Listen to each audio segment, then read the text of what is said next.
There's something quite special about rowing in South Africa. We're up against it, but yet we manage to compete with the rest of the world. I love that. When you think of Ubuntu, people saying like you are because of something else. You know, we all have a part to play, no matter how small you think it is. I think that is the epitome of rowing. Without other people, you'll never go anywhere. Tiago's best quality is his way he manages people and the way he puts belief not only in his athletes but coaches as well. Aspirations is Olympic gold. I will not shy away from saying that. I want to win gold. I'm a very competitive coach. However, what I do understand is we need to rebuild. We need to start somewhere, and that's where we are. We're at the starting phase. But every time I go out there, I'm surprised by the traction we're gaining. Always loved the idea of a team and the idea of people pushing themselves and challenging themselves for something greater than themselves. And within rowing, you're allowed to give a lot of yourself for other people to benefit. Then for you to immerse yourself in something big, you know. And I think rowing allows you to do that in so many ways.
I can hear you.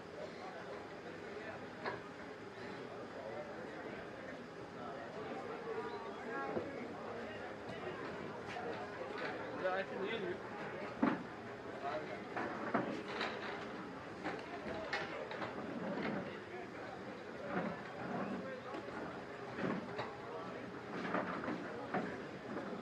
His walkie is on. I think there's something wrong with it.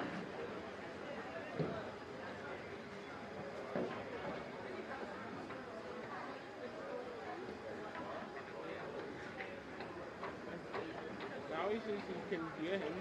You.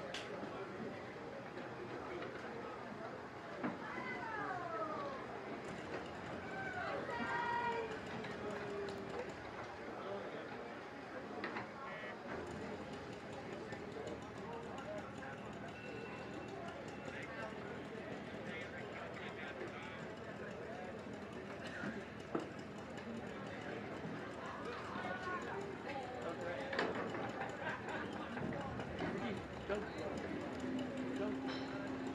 Go.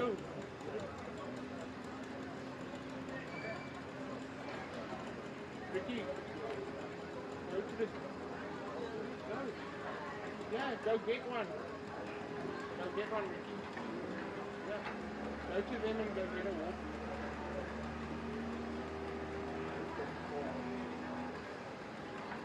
No, he can hear me, but he can't hear you. Yes, I think so.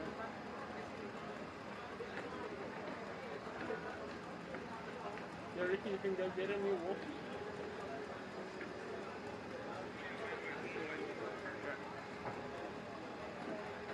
Okay, he's going.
if you're counting days consecutively, or we're day one of one day.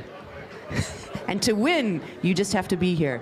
All right, it is the Slimsly Selborne Sprint. We're happy to have you here with us at the river this morning. Racing already underway. We are looking at race number 3, which is heat 3 of 3 heats for the junior men's under 15 quads. In lane 1, it is the Arnott crew from Rondebosch, Fisher crew from Gray in lane 2, Makubalo from Selborne in lane 3, Brook crew from St Andrews lane 4, Malabacha from St Stithians in lane 5, and Peterson from Selborne in lane 6. The crews are racing 500 meters today. The heats are happening this morning and the finals this afternoon. A lot of excitement on the water, lots of energy, lots of chaos. A reminder to athletes to please make sure that when you are leaving the jetty on your way up the river that you stay out of lane 1. And as you come into the incoming jetty, go through the red buoys, circle around, and come back to the jetty. Do not get in the way of the oncoming traffic.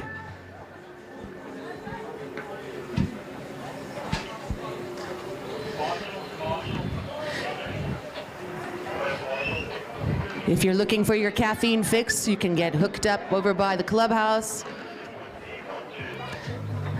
There's some bacon and egg rolls and various things for breakfast.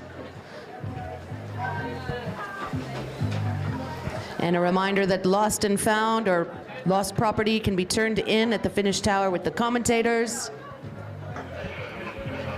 And if you are looking for something, inquire within.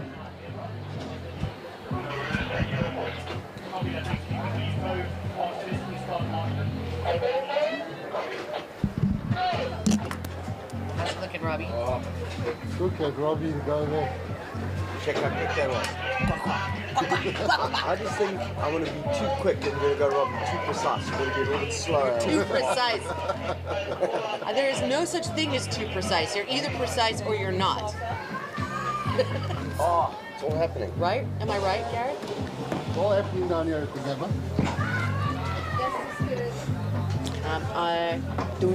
And Cad's excitement about this race. Hey, Rob. Good morning. Good morning. How are you? I've been doing the starts bright-eyed, about bushy-tailed. It's my new job. Really enjoying it. But the power that is put out at the start is great because everybody's really just going skew, trying to hold it on. We've had a few lane 6 and 7 incidents. The boats are going and they're just turning because there's so much power being put out by these boats. Looking at the water at the moment, St Andrews College, they've got Ryder Brook. Ryder, what a name. Ryder, we like Ryder. Ryder's doing a superb job there. They call him the low rider. The low rider. And he's doing a great job. And I think this kind of racing is really conducive to strong, powerful athletes. You know, technical proficiency can be thrown out the window. You know, and I would always elect on having a little bit more power. But look at that. That is a show, a masterclass from St Andrews. Absolutely drilling it. They've got Selborne, Makubalo just on their left, then Gray Fisher, and they are going hard. And then St Stithians, Malabacha. But look at St Andrews. St Andrews is torching it. That is incredible to have open water this early in the morning. Yeah, and on a sprint. And on a sprint, that is so impressive. Oh, and their blades in the St. Stithians boat. And there's a catch and release. Did they catch Sebastian? I was joking. You can't do it all, man. Do I start it late? Oh, is this the... Okay. Right. And they are coming down thick and fast. They are. No, we got to change our rhythm from yesterday. 2-kilometer races are a lot different from 500-meter. So what's up next now? Out of the gates already, there are 5 heats for the junior men's first pairs. And that's happening now with Heat 1, Sachs Zhang crew in lane 1, Sadovnik from St. John's in lane 2, St. Benedict's Jason lane 3. It's the Jarvis crew from St. Andrews in lane 4, Ellis Rondebosch lane 5, and Darnell Bishops in lane 6. And this is really exciting because straight off the bat, St. John's and Sachs almost trade places. They are changing lanes. St. Benedict's right in the middle and St. Andrews College are nailing this race. Really good control. I think the Sachs Zang crew was going a little bit skew and they've moved across some of the lanes. Everybody else is holding a nice tidy line, and you know, you want to go as hard as you can, but effectively Foster 6 times, they are nailing it. St. Andrews, St. Benedict's right on top of each other. Looks like the Jessen Express is out in front, half a boat length ahead of, who is that? The St. Andrews crew on their inside. St. Andrews, Rondebosch right at the top, together with Bishop's Darnell. Bishop's Darnell and Moran are pushing it. They're going hard, but great showing from the Jessen Express. They are taking this nice and controlled, and so is St. Andrews. They're coming through. St. John's are going to hold for third, right at the top. Bishop's just struggling. There's St. John's over the line. Whoa, a beep beep. Beep beep, and that is the Sachs crew just struggling with the trajectory of that race. They're coming again, they're coming again.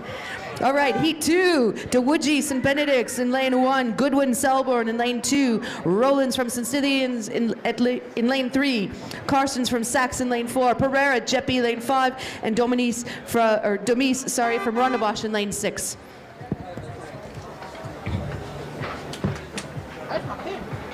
Well done, Mommy. Very good. Again, with these 5 heats, the 6 fastest times of all 5 heats will go through to the finals. Yeah. It's going to take some serious multitasking and discipline from this young man. See, I want to have it be like one of those fighting clubs where I have to blink and it's connected to my... Right. How amazing would that be? Anybody who wants a brekkie roller here? Getting cold? Yes. Go for it, Gordon. Sure. Jump in.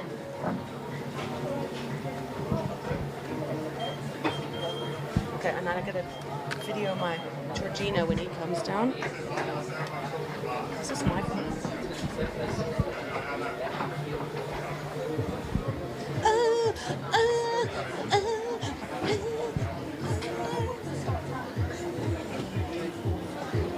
I see they got your playlist there, Kaz.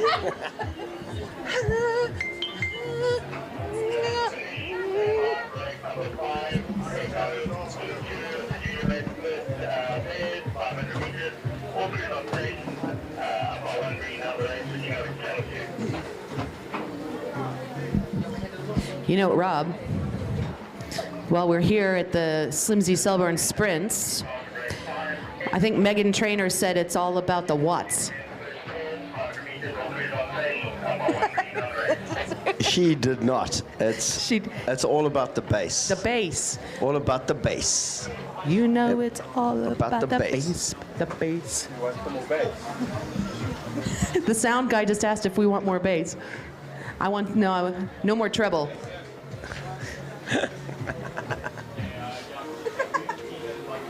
Sorry.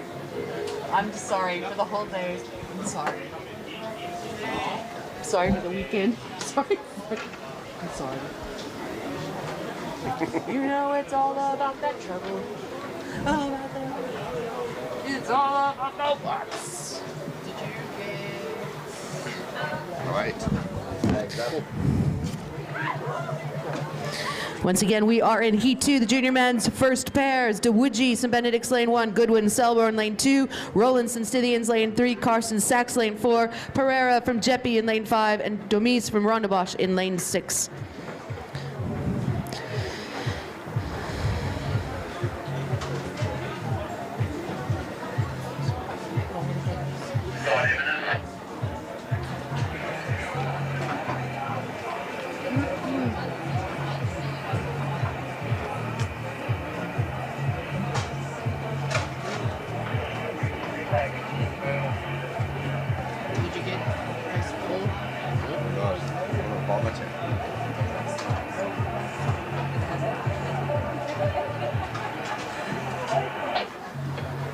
Oh, he nearly fell in.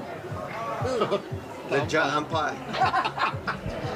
All right, so I'm getting inside information that down at the start that the umpire nearly took a tumble into the water. What's happening out there, Rob? All excitement. Hang on, I'll tell you in a sec.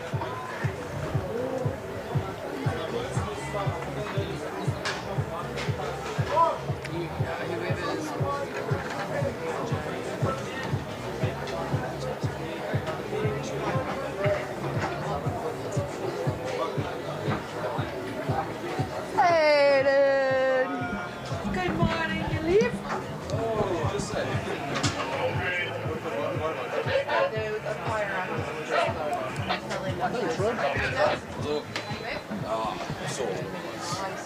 And the umpire's balancing skills there are unbelievable. They're controlling it, they're controlling the lines, making sure everybody's nice and tidy, and then they're raising the flag, trying not to fall in, and speaking to all the boats at the same time. That's a extreme remarkable. multitasking.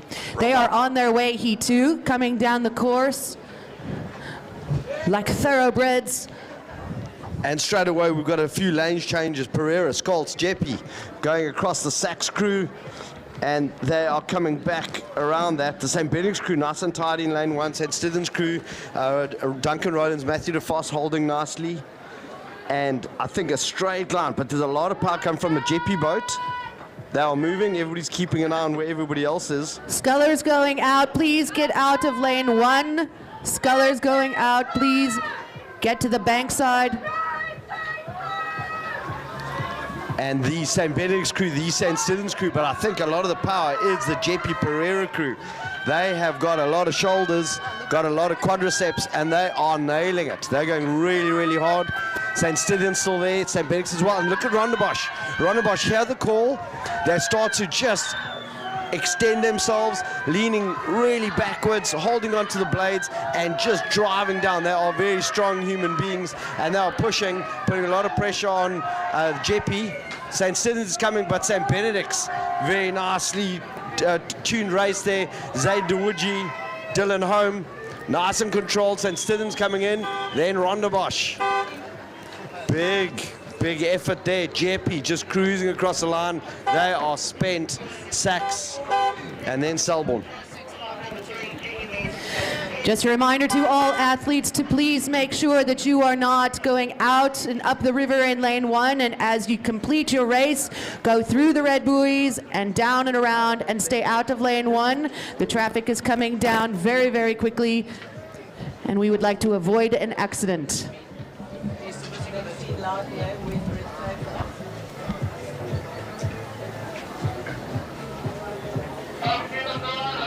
Heat 3. It's the Madison crew from St. Andrews in lane 1, Wetton crew from St. Benedict's lane 2, the Duvenacher crew from St. John's in lane 3, Thompson from Selborne in lane 4, Van der Watt from Bishops in lane 5, and Pierce crew from St. Stithians in lane 6. I don't know if he's rowing today or not. St. John's are not there. I don't see St. John's.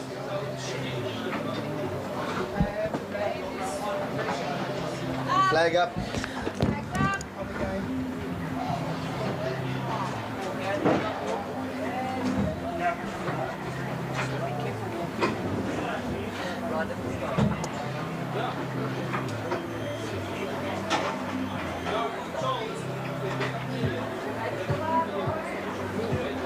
The flag is up. Racers at attention. Touching.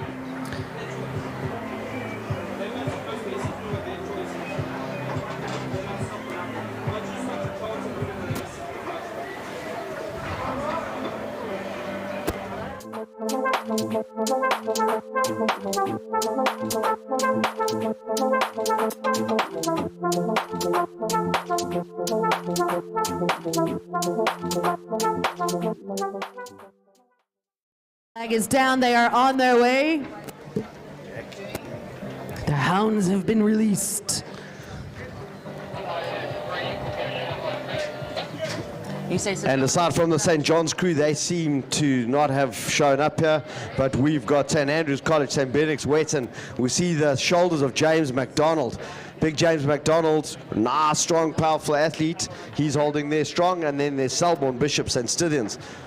St. Stithians have had a good start straight out of the blocks, just a little bit ahead of Bishops. It's all about that early connection. but I think it's coming down from Graham Wetton, James MacDonald.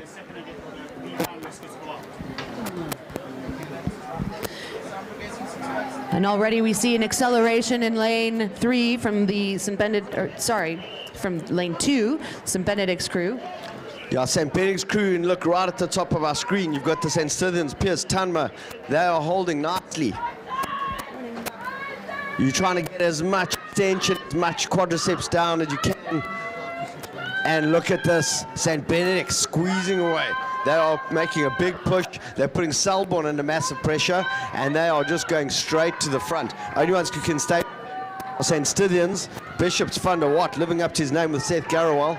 He's catching up nicely, but it is St. Benedict's holding this race. St. Stithians behind them, and a hard charging Bishops.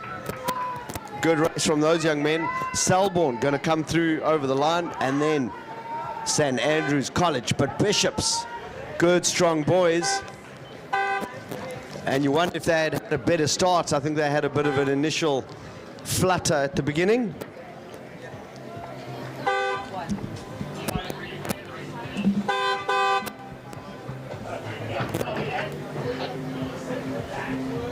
All right, on to heat 4 of the 5 heats for the junior men's first pairs. It is the St. John's Teeling Smith crew, lane 1. Shalasa from Saxon, lane 2. Duckett from Rondebosch, lane 3. Bishops with Breslin crew in lane 4. Kikinyogo for St. Stithians in lane 5. And Jeppy and Mbata, lane 6. Again, these guys are racing the clock, trying to get the 6 fastest times out of the 5 heats in order to qualify for the finals later today.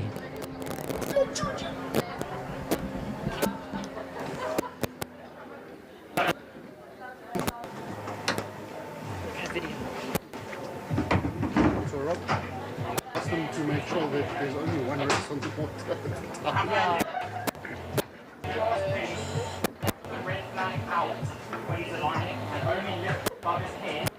They'll actually end up in a crash down here. Because they're trying to catch up time, but it's okay because the race is 2 minutes. Yeah. You've got 5 minutes, so if you just wait, let it finish. Stick together. People just have 2 minutes for a race. They're on their way. No. But having 2 races on the water at the same time is just no. Well, especially 500 meters. Yeah. Rachel hasn't even finished her second beat before the. This isn't a heads race, people.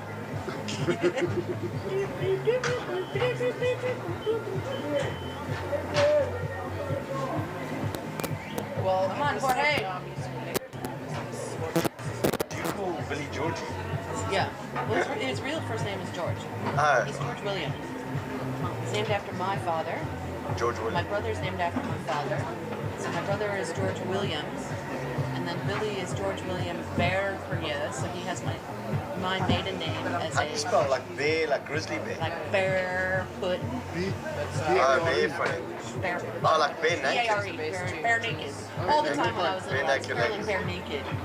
God. Wow. Why do you think I'm crazy? She has bare naked ladies. I was curling bare naked.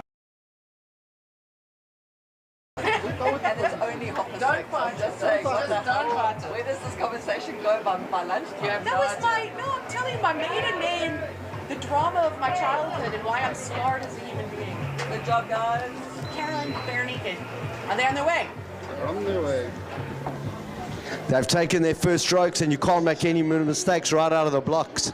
Instead, it's the start that can make or break you. You may not win it in the start, but you're certainly going to lose it if you don't get out the blocks quickly enough.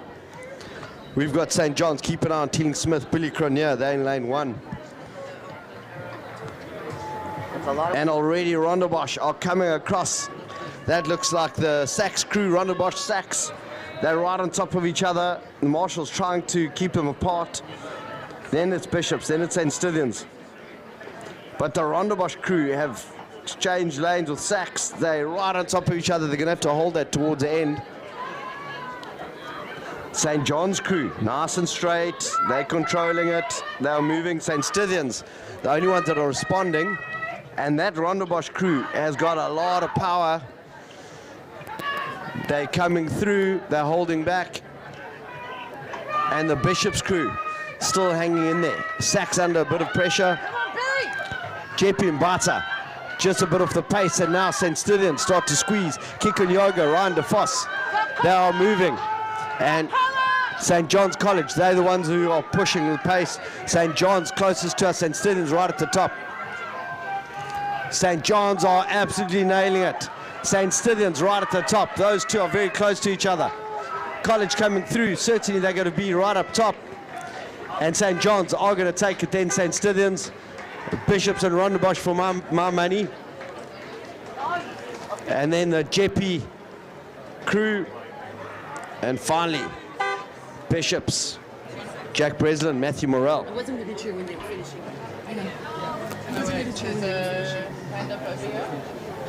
That's really... Is there any pacing strategy here? Heat 5 about to get started for the junior men's first pairs. The Hudson crew from Bishops in lane 1, Fletcher from St. Andrews in lane 2, Jeppy Lake lane 3, Judelson from St. Stithians lane 4, and Scott from Rondebosch in lane 5.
And they're away, Rob, coming down the course to complete the 5 heats for the junior men's first pairs. Really good, strong start from Ethan Lake, Luke Rathbone from Jeppy, right in the center. Nice connection, and they are pushing. But have a look at St. Stithians. Nick Judelson, Kai Kapler. They are right next to each other, and they are extending. They're working really, really well. Boys having a look out the boats just to see where everybody is. But St. Stithians seem to have a bow ball ahead of the Jeppy crew. They are pushing. We've seen good, strong finishing from Rondebosch. They're out there in lane 5. They're the only ones that seem to be accelerating right towards the end of the race. But have a look at St. Andrews, Zach Fletcher, Matthew Teron. They're hanging in there. It's going to be a tight race. Whoever builds up momentum. Bishop's doing really well. Hudson, Marshall Smith. But I think it's going to be St. Stithians and Jeppy. St. Stithians, nicely positioned, driving the pace, pushing really hard. Nice short connection, powerful strokes. And Bishops are coming back against St. Andrews. St. Stithians holding. They are going to take this. St. Stithians in control. Jeppy going to take second. And look at Bishops. Bishops is hunting Jeppy down. Bishops are going, really moving hard. Bishops are going past St. Andrews. They're catching up to Jeppy. Fastest crew was the Bishops boys, St. Andrews, and then Rondebosch. Such amazing. That Bishops crew were incredible. Their last 100 meters were insane.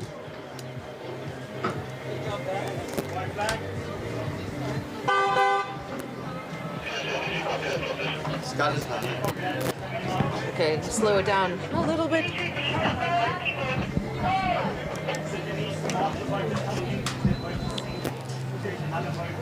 Slight change, Kaz. What's happening? Rob, we are going to slow it down just a little bit. To a half power from the pairs down to the sculls, and we've got 6 heats of the sculls coming. The junior men's under 16 single sculls, and the fastest 6 times of the 6 heats will be the qualifiers to the final later today. Certainly the best heat of the day has got to be Heat 4. They've got St. Albans, Luca Muller, St. Benedict's, Michaela Rohrbeck, and Bishops, Big Ben Redfern. So that's going to be a superb heat. I'm looking forward to that. At the moment, Heat 1. All right, we are looking at Heat 1 already coming down the course. Conacher from St. Andrews in lane 1, Wappy from Buffalo lane 2, Damon from St. Albans in lane 3, Roberts from St. Stithians lane 4, Smith from Rondebosch lane 5, lane 4, Mutluane from St. Benedict's, and Mattia from St. Albans in lane 7. It is a full house. Right? Yeah, Mattia from St. Albans right at the top, right next to the embankment there, but doing really well. Mattia Mutluane just on his left.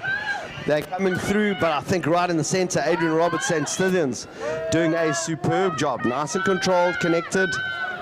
Some of the boats on top of each other, and I think I can hear some of the blades connecting with each other. Rondebosch, St. Benedict's, they've come apart, and now hard charging St. Albans. Look at Calvin Damon. Calvin is squeezing those legs. Adrian Roberts is going. Those two are driving the pace. Adrian Roberts, St. Stithians. Second, Calvin Damon, but Calvin Damon is going hard, and he's coming back. Those two are fighting. It's a hard charging St. Albans. Calvin Damon is going for it. He is going for it, Rob. And I think Calvin Damon is going to take that from St. Stithians. Good, strong finish. Noah Smith, good job from Rondebosch. Then at the top of our screen, it's so hard. St. Benedict, St. Albans, St. Andrews, even Buffalo. Anganati Wapi, and good St. job Andrews tied Conacher. The next heat, Heat 2, we've got for the junior men's under 16 sculls, St. Benedict's home in lane 1, Tyndall from St. John's in lane 2, Carrara from St. Andrews in lane 3, Delbridge, Rondebosch lane 4, Chepi, Nell lane 5, Garcia Diaz, that's Pablo Garcia Diaz from St. Albans in lane 6, and out in lane 7, Mosapioe from St. Albans next to his teammate. And Pablo Garcia Diaz has not let us down. He's always been in the mix, but keep an eye on young Jonathan Delbridge from Rondebosch. He's in the Foss lane 4. And of course, St. Benedict's Alex Holm in My Skull, Greyhound. Let's see what he can do. It's a Foss boat. There you go, Robbie. Phenomenal. It's day, like 12 hours later, they're still going. And my wife's the only one who's just going, oh my God, I'm just blocking the ears out. I have to put up with this shit. I put up with this shit at home, don't have to listen to you.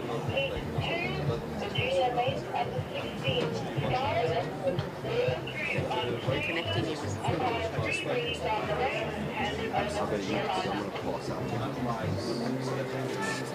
So they, yeah, so we have 3 on and they're rotating as trying to get more as slow. I got a move. It's a burger. They're getting on the line and they'll Did somebody order a burger? This one's a hamburger, look. Tom was an apple. Yeah, I appreciate it. I know you guys put it on there yesterday. We also put that on the screen. Okay. Yeah, if I find people, we want to go up to 5 on one, and then we've just got 3. Thanks so much, appreciate it.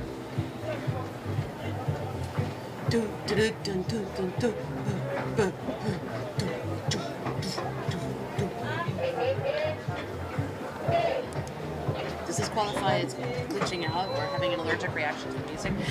Rob, they are on their way down the course. Heat 2 of the junior men's under 16 sculls.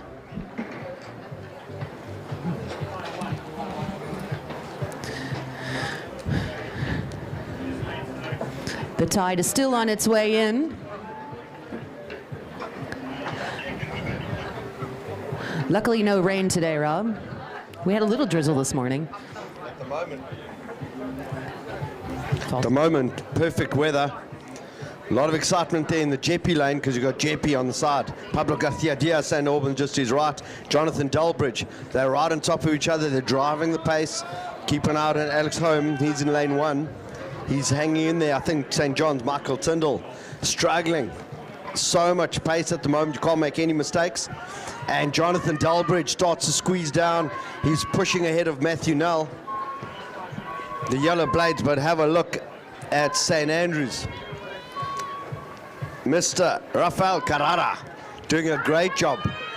And I think it's going to come down to Rafael Carrara, Pablo Garcia Diaz. And Pablo.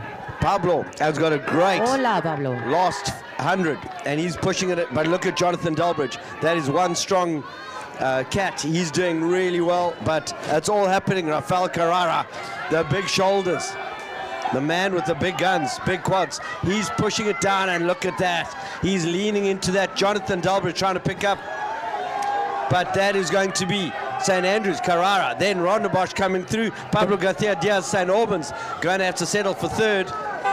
And hard charging St. Benedict's on the inside lane, lane 1. And Alex Holm coming in really hard. Good finish from him. And then St. Albans, Mattia. And Michael Tyndall from St. John's finishing up the heat.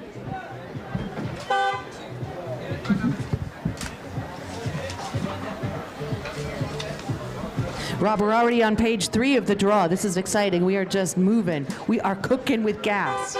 And if you think about how quickly the races are coming, you can imagine the marshals, the team, the support teams, how on point you need to be today. Yesterday feels like a marathon compared to today. It feels like 100-meter repeats. It's the groundhog sprints. Again and again and again. 500 meters on repeat. All right, we are looking at heat number 3 for the under 16 junior men's sculls. Bishops, Merriweather in lane 1. Risto from Selborne, lane 2. Fredrickson from Saxon, lane 3. Stain from Kes, lane 4. Houston Bird from Gray in lane 5. And Daya Rondebosch, lane 6.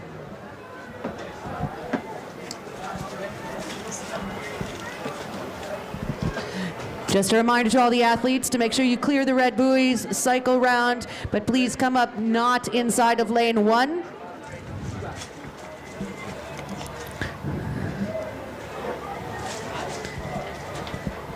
So Oak sits there, get run over. Seriously, did somebody order burgers for breakfast?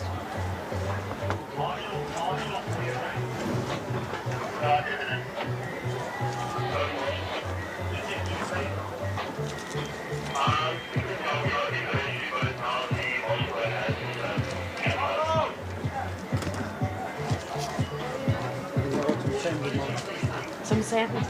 Mine was gritty yesterday, I thought. There were, it was like, I definitely got sand with mine.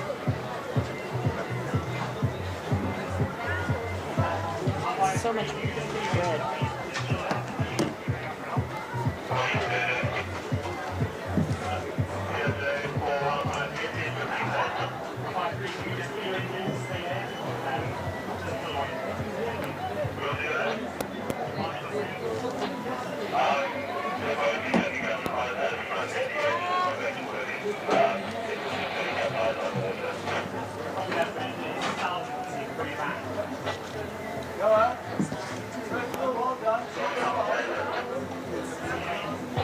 Oh, I didn't see.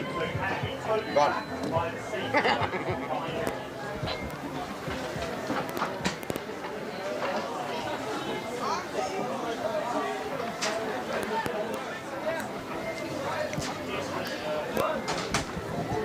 And they're off. Kes, Simon Stain, lane 4.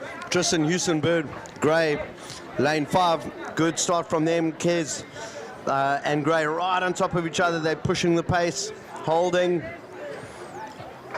right next to each other, but they are breaking away from the rest of the field. Marshall signaling for the Scullers to stay in their lanes.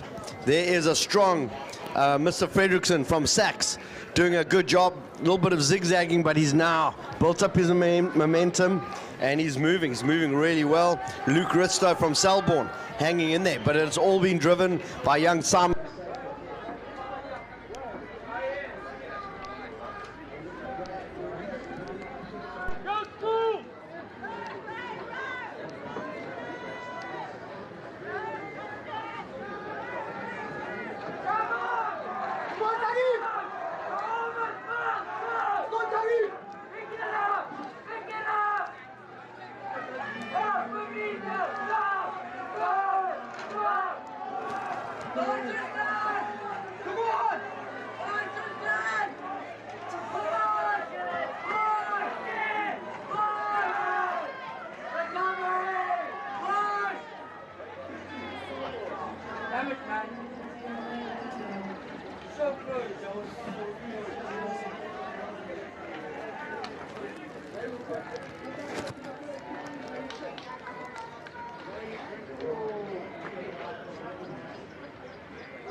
in the heat, but that is going to be one fast heat. Michaela Robeck, Benjamin Redfern, and of course, Luca Muller, St. Albans. And I'm going to put a bit of money on that one, but those three got a good chance of making the finals. Ross Nosen, Jeppy coming through hard and strong, lane 1. And then Mr. Williamson, Rondebosch, found himself in a big, strong, tough old race, but doing a great job, coming through, finishing strong. Well done, Mr. Williamson. Trusting the process and loving what you're doing is vital in preparation. Got to go on camp for months on end. There's huge sacrificing all in. We just show up every day, put in the work.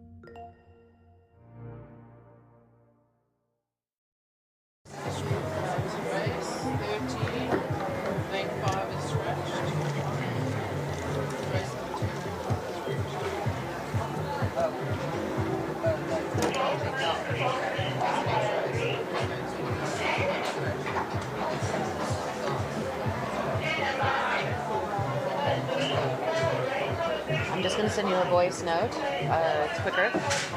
Willem nearly got into the finals for the sculls.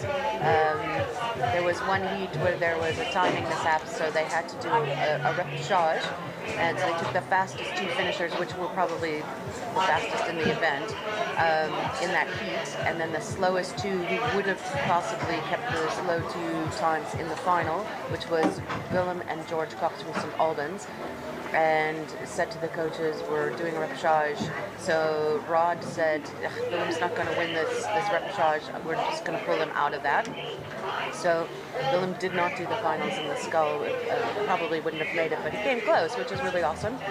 And then Billy, because Duty didn't race in the 4, Billy raced up in the Coxless 4, and they made it through to the final. And then Willem was in the coxed 4, they made it to the final. Billy's pair with Dan Teeling Smith just missed the final. And then the 8 made the A final straight out. So that's, yeah, so that's where we are. We're doing the sprints now. Billy and Dan came roaring down in the, and in the pair though, Billy and Dan were badly raced with Sadovnik, and Billy and Dan were about a second faster than Badley and Stoltnik. So, but the weather was crazy yesterday. From heat to heat, sometimes there was wind, sometimes there was rain, sometimes it was glassy water. It was crazy weather. Anyway, so sprints are on now. Billy raced in the pair, had a good heat.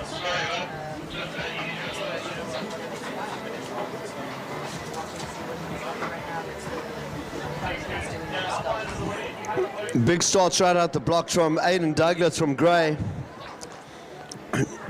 Nice and controlled, pushing. I think Sandile Guamanda St. John's did not show up in this race.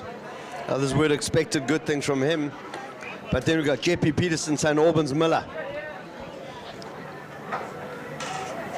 And a little bit closer to us, Selborne Sumner, Bishops Bennett. St. Andrews Holgrove not in this race.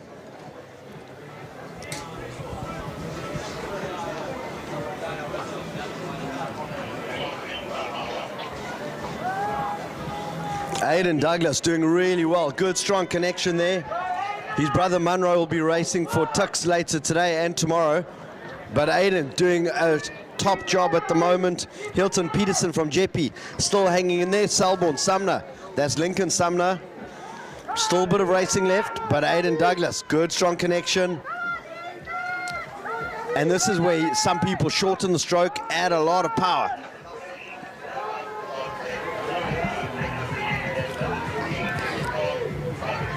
That is a good, strong result for Grey. Jeppy finishing strong. St. Albans Miller right at the top. And then Selborne Sumner, closest to us.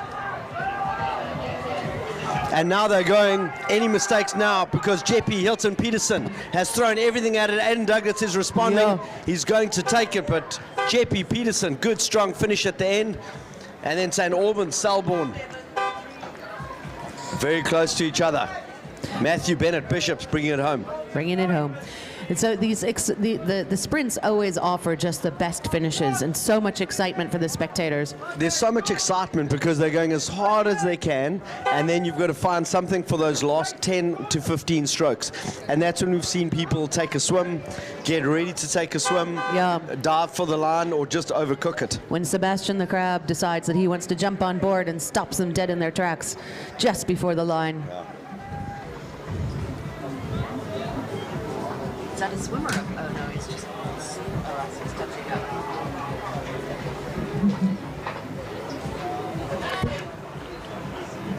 Start your button. And now we're looking out on the water. Not everybody's woken up today because I see a few empty lanes. But we've got Gray, Aidan Irwi, he's in there.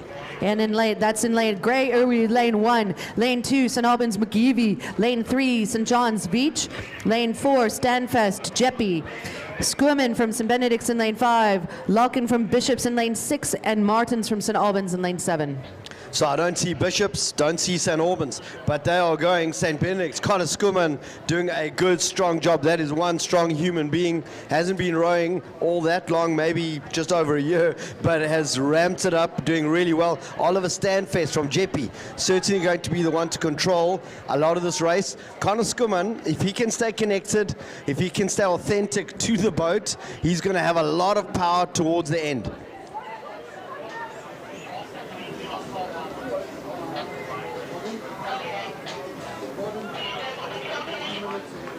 And looking out across the lanes, Connor Schumann looks to his left. He's got Dembe McGeevy, St. Albans. He's still in the running. Connor Schumann squeezing away, doing really well. Jeppy Stanfest can't handle the pace of Connor Schumann. Connor Schumann's got height, he's got power, he's got length. Doing really nicely at the moment. And Connor Schumann, that is a master shot.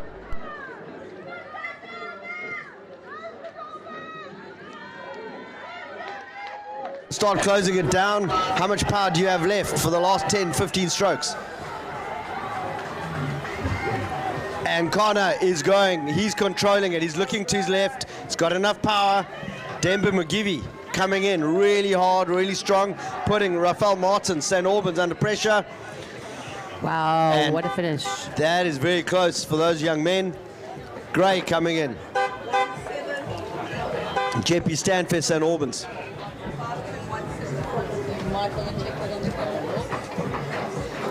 And that's a wrap for the junior men's under 16 sculls.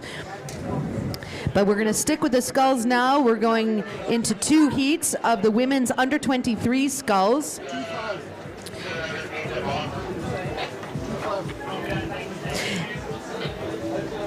We've got, with the 2 heats, the first 2 finishers of each of the 2 heats will progress to the finals, along with the next fastest 2. So we've got 8 boats in 2 heats. So 6 in, 2 out. Who's it going to be, Rob? I'm putting all my money on Lauren Taylor from Tux. All right. Because I know the parents. Because you know the parents. Because I know the parents. Are there any parents you don't know? Well, some I don't. But Lauren's sister Rose, her brother Rose, and but she's the only one at university doing a good job, so we'll keep an eye on her. I don't know the other athletes all that well, but I'm interested to see how they're going to respond, especially WSURC and Buffalo RC. That's Walter Sisulu University, is it not? WS. Correct, I think that's correct. All right, so that's Nokwazi Dimbaza in lane 2, Lauren Taylor from Tux lane 3, Peloeo from Wits in lane 4, and Ntungwana, that's Lily from Buffalo in lane 5. But I'm so impressed. It's 7:06 a.m. in the morning. We've already been through 14 races. This race starts at 7:10. We've got 4 minutes already in the bag, and they are doing a great job staying on point with the timing. It's really hard to do it, but they are doing a stellar job today. Yeah, so our hats are off to commission control and to the umpires, the marshals, the aligners, keeping this race and the day on time. I know we are. So coaches and athletes, please just stay dialed into the program, because that's right where we are. Be on time to your races. We don't want any disqualifications for late boats out on the water. There's no time to tarry. old-fashioned word that I know. Terry. Terry. I love the word Terry.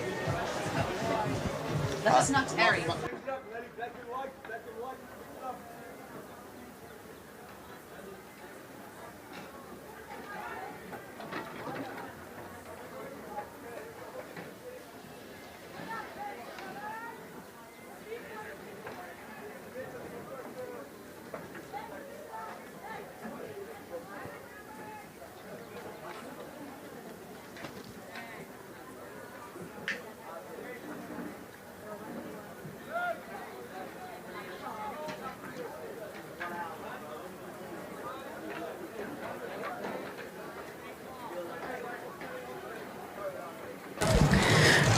So Rob, you're hopeful for a sunset already. It's just sunrise, but it's so nice to see the sun, some blue skies.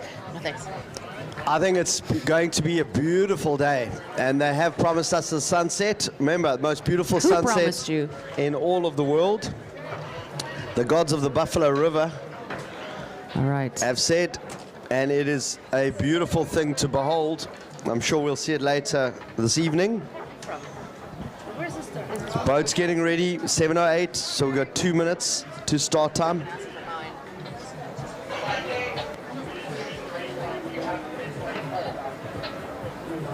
I'll get my breakfast on Sunday. I know that, but at Gossip they also did packed lunches or packed breakfasts.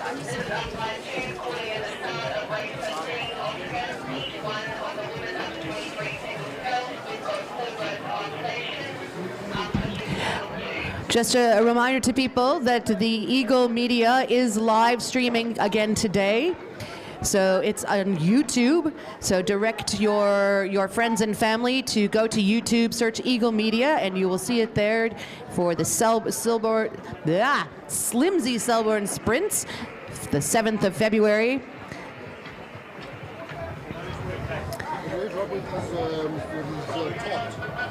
He's talked.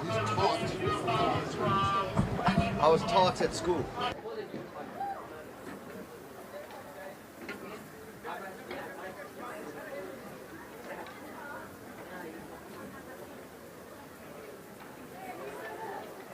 How many trips is that?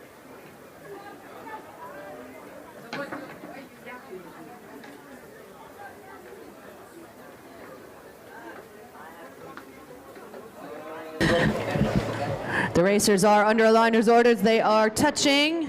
They are getting ready to come down for this heat 1 of the 2 heats. First 2 finishers through to the finals. And the next fastest 2.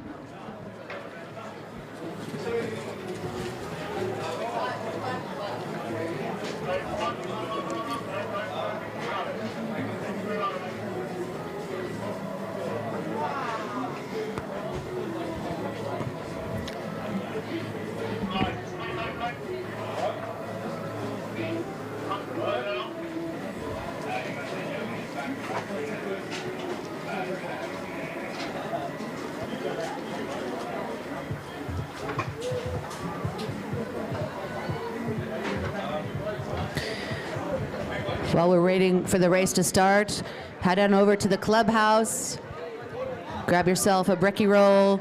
There's some coffee. Merchandise is on sale, so visit the ladies at the merchandise table. Get your regatta kit, regatta gear. You gotta get your regatta. You gotta go to the regatta.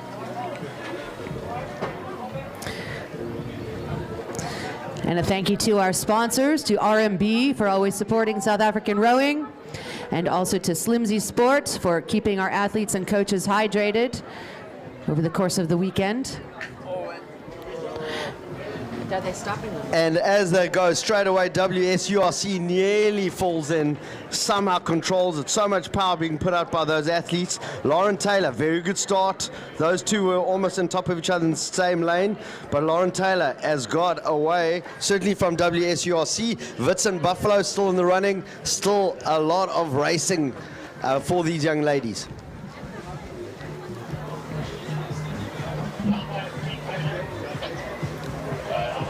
Good strong strokes. I think it's Sade Pelio doing a good job.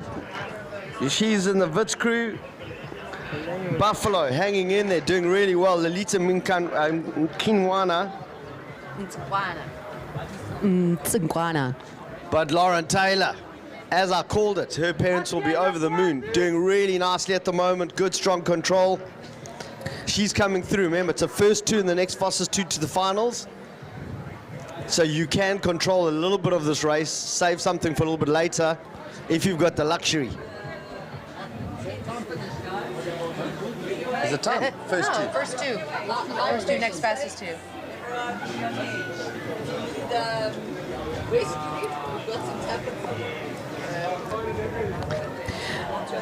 So it looks like we've got two clear heat finishers in this. Yeah, Tix Taylor doing a good job. Wits Palau hanging in there. Those two are coming through. Buffalo and Kinwana. Lolita's got to do a little bit of work, but that is a very well controlled race by Lauren Taylor from Tix. She's coming through nicely. Wits is going to take. Those are your top two boats straight off to the finals.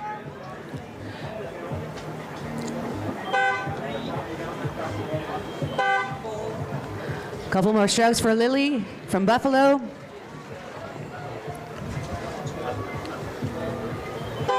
And Nkwazi. Nkwazi did a good job, but right off the start, she paid a bit of a price. Got a bit of a snag there at the start. She's been able to regroup, and she's finishing strong.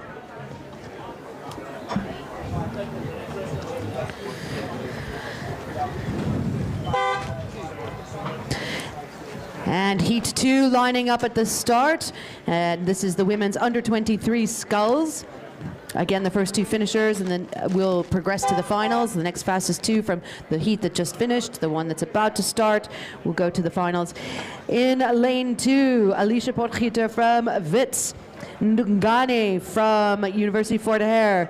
From representing Buffalo, Genevieve Stewart. And in lane five, Emma Morgans from Tux. We do know Jen Stewart, always see her at Jermison Lake. She rose out from VLC. She is a superb human being, superb athlete, good strong family. Looking forward to see what she's going to be doing. She's been rowing for Buffalo RC while she's down here.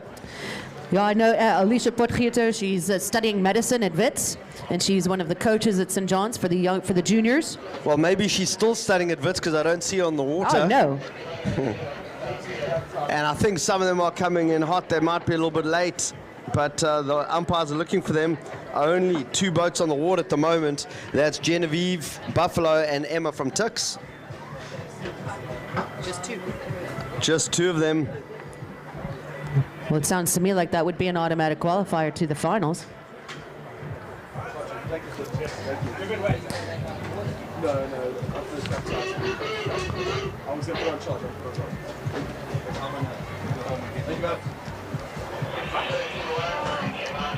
And finally they arrived. Better late than never. Are they there? They're there. Ooh. Do we see a yellow card coming out? Not sure. We're going to drum up the drama. It's slightly controversial to arrive just 1 minute before your race. My clock says 7:15, and it's supposed to. Mm-hmm.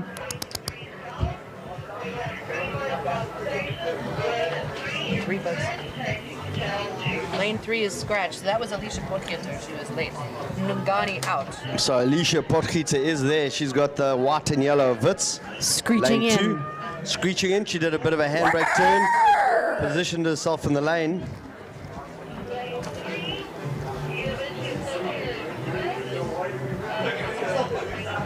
Everyone's smarter than you, right? Here comes the sun. That's when you can hear it all on the radio. That's when you can hear it all on the radio.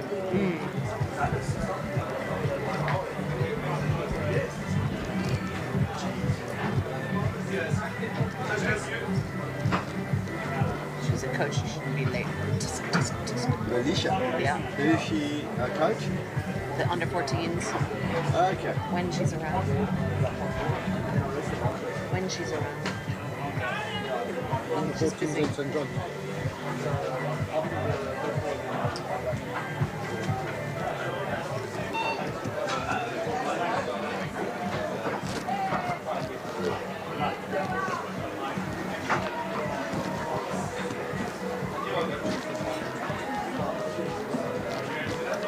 I have to, at some point, go drop off the coffee.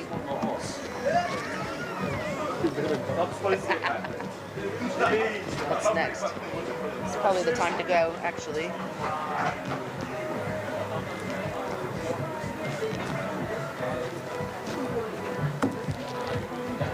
Rob, we go drop off the coffee. Good. Yeah.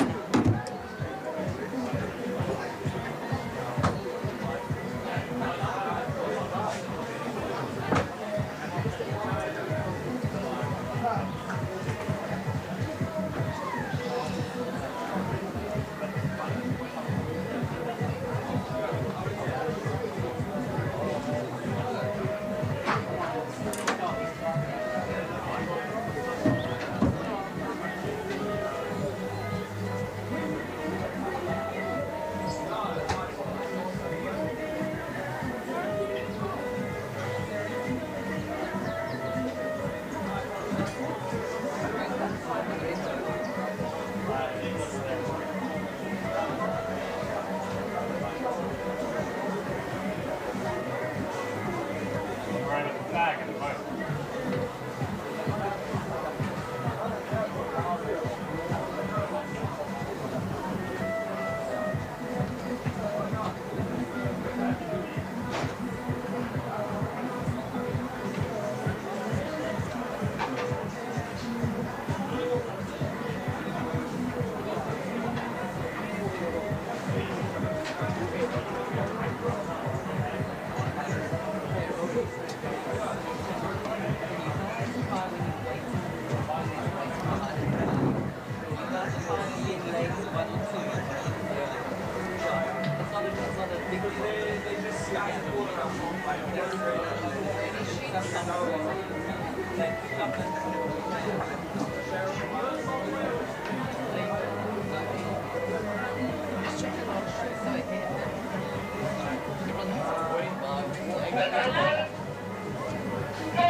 And the second heat of the women's under 23 sculls are off.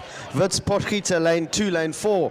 Jen Stewart from Buffalo RC, and then Emma Morgan's Tux, lane 5.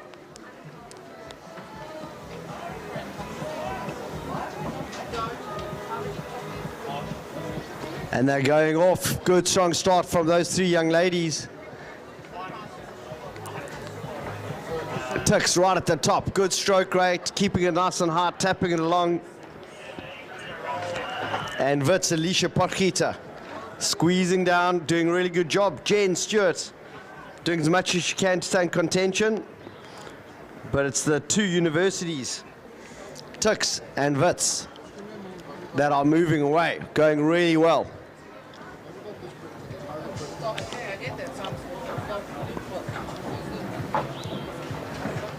One great thing about the rowers, especially like Jen Stewart, I think I met her when she was doing boat control at World Masters, and she held the boat that launched me to my first race at World Masters, so she can do no wrong in my eyes.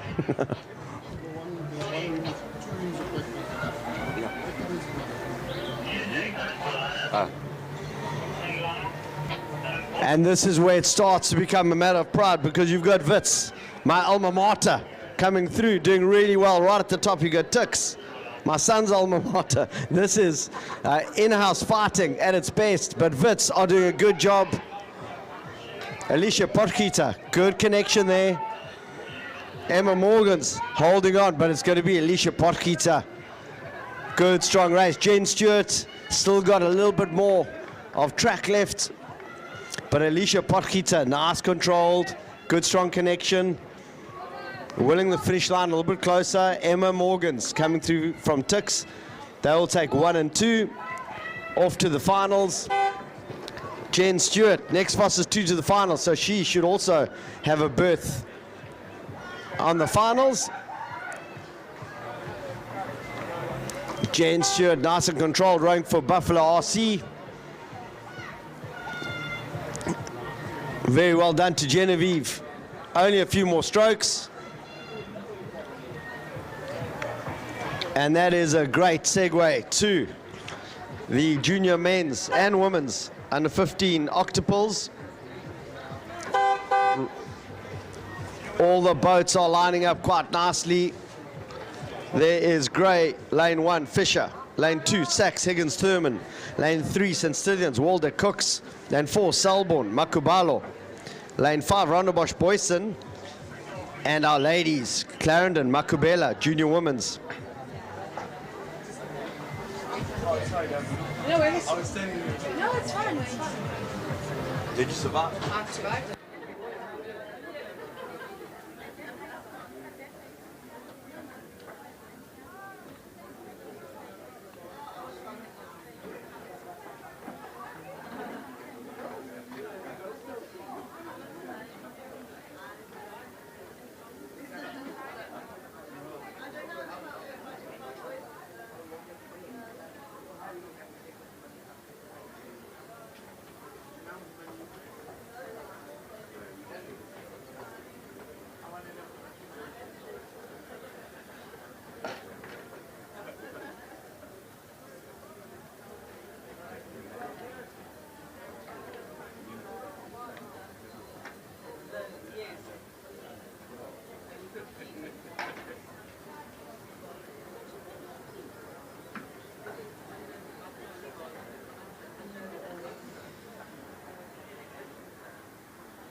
The first platoon of the octuples for the under 15 junior men's and junior women's on its way down the course.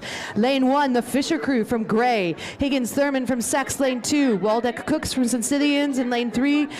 Makubalo from Selborne in lane 4. Boyson from Rondebosch in lane 5. And the young ladies in lane 6. Makubela from Clarendon.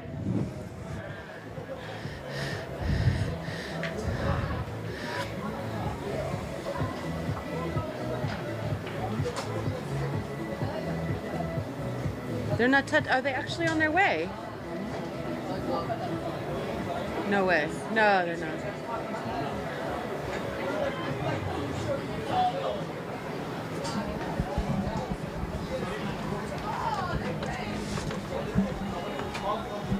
I get a little feeling.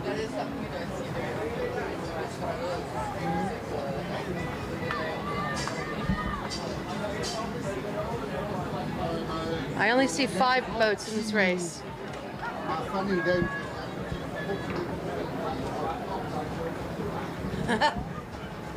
Oh my God. He is not playing by plan.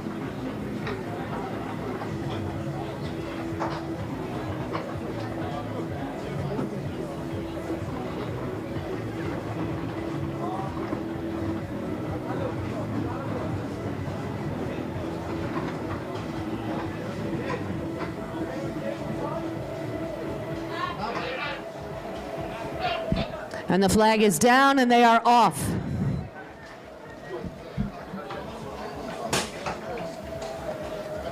Rondebosch. Stithians. Did Godwin actually isn't that race? Don't see Gray. I don't. It's Sachs scratch too. 1, 2, 3, 4, 5. 1, 2, 3, 4. Okay. It looks like the Gray crew is not out there. So we have the only girls crew, which is from Clarendon, out in lane 6. St. Stithians Waldeck Cook's crew setting the pace for the field. Higgins Thurman on the inside lane, also really charging down the course.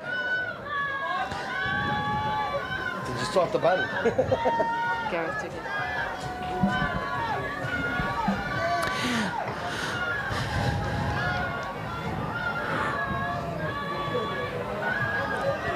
These octuples are really moving, Rob.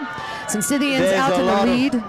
Yeah, a lot of power, can't make any mistakes. You snag a blade and it's going to just handbrake the entire thing. St. Scythians moving really well. Waldeck Cooks controlling it, going a little bit off an angle. They are steering back in. They went a little bit skew. That's going to cost them. And look, there's something wrong with the rudder. They are heading towards Rondebosch. This is getting quite exciting. They're going to be very careful over the line. Those two boats are coming together. St. Scythians, Rondebosch, just be careful. A little bit of zigzagging. And Sachs 3-seat lost one of his blades. And Selborne doing a great job, but unfortunately Sachs have lost a blade. What is it, floating? Where is it? And they've lost a blade, could be floating out there somewhere. And the Clarendon crew, very good rowing from those young ladies. Got it just there. Got the crab by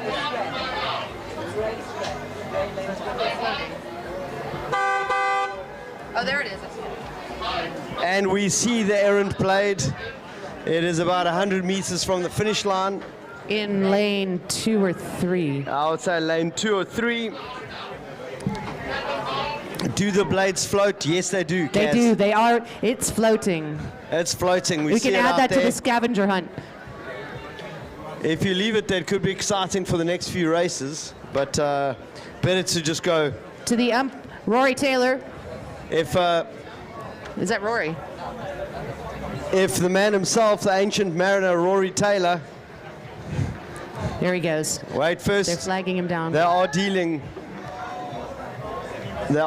with the situation there.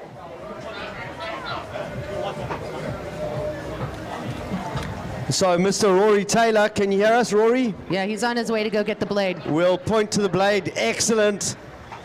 This is blade rescue.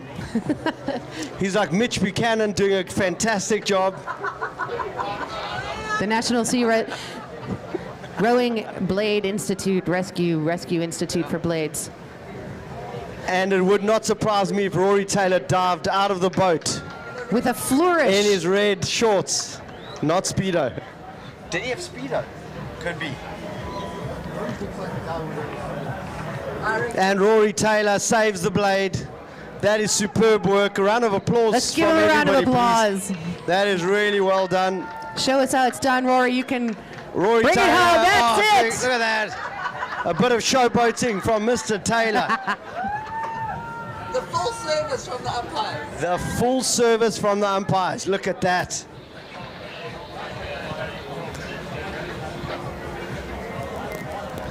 Someone from Sachs can go get that blade. We are lining up at the start for Heat 2. For the junior men's and women's under 15 octuples. The Peterson crew from Selborne in lane 1, the Brook crew from St. Andrews in lane 2, Jacobs from St. John's in lane 3, Zeng from St. Benedict's in lane 4, and Kaz Fandom in lane 5. So that means Clarendon was the only girls octuple out in this race. And they're controlling the start. They've got to get the tap power out of it. So it's like a draw, punch, draw, and then build from there. They've got to get the boat out of the water. St. Benedict's, Kez and St. John's have done a good job. St. Andrews just struggling a little bit. Selborne, Peterson as well. So Selborne, Peterson, St. Andrews, Brook have got work to do. But St. John's, Jacobs, St. Benedict's, Zeng and Kez Fandom doing really well. And they've got the Jessies in the Kez boat. Whenever you've got the two Jessies there, they do amazing things. And that's exactly what they're doing now. Good, strong connection. And that Kez crew, very sharp, moving away from the two powerhouses of St. Benedict's, Zeng, St. John's, Jacobs. I think they've got open water in an octuple event. That is insane. They are moving really well, nice and coordinated. That St. John's crew is going over into the St. Benedict's lane. And this is going Cox losing his way a bit. Yeah, somehow they've recovered, but there's zigzagging going on in that St. John's boat. And they were off to a great start, but if they start moving across lanes, it costs them. But certainly Kez are the smartest. They are executing perfect race plan. Absolutely clinical by Kez. St. John's coming through second place. Bit of steering issues, but they've Made it across the line. St. Benedict's coming in for third. And St. Andrews has a blade issue there. In the 5 seat, he's looking a bit stressed out.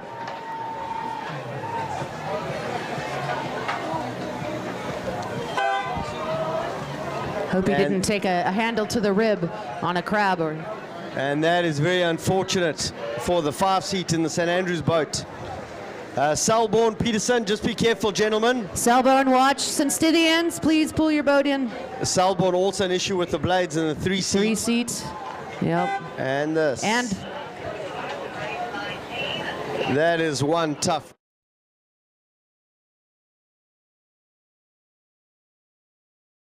If you believe in the team, if you believe in the structure, then good things happen. You know, if someone's lower, we have each other to lean on. No matter what, we'll have each other's backs for the rest of our lives.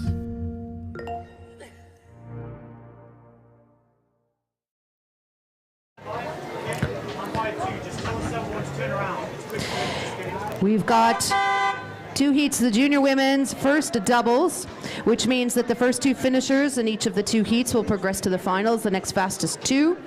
So Mary's Kingwell in lane 1, Cahill from PGRC, lane 2, St. Andrews Xavier crew in lane 3, lane 4, St. Stithians Taylor crew, the Gibbons crew from Clarendon in lane 5, and the Smith crew from DSG in lane 6.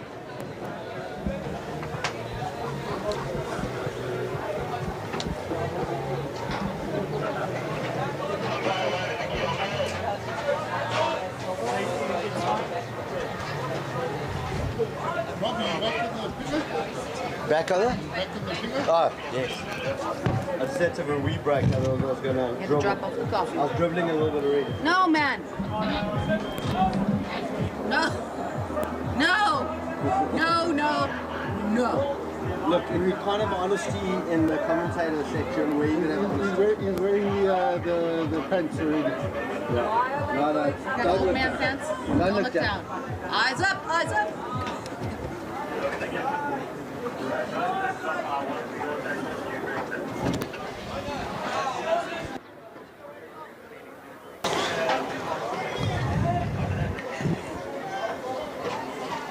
And at this time of the morning, we are being treated to a fantastic race. St. Andrews Xavier, St. Stithians Taylor. So lane 3 and 4.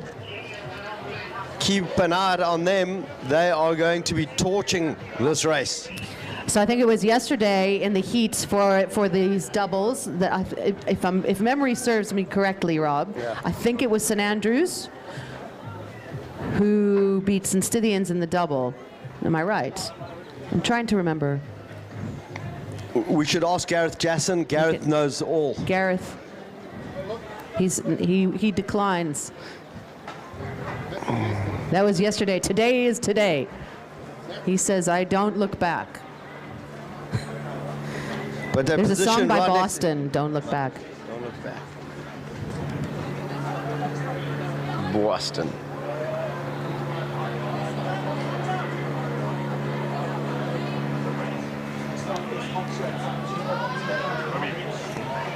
How's it? How are you, Ian? I saw your boy. He was in the race up there. Yeah. Christopher was in the strongest heat ever. So I've got to start something looking at. He was in the race of death because he was up against Bedford from Bishops, McKenna Robert from Benny's, and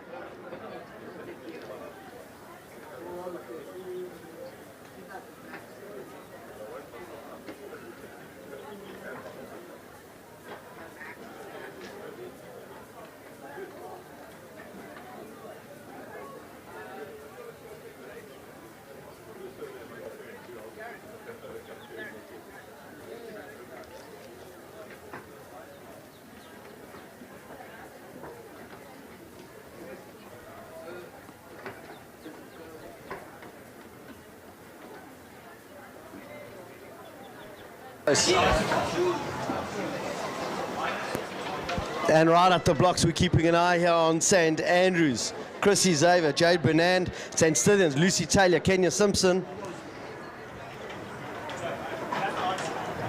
Remember, you don't have to be in the boat. You don't have to be pretty, efficient, or effective, but all those three things do help. Lucy Taylor doing a good job. She's driving it down. St Andrews, you've got to do a bit of work. Remember, 1 and 2 through to the finals. So they are just going to try to position themselves. DSG Smith doing a nice job out there in lane 6. Keep an eye out. Elizabeth Kingwell, Kanya Zulu, St Mary's. They are in lane 1.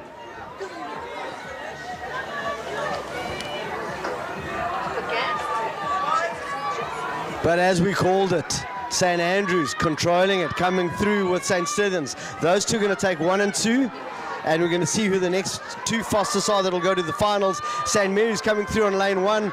Just everybody be very careful. We've got a hard charging St Mary's, lane 1. Gentlemen from St John's in the Octuple, be careful. St Andrews going really well. St John's, kids, watch your back. St Andrews, nice and controlled. Chrissy Xavier, Jade Bernan, they will take that from Lucy Taylor, Kenny Simpson. And St Mary's will cross the line. St Mary's, just careful. St Mary's, hard stop, hard stop. Well done, St Mary's. DSG coming across the line. Then Clarendon and a hard charging PGRC Cahill. Okay, wait.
And these are the Selborne sprints. It's getting really exciting. So much action, so much movement. We've got to stay on our toes. St Andrews Manson, lane 1. Lane 2, DSG Murray. Lane 3, St Mary's Ledley. Lane 4, Holy Rosary Webb. That's Hannah Webb, Robin Fatty. Lane 5, St Sidon's Van der Brecken. Lane 6, Holy Rosary Webb again. But sister against sister. Sister against sister. That's Courtney Webb and Kotso Matabese. And no real surprise, but there's a massive acceleration from Nicole Ledley and Angela Ilgner. Those two controlling the race really nicely. Only wants to respond are St. Stithians, Van der Brecken and Shipalana.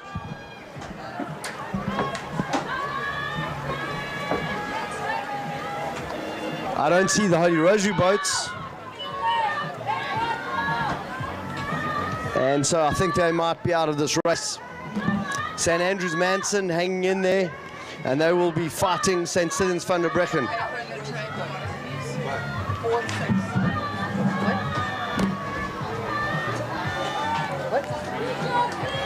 And that's St Mary's Ledley coming through nicely.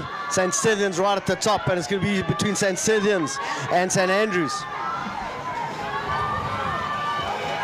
But St Stithians have got their rates up, they are moving really hard. St Andrews have got to do a lot more work if they want to bridge that gap. St Mary's have done enough. They are straight through to the finals. Next position still open. That's between St Andrews. It's between St Stithians. And I'm going to give it to St Stithians. St Andrews, just be careful behind you. And DSG Murray Palmer, lane 2 coming in. Exciting, eh? I can never get over how quick the turnout. I'm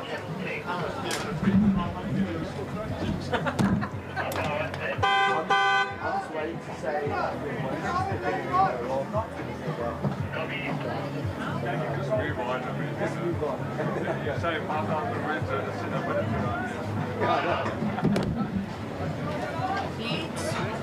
All right, this is exciting race. Durant, ooh! Miles Labour. It's the start. All right, there's a whole lot of power lining up at the start, Rob, because we are at the men's under 23 pairs. There are 2 heats for this event, meaning first 2 finishers of each heat progresses to the final, along with the next fastest 2. UCT, Solot in lane 1, Durant from UCT lane 2, Leyburn, as in Miles Leyburn, in lane 3. Renison from Zwartkops in lane 4, Rollins from Tux lane 5, and a Wits Tux composite team stroked by Delano Sa in lane 6.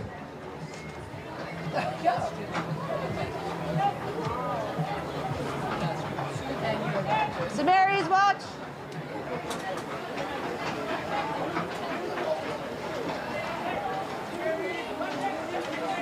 I haven't seen Miles Leyburn in a while. Yeah. I saw him, he was actually at the airport when we left. Really? Must have been on the same road. Stay down with race 19, 20.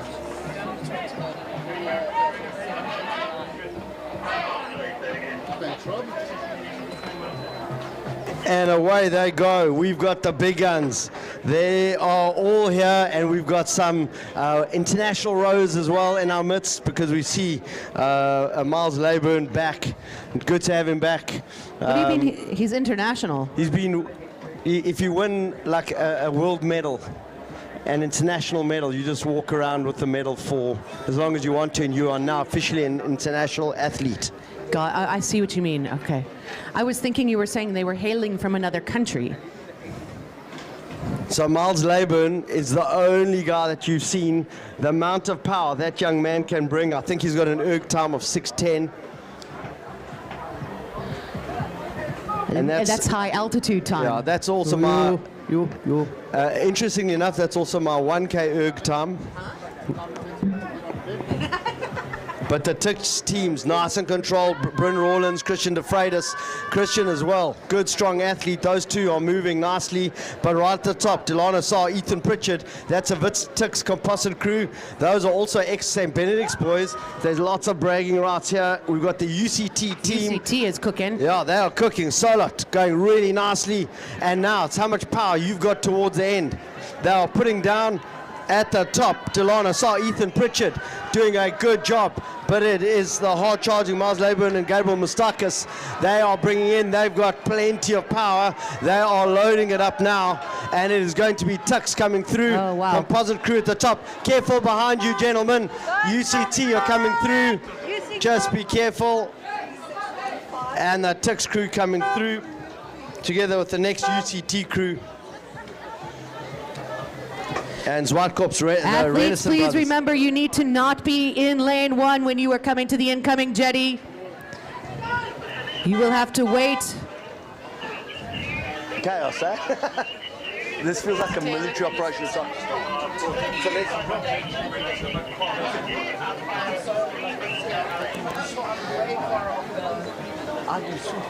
I just do drugs that they give me, and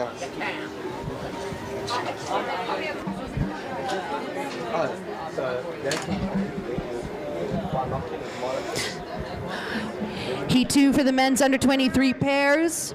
At the start, in lane 1, Douglas from Tux, De Kaiser from UCT lane 2, Breitenbach, UCT lane 3, Riccardi representing Tux in lane 4, and Jamini from Tux in lane 5.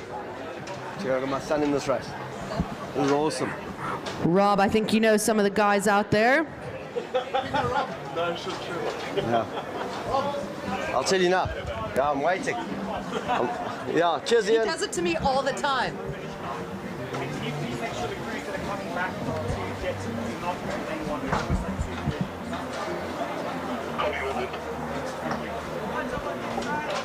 St. Mary's, please get out of lane 1. St. Mary's, out of lane 1. I got your back, Gordon Dodge. Because your dad.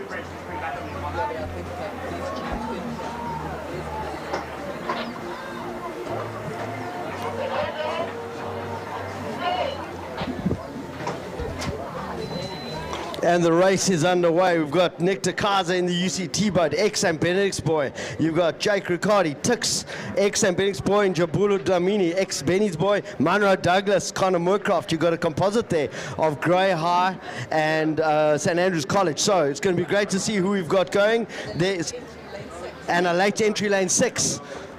Stellenbosch. Good to see the Stellies boys there. Now some of these boys have rowed together. They have got to control it.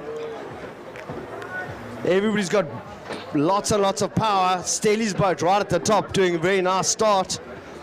And it's how you can control it, how you can get to the finish. And if you ever want to test your relationship, get in one of these boats with your loved ones. But Njabulu and so it's Dlamini van der Brecken doing really nicely. I think are hard charging. The Tix crews are controlling it. Stellies just struggling at the moment. They went out really hard and they are being run through by the Tix crew. Both Tix crews are coming through. A lot of angular movement from the Sakari Express, but they are going and they're going strong. UCT, Nick DeCaza, they're coming through. These are bragging rights. It's the 3 boats, each got a St. Benedict's boy in it. You've got Dlamini, you've got Riccardi, you've got DeCaza. Nick DeCaza used to row with Jake Riccardi, so they know each other well. And these are bragging rights, but look at Dlamini. He is going and he is pushing down. A lot of power from those boats, trying to see who can get through. A bit of a snag on those blades. That's going to be the last few throws of the dice here. They are sliding across the line together. I can't call it, but that was great racing. Staley's team coming through together with the Monroe Douglas and Connor Moorcroft crew. And finally, the UCT Breitenbach, Kane Smith. That's the kind of racing we want to see.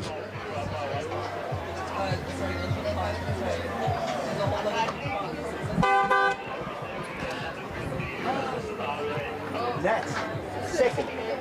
Okay.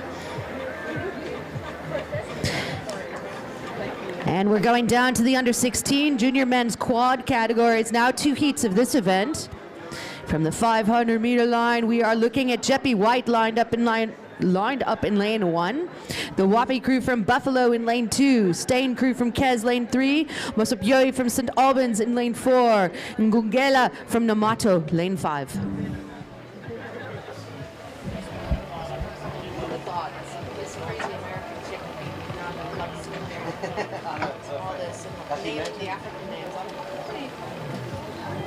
When I read Charlie.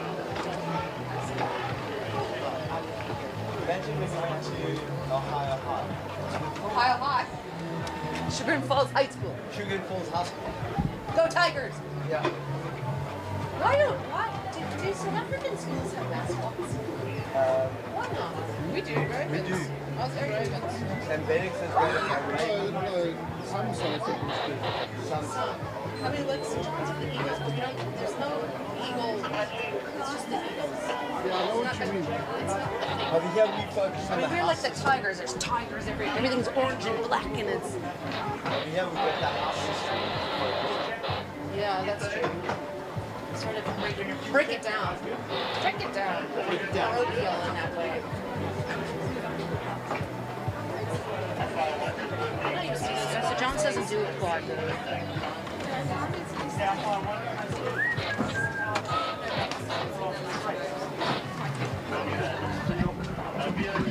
Here comes the sun again, Rob. The bank of clouds moving off for a little bit. Put on your sunscreen. Hydrate at the Slimsly sport drink station. Again, thank you to our sponsors, to RMB, supporting South African rowing, and to Slimsly Sport, sponsoring the Selborne Slimsly Sprints today.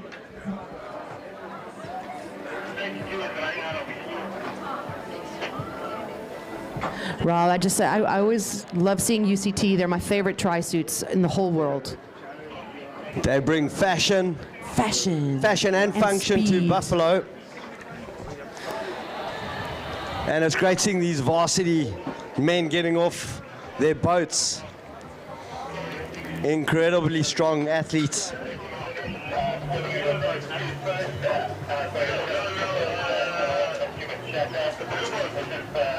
And I think the rivalry building up through the season between the universities. We're keeping an eye on the Stellies boys, trying to see what they're going to get up to.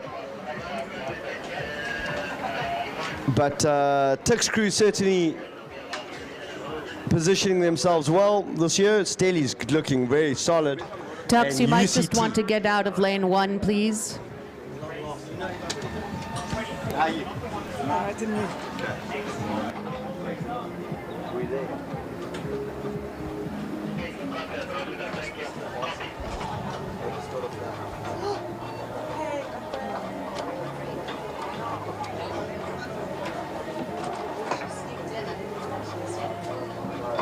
thought Rob was talking to himself.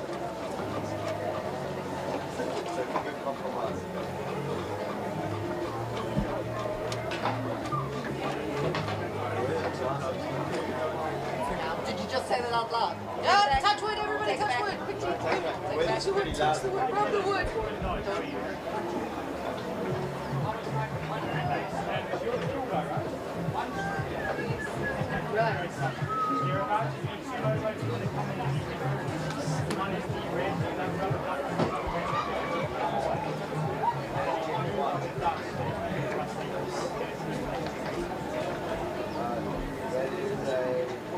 Aaron's. What, that's Seller. Call him. Let's see. Z4. Brian Thompson from Stellenbosch, if you could please get out of lane 1. Brian Thompson from Stellenbosch. There is a JP boat about to run you over. Sculler in lane 1. Brian Thompson, please move out of lane 1. Thank you.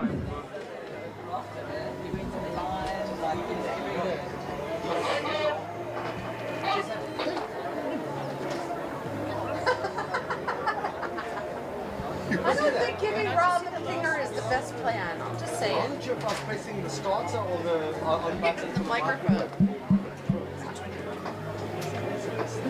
I don't think multitasking. Take over from No. And the St. Albans crew, no surprise there, Rebatso Mosupie and Mulla Mugivi Damon. The coxed is Mika Mabuchu. Good, strong start. Keir Steyn, only wants to actually try go with them. Buffalo RC holding on. JP White, a little bit late to the start there. They're going to have to pick it up from here. They're steering it in towards the inside lane, a little inside of their lane. It looks like they're headed right for the buoy on the lane. Am I correct? Yeah, so JP. Yeah, they're definitely. Didn't have a good start, but they've built it up and they're slowly bridging their way back to Buffalo. That's going to cost them a position. You're going for the first 2 placings at the moment. St. Albans and Kez are controlling this. Good, strong work from Buffalo. Anganapi Wapi. Good, strong. That is really good work from the Buffalo crew. They are trying to claw their way back. JP are out. They can't hang on to the pace. Everything's been done here by St. Albans, open water. Then there's Kez. Then the Buffalo RC crew.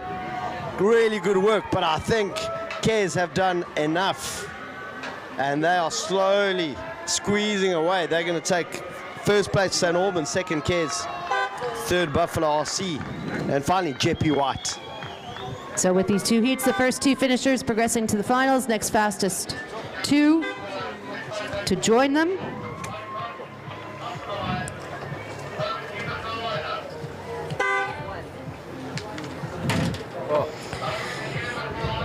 Heat 2 lining up at the start. We've got St. Albans Callis in lane 1, Jeppy Nell lane 2, Ramsarup from St. Benedict's in lane 3, Ashane Gray in lane 4, and Jihadis from St. Albans in lane 5.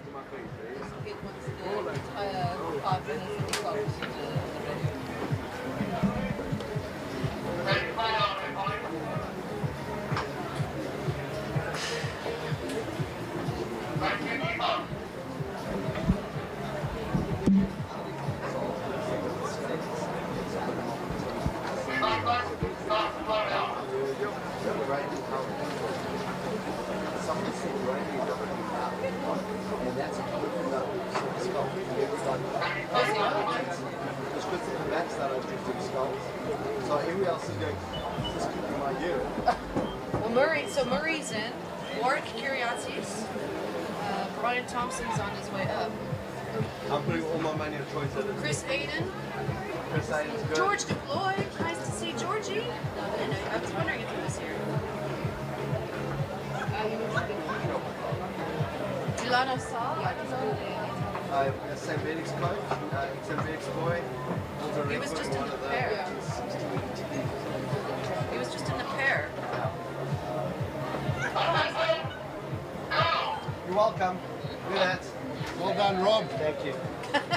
I need sound effects. Did you heard it? Yeah, we'll put all strap next to your head. But Murray's there.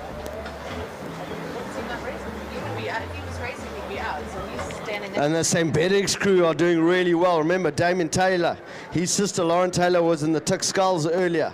At the St. Benedict's, Jordan Rams are up, Matei Mutluwane, Connor Skuman, Damien Taylor, and the Cox there, JV, Joshua Fenter. They've got a good start. They've got Gray Ashen on their stroke side, Jeppy Nell on their bow side. And Jeppy are doing really well, really good, strong position. They are right next to St. Benedict's, and they've got plenty of power because they've got Oliver Stanfest. Matthew Nell's a stroke there, and then obviously Caden Liebenberg. Oh no, we've got a broken blade. Or a crab, an errant blade from St. Albans. Oh, the St. Albans crew are struggling there. There's a blade high in the sky, better to stop, extract that. And right at the top, they've got the St. Albans Jujadi's crew. They've been going really hard, and St. Benedict's are struggling with the pace because Jeppy is going hard. They are throwing everything at it. They are nice, neat, coordinated, and they are coming together right at the top. You've got St. Albans Jujadi's. They are looking out at the boat, but it is going to be Jeppy. That is a masterclass right at the end. Rob, Second place. this race is on between St. Albans and St. Benedict's for that second place position. Remember, it's just 1 and 2. Jeppy are going to go through. Good racing. Second place, I might just give it to St. Benedict's, but I will not. I will leave that to Gareth Jasson to tell us the results. The eagle eye of Gareth Jasson. And then Gray Ashen coming through here, unfortunately.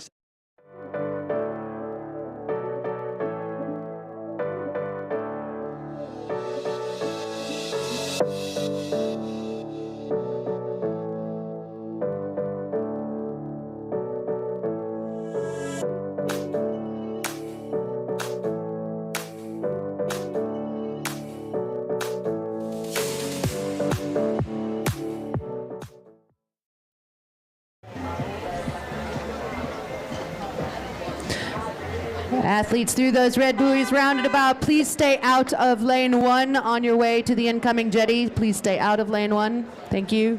Do you think, I just wonder if they don't tighten the gate and it pops off and they just can't. So looking to get themselves into the final for the Silver Skulls, the men's Silver Skulls trophy.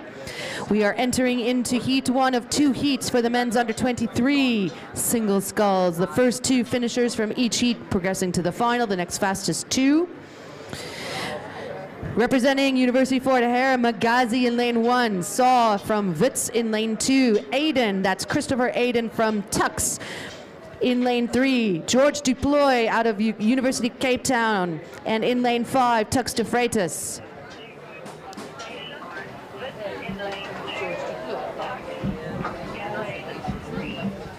Ons moet Afrikaans praat nou. Ja, baie goed. Ja, is baie goed. Wie praat beter Afrikaans? Hierdie meisie op der. Like my Afrikaans is lousy, but I speak better Afrikaans than my kids. Like when I speak to them, they go, Dad, how are you so fluent in that foreign tongue? I'm going, you're joking. And you know, the thing is, you don't watch it on TV. So you aren't surrounded by it.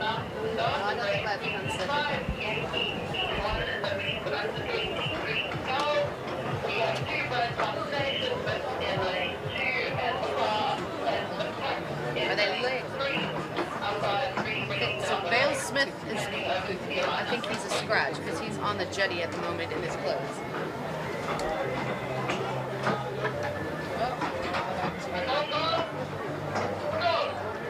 go, Rob. Look at that. On it.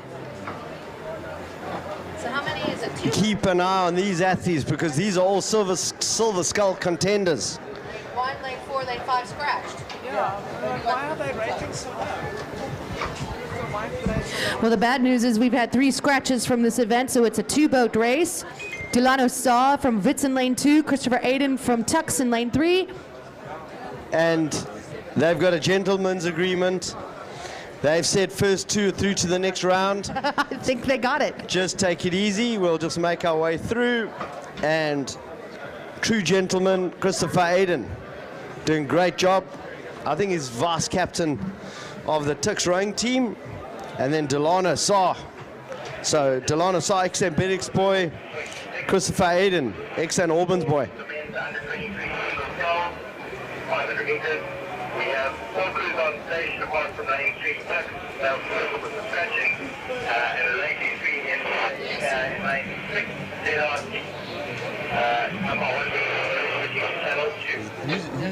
Something RC, ZRC. Is that it? Oh, you know, that's that. We saw that earlier. Zwartkops.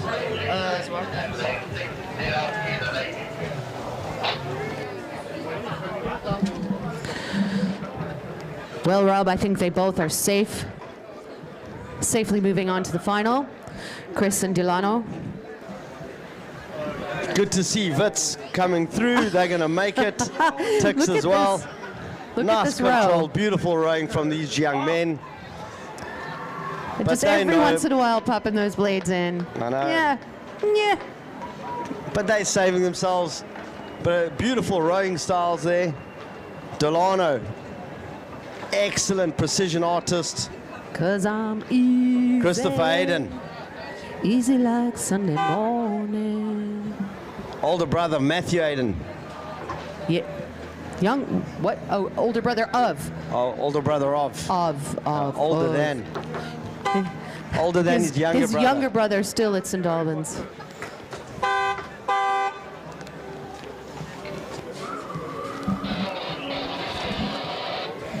And that's a wrap for that heat. Both of them going through to the final later today. Next up, Heat 2, the men's under 23 single sculls. Walter Sisulu and Kube in lane 1. Kiriatsis from Tux, lane 2. A scratch from Tux Bale Smith in lane 3, but you'll see Brian Thompson from Stellenbosch, lane 4. UCT Emmett in lane 5, and ZRC in lane 6.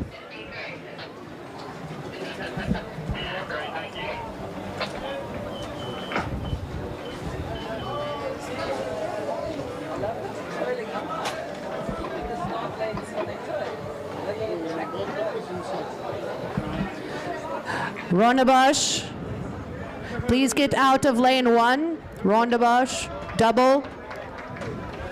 Please move out of lane 1.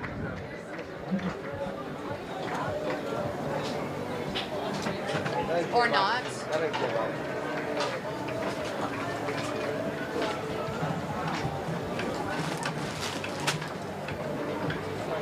But you're just going more into lane 1.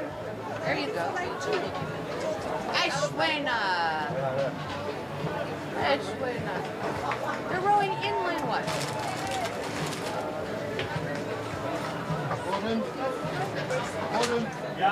I was going to say it, but yeah, you see. That's such a controversial.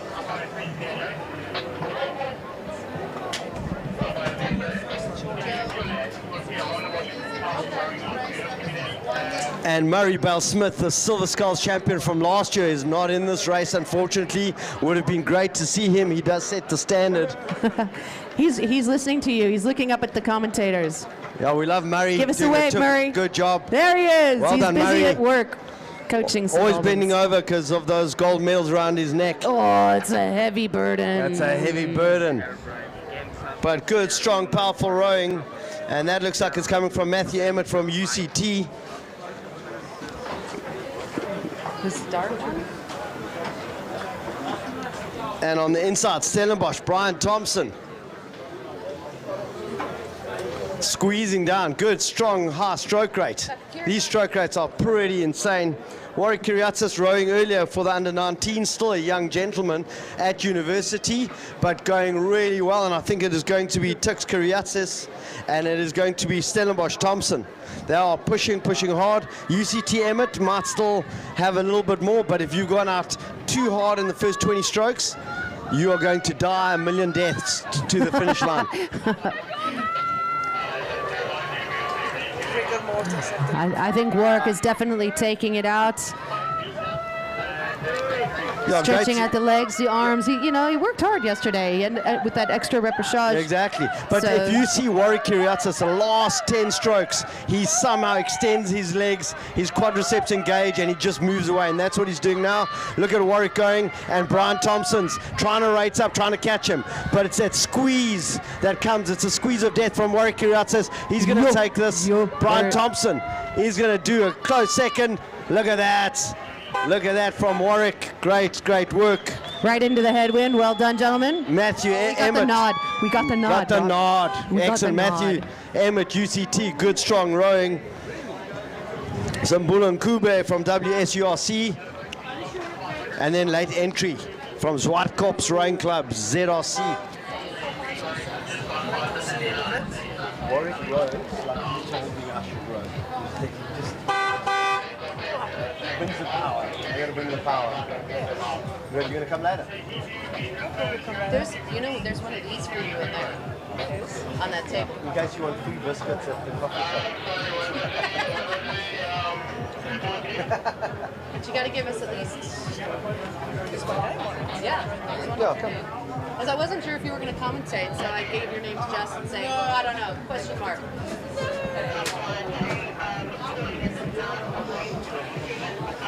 Pair.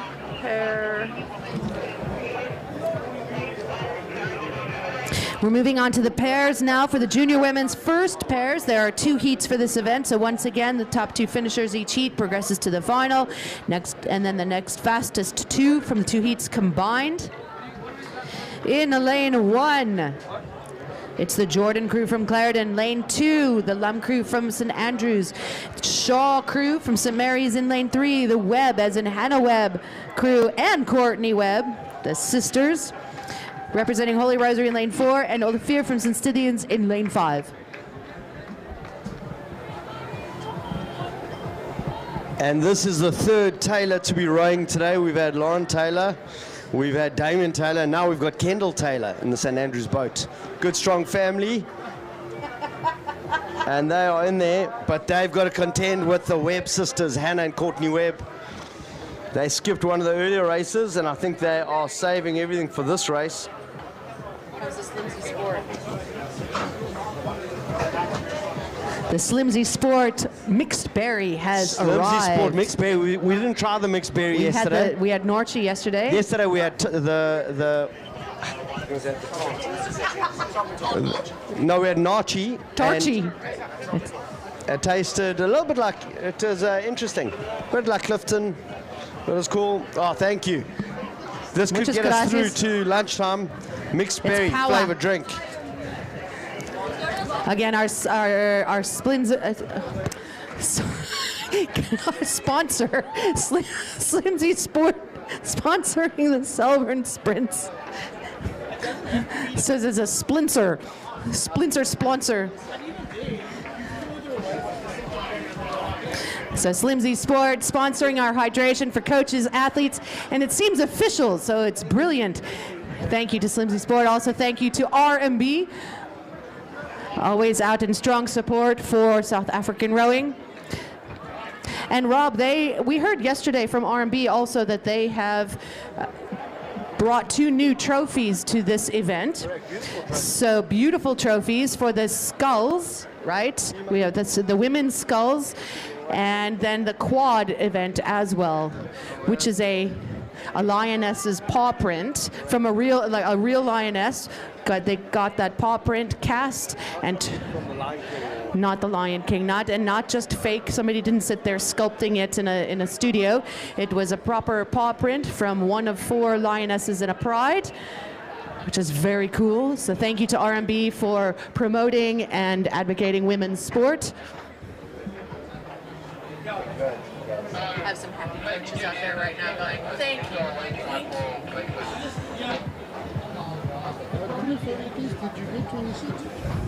Rob, if we look behind us, Super Sport setting up. So we've got Eagle Media covering doing live coverage for us today on YouTube. The Selborne Slimsly Sprint on YouTube. And then we see some Super Sport setting up as well, catching the action. And there's a bit of movement straight away. St Andrews, Megan Lum, Kendall Taylor struggling to keep a straight line, but I think that's got more to do with the fact that they've got a lot of power in that boat. The Webb sisters doing really nicely, got a good start, but it's St Stithians. Erin Olivier, Zana Skiermans, they are out there in lane 5, and St Stithians have had a good start. St Mary's, it's still in the middle. St Mary's, that's Shaw van Lagerenberg. Expect a lot of racing left here.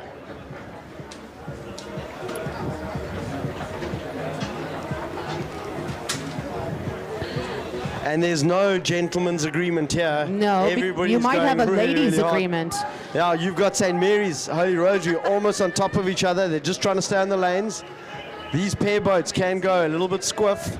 Got to be careful. But there's still some racing in here. They are moving. 1 and 2 are through. The Webb sisters, Holy Rosary, still hanging in there, doing a great job. They're connecting. St Mary's is coming. They're going off at a little bit of an angle. You can see them because they're coming towards the commentator tower. You can see the water tail that is arced a little bit. Holy Rosary are holding nicely. They're right next to the St. Stithians boat, and they're starting to move. I think St Mary's is making their move, pulling out in front of the pack. St Andrews, Lum, keeping close contact. Also Holy Rosary trying to keep contact. These ladies wanting the first 2 spots in the heat to secure their spot in the final. And Holy Rosary have decided. They've showed up and they are pushing. They are pushing up against St. Mary's. They're holding on for second. The St. Andrews crew are picking up and it's becoming a race for second place. St. Mary's are through. They've got a bit of a gap. Holy Rosary are holding on. They are driving it down, trying to nail it down. Megan and Kendall are pushing for St. Andrews. They are very close. The Webb sisters are pushing. It is going to be a very close race. Fast charging St. Andrews, hard to call it. And the St. Stithians, Olivier Skiermans crew crossing the line. A handshake between Isabella Shaw, Lily van Lagerenberg, congratulating themselves, getting into the finals. That second spot up for grabs. I don't even want a chance guessing that one. We're going to refer it to the eagle eye, glass eye, evil eye, stink eye specialists here at the finish tower. Soon clear it and we'll scratch it.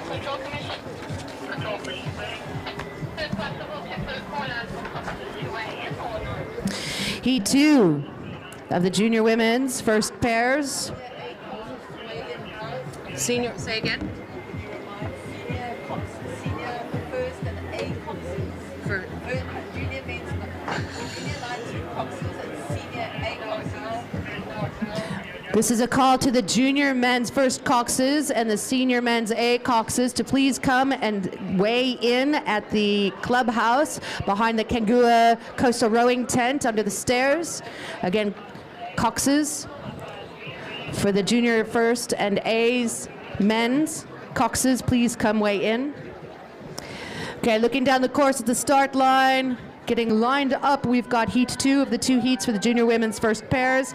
Shipalana from St. Stithians in lane 1, McGregor from St. Mary's in lane 2, Sebapalo from St. Andrews in lane 3, Chikwatamba, St. Stithians lane 4, and Ninan from St. Mary's in lane 5.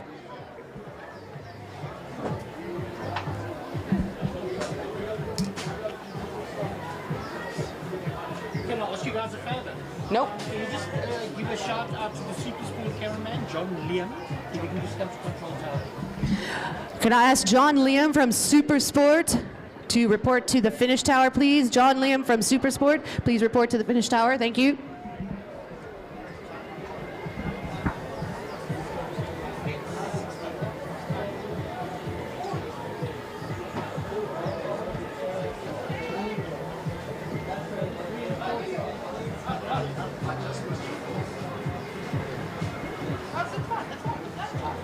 saw France and then he was here and he was gone.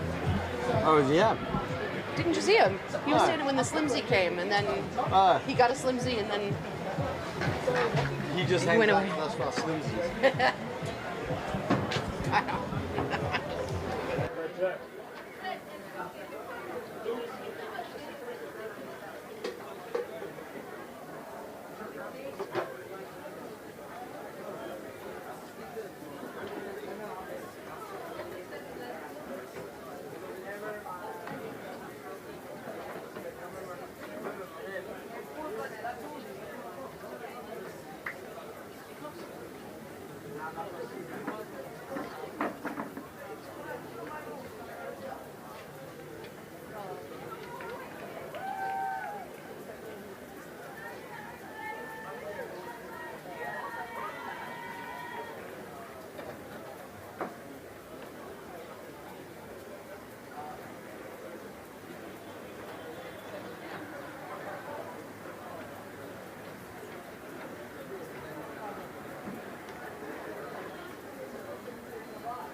On it, on it, on it.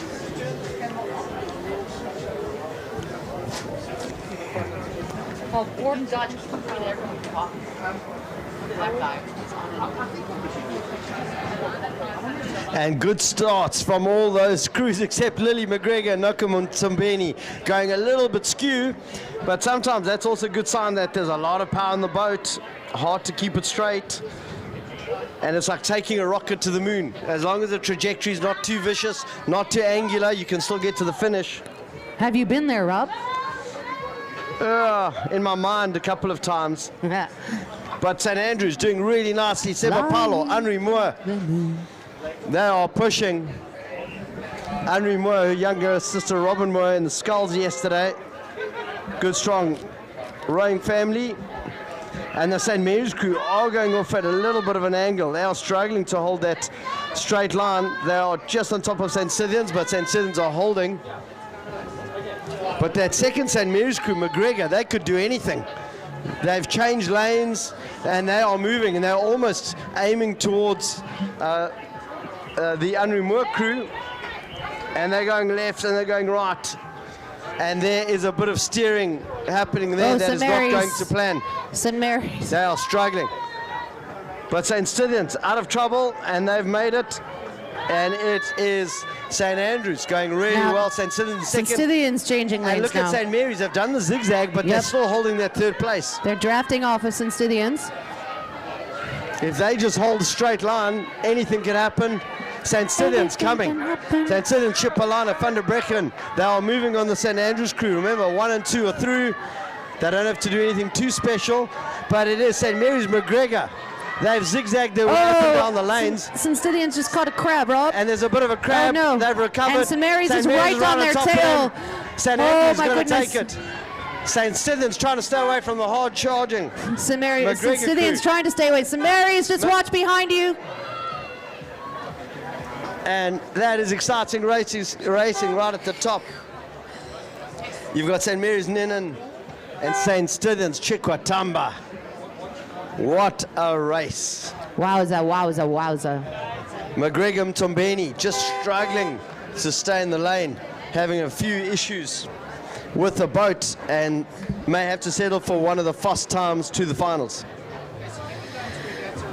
And now loading, we have the junior men's doubles. 4 heats of this event, Rob, which means only the first place finisher of each heat progresses to the final, and the next fastest 2 from all heats combined. A couple of seven riders in a couple of heats. Riders. So heat 1, Makubalo from Selborne in lane. All right, let me start that again. Lane 1, Selborne, Makubalo. Higgins Thurman from Sachs in lane 2. Zeng from St. Benedict's in lane 3. Oyenekwu from Jeppe in lane 4. Cass from Rondebosch, lane 5. Cruz from St. Andrews in lane 6. And Ryder, That's from Gray in lane 7.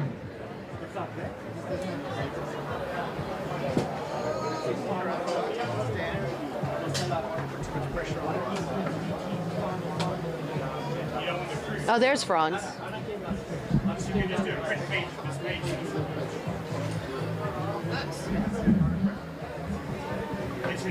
Oh, you guys kind of want to get it down at the moment. On the spot.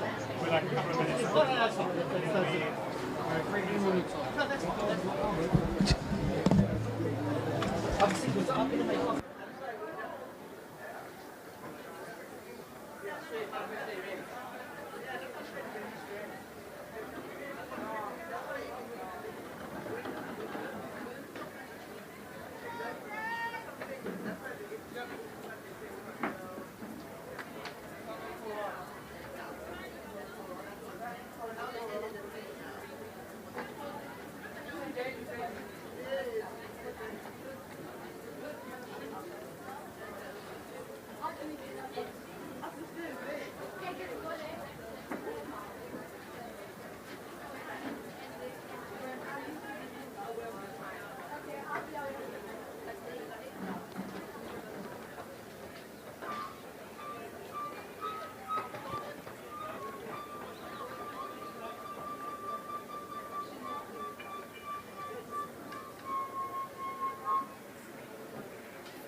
They are away, Rob.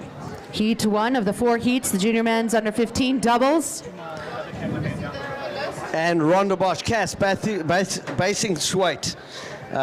thwaite, just having a tough start like I did in the pronunciation of the second name.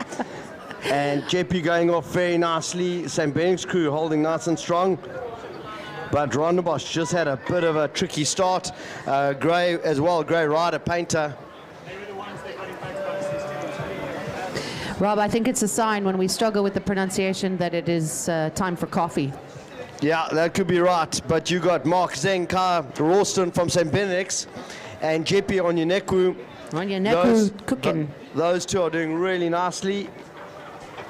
They've got a bit of a gap on the rest of the field. Now, who's that? The St. Andrews there. Is that Rondebosch in that orange boat? No, C4, that is Onyeneku. That's a Jeppe boat. Correct. And they're right next to St. Benedict's. St. Benedict's seem to have a little bit more control. There's a bit of angle coming onto that Jeppe boat. They're still holding it, but it's St. Benedict's. Mark Zenka, Ralston. Big, strong Mark. Nice controlled race. They're going to come through for the first. Next fastest going to be Jeppe. Jeppe's still pushing, but St. Benedict's look like they've done enough. Mark Zeng, Kyle Ralston. Good work, gentlemen. Jeppe coming through in second. And third place, Sachs, Higgins, Thurman. And right next to us here, we've got the Selborne Makubalo crew. They are going to take it from Rondebosch if they can just hold those strokes, which they do.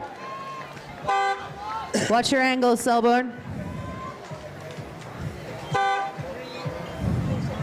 And then Gray. And Gray high. Logan Ryder, Josh Painter finishing off.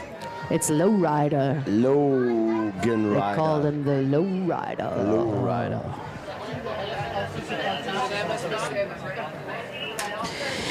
Heat 2, the junior men's under 15 doubles at the start line. Malabacha from St. Stithians, lane 1. Leighton from Selborne, lane 2. Arnott from Rondebosch, lane 3. Fisher from Grey, lane 4. Allen from St. Andrews in lane 5. Espy from Sachs, lane 6. And Makinya from St. Benedict's in lane 7.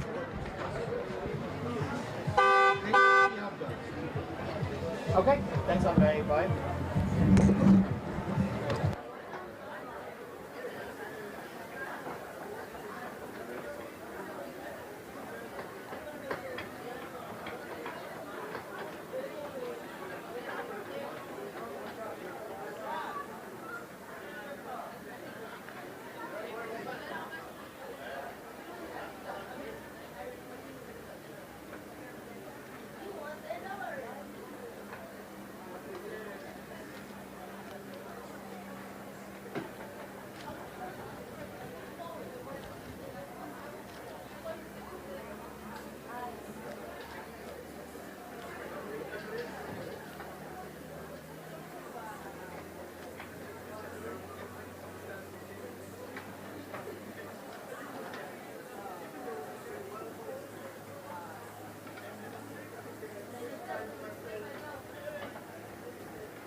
And Grey Fisher, Pretorius, Sterling start right in the middle.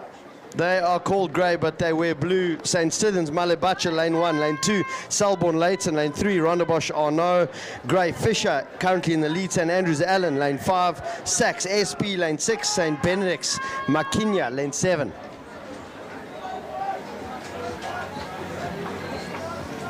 And St. Stithians, lane 1, Malabacha, they are holding on. It's them and Grey Fisher. Grey Fisher seems to have done enough at this stage, but there are some blades flying out. I think they've gone out really hard, and they're now paying the price for that. Selborne heading over into Rondebosch's lane. Grey are holding on. They went out really, really hard. They're trying to keep going, but the connection with the blades, the winds come in. There's calling a bit of a flutter there, a little bit of an angle. They're still holding on. I think they're suffering. They are suffering a lot. Their strokes are shortening. They are throwing everything at it. St. Stithians, Malabacha coming in. But the team from Grey High, they've done a great job. But that is a lot of power that they threw out early, and they are paying that price. They are coming through.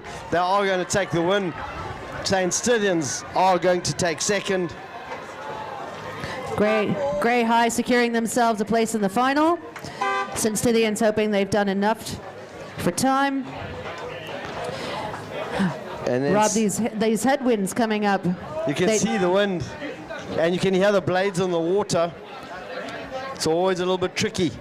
And the forecast was to be a windy day today.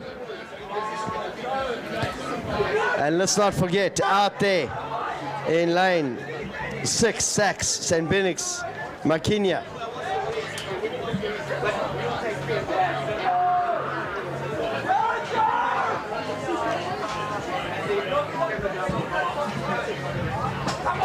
Yeah, the St. Benedict's team, something's not right there.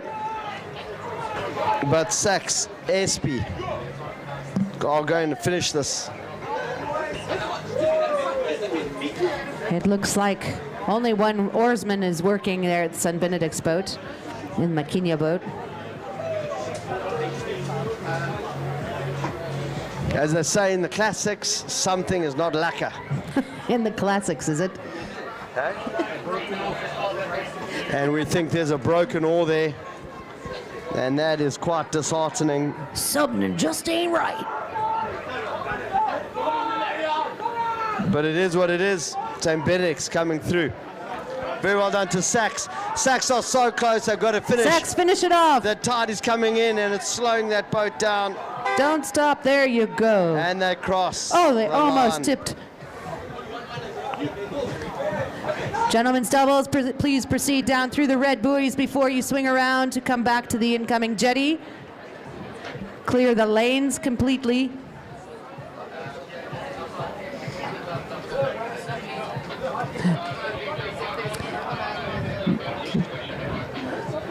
The wind has made itself a nuisance for us. And it's only just beginning. Aye.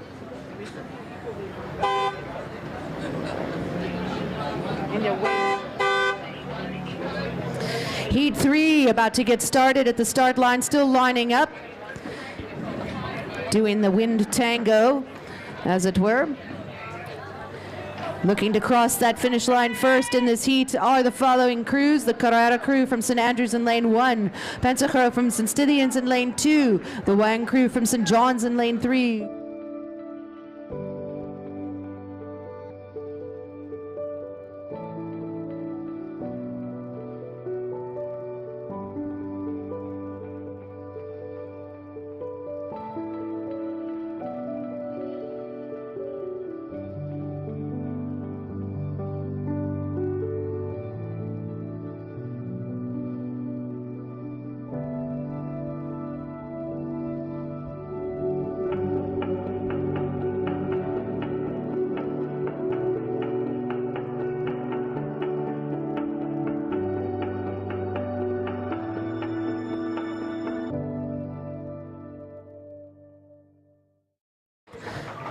Blustering up the river. It'll be fun to see what Super Sport can pull off in this wind with the drones today. Again, all the action live on Eagle Media, streaming on YouTube.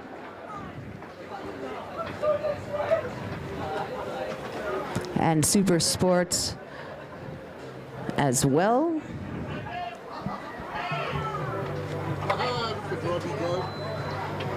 He can. He's so special. Multitasking like a champ. Okay, they sent Stevens there. What happened there? They swapped something around there. Oh, we're on that race. Oh, like I say.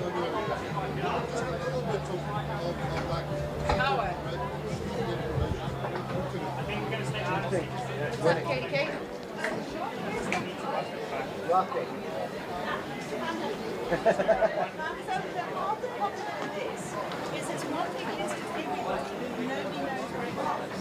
Oh, so you don't know who's where and what? So what we're down here doing is duplicating lunches.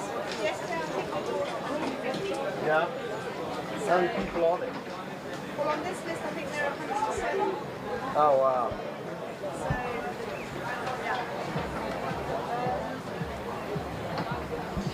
And they're making their way down the course now. Okay, you do it, Rob. It's Enrique Pereira de Encarnação, and it says Panayotzi Savidis, but I'm not sure if it's Panayotzi in that boat. We'll see as they get a little bit closer, but it says Pereira de Encarnação and Savidis doing really well, really strong race there. Buffalo RC, Mofu, Liba, they are being shouted in by their friends, but St. Stithians, Panzerkro, they're in lane 2 coming in hard. St. John's Wang. But it's the St. Benedict's boys controlling it. They are the first, and they will go straight through to the finals. And the Sachs crew. Is that Sachs? And that is a really good showing there from Savidis, Pereira and Carnaçao. And second, Buffalo. Buffalo Moku. doing an amazing race here, just off the pace from St. Benedict's. And St. That's Sidon Moku punts and across Liwa. St. John. St. John's catching a bit of a crab as they're making that surge. That's cost them.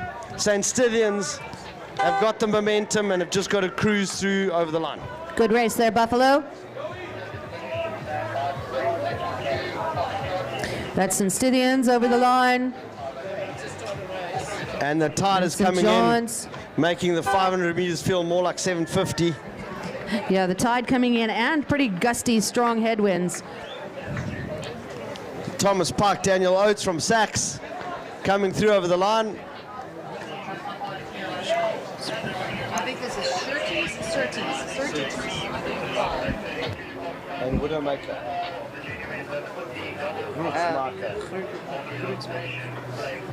I'll leave that one to you.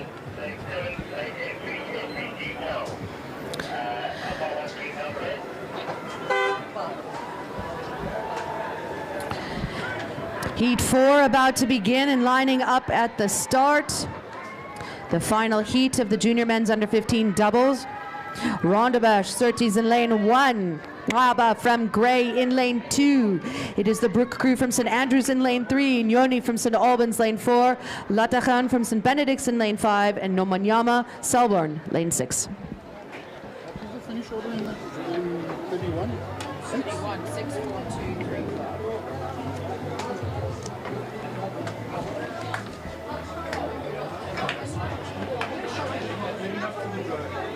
Yes, take it. Again, the heat winner of this heat will progress to the final for later today. And the rest of the crews hoping that they will move their boats fast enough down the lanes in order to secure their spot as well.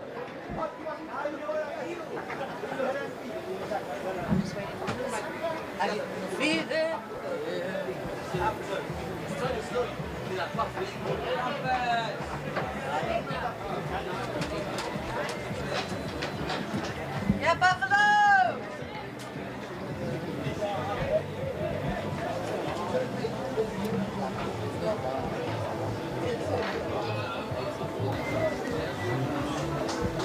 And the boats have gone off already. St. Benedict's are having a bit of an issue with the boats. One of them on top of What's each other. going on out there? St. Benedict's have managed to make their way around. I think it's the Selborne Nomanyama crew. Where's Nomanyama? Where are they? Yeah, they are going to hit land there. They better slow down. Is that Nomanyama crew? They started to realize there was a lot of shade in the course, and that's them going under the trees.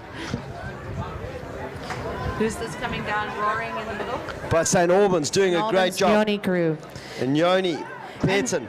Rondebosch looking strong here in lane 1 as well, Rob. And just off their pace, the Glaba crew from Gray. Yeah, Rondebosch suits his Grutzmarker. Remember, the first and the next fastest 2 times, so you've got to make sure you get the win here. I think St. Albans Nyoni have done everything they can. Selborne Nomanyama getting their money's worth. So they've seen the trees, they're coming across to see the main clubhouse. And why not, I say. But Rondebosch are going. They've picked it up. Rondebosch starting to cross over the lanes. They are crossing over. That means they are dumping all the power that they've got to try bridge back to St. Albans. Never mind the direction, just speed. But St. Albans are too neat, too controlled. They've got this race. St. Benedict's are holding off on the far side, but they are struggling to hold the pace that has been set by St. Albans. So almost all in one lane, it looks, because if Selborne comes over, we've got Rondebosch, followed directly behind by Gray, followed by Selborne, all in one lane. And Rondebosch, St. Benedict's having a bit of a showdown. The young St. Albans over the St. line. Benedict's crews. I think they've got a Rondebosch. Cox in there, but Rondebosch coming through. They will take second.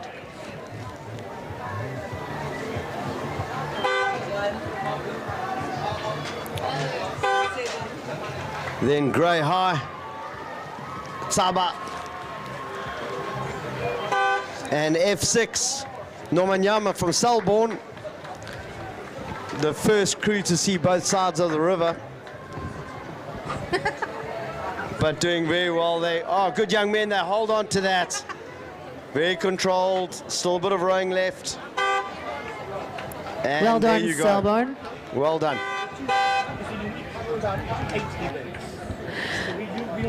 The next event is the junior women's second sculls. It's going to be a fun ride for them down the incoming tide with the gusting headwinds.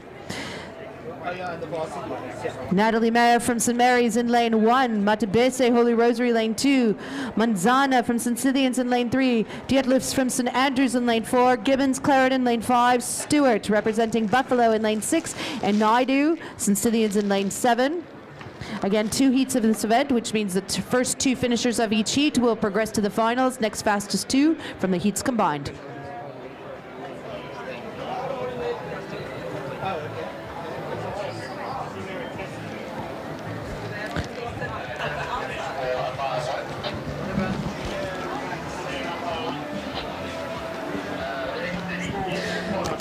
All crews, please make your way down through the red buoys before you circle back to the incoming jetty.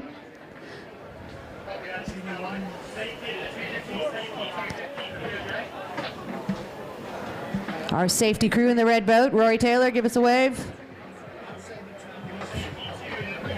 Nope.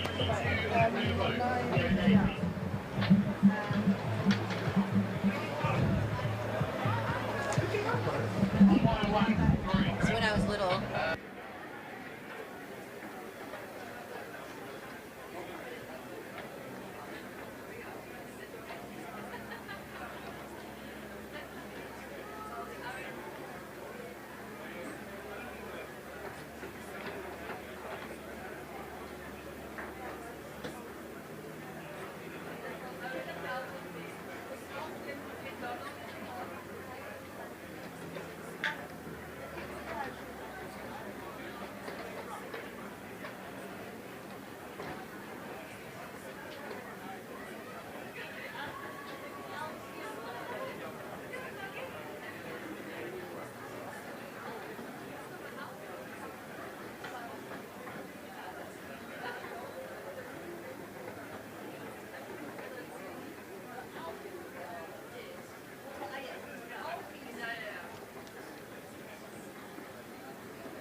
Really good work from Laura Shell Dietlifs. She's in lane 4, St. Andrews.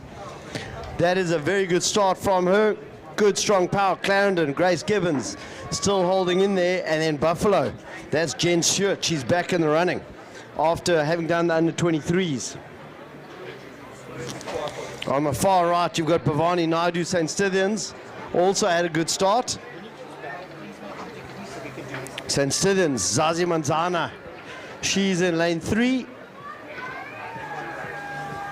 And she's right next to La Rochelle. So I think it's going to be La Rochelle from St. Andrews and Zazie from St. Stithians.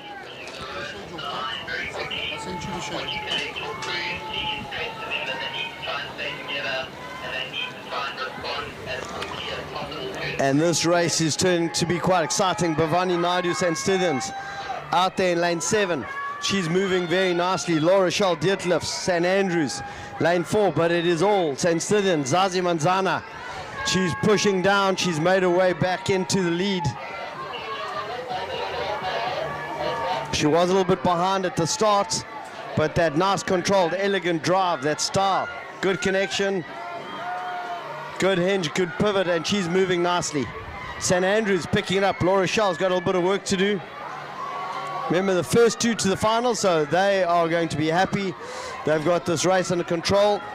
Bhavani Naidu, St. Stithians, right at the top, and she's racing Grace Gibbons from Clarendon. Grace Gibbons is going to have to find something more. She's charging. She's got good connection, high stroke rate. Has she done enough? She's coming in really hard. It is going to be very close between. Oh, that's great racing. Great racing from Clarendon and St. Stithians. St. Mary's Mayor, that's Natalie, G1 coming through.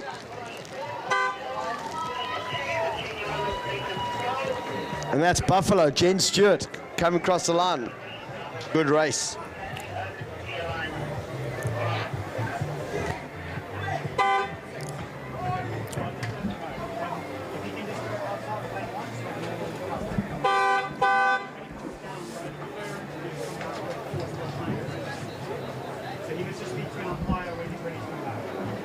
Heat 2 of the junior women's second sculls. Bogner from St. Stithians in lane 1, Twale from DSG lane 2, Nielsen, St. Mary's lane 3, Hulbert, PGRC lane 4, Mtsagwana from Buffalo lane 5, and Willis from Clarendon in lane 6.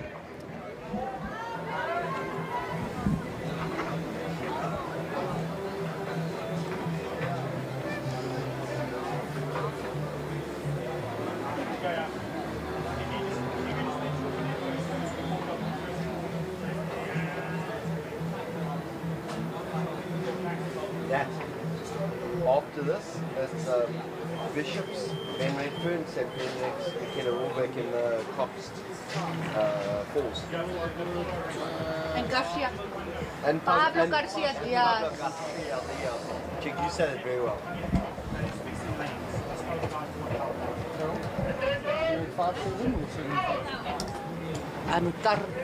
Carrera da Encarnada.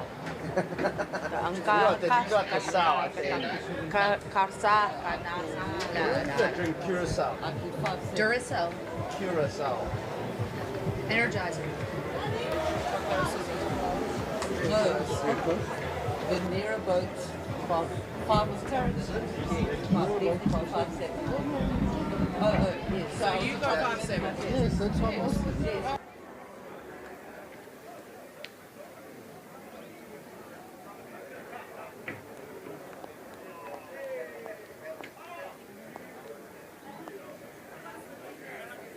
And Elita Mkanwana, Buffalo RC, has had a cracker of a start. She's out in lane 5, pushing ahead of Holly Willis from Clarendon. She's controlling this race out there, and she's gone clear water. That's Lolita, correct. And you got Emma Nielsen, St. Mary's. But also in the inside lane from St. Stithians, Lauren Bogner. Lauren Bogner is a strong athlete, and looking at it now, she's got a good angle. I think she's slowly moving ahead of Lolita. Lolita from Buffalo, a great start. Oh, and there's a crab. And that's costing PGRC. PGRC managed to just hold on to that blade. Almost went for a swim. But stabilized it, and she's back in action. Lauren Bogner doing a great job. St. Stithians, lane 1. And Buffalo, Lolita, doing well. She's increasing the speed. She's moving away from St. Mary's. She's trying to bridge back to St. Stithians, but Lauren has done good work. Nice, good connection. which means if Sicilians, if everything goes as planned, she will be the next to go through to the final round. Lilium Tungwana hoping she's done enough for time. She really needs to lay it down and post a fast time in this heat. St. Mary's trying to bring it up. And that's Sicilians over the line. Buffalo just about to finish. Last touch. DSG and the Tangerine Dream.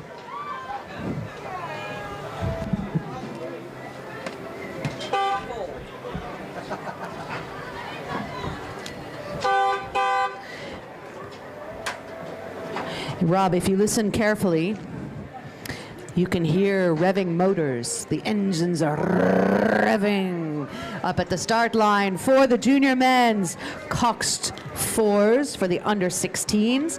2 heats of this event, so the first 2 finishers progress to the finals. Next 2 fastest from the heats combined will be joining them. In lane 1, it is the Edwards crew from Rondebosch, Carter crew from Bishops in lane 2, Ramos from St. Benedict's in lane 3, Pablo Garcia Diaz stroking the boat for St. Albans in lane 4, and Douglas Gray High in lane 5.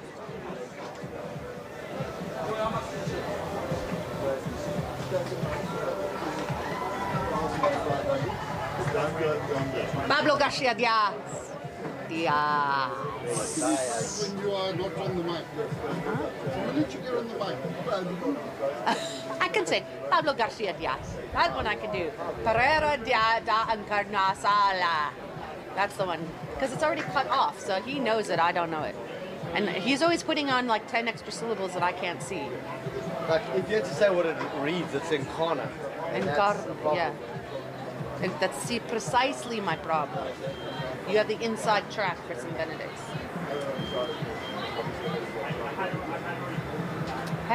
Speaking of St. Benedict's,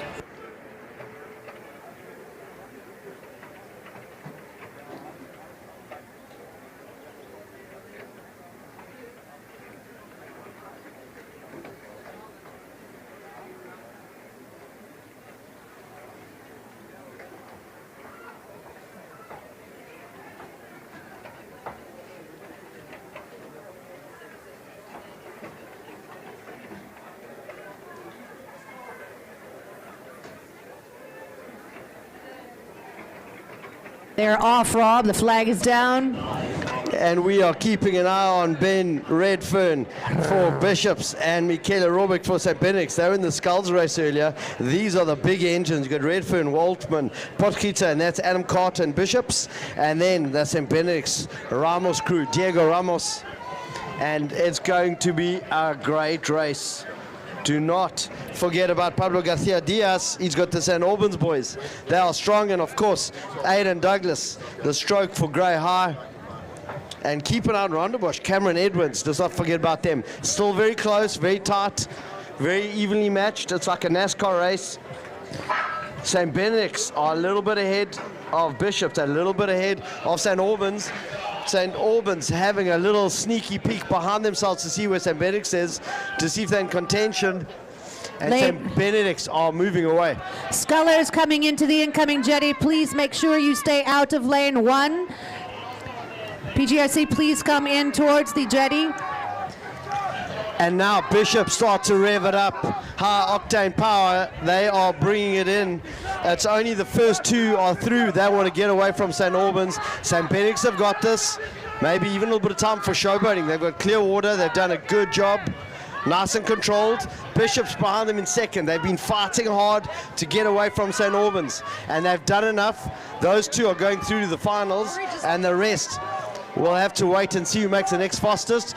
But St. Benedict's, open water, nice controlled. Bishop second. Third, Pablo Garcia Diaz coming through. Maybe the next fastest 2 to the finals. And Rondebosch coming in, going a little bit skew, but still managing to get across the line, throwing everything at it. Grey High, concluding that race. Rory Taylor looking back for his hat. I flew off back there. I don't know if it's still floating.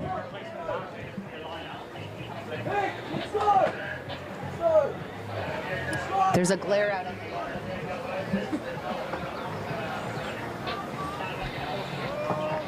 He's on like the pickup crew. He keeps going back and picking up stuff that gets dropped. Yeah, this instance is all that stuff. No, I know. I saw him. He was waving his flag and his hat went whoop. It was, I don't know, probably about 25 meters up from where they are now. But I don't see it anymore. It probably sank. It was dark blue. 35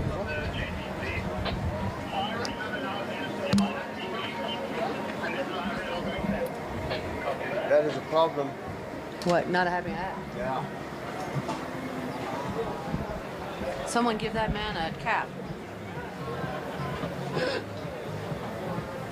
And the bells while you're at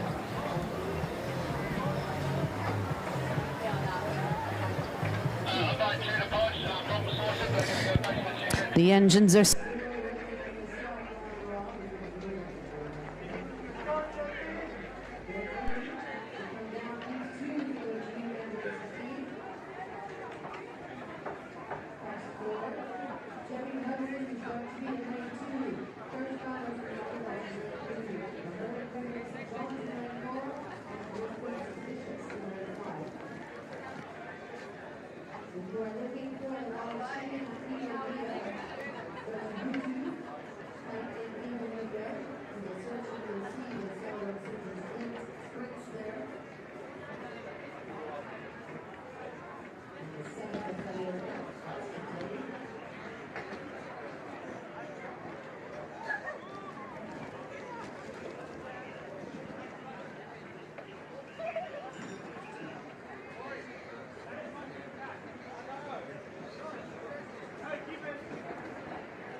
It seems like we've got boats in lanes now, Rob. Just trying to get them aimed down the course.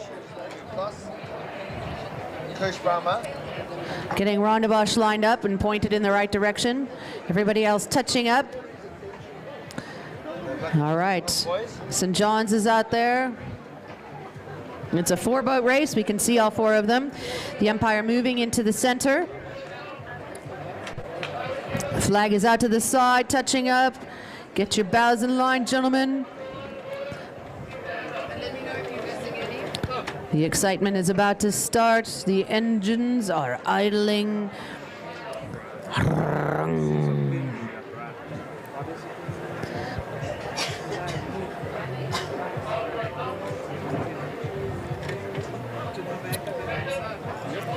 St. John's straightening out. Got it just a second to do that.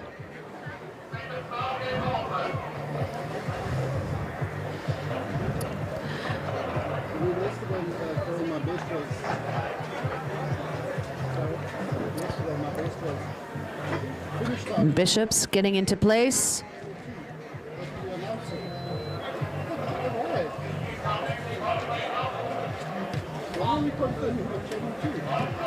Rondebosch getting blown about a bit again. Their bow pointing towards the clubhouse. Flag is up. And the flag is down. They are on their way, the under 16 junior men's coxed 4s, Heat 2, who will cross the line first to secure their place in the final. Give me a few minutes and I'll let you know. So I think the St. John's Herman crew are going to be the ones to set a bit of a marker. We've seen them up in Gauteng and they are long and strong. They're going to go quickly, but also keep in mind, Kirschbaumer, Rondebosch, they've got lots of power there. They've got Magnell, Delbridge, Schroeder, and Christopher Williamson, the cox there. Fresh from his skull earlier today with the big guns, and they are moving nicely. It's Rondebosch and it's St. John's. They're putting Jeppe Nose and Bishop Sprink under all sorts of pressure. Rondebosch looking very good.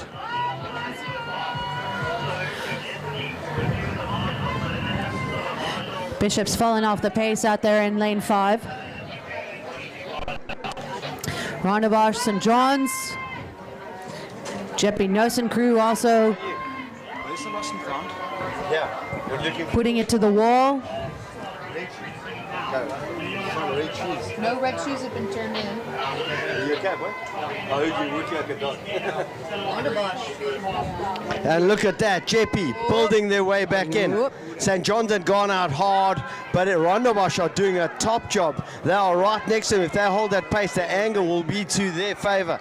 Jeppe are trying to bridge back. They are throwing everything at it, but it's turning into Rondebosch. St. John's, remember, it's the first through to the finals. They might just do enough to make it. They're not really too concerned about who wins this. Those 2 boats are through. St. John's, Rondebosch, and then Jeppe are going to have to wait to try and get the next fastest finish to the finals.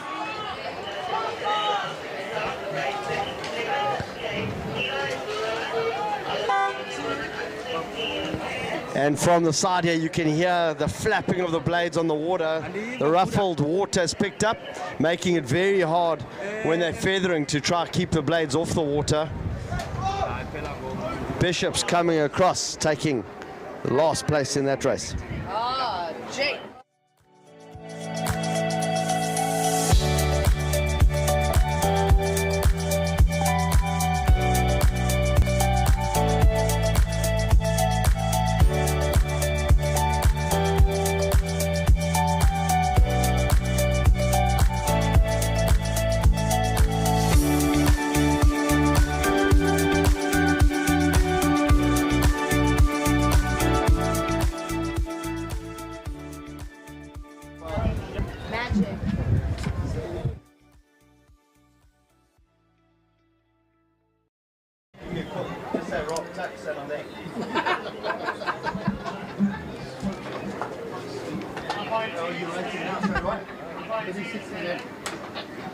Does he have a phone? You want him to know if he's in lanes 3 and 4?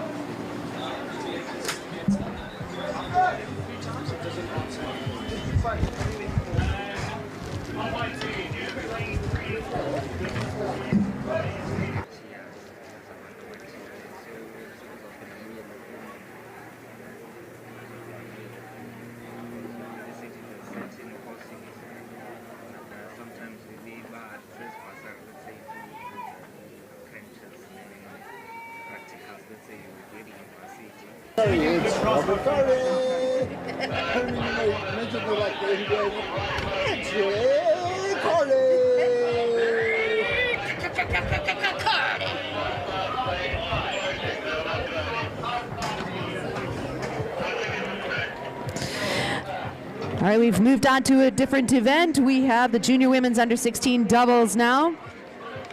2 heats of this event, meaning the first 2 finishers of each heat progresses to the finals. Next fastest 2 from the 2 heats combined.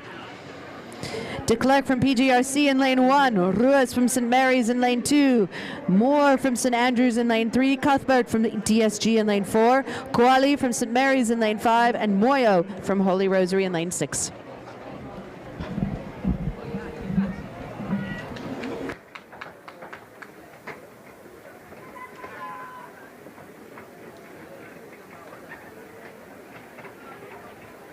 Rob, it's beginning. It's beginning. My WhatsApp is going. Our spectators at home watching on Eagle Media.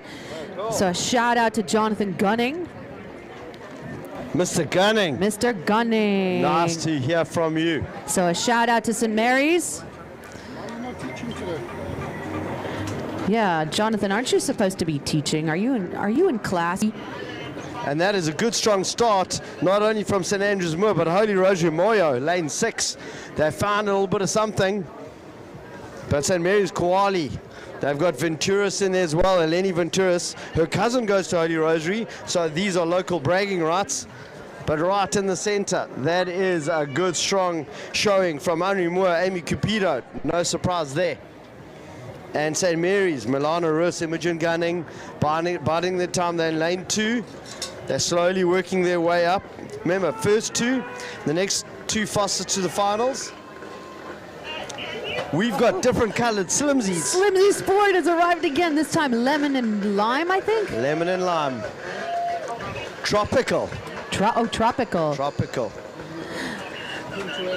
Bermuda, Bahama, ooh, I wanna St. Andrews doing a really good job. They are moving strong. The only ones going with them are Milana and Imogen from St. Mary's.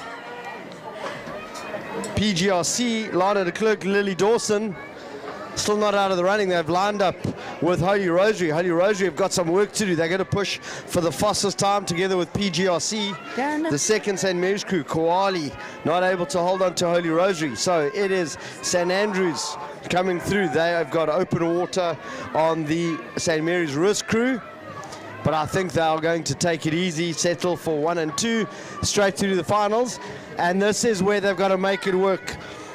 Lichle Moyo, Zoe De Santos from Holy Rosary are up against Lana de Klerk, Lily Dawson from PGRC. That's bragging rights, but they are going for the fastest time.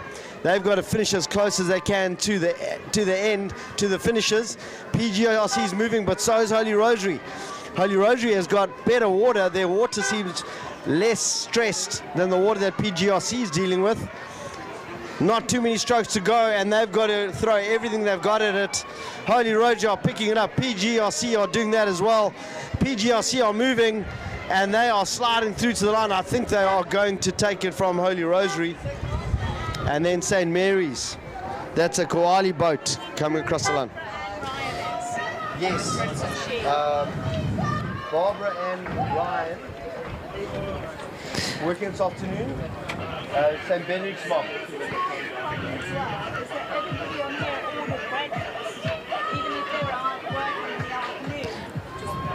How does that work?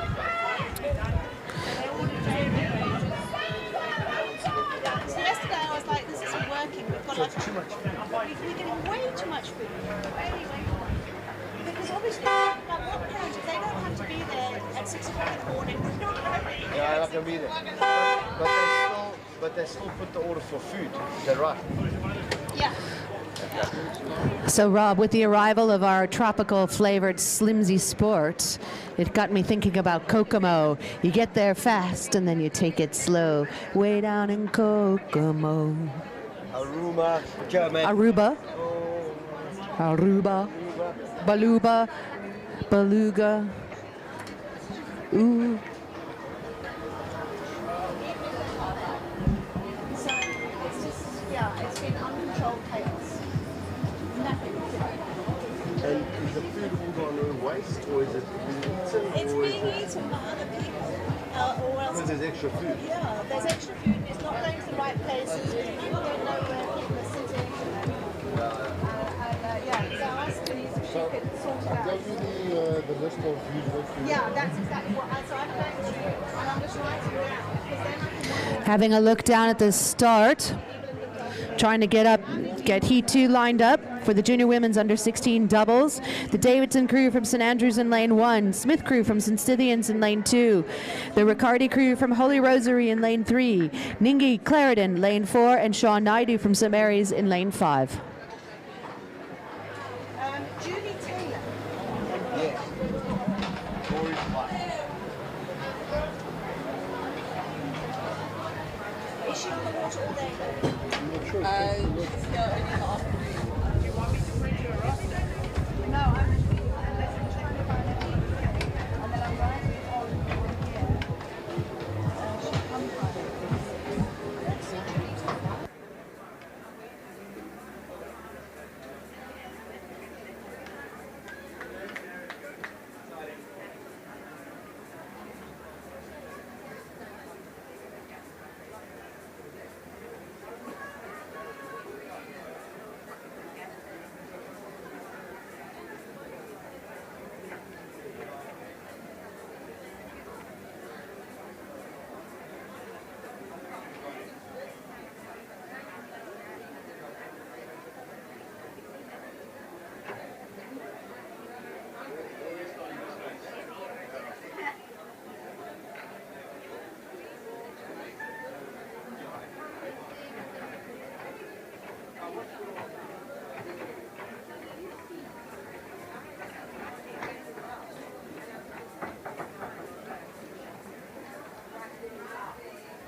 Is up and down. They are on their way. Heat 2 of the junior women's under 16 doubles. First 2 finishers through to the final.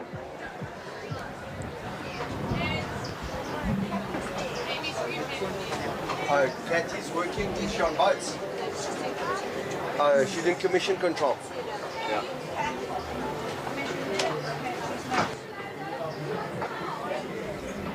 And they've gone up the blocks and they've gone out strong. Right at the top, St Mary's, Sean Naidu, always got a very good start with Sean Naidu and Prinsloo. But right in the centre, you've got Riccardi and Hill. They are doing very nicely. They are just a little bit ahead of the St Stithians, Smith and Waldeck crews. St Andrews, Davidson and Governor still hanging in there in lane 1. Clarendon, Ningi, lane 4. But they are going a little bit skew. I think they're having a little bit of an issue there. The ones that are going straight are certainly Holy Rosary, Riccardi Hill looking good, St Mary's, Sean Naidu, Prinsloo still in the running.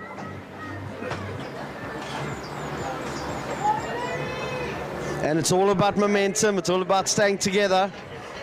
And have a look at lane 1 and 2. Lane 1, St Andrews. Lane 2, St Stithians. I got my sneaky eye on St Andrews in the inside lane, Rob. Yeah. That's where I'm watching. They are there, but so far it is looking like the Holy Rosary show. Holy Rosary are controlling it nicely. They've still got St Andrews on their far bar side. I spy with my little eye a good race coming into the finish. This is going to be a cracker.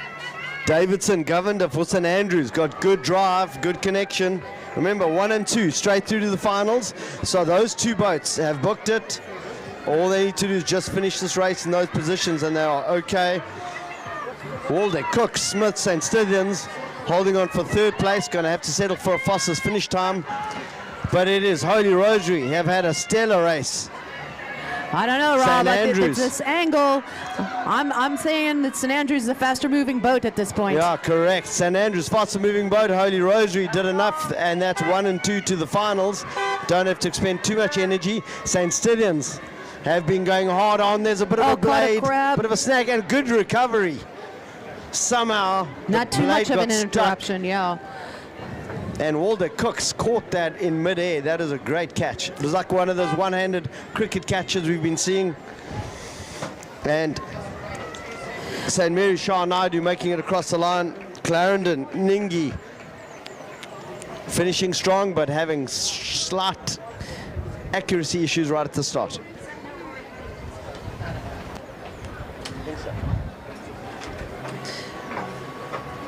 Just a shout out to Mrs. Herman watching at home in Johannesburg. She says we're funny, Rob. Funny, ha ha. Funny, ha ha ha ha. I'm even making Carol laugh here in the finish hour. That is my goal for the day. She says she never laughs at anything. She is very scared, very serious. She's laughing down at us. You're not real officials. You're not real officials. Feels a bit like date. It does, doesn't it? And it only gets worse as the day goes on. I mean, it's what? It's 3 o'clock now, right?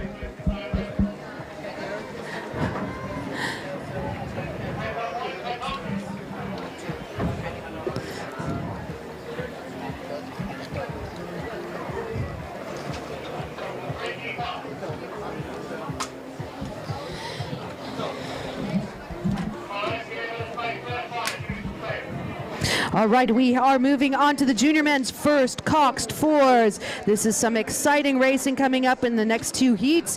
The first 2 finishers from each 2 heat progressing to the finals. Next fastest 2. You know the drill by now. Ronnebosch, Scott crew in lane 1. The Mattison crew from St Andrews in lane 2. Rollins from St Stithians in lane 3. Skiepers from Selborne in lane 4. And Jeppy Lake crew in lane 5. Cut our food bill by half. Because people are. Isn't Ethan Lake captain of Jeppy? I think he Yeah, is. he is. Just a little sidebar. Ethan Lake, captain of the Jeppy School for Boys Rowing Club, sitting at the stroke of this pair. I'm sorry, the 4, coxed 4.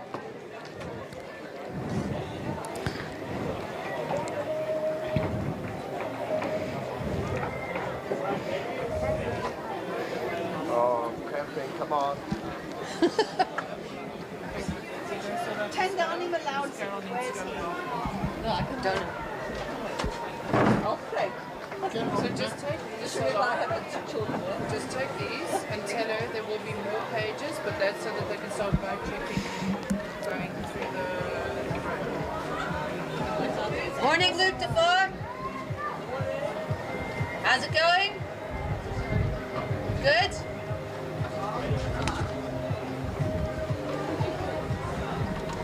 Aren't we all?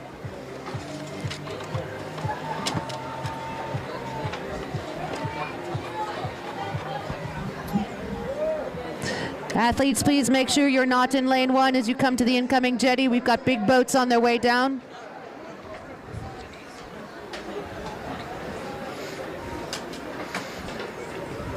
Who is this cat now?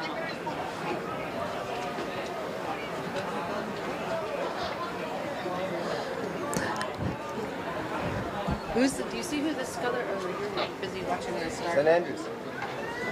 Just on the side of the lane. Yeah. That one there, is that St Andrews. St Andrews Sculler, please just get to the bank side so you're not drifting into lane 1. Thank you. Scullers, please just Hold your line close to the bank.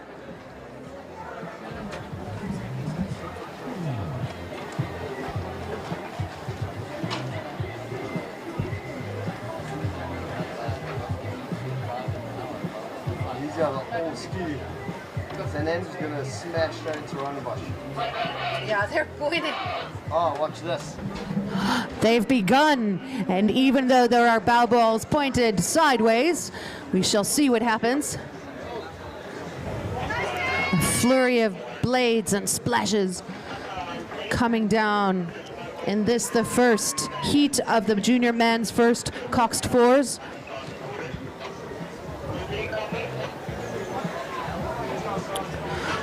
Rondebosch in lane 1 off to a strong start.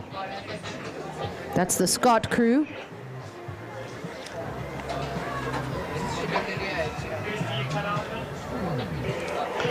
JP Lake have had a great start. They are pushing really strong. They've taken Selborne, St. Stithians with them. St. Andrews College just getting a little bit of accuracy. They straighten out a bit. Rondebosch, you can see the big arc that they've made.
Flag is up, and they are off. This is the second heat to the junior men's first coxed fours on their way down the course. And the St. John's Burger boat, St. Benedict's Xero boat, certainly going to be putting a lot of power in here. But remember, we've got the first Rondebosch crew, Duckett in here. I'm expecting wonderful things from these young men. They've got the flash of the yellow blades, especially the Rondebosch Scott crew did really well in the former race. But over here, let's see what Rondebosch are able to bring. And I think they're going to bring a lot of thunder, a lot of power. A lot of power in those center lanes, Rob. A lot of power. I think it's all coming from there. But remember, Bishop's Hudson, they're just out in lane 1 there. They're still hanging in. Grey High struggling with a bit of the pace at the moment, but it's all happening at the beginning. Rondebosch are driving. I think they are doing really, really nicely. They are certainly taking this race to everyone. If they hold it like this, certainly Rondebosch are going to be one of the fastest crews. St. Benedict's have got to start to pick it up now. St. John's as well. But Rondebosch, masterclass. This is their kind of weather. Bit of wind, bit of tough water, and that's where they live. They are moving, they're moving hard. St. Benedict's clawing their way back, slowly edging past St. John's. St. John's are slowly, they're holding on, but it's those 3 boats. They are pushing, they're driving. Only 1 and 2 guaranteed a spot, and then it's the next fastest 2 to the finals.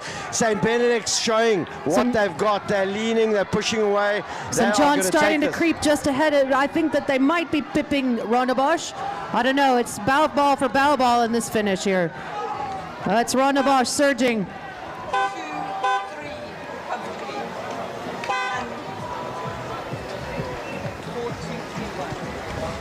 Very impressive race from those men.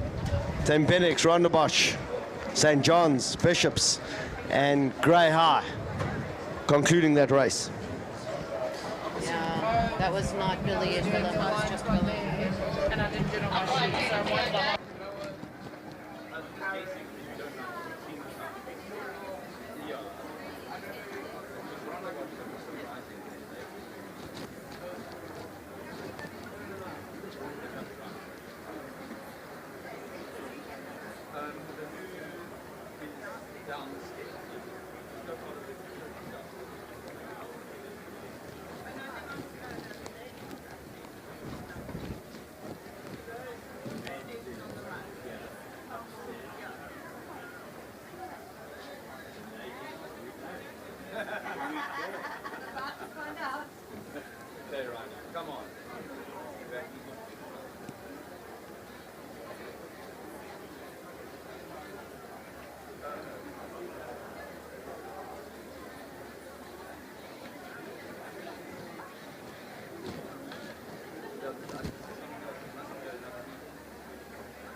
All right, looking down the course, the aligner's flag is up. We are moving to the Coxless fours now for the junior men's first Coxless fours.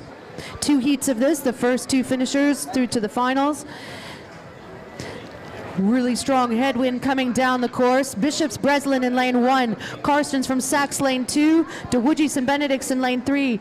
Duvenache from St. John's. I think that's actually the Sadovnik crew. And Grenier in for Duvenache in lane 4. Dunnington from Grey in lane 5. Sachs Castle's a lot of power. They've just been told to move away from Bishops. Now they're moving towards St. Benedict's. They are going off an angle. They're going to have to straighten out. They are a big, strong crew. There are going to be a slight clash of blades there. Oh, they're boy. turning around, and it could cause a little bit of an issue. Sachs across again to the Bishops crew, and this is going to be an issue. Whoa. They are going in hard. I think those 2 boats are going to get entangled. There's a clash of the blades right there. And that's Bang. exactly what's happened. They are holding in. The rest of the crews are continuing. We'll leave it to the umpires. They're off. Umpires call the race. Calling the race. And there was a clash.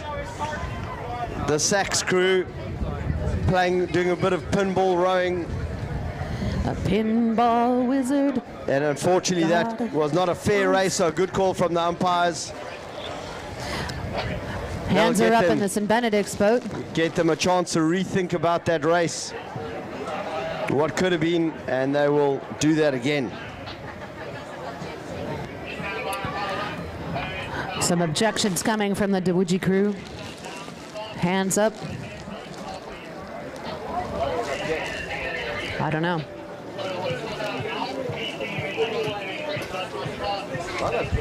The wind is really starting to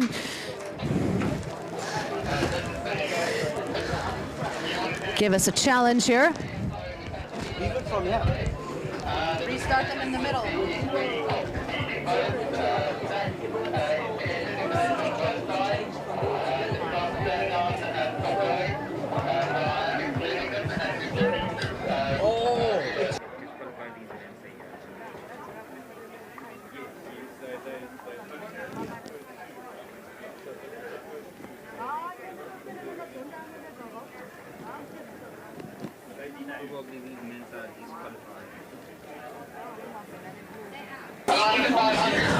All right, things are happening out on the river, Rob. And that Sachs crew are strong, they're long and they're powerful and they're angry. They've been sent to the sin bin. I think they've been pulled from that race. They don't care. They're just going to smash it across the line. A lot of anger, a lot of power. And I think there was some...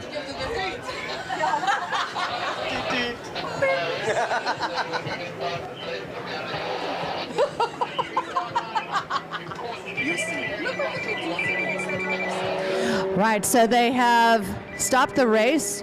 They've sent Sachs out, and they will be restarting that race.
The excitement never stops on the Buffalo River here for the Slimsly Selborne Sprints.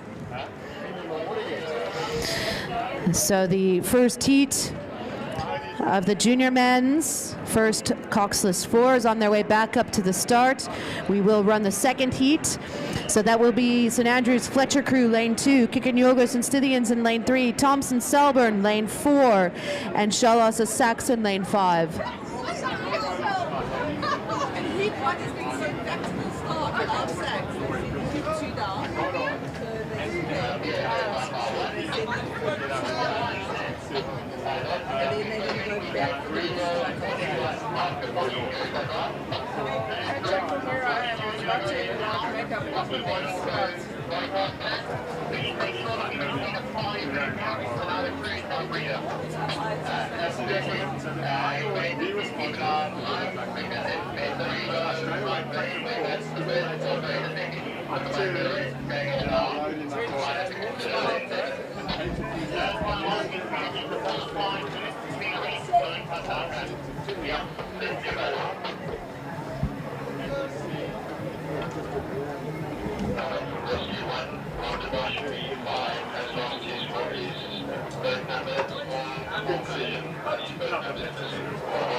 Well, that was a good move. I loved it. He dropped his sock out the boat, and as they were walking with the cloth over their head, he picked his sock up with his toes and carried on the route.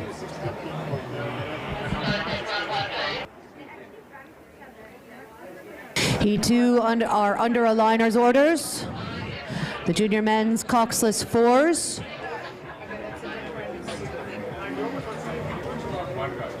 You can see heat 1 going back up, slipping in there.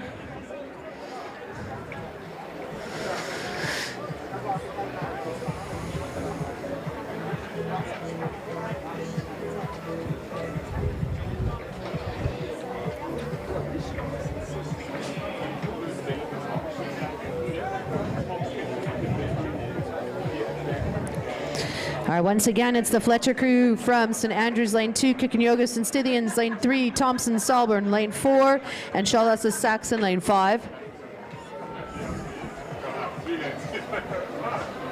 A liner trying to get them all pointed down the course so as to avoid another clash.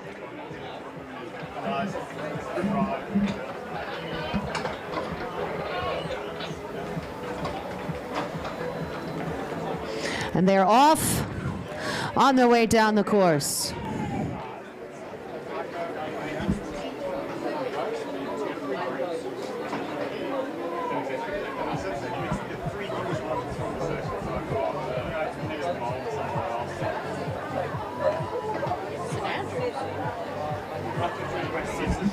On the inside lane, St. Andrews crew, the Fletcher crew looking strong. And they're also going off at an angle as well. It is so tricky there because St. Andrews and St. Stithians almost on top of each other. St. Andrews just correcting their course. And at the top, a really strong Selborne. Good, strong, explosive power off the start there. Sack Shellhauser just struggling to stay with them, but it is St. Stithians Kikonyogo.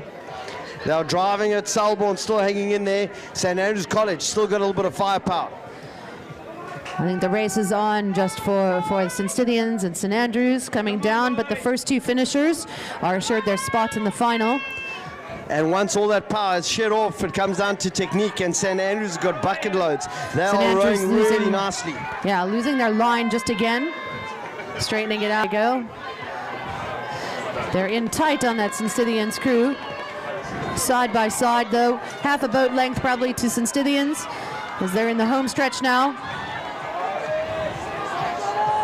St. Andrews really pushing hard, making up a little bit of ground on St. Stithians, assuring their spot as the second boat to cross the lines.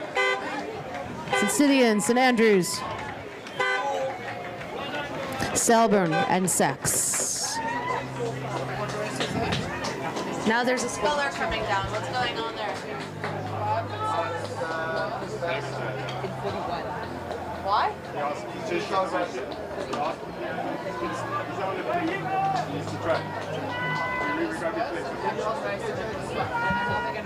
I'm racing tomorrow. Can I also go? Give us some authority as well, because we need more people with authority. Yeah. I need authority. Hey, who do I speak to? What?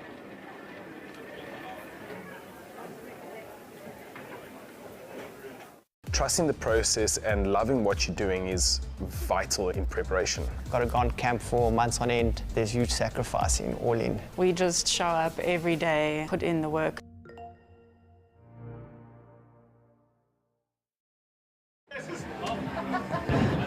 Watch out, umpire boat. Watch behind you.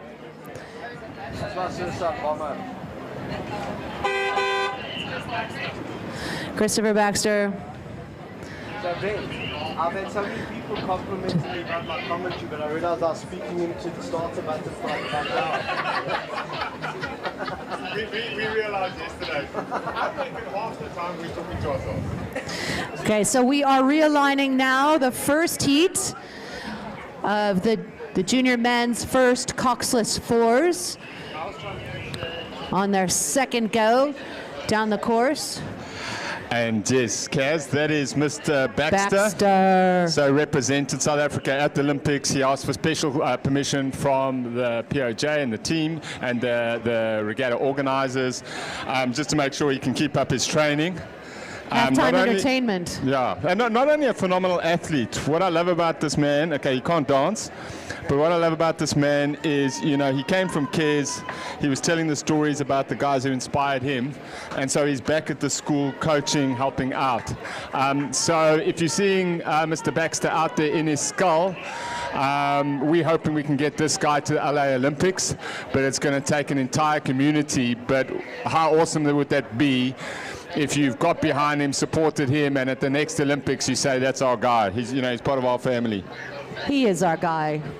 He's our guy. He's a good guy, huh? He's our good guy. So they're reading the race?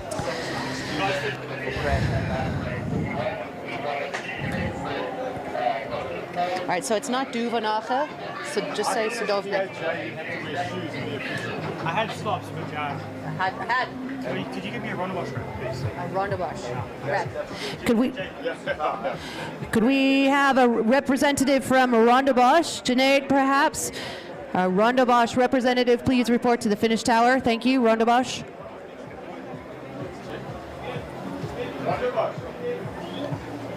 Bosch.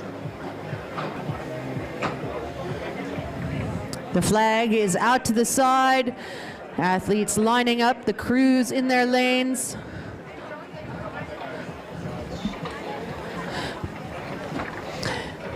Just watch out for your lane 1 traffic. Please do not enter lane 1 coming into the incoming jetty.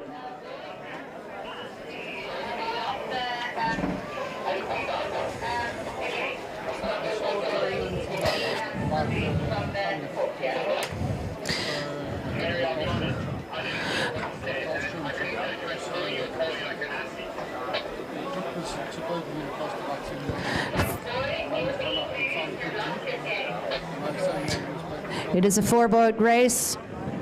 Flag is up and down. They are on their way. Heat 1 going back to the junior men's first Coxless 4, Bishops lane 1, St. Benedict's to Woodgie lane 3, Sadovnik St. John's in lane 4, and Dunnington from Grey High in lane 5.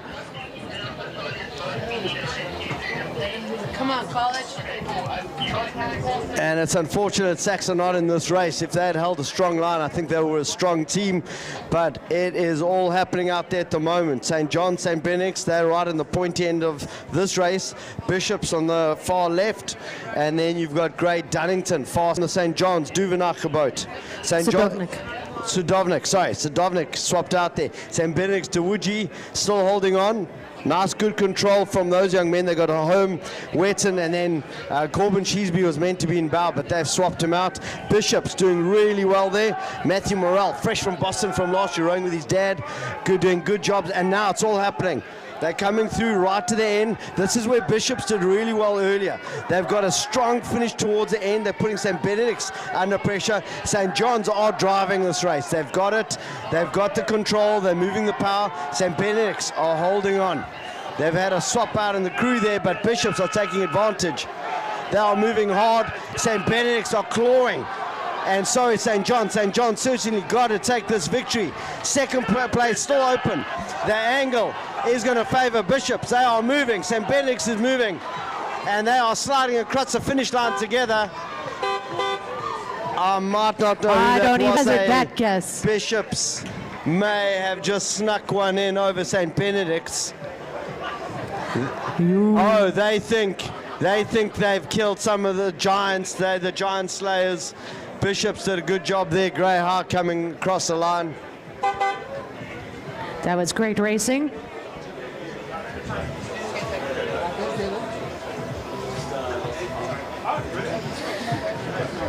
St. John's securing their spot in the final.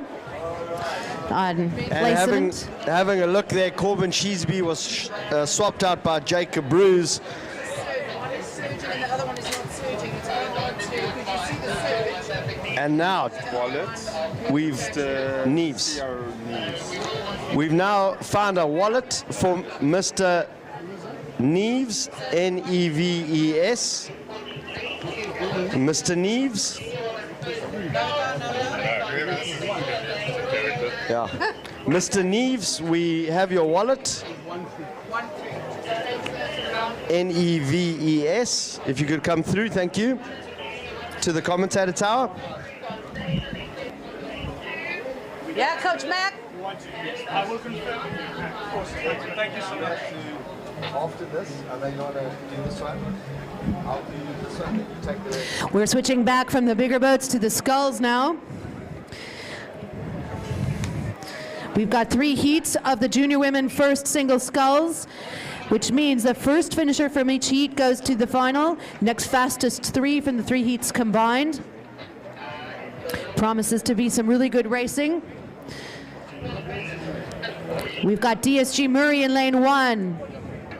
Butcher from Clarendon in lane 2, Ledley from St. Mary's in lane 3, Bernard St. Andrews in lane 4, Cahill PGRC lane 5, Van der Brechen from St. Stithians in lane 6, and Zulu from St. Mary's in Lane 7, I think I said that already. Have I been your best starter today? Have I?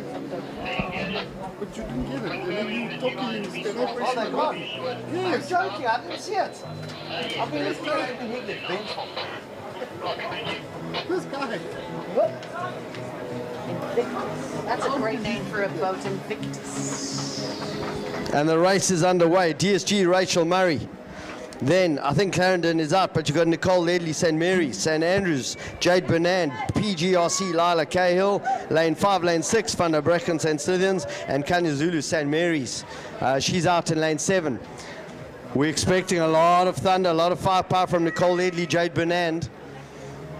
They've been doing some great racing at altitude, so that might help them at this stage. And really good work there from St. Stithians, Van der Brecken. Van der Brecken still in the running. Remember, it's only the first and the next fastest 3 to the finals. There are 3 heats. You've just got to go as hard as you can. You've got to make sure you win this, and there are 3 boats in the running. St. Mary's, St. Andrews, St. Stithians. PGRC KL, St. Mary's Zulu, and DSG Murray cannot handle the power, and it's Nicole Ledley coming through, Jade Bernand holding on, St. Stithians, Van der Brecken. There's still a lot of running in here. They are right down to the last 150 meters, maybe a bit less, and now they are showing their cards. Nicole Ledley driving the legs down, Jade Bernand still got a little bit more stroke in her. You can see she's controlling it. Now she's bringing it. She has a look, and she's starting to attack, trying to bring it down. St. Stithians, Van der Brecken still holding on. Last 10 strokes, certainly, maybe a few more. Nicole Ledley, St. Mary's, and Jade Bernand is pushing through now. She's bringing it back, and it is St. Mary's, St. Andrews, St. Stithians.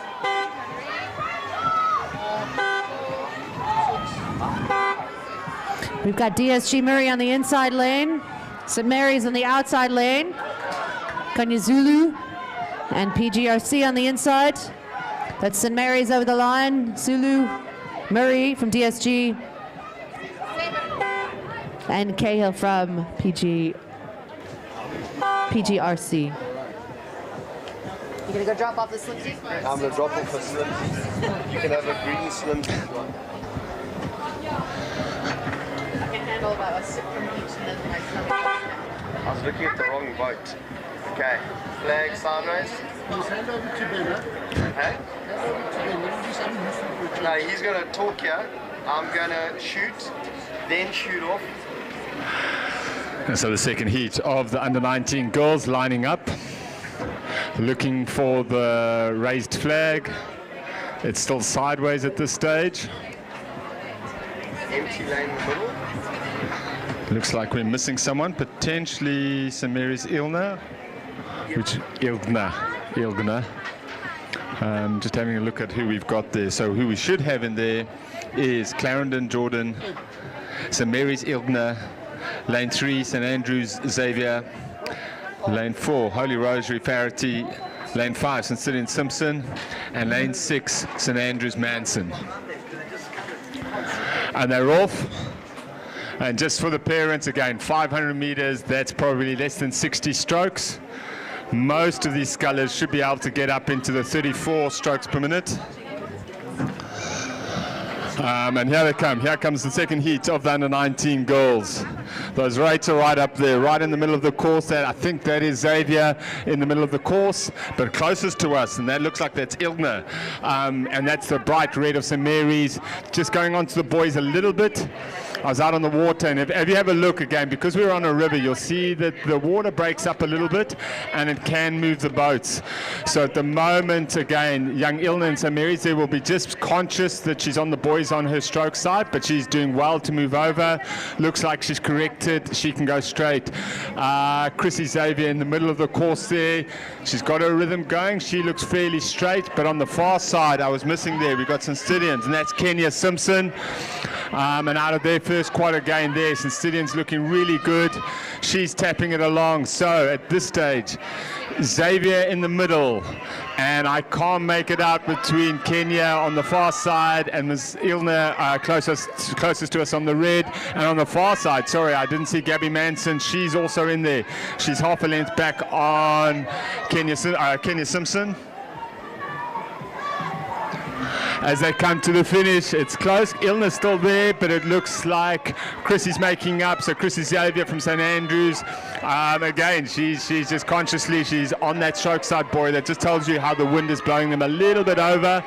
And as a sculler, you're just conscious of that blade being close. But St. Andrews there, that is lane 3, R3, coming through. Looks like just about a length. Driving the legs through, and now it becomes St. Mary's or St. Stithians. And we've got St. Andrews on the far side.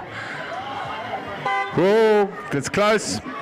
And I think that went St. Stithians, St. Mary's, great racing on the far side, St. Andrews and Holy Rosary. So nice racing by all the young ladies.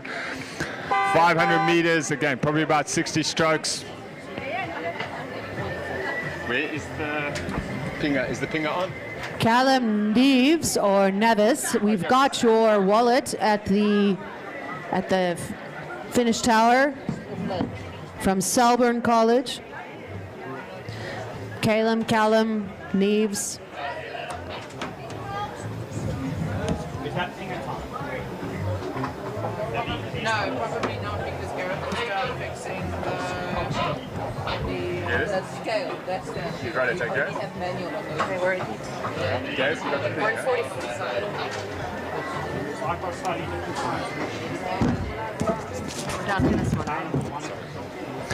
So heat 3 of the girls under 19 first sculls. This is St. Mary's Kingwell. Lane 2 Somerset Barnfather. Lane 3 St. Stithians Taylor. That's Lucy Taylor. Lane 4 DSG Palmer. Lane 5 that is Amber Bamba Potgieter. And lane 6 that is St. Stithians Shipalala. At this stage again early days, but they're all out there. Looks like clean blades.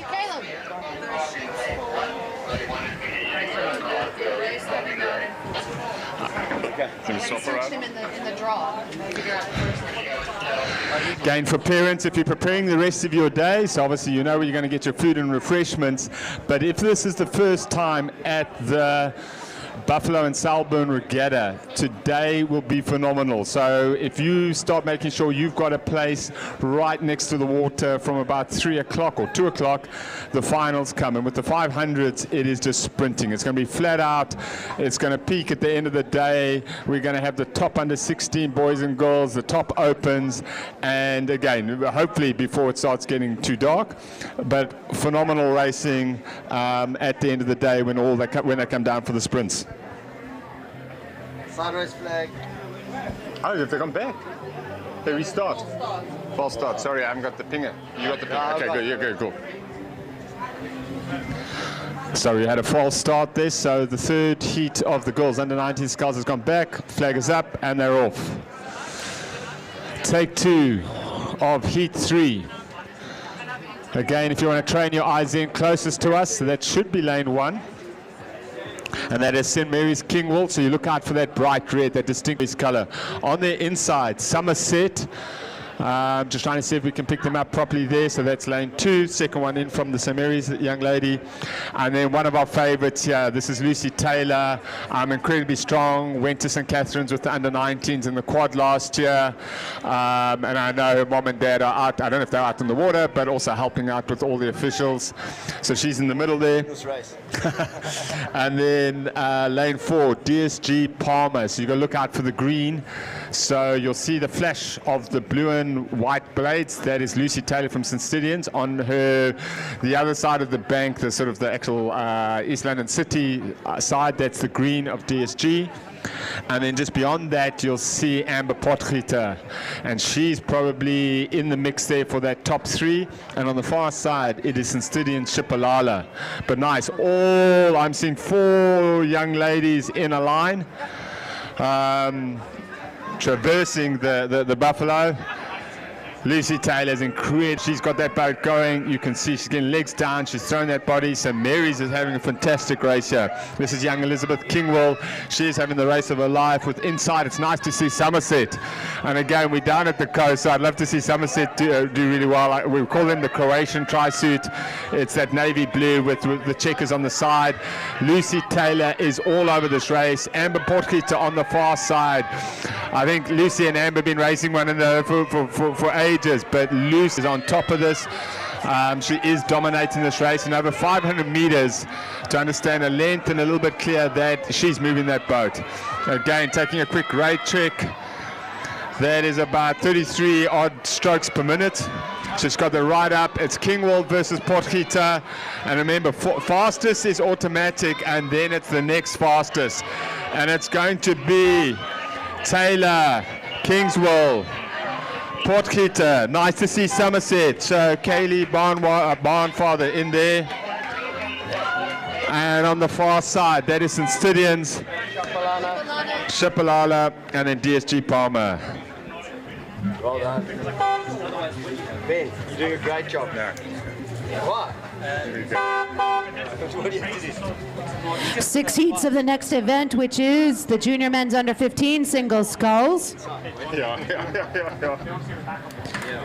got a party's expected. Which means we are reverting to the 6 fastest times from all 6 heats. It's not about where they place in the heat, it's about the fastest times overall in the field. Taking up the whole page are these young men from the under 15 category. In the single sculls, Gray, Stern in lane 1, Buffalo, Liba in lane 2. Lane 3, St. Stidians, Price Hughes. Lane 4, St. Albans, Pearton. Van Heerden from St. Benedict's in lane 5. Rondebosch, Lum in lane 6. And Brooke from St. Andrews in lane 7.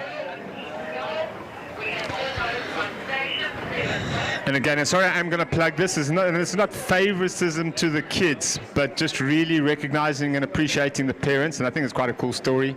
So young Price Hughes is here. His mom was helping out with boats, and she roped in a friend. And he's never been to Buffalo Regatta.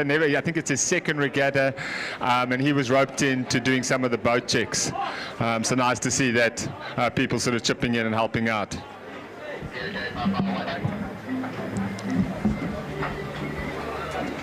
Emiliano's riding Greyhound. Okay, nice. And just having a chat here with Robbie. I was actually looking at it. St. Benedict's have been quite sort of gracious in lending out one of their sculls over the years. And I'd like to know how many rowers here have raced Buffalo and Greyhound. So there must be at least 50 people, both in the school and outside. Really cool. A pretty nifty boat. I'm trying to remember what make it. Fluid design. Very different type of style. But there you'll see a grey boat in the middle of the course. I always also like the name, Greyhound.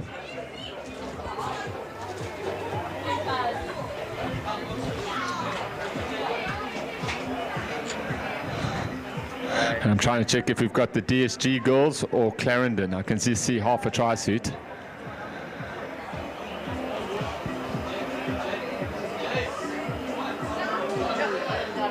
Just a reminder again also of all our sponsors, everyone who's made this possible. So today is the Slimsly Sprints. So go have a look at their drinks, give it a try. We will be cracking them open just now. I think I've got a lime, I'm assuming from the green color. Tropical. Slimsly Tropical. So I'm going to have a go of those. If we go fast tomorrow, Rob, that'll be our drink for the future. There's almost a coconut flavor. I just had a swig now. Okay. So the coconut flavor, which I'm going to start singing Kokomo again. Oh. You got to get there fast and then you take it slow. Okay, so again, because we always have a quiz. What's the movie? And it had Tom Cruise. Tom Cruise in it. Huh? Cocktail? Cocktail, there you go. All right, flag up. Down. Huh? I don't know. I'm just guessing. Tom Cruise, Kokomo. It was there. No, joking. I live my life based on that movie. Yeah. That you can drink Yeah. like lots of alcohol and still recite poetry. Yeah. There you go. Yeah. So that's a good memory. Yeah. Yeah, I remember that. And In that bar, stand on. Like if you watch it now, you just go. I see Lane. Young alcoholics in the making. A lane merge happening. You would say he's that which is not. It looks like Gray wants to team up with Buffalo. Say that again? Who would say he is that, which he is not?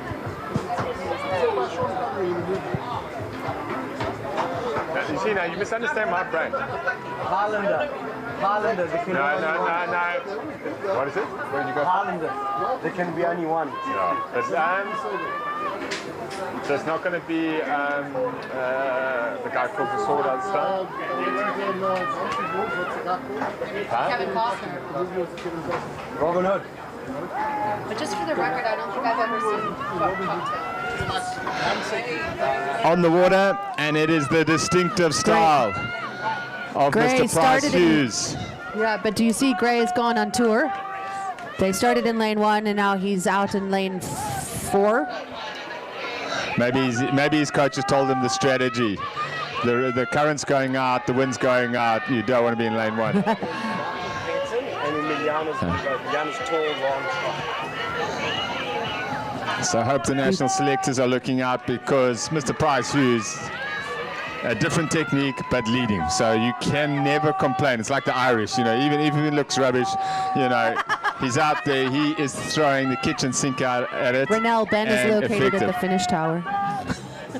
And as you said, on the far side there, Emiliano van Heerden. sure. Emiliano. Emiliano Van Heerden. van Heerden Michael Petton, St. Albans. and Michael Petton from St. Albans. This is going to come down to the wire. So Greyhound versus, I can't pick up the name of the St. Albans boat, but they're going to go all the way down to the wire here for the under 15 sculls. There we go. So St. Benedict, St. Albans. Oh, a little bit of a catch. He grabs back in. No. They're staying in the boat, which is the important thing. Just get across the line. Nice to see Buffalo all the way to the finish, young man. Push it through. And Gray, and I kept on getting And that that's wrong yesterday, Gray in the sort Bentley of the bright Stern turquoise. from Gray.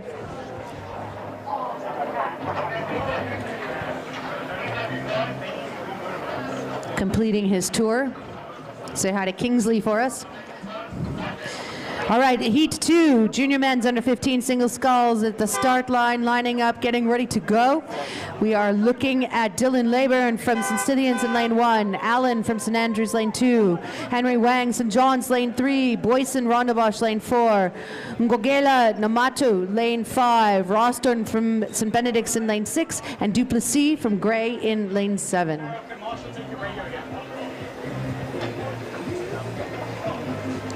And while we wait for them to line up, as we stare out here, we see a mural. And it's quite nice to have a look around the entire East London city, and you'll see there's a couple of murals up. The important one about the one that's up on top of the clubhouse is the professor. He was instrumental in negotiating and helping East London Rowing secure this venue. We've been racing on this venue for, I want to say, 60, 70 years here, and over 100 years on the course. The actual boathouse used to be just under where the bridge is. And I think it's awesome and fitting that the professor's mural is up there. Just obviously with his heart and his mind, he saw the importance of this venue to East London Rowing and helped to facilitate. And we need these leaders around the country. So awesome to have his mural up.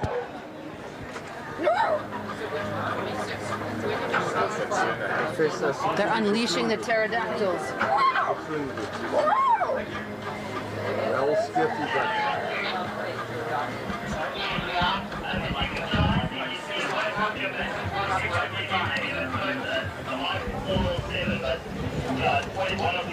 Kaz, it's Kate Perry.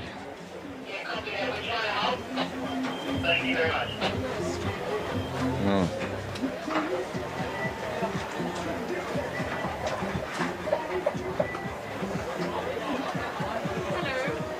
Hello. This is Adrian's. This is yours. Oh, it's yours. Apologies. Thank you very much. My Charge favourite him, charge him. No, just a negotiation if they need a favour. I'll speak to the alignment. Thanks.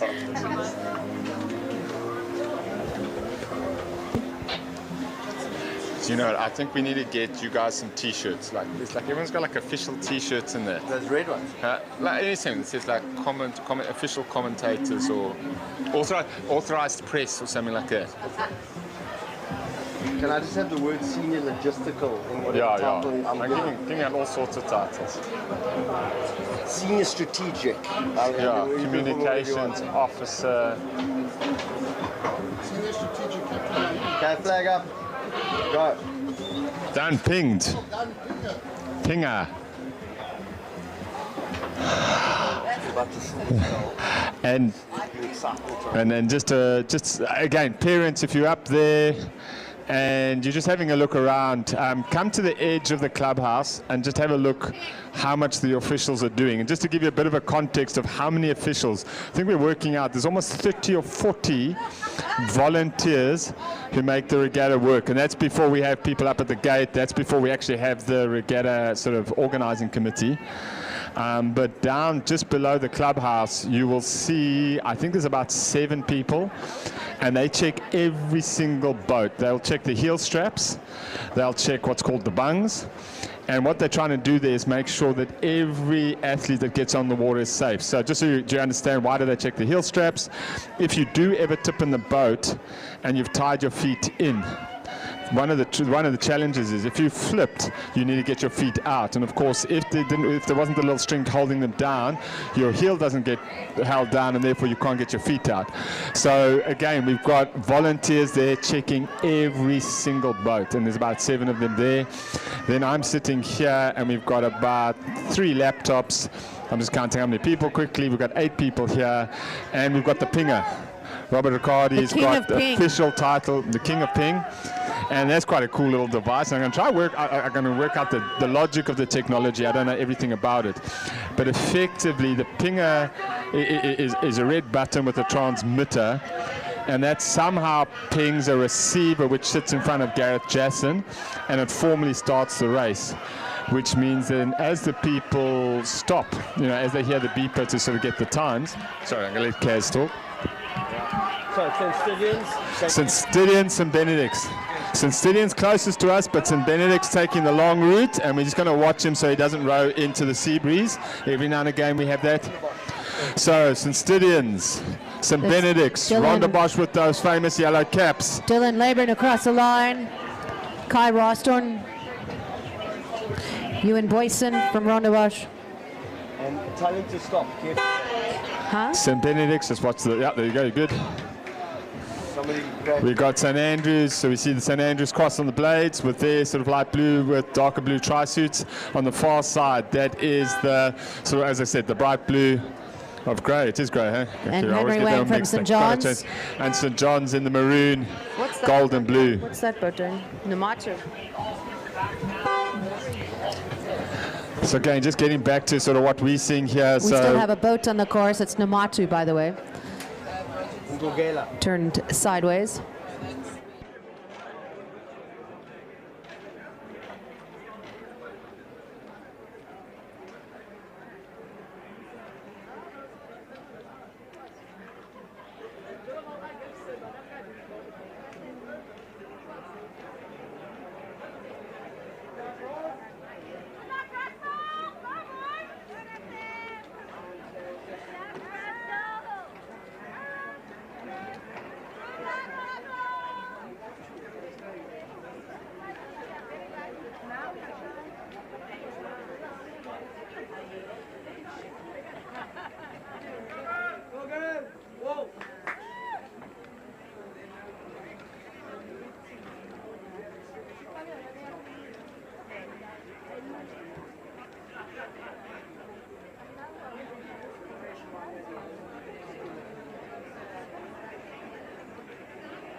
Hey Vic, can I show you something?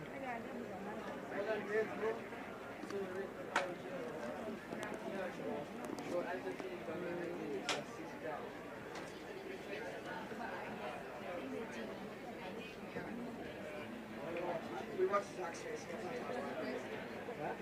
Zach's face. We went to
I'll tell you now. No, but it's by That's the completion of race number 49. Heat 4, the junior men's under 15 sculls. Next up, heat 5 of the 6 heats. St. Benedict's Latachan in lane 1, Skuma in lane 2, Kerr from Sax in lane 3, Onyenekwu from Jeppy in lane 4, Barrows from Keds in lane 5, Surtees from Ronnebosch in lane 6, and Logan Ryder from Gray in lane 7. They call him the Low Rider. He's going to commentate.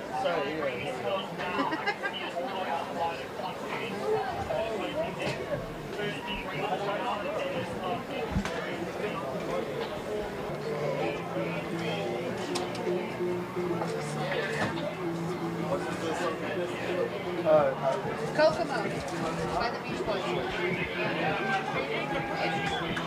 Just say anything Beach Boys, guys go nuts. I love Beach Boys. But now we got a fisherman over there?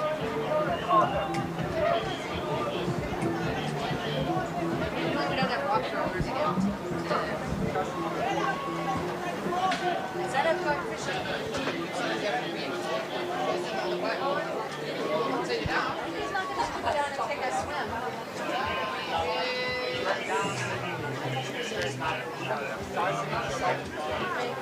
Jake, here's your song.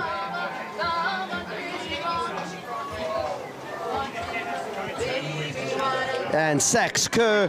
James Kerr's doing a very good job there in the center with JP Onyenekwu and Sax and JP St. Benedict's on the inside lane. I don't think it's Braden Latachan because he's not here. And I'm thinking that's Enrique Pereira de Encarnação. I'll see when I get closer. But so far, it is Sax James Kerr. He's throwing everything at it together with Clinton Onyenekwu from JP, so it's JP Sax. And they are getting tired.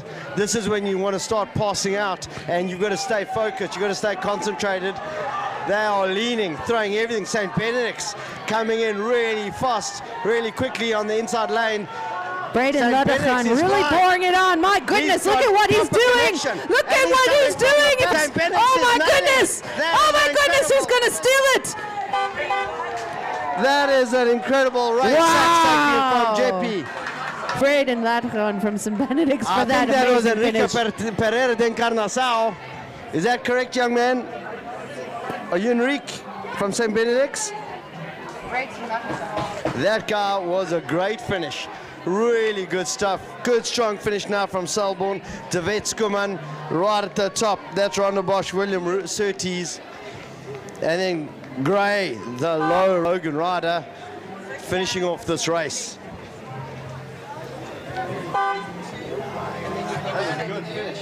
That was an amazing finish. That was so much fun to watch. Call it low right, Logan. All right, the 6th and final heat of the junior men's under 15 single sculls. Gangadine from Selborne in lane 1, Yoni from St. Albans in lane 2, Pinka from St. Andrews lane 3, Raga Gray lane 4, Mofu from Buffalo lane 5, and in lane 6, Ronnebosch Bassingthwaite.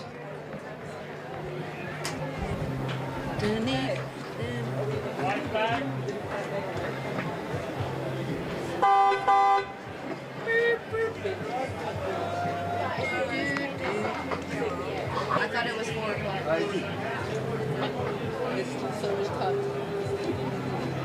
Quality time together.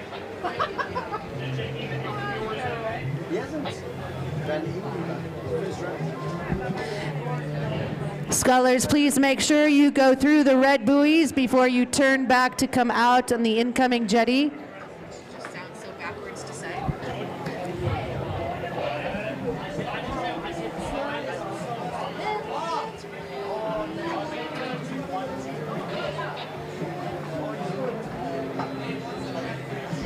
Again, as we complete the 6th and final heat of the junior men's under 15 sculls, it is the 6 fastest times that will qualify for the finals. And we've seen some great action in the junior men's under 15 sculls. Wowza, we have. A lot of them are timing it to perfection. The last 10 strokes, they are squeezing everything they can out of their quadriceps, and they're doing really nicely. Last race, superb race. Banker from St. Andrews College. These hot finishes are stressing out our finish judges. I know, that's so They're like, close. please, just pour on the gas at the 250 so we can see the clear finishes. We've got Buffalo Mofu doing really great out there in lane 5. Sorry? Denise Thank has you. put on details already, eh? Hey. Are you sure Are you sure? I don't want to double book or anything.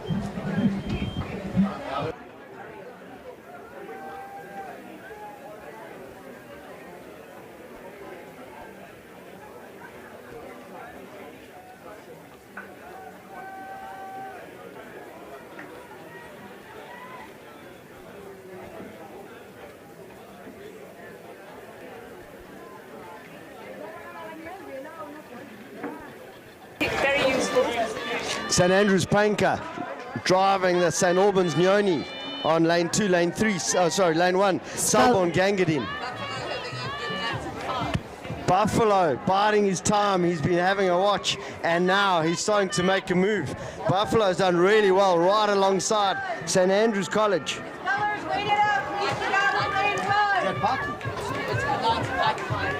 And I think that's Bucky from Buffalo. Who are waiting to get out of the water, you need to get out of lane 1. There is oncoming traffic.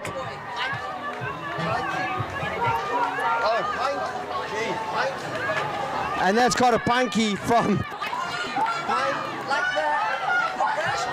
Guys, please get out of lane 1. And that is Bucky. We're having a swimmer right at the end. That's all happening here. And it is Buffalo Mofu. Buffalo is pushing through, going really hard. That is Buffalo in the lead. Wow. St. Andrews Parky holding on. They're squeezing, but Buffalo is finding something else. He came, we're in his house. He's so happy, but it's unbelievable. Connor Parky finding a little bit of something. What a finish. So we got the pronunciation right. I think Parky, St. Andrews, then Buffalo. Ronderbosch doing a really good job, but St. Albans just about to pip Ronderbosch. Right on the line. Oh my goodness. So exciting. Selborne. And we've got Grey High still in the course.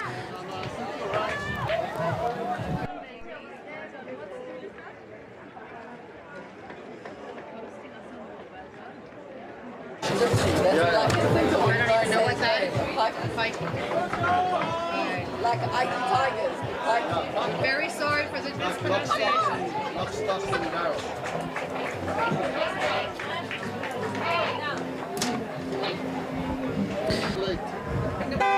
It may have been 0.4 of a second off. Hi, how are you? Yeah, good. Hi. Good, and you? Good. Where's Franz? Is he still sitting there?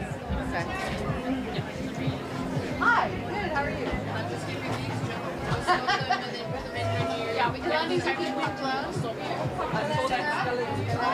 going to go now with the bag up and take it. Excellent. Yeah. Enjoy it. Well, hopefully.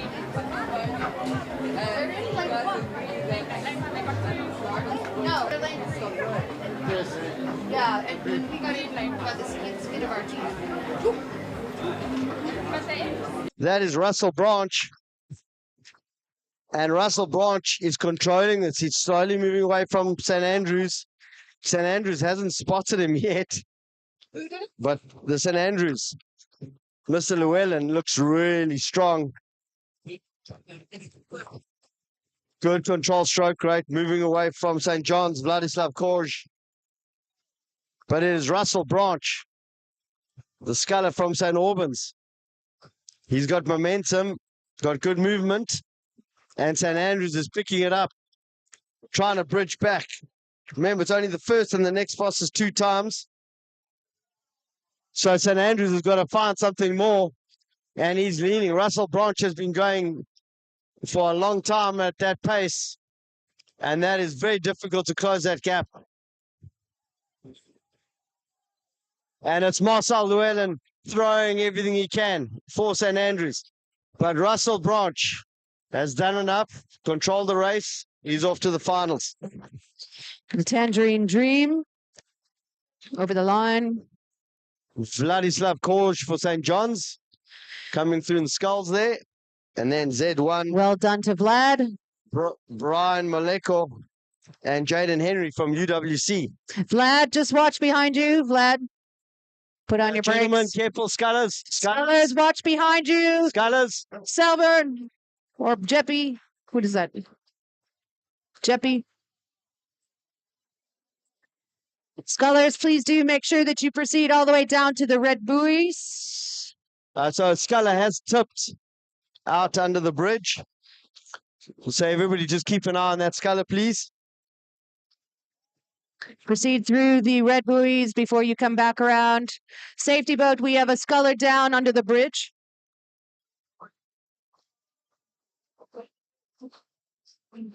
Are they looking? It's fine, it's fine. Can you see?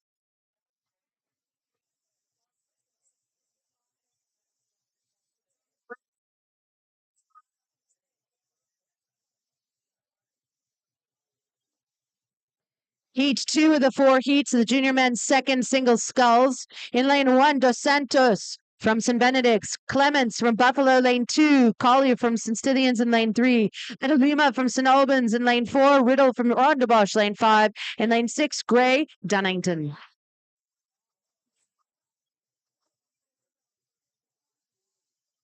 There's another boat next to it. It's Rondebosch.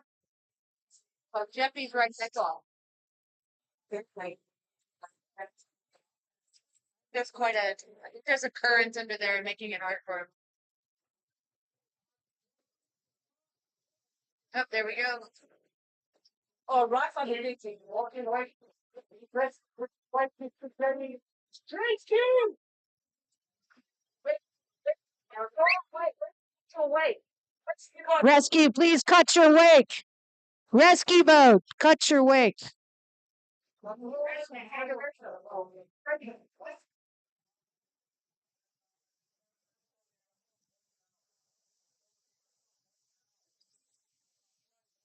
Please, audience, be vital.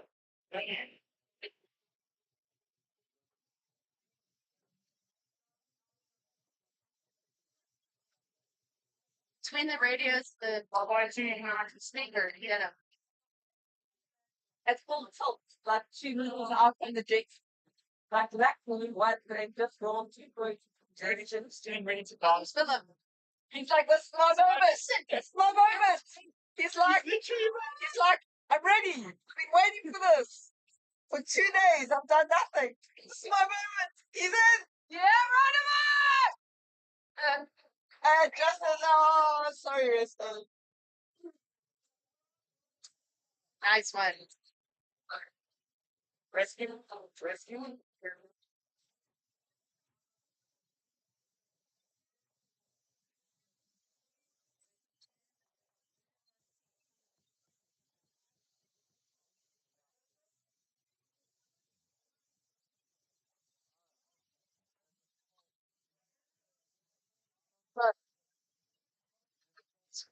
Good. Get your. Do not finish that trade. Mr. Blackdog, 15. That's it. And it's a Bob. This is Bob. We can help you with that, Bob. Yeah, you can take that. You can do some.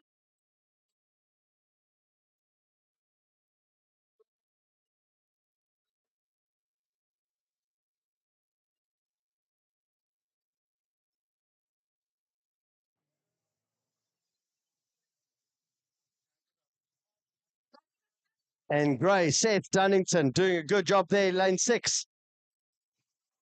Together with Rondebosch, Josh Rodel, St. Benedict's to Santos, lane 1. We've got another color drink that's a blueberry. Blue has arrived from Slimsly Sports. I'm still working on my mixed berry and my tropical. I gotta pace myself. Let me cool.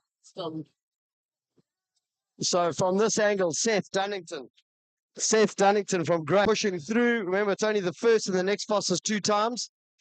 Jordan DeSantos has got a good angle. He's moving. Seth Dunnington as well from Gray. Gray High is rated up, moving really quickly. But Jordan DeSantos, good connection, driving. And he's going through the gears and he's slowly moving up onto Gray. His angle's gone off just a slight bit, but he's making his way to the finish. We've got some trouble there in the middle lane. And those two boats are racing hard. St. Benedict's, Grey High. St. Benedict seem to have the better angle at the moment. Jordan DeSantos doing a top job.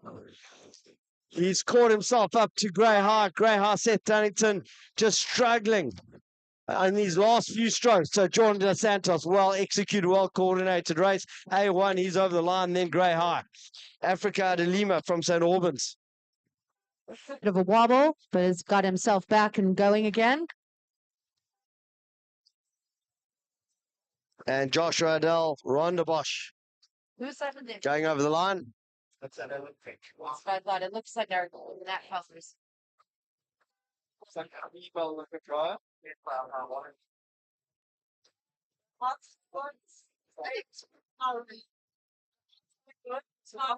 Outside boats, not in the race. Oh, and there's a close catch. Oh, that is very impressive. Shame, Ryan. Carry on. Very well done. You got this. You got this, Ryan. And that is warmly received from the crowd. Almost had his entire right body in the water and somehow used his abdominal muscles, Kaz, to bring himself back in. And she's out there pacing herself with him. When you row alongside the national athletes. Awesome stuff. You got this, Ryan. Bring it home.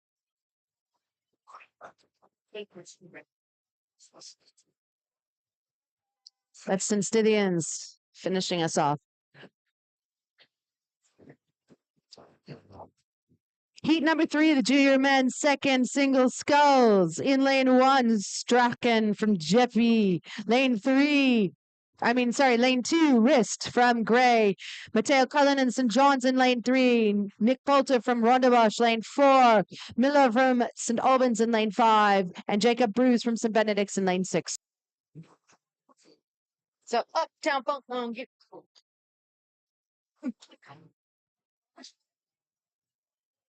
it's Slumtown Funk.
Heat 3 under liner's orders at this point. We're looking for the first place finisher to go through to the final. The next fastest 2 times for the 4 heats combined, and they are off.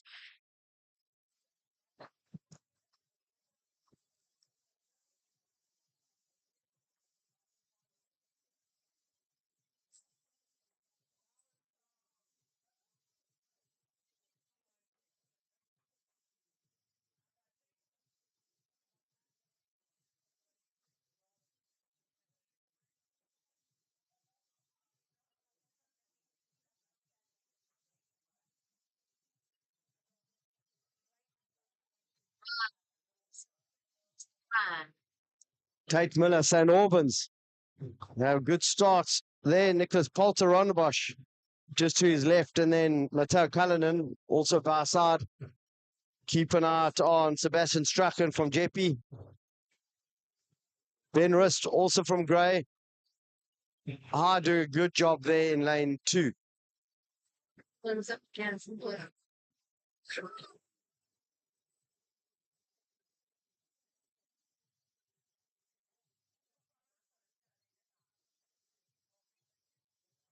Saying, I'm looking and I'm seeing Sebastian Stratford. And then that's St. Albans, Tate Miller. On his bow side, it's St. John's Cullinan. Then Ben Rist and Jeppy Sebastian Strachan. Those 3 boats are right next to each other. They're going to be fighting towards the end. But it's Tate Miller doing a good job for St. Albans. Going to take the first time if he holds his position. It looks like Cullinan's pulling ahead from St. John's away from the Grey boat. And Sebastian Strachan sees it and starts to move. Sebastian Strachan is picking it up. And St. John's as well. So they are going for it. Tate Miller is going to take the win. Second position. They are going for the next fastest finish times. And Jeppy has brought back a lot of power, a lot of bring him to second position. Rist is going to take. And Rist, Grey, going to take it from Mateo Di Lambo. Cullinan. Sorry, Mateo Cullinan. Is another Mateo Di Lambo? Yeah, we have Mateo Di Lambo as well. It's John's. Yes. Okay. So you weren't wrong about the name and surname.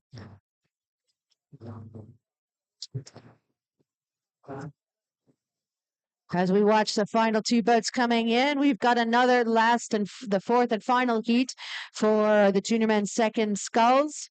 In lane 1, James Berger. Nielsen from Grey in lane 5, and Frankham from St. Albans in lane 6.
If you believe in the team, if you believe in the structure, then good things happen. You know, if someone's lower, we have each other to lean on. No matter what, we'll have each other's backs for the rest of our lives.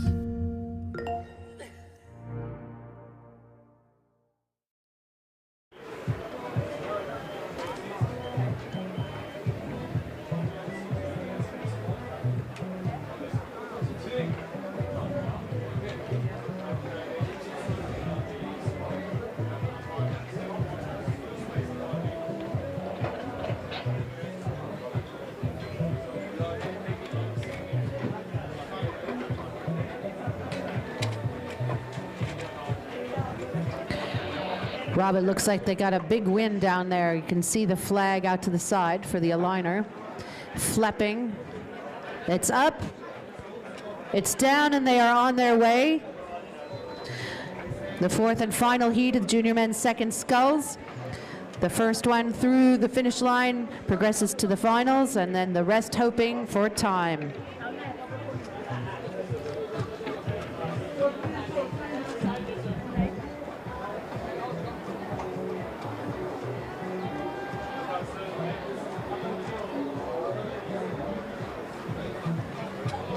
Off to a strong start, it looks like lane 1, Berger from St. John's, and Smith in lane 3 from St. Benedict's.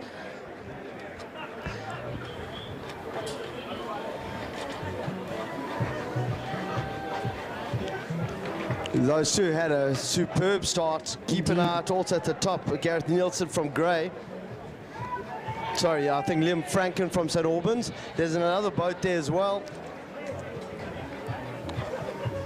And that's a Bishop's boat, so we're not sure who that is at the moment, but it is Liam Frankham, St. Albans, doing very nicely out there in lane 6.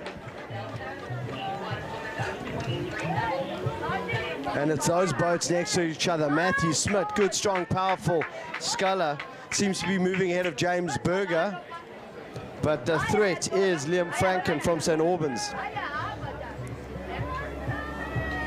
His stroke rate, his connection is really good. Matthew Smith's got a lot of work to do to try to bridge it back, but he seems up for the task. He's moving away from St. John's. That's those two boats. That's St. Albans, that's St. Benedict's.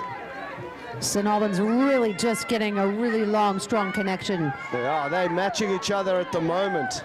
St. Albans, almost like an elastic kind of bounce in that boat. Matthew Smith, a lot of power. He's driving it. Ground, he's bouncing up and down. He's trying to throw everything at it. And that's putting pressure on St. Albans. St. Benedict's is coming hard. St. Albans is controlling it. But it is going to be Matthew Smith. Matthew Smith has a look over. He knows he's done enough. That is very powerful rowing from that young man. Very, very good rowing. James Berger from St. John's gone down, but he's all right. He's flipping his boat. And that is a bit of a swim there. Right at the top, Bishop's coming through. Jeppe Janssen van Rensburg. And now the Grey Nielsen and St. Andrews Cape. Shame.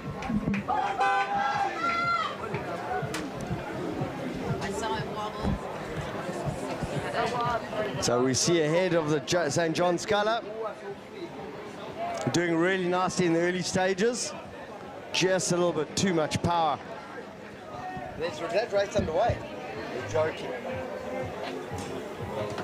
On its way down now, we have Heat 1 of 2 heats for the women's under-23 doubles. Lane 1, Walter Sisulu Dimbaza crew, Breitenbach from Tux in lane 2, Green crew from Tux in lane 3. It's UCT Hill in lane 4, and Mtngwana from Buffalo in lane 5. Don't see the WSURC crew, everybody else is there. The Tux crews, Breitenbach, Green and Hill, coordinated in those 3, and then far to course it's Buffalo, Mtngwana and Jen Stewart. They're in that boat. But it is all coming down to Tux Breitenbach and UCT Hill. UCT Hill doing really well. Sculler just being moved off the course. Good professional work. We've got to keep that wake. We don't want wake. There we go. But UCT Hill are opening it up. They've got it. Tux are responding. That's our first 2 that are through to the finals. So those 2 may coordinated, they may be happy.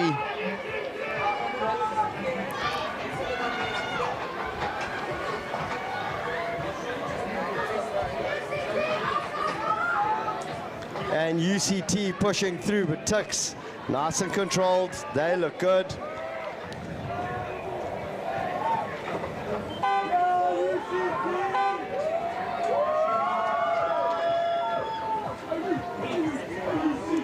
And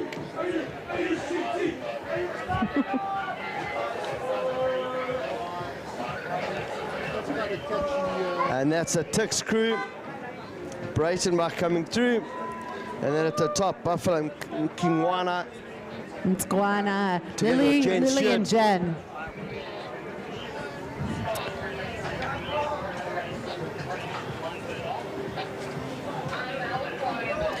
Heat 2 lining up.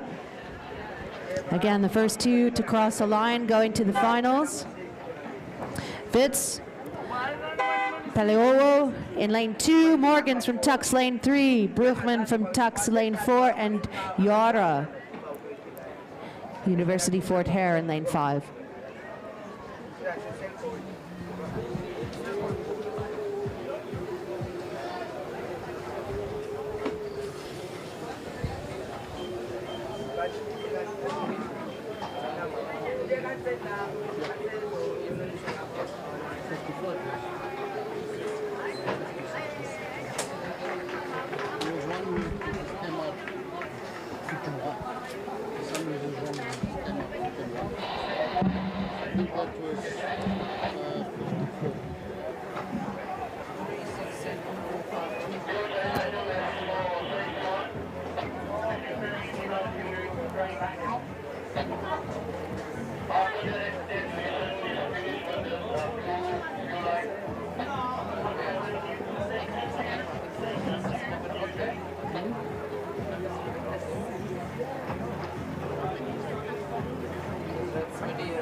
Better put sunscreen.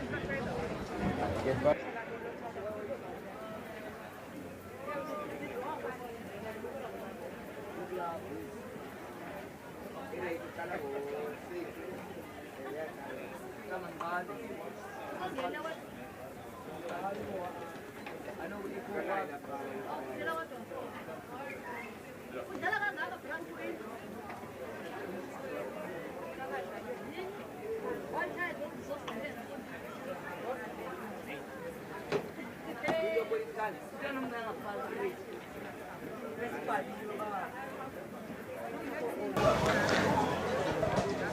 Wits Pelio Potgieter, lane 2.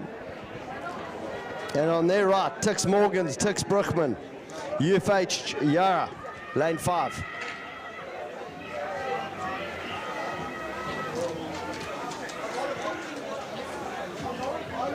And lane 2, that looks like Emma Morgan's Lauren Taylor, moving very nicely. They're right next to the Wits crew.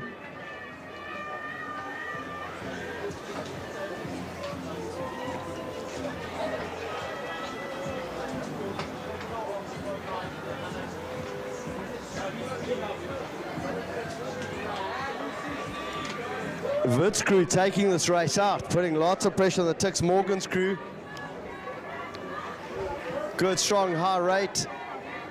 A little bit higher than Tix. Tix are trying to bring it up. There's a bit of a pivot in the Tix, in the Wits boat. It's giving them a little bit extra power out of the boat. Tix Bruchman just a bit off the boil. UFH behind them. But Wits are coming through. Remember, it's the first two to the finals. So I think Wits and Tix Morgans have done enough.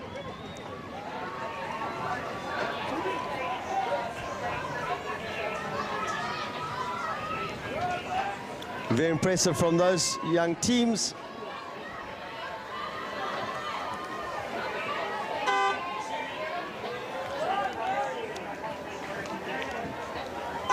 And Wits, Pelio, Tix Morgans, Tix Bruchman coming through.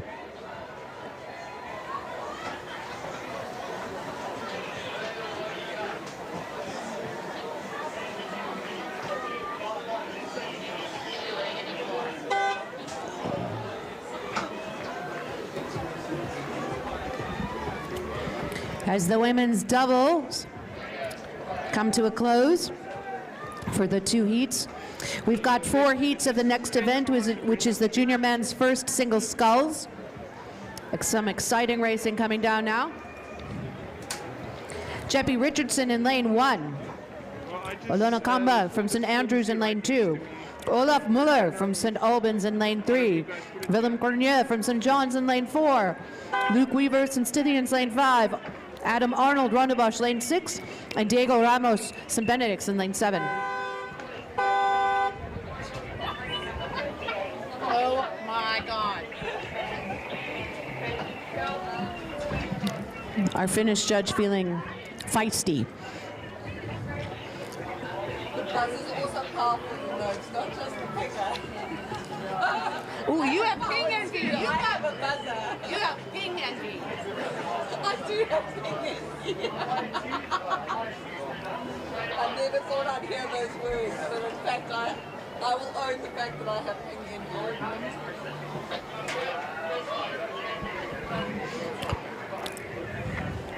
Rob, you're looking at liners orders.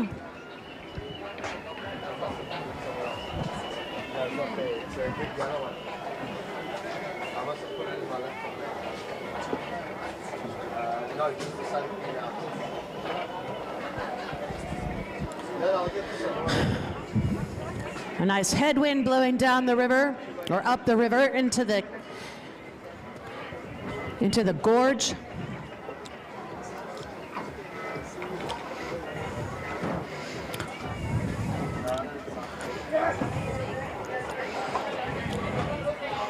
Now, if you remember from yesterday, we saw the junior men's first sculls with the 1 repechage event. That was Olaf Muller, Warwick Kiriatzis, George Cox. We've got Olaf Muller in here in lane 3 from St. Albans. Next to him in lane 4, Willem Cornier, who was also assigned to the repechage but declined the opportunity.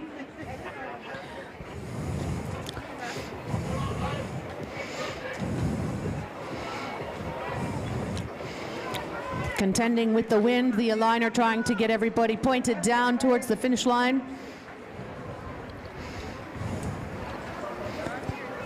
Come on.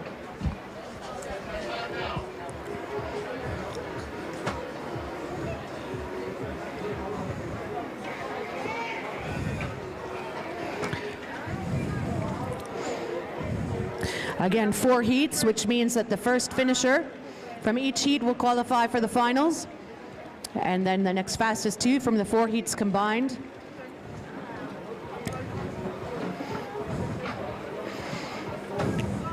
Leaving nothing to chance. I suspect these young men will be charging down the lanes at a breakneck speed.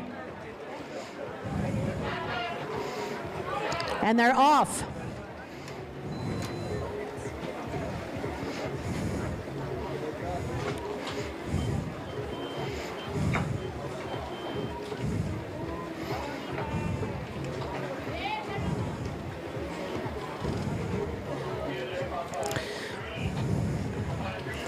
These guys are really moving, Rob. They are looking strong as they come down the lanes.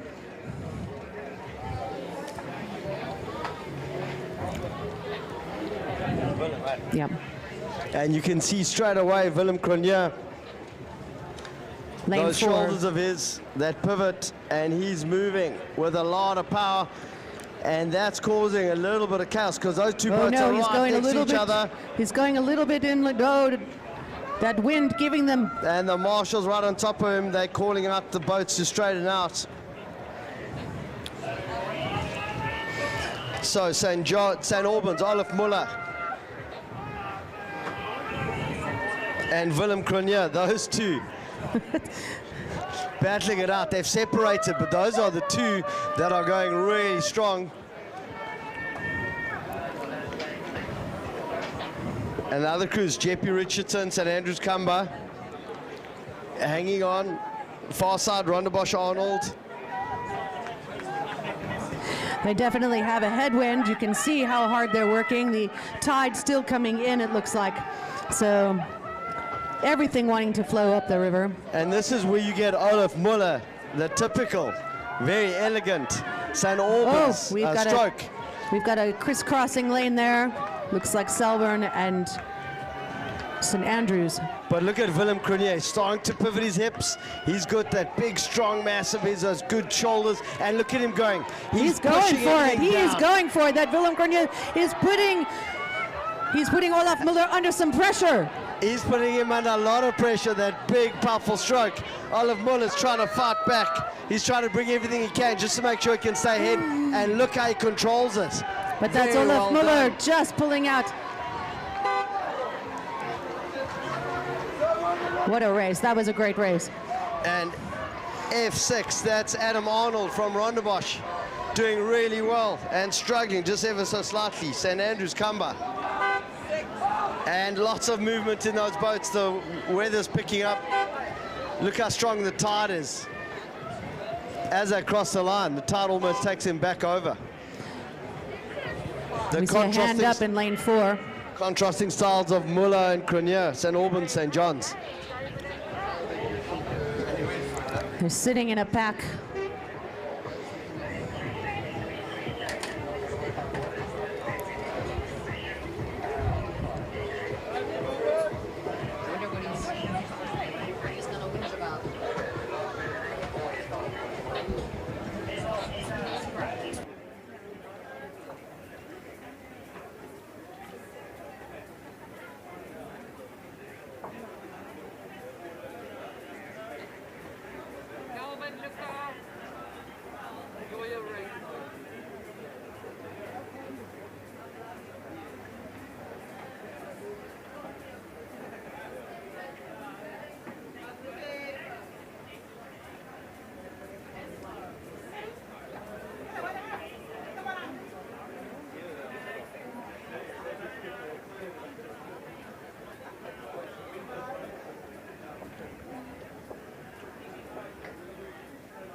Are they on their way?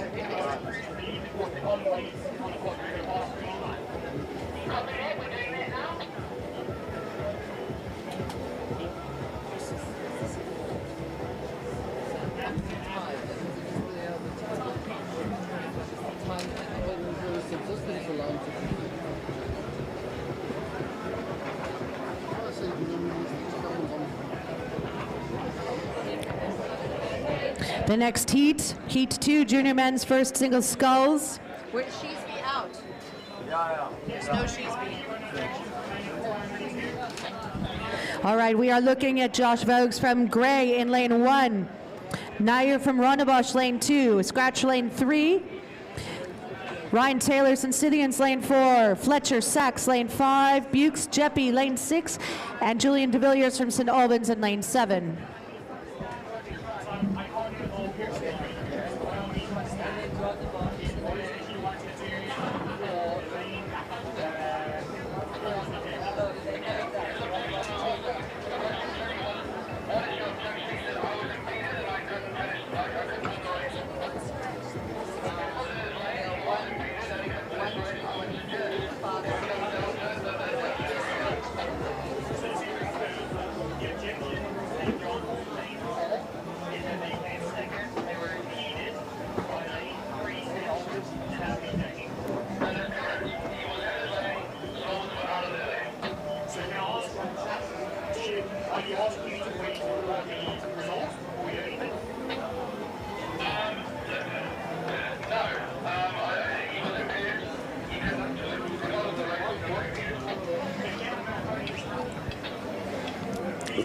Scullers coming down the lanes. And we've got, is that Rondebosch that has moved in, oh sorry, Yeah, it's Julian de Jeppy's Villiers. moved into St. Yeah. Andrews lane. Yeah, it's all happening, yeah. Julian de Lots of Villiers out in crisscrossing. lane 7 though, cooking it. But right at the top, that's Julian de Villiers and Albans picking it up, connecting, moving. Jeppy Björk's second position. And Ryan Taylor moving really nicely for St. Stithians. And Rondebosch run now. But it is St. Albans who are controlling this race. Jeppy under pressure from St. Stithians. And this is where the tide is really pushing against the scullers. Every stroke that they miss, it sends them the other way. It's like that U2 song, Running to Stand Still. Yeah, exactly. Rowing to stand still. Jeppy doing enough for second place. St. Stithians for third. Rondebosch fourth.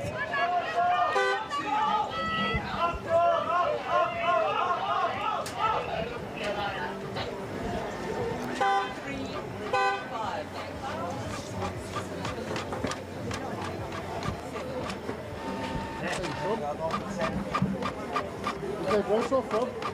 Okay, brace off.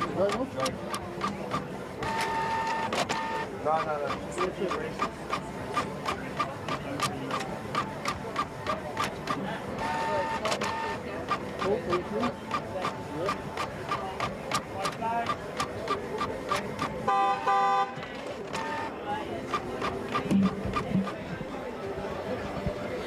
Heat 3 lining up at this point.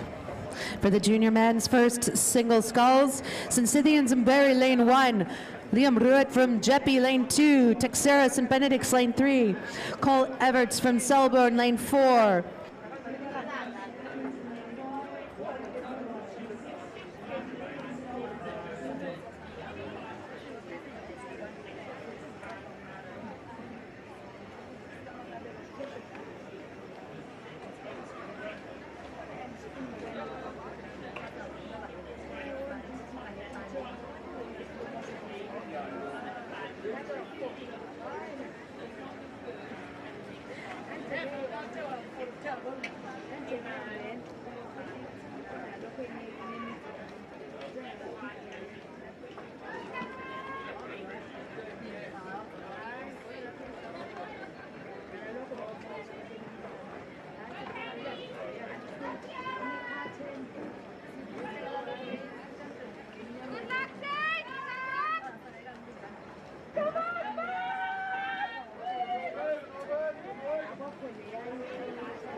Sometimes, and you can tell where they go.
the move. They've gone past Rondebosch, but look at...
He too is on his way. And already we've had a clash of blades. Rondebosch St. Albans, they are getting stuck on top of each other. There's been an overlap. St. Albans have gone straight past Rondebosch, and Gray is going off a bit of an angle. Bishops as well. I think they're having an issue there with Gentlemen, we do need to clear the lanes. Gentlemen, you need to get to the jetty, or at least bankside, out of lane 1, please. So far, it looks like the St. Albans and St. Benedict's crews. And right at the top, that looks like the Sachs boys, Gobi Bell. This is big, strong racing, and it's putting a lot of pressure on the direction of the boats. St. Albans doing very nicely. St. Benedict's as well. They're almost coming together there. In fact, the St. Benedict's crew just having a look at St. Albans saying, stay in your lane. And that's what they do. They move back in. And they can't make any mistakes here. They've got to keep going. Right at the top, Sachs are struggling with the pace. And St. Benedict's are squeezing. They're taking it. They're moving. St. Albans are going really quickly, but they are going skew. They are not holding the same line. They're almost in two different races. The St. Benedict's also going opposite. They're going opposite directions. And there is a proper, they're going to swim there right at the top. Sachs struggling. St. Benedict's are flying. St. Benedict's is going to speed spirit. They're going to keep going. St. Albans are going to take it. St. Benedict's are going to the Sea Spirit. There's a clash. And there's a whole bunch of stuff going on there. Bishop's right on top of Sachs. Sachs caught a crab, got stuck. Gray as well, going to finish off. It's Rondebosch. It's Gray. Very well fought race. John's not in this race, I wonder. It's very cool. Has it?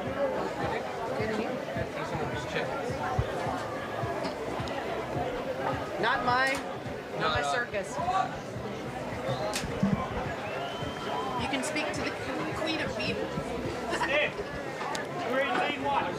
And Bishop's coming through after that entanglement, and then Sachs as well.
Under Aligner's orders, the third and final heat for the junior men's under 16 pairs. We've had a lot of excitement already, and they're off. Edwards, Rondebosch, lane 1. Ottagnati from Sachs in lane 2. Liebenberg, Jeppy, lane 3. Kez, lane 4. Bishop's, lane 5. St. Benedict's, Broodwijk crew in lane 6.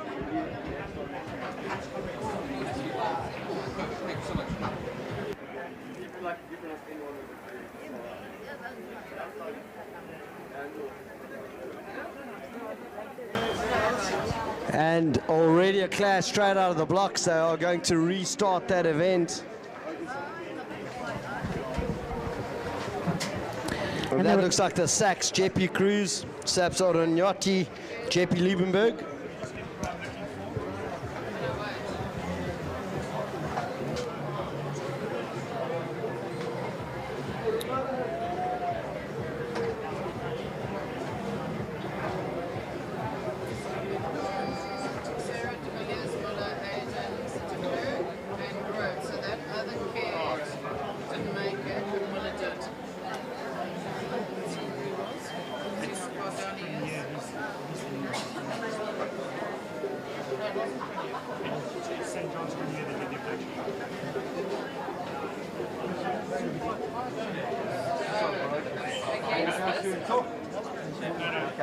How are you? Okay. I've been stopping and starting. They've been start the pistol. To start the time. There's lots of fun.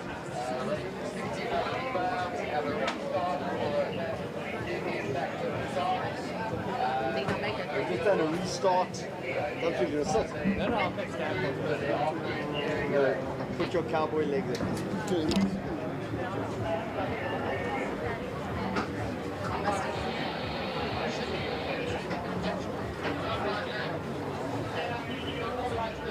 And you have going. How's everybody doing?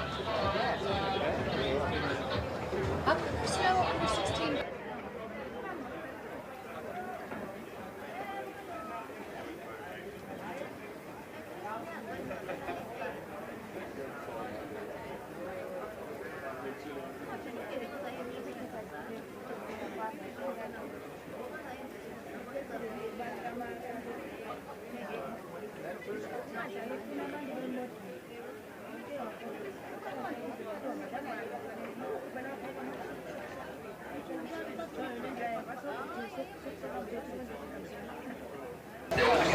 So Barry, what they're going to be doing is Heat 3 of the junior men's under 16 pairs.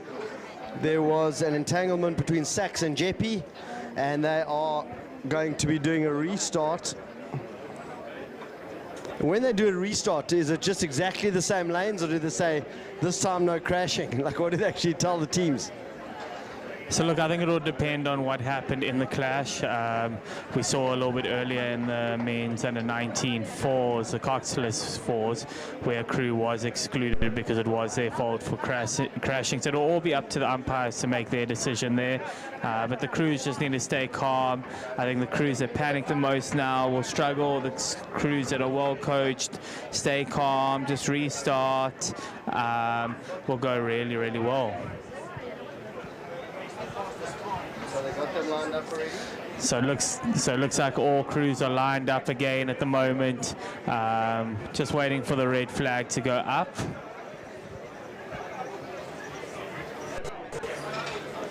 Could they give everybody a yellow card? Everyone. Or just the two? It would just be the two. Red flag's out.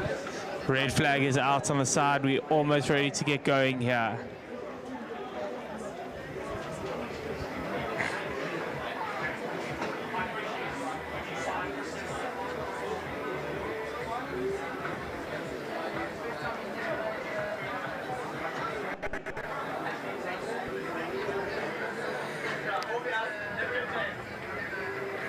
And the wind's picked up, so it's going to be a hard race.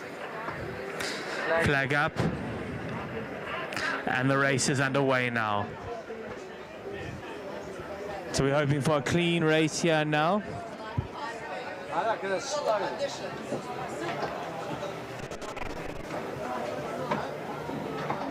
So JP and Sachs are going to crash again, I bet you.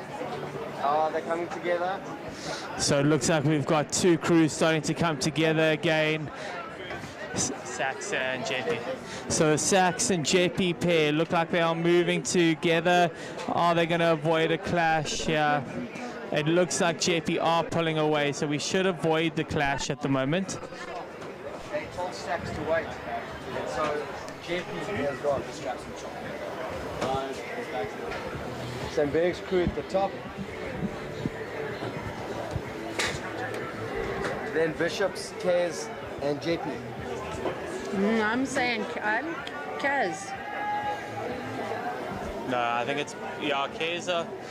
So it looks like JP, Kaz, and Benny's moving really well at the moment. And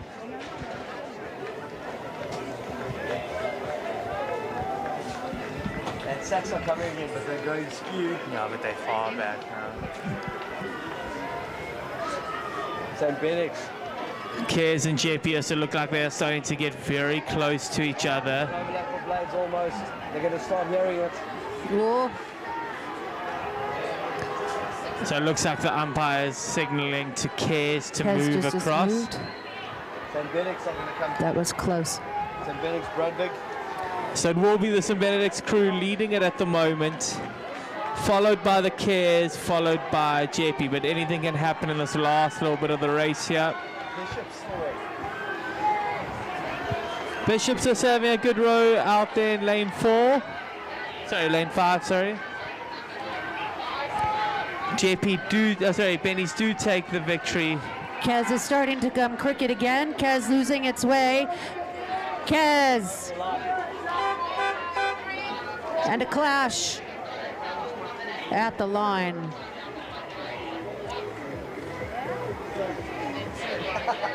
Wow. That's a race with the most crashes so far.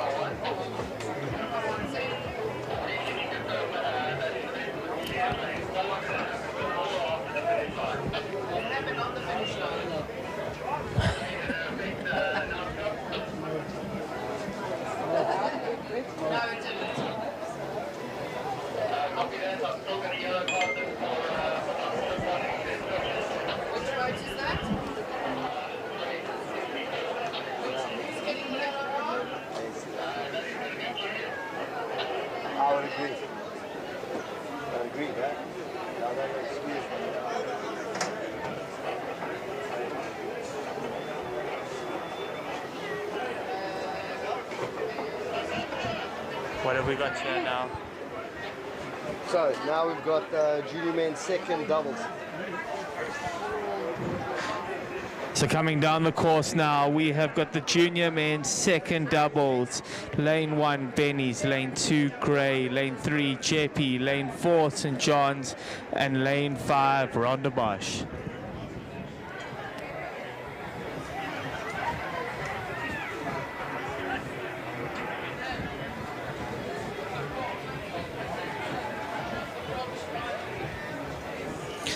Looks like it's quite a decent start from Benny's. St. John's out on the far end as well. Those two schools look like they had a decent start. St. John's going well. St. Benedict's and Gray, a little bit too close to each other. So St. Benedict's crew are very close to Gray. It looks like Benny's and Gray are coming very close together at the moment. We can see the umpires are managing it, but St. John's are putting in a really good push here, trying to lengthen out at the moment. Benny's fighting back on them. No, sure.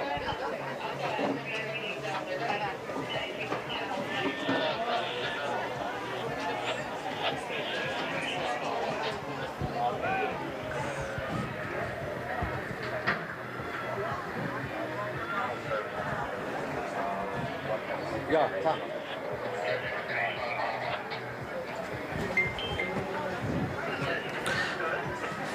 St. John's have put in a lot of work in this first half. Are they going to be able to hold onto it? Benny's are fast charging them. Yeah, JP in the orange boat, closest to us, the St. Bernard's crew, been chipping away. Oh, St. John's make a bit of a mistake.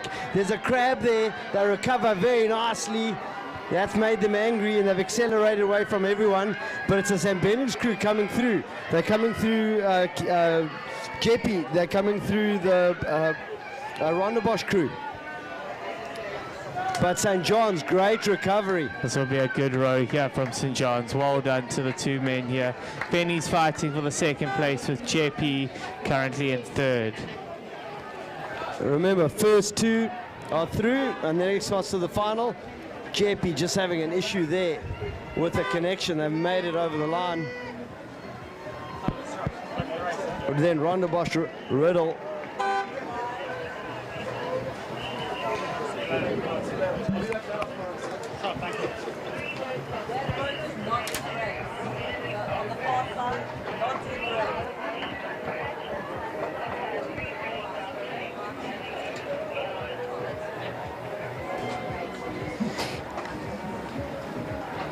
Now we got more national athletes. They've got special POJ approval. Just something to be careful. Guys, watch me. Who's in the boat? Chris. Guys, watch out behind you.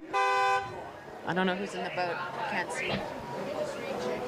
I'm sure they were screaming at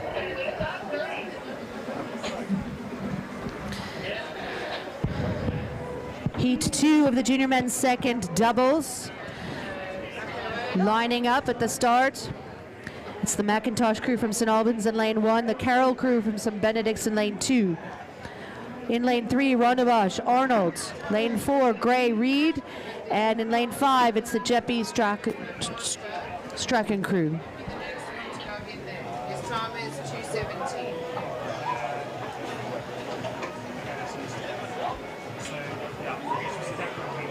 So he's the next one. If there was another place.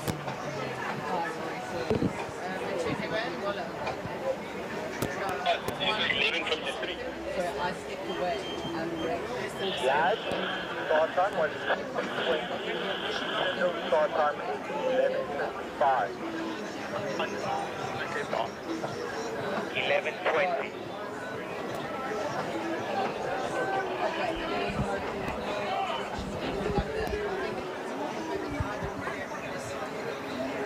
And they are away.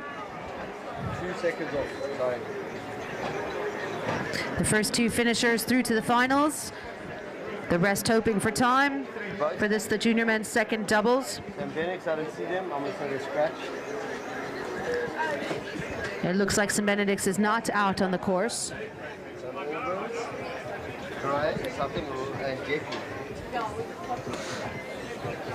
So as we look up the course, we can see the crews trying to make sure that they stay straight as they race. The St. Albans crew went skew and now coming back into their line. King of fingers struck me. The king of fingers. This is a starter. I'll start the race. If you can give me $50, I'll start it a bit late for you guys. It's only $50, we're in there. Okay, that's fine. I was checking to see if it's dishonest and it's been confirmed. I should have charged more. Mary, help yourself to Any flavour? Blueberry or tropical? Haven't tried the blue yet. Let me try one. Sorry?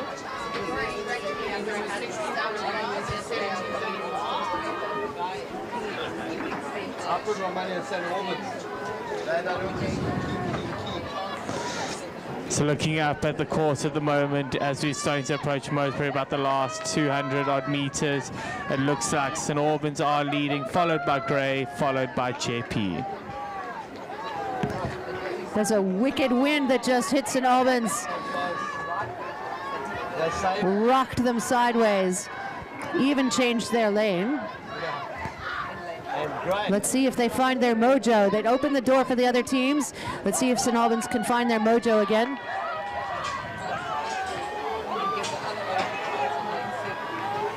Look, St. Albans. They are clean as nuts. Right. This will be quite a tight finish here, but I do think Gray have done enough to make sure that they hold on to this victory here.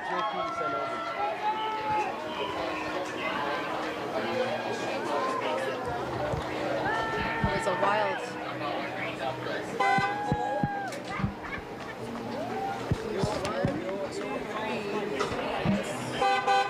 I think that's 1-5. So, yeah, 1-5. St. Albans got it.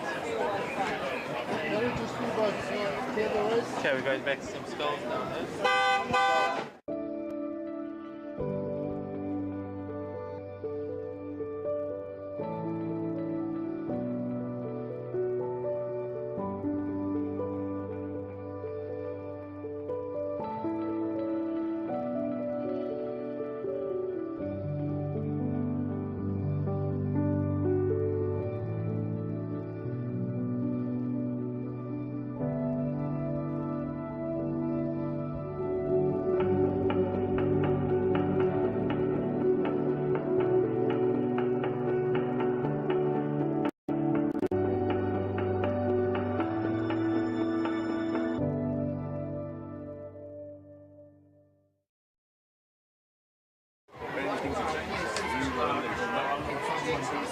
What time are you changing? I think it's...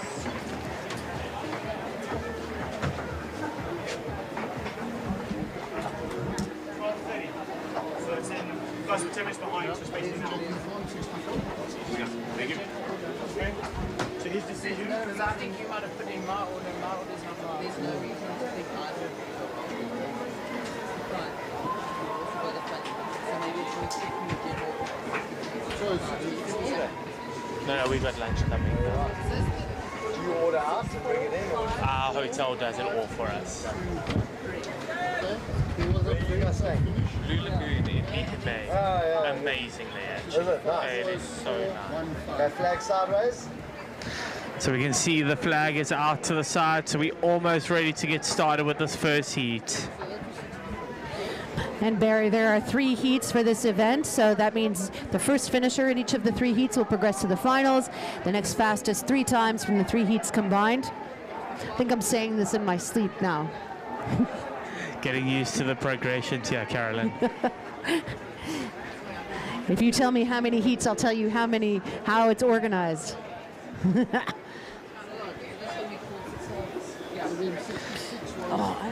Let's give that a test. 5 heats. That one I haven't seen, but I'm going to say the fastest times. Yeah. It would either be fastest and then the next fastest one person. Flag is up here for the start, and they're underway, first heat. I think you had it right there, though, Carolyn. It would be the fastest 6 times.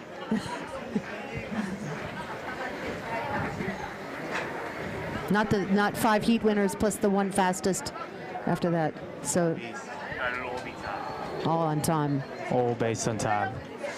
So More looking heats or out, less. looked like a good start from all the scullers. I think that's. What did you say, Rob? St. Andrews? St. Mary's, Ruiz, St. Andrews, Moore, and on the inside, Holy Rosary, Ramji. But I'm saying Moore from St. Andrews. And St. Mary's, eh? And then St. Mary's.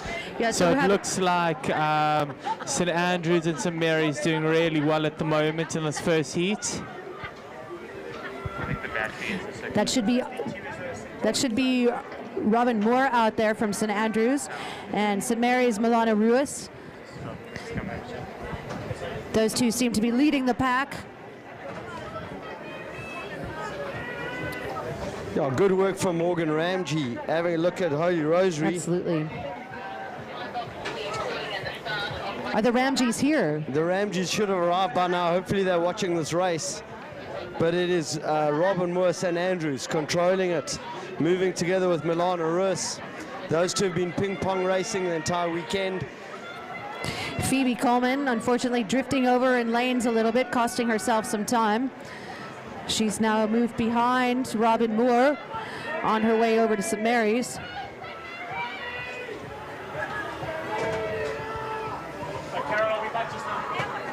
And both sides, you've got a full house of Clarendon, St. Stithians, Smith, St. Stithians, Briggs, Clarendon, Moss. But it is St. Mary's and St. Andrews. They are, remember, you've got to go the first and the next fastest, so there is going to be a race here. They've got to make sure they leave it all out there. Deal with the final when you get there, right? Yeah, Robin Moore is going, so is Milana Ruiz. Those two are winding it up.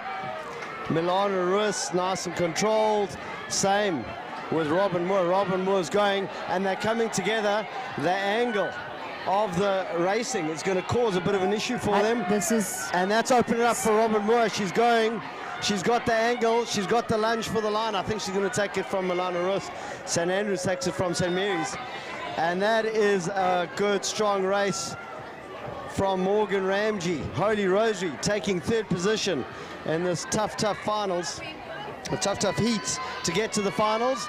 She's going to have to wait and see if that time is fast enough to get her to the finals. Well done, St. Morgan Mary's, Ramji. please clear the end zone, the touchdown zone, the landing zone. And then Clarendon, Coleman, Clarendon, Moss, those two. They're trying to get across the line.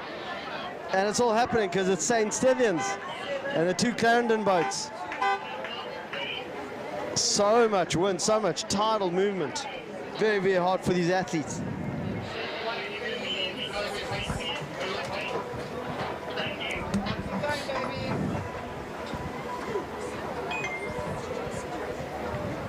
And I think that St. is... Stithians, a few more strokes to finish it off. Thank you. And that's Amy Briggs getting the triple beep. We haven't heard that for some time. That means you have really properly finished.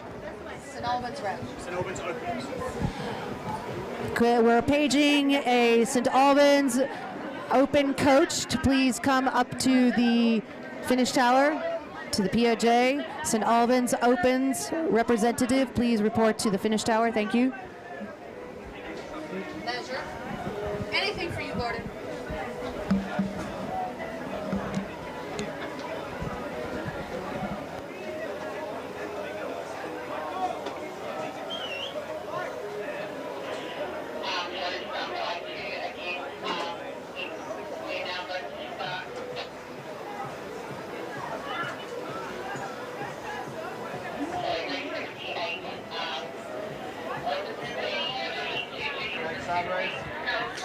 So we're almost ready to start the second heat of this women's scull.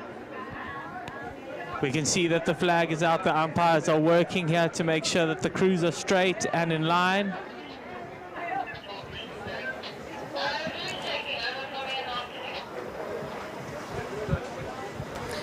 And in this next heat, the junior women's under 16 single sculls, Davidson from St Andrews in lane 1, Alora Hen Clarendon lane 2, Walda Cooks from St Stithians lane 3, Madison Hill from Holy Rosary lane 4, Taylor Prinsloo from St Mary's in lane 5, and Governor St Andrews in lane 6.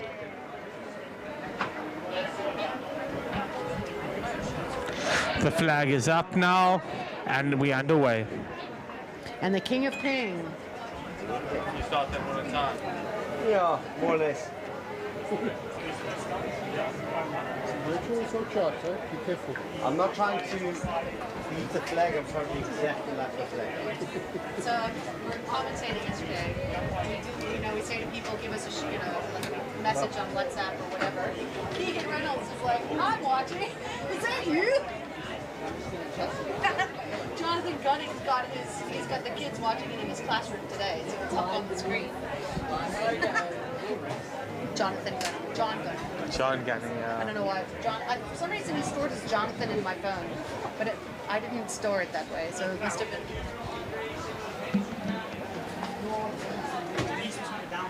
And Mary's got a good start. Taylor Prinsloo. What is this lane? Lane 3 is also really good. Lane 2, those two are close together. Lane 3 and lane Stithians. 2. So it looks like lane 2 and lane 3 are coming very close together at the moment. That's Laura Hen in lane 2 from Clarendon. This is her home turf. She knows these waters well. And then Walda Cooks from St Stithians in lane 3. Those two just keep coming together right at the lane line. But Alara definitely knows these waters. But I think also on lane 1 that Cadence Davidson from St Andrews. Yeah, definitely lane 1 is starting to move well. Lane 2 moving really well. Come on, Alara. I think that's where the race is at the moment.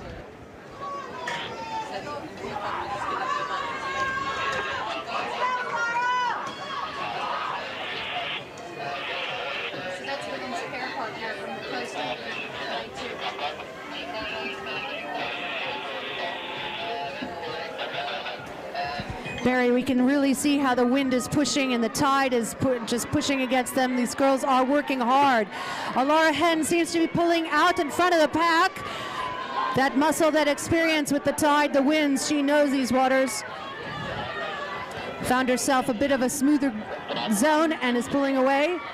But still, Cadence Davidson from St Andrew Lane trying to keep pace. It's going to be quite a tight finish. I do think Clarendon are moving really well. St Andrews trying to give it everything. Please move your boat out of lane 1.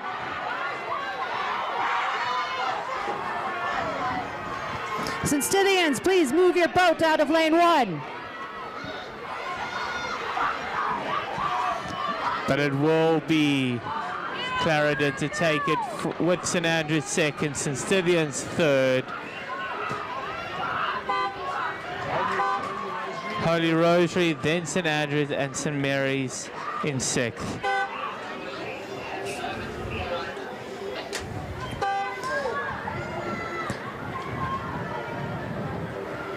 One more heat to go, the junior women's under 16 single sculls. Looking for their spots in the finals. Venturas from St Mary's in lane 1. Luna Riccardi, Holy Rosary lane 2. Capito, St Andrews in lane 3. Lane 4, DSG, Jenna Callow. Lane 5, Clarendon and Ningi. And in lane 6, St Stithians, Seleka.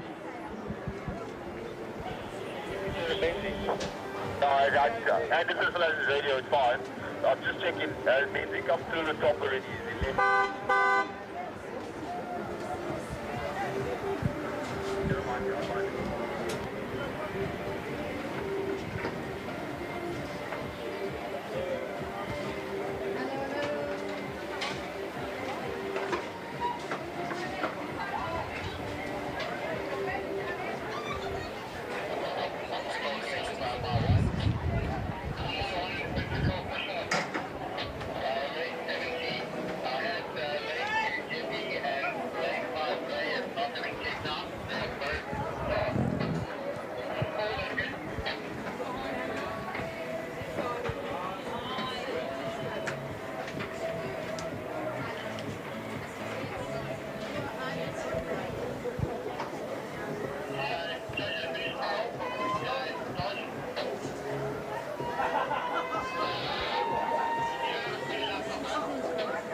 So we still see the final heat of the junior women's 16 sculls lining up, and as we said that, off they go now.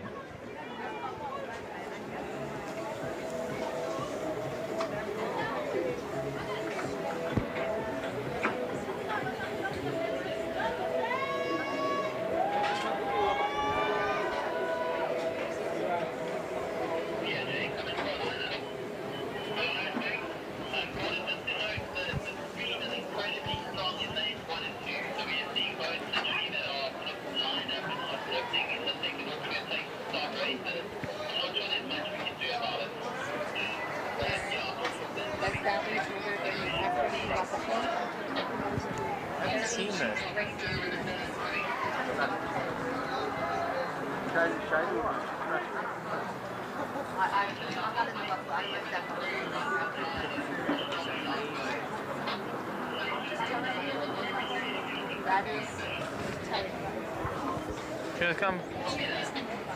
Hello, she's blocked. But she's blocked on my phone. But you'll still see group stuff, but you're not in that group. I'm just I just don't know who to ask. Nicola actually said this much to me now when she came past the boys stand. She said she was going to come, then she wasn't going to come, then she wasn't coming. So Bradley's mom's not here, but she said that she's in the group. She's chirping. She's not. She's in the group just raising Cain about. Why is she not here? I don't know. I agree. So St. Andrews, Peter. I know. Only honestly is like calling enough.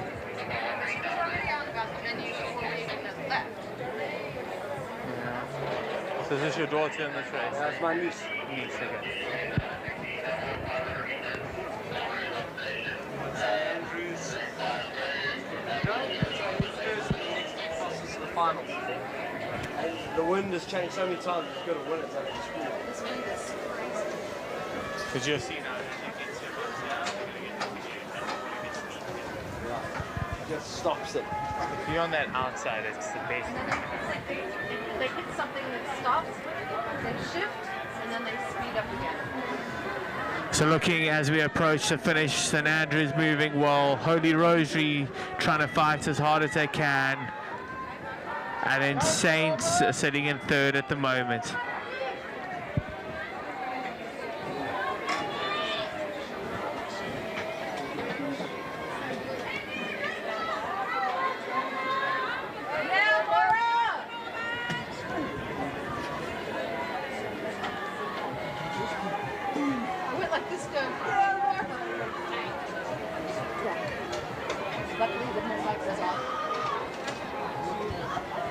Is that why this mic is as broken as what it is? Have you been hitting it against it? I got it like that. Well done there to St. Andrews for winning that final heat. Okay, so where do we move to now? Heat 1 junior men's under 16 doubles. And there's 3 heats. 3 heats? As we look up the course, we can see the first heat for the junior men 16 two times lining up. And in those doubles, it is the Bell crew from Saxon lane 1, White crew from Jeppy in lane 2, Muller from St. Albans in lane 3, Ristos of Selborne lane 4, Talacino from Grey in lane 5, Lundberg from St. Benedict's in lane 6, and Giardi's from St. Albans in lane 7.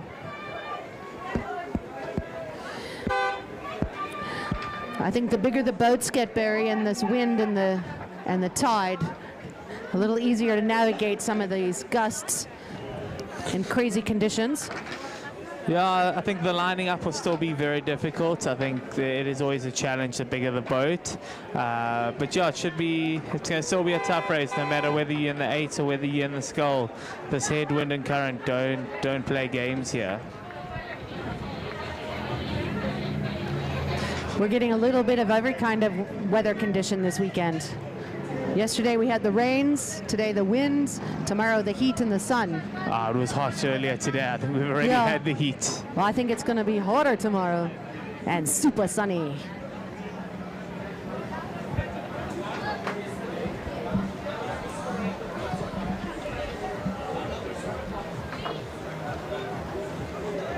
France, that's I think he's sitting over there.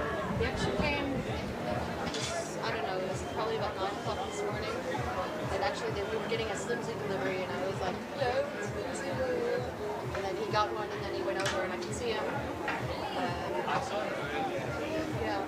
And then when I saw Nicholas, where's France? She's still sitting beside him. He probably would have popped in to say, how's it? Yeah. There goes the first date. Are we already in the first date?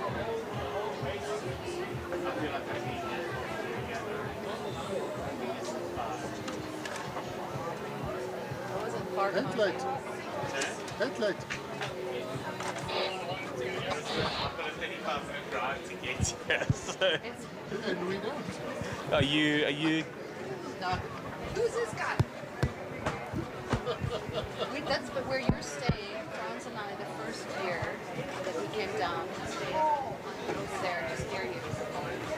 It's so nice, but it's just such a long drive. And although luckily you prefer to be later going back because the traffic all gets throttled when you come down that one road to turn over the Namoon River, and then you come back around by the fields, and that in traffic.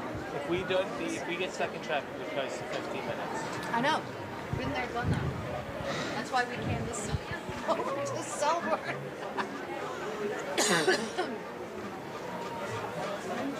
We have too many kids to stay where we're staying.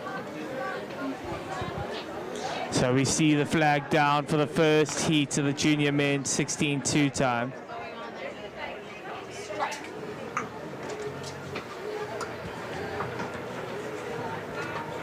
Please don't push me over. I really don't feel like. Don't worry, the thing will catch you. It'll slow my fall. I'll hit it. I like seeing Coach Mac all the shoes. I don't think I've ever seen that. Lane 1 is Sachs. So it looks like Sachs got underway to a good start. So, St. Albans as well, moving really well. Those are the two crews at the moment that seem to be leading the field. That's Sachs on the inside.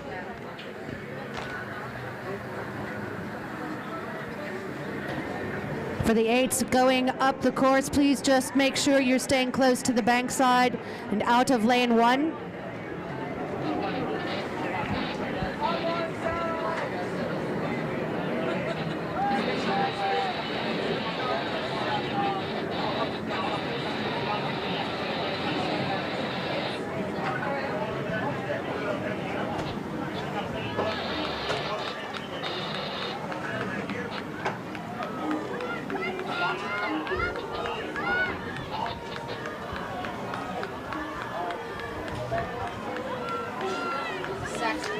Sachs having a really, really good row here, leading the field as we come into about the last 100 odd meters.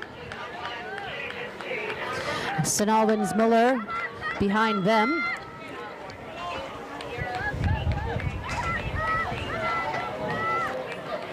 And in the far lane, St. Albans Giardi's in the 3rd place position for this heat. A reminder that there are 3 heats, which means the first finisher from each of the 3 heats through, and then the 3 fastest times from the heats combined will progress to the finals. Good row there from Sachs to take that first victory. That was Sven Latachan and Josh Bell from Sachs.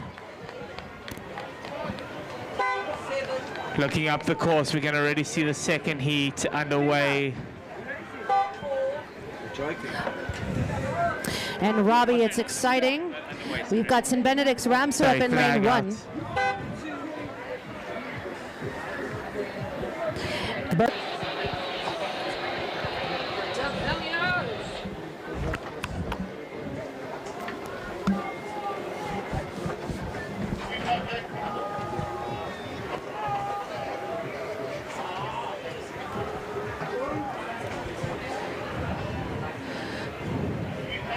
Gray battling the elements to finish off this heat.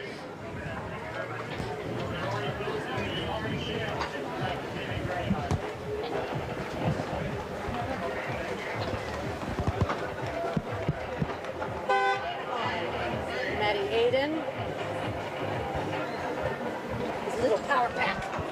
Power back, Maddie.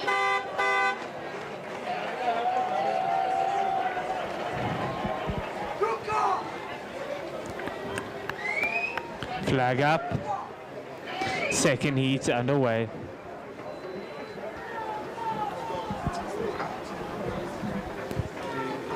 That's Sachs again in the middle. Yeah, Sachs. Pablo Garcia Diaz. Pablo Garcia Diaz. And Boy. Let's see. there's that JP in the Buffalo. St. Benedict's Ramsar crew in lane 1, looking strong out of the gate. Also St. Albans, Pablo Garcia Diaz stroking that boat. And on the inside lane, lane 4, the Gobi crew from Sachs. Their teammates having just taken the heat before them. So yeah, it looks like this in all really well at the moment. Benny's trying to challenge them for a place.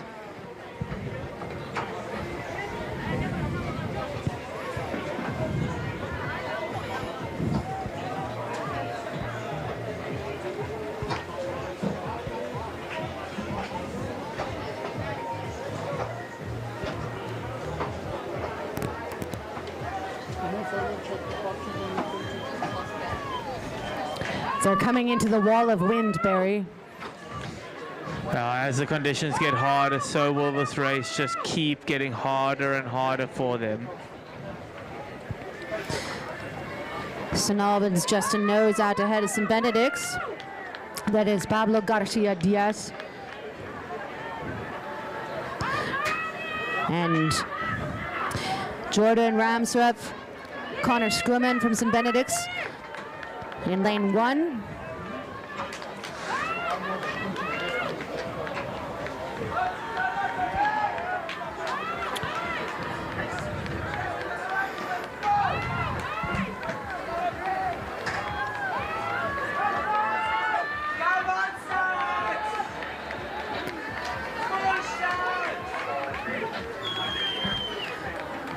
Sachs and St. Benedict's keeping pace with one another and out in the lanes. In between them, But it will be St. Albans that take the victory here. Sachs pulling ahead of St. Benedict's Fenter crew. Buffalo just hitting the wind and just stopping movement.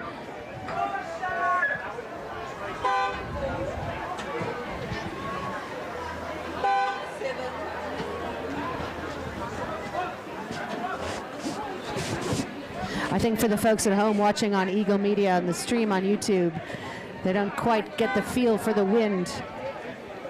It's not just the wind we're contending with at the moment. If we look at some of the R&B boys that are tied against the jetty, we can see they are blowing up and being pulled up. So I still think we've got an incoming current at the moment.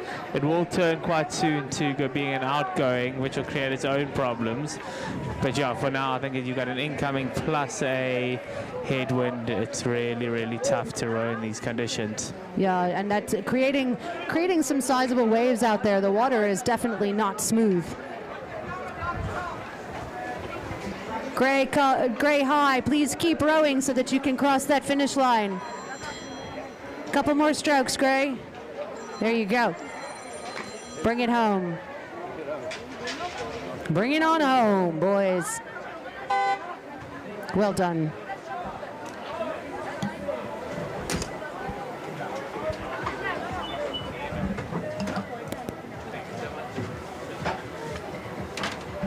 Third and final heat for the junior men's under 16 doubles. Lining up at the start, St. Albans in lane 1, the Mosopioy crew. Merriweather from Bishops in lane 2. Tyndall crew from St. John's in lane 3. St. Benedict's Taylor, lane 4. Lane 5, Jeppy Mtulu. Lane 6, Ashane from Gray. And Diolfir from St. Albans in lane 7. He must have done the most racing out of everyone. Who's that? How are you? Who has? Connor Scruman, I think. 10 minutes ago. Good morning. Good morning. It's the jelly baby. Yeah. Literally on the line.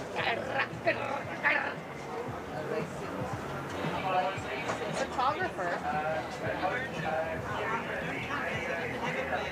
I don't even have a name. Romeo River.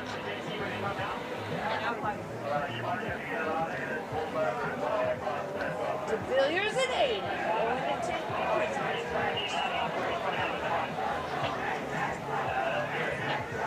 It's the big voice. So the big cinematic voice. It's so funny how we started off not liking songs. Boat race incident a couple years ago. Now they're like my favorites. Boat racing incident? When was it? The boat race incident? St. John's and St. Albans.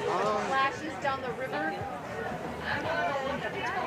Explosive craziness. And Tempers flaring. Olaf Muller, the super cox, steering with his hand. Okay, so That was nice of you. See that. Except when you're not my best friend. You do a 4-foot jet. Rescue one, sir. Just a request. But it's been smooth. What you could do is you could go buy your Operationally, I friend think it's been smooth. and buy some coffee.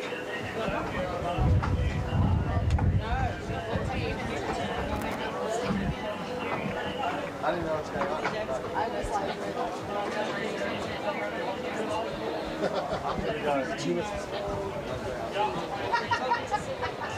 He told me to do that. I said no such thing. He told me to be quiet.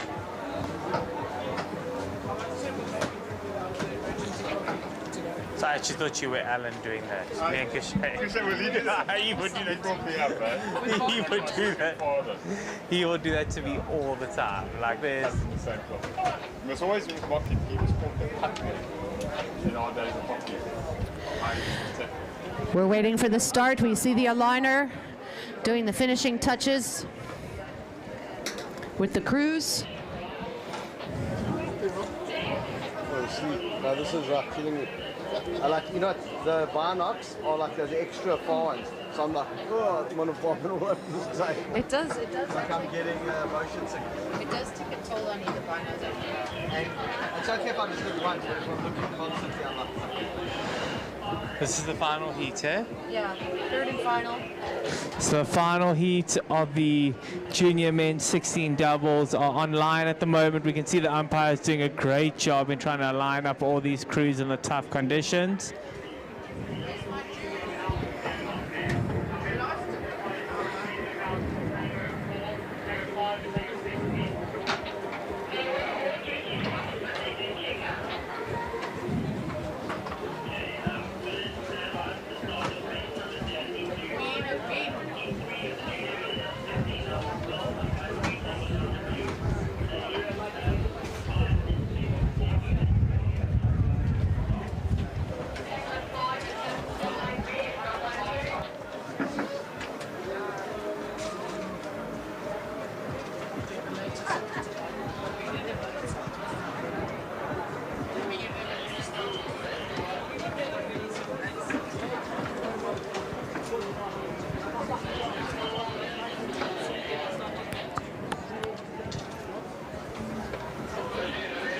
Once again, asking for a representative from Jeppe Opens. Please report to the finish tower. An open representative from Jeppe. Please report to PH. yes.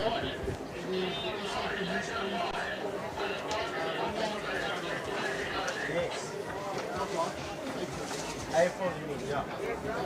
Correct.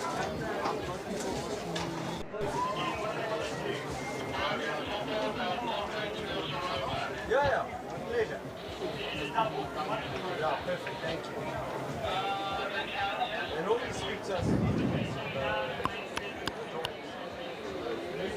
Yeah.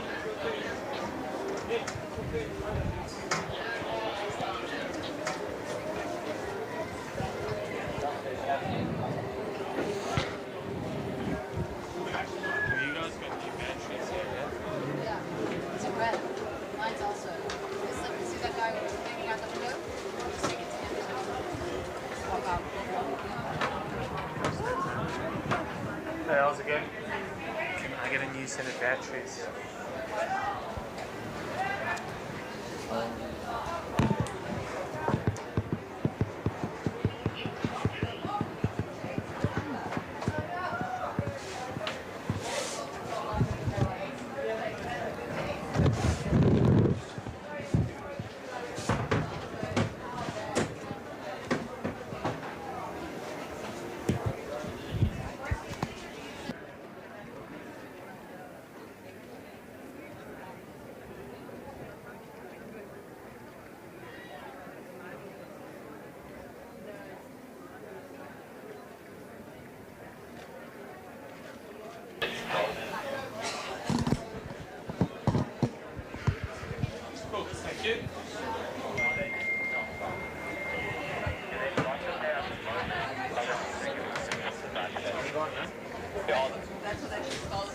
So the final heat underway at the moment of the junior men's 16 doubles.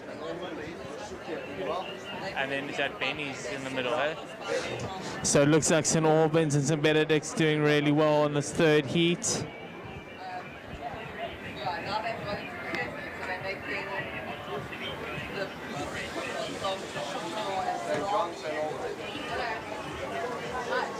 St. John's also starting to move quite well in the middle of the course, and you got a St. Stithian double, I think that is on the far side. Sorry, St. Albans double on the far side. So you got St. Albans lane 1, St. John's, St. Benedict's, and then St. Albans again. Benny's are leading this field though. That's the Benny's Taylor crew.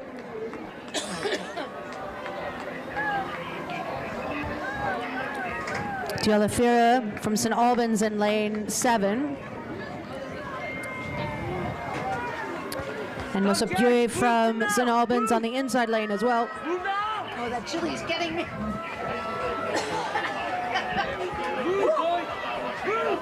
Benny's crew doing well. Wow. Benny's crew keeping a lot of composure. The wind behaving itself temporarily. Lucky for these guys. St. John's pushing it down. They might just bip out St. Albans.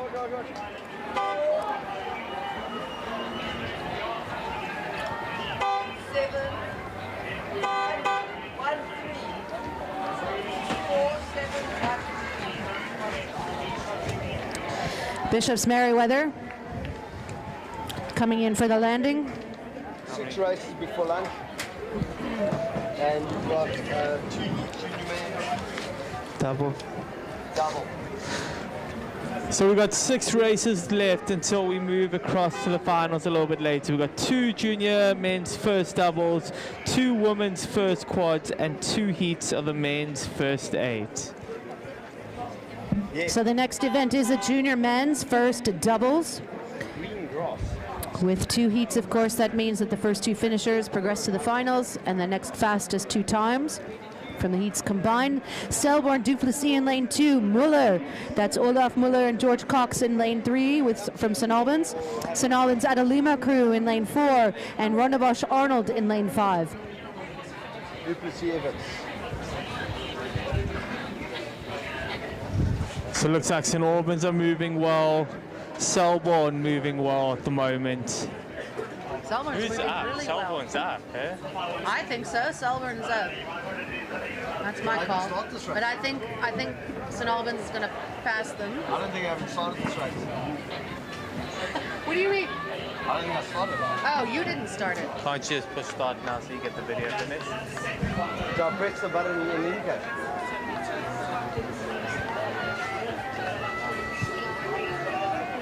So this is turning out to be quite an exciting race here between Selborne and St. Albans. Selborne currently have a little bit more speed. I think they are starting to lose that now. The St. Albans crews are starting to lengthen out and keep their length.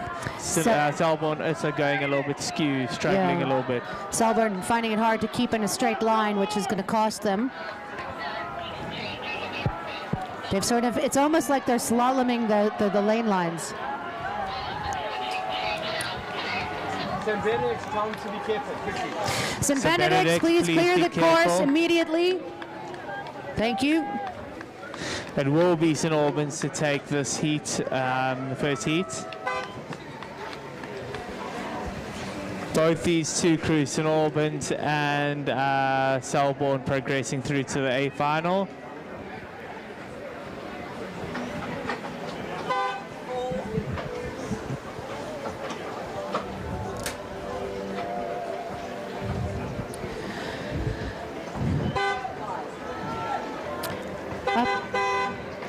And looking up the course, Heat 2, junior men's first doubles. The first two finishers to progress to the finals again. Rhonda Bosch, Ford crew in lane 2, Matthew 8 and Julian de Villiers from St Albans lane 3, Bukes from Jeppy in lane 4, and the St Albans branch crew lane 5.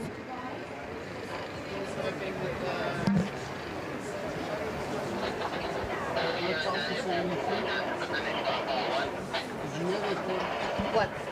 No time for race 73. The king of Bootless. I know. I missed that one. He's no longer the king of king, he's the prince of king.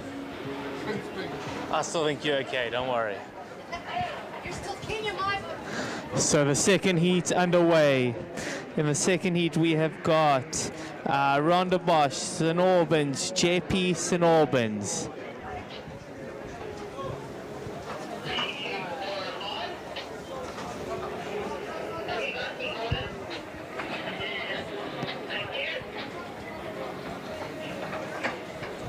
St Albans moving really well in lane 3 at the moment. A really good start from them.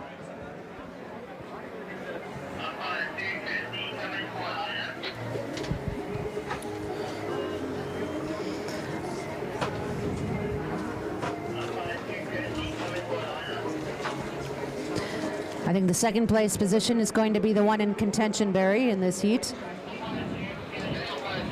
Yeah, Rhonda Bosch, JP fighting for that at the moment. I do think JP are slightly up on Rhonda Bosch.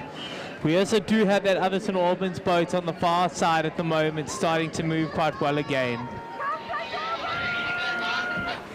They are sort of pointing their bow at the finish tower. Straightening it out now.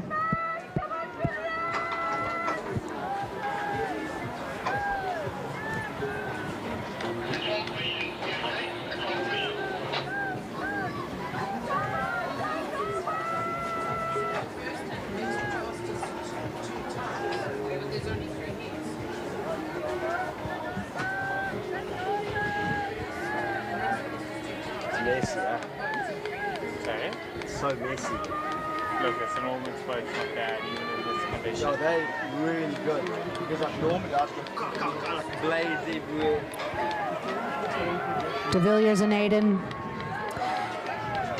St Albans wrong. bringing it in. Rhonda Bosch forward. So it will be St Albans. It's going to be very tight between these two crews, but St Albans will take second with Rhonda Bosch in third. So looking up the course again, we've got the first heat of the junior women's first quad. Lane 1, DSG. Lane 2, St Andrews Girls. Lane 3, St Mary's. And lane 4, Clarendon. Barry, 2 more events to go until our lunch break. So we've got 2 heats for the junior women's first quads. And the way these last 2 events work before we do the break is that we are going, the first 2 finishers in each of the 2 heats for the junior women's first quads will progress to the finals. The next fastest 2, that's to the A final, with the next fastest 2. The remaining boats go to the B final. No, we have scratches.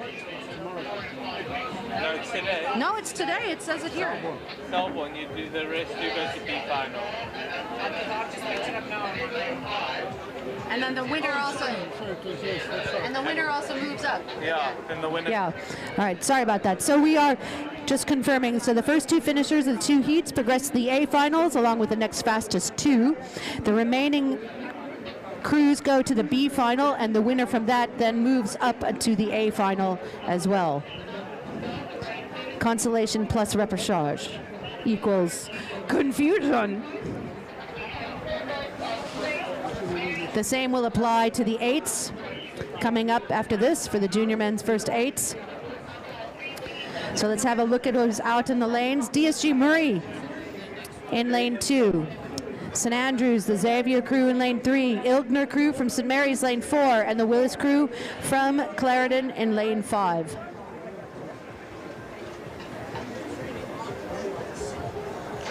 So we can see the umpire's flag is out to the side. They are trying to line up these crews. Like we've mentioned throughout the day, the conditions are really, really difficult here.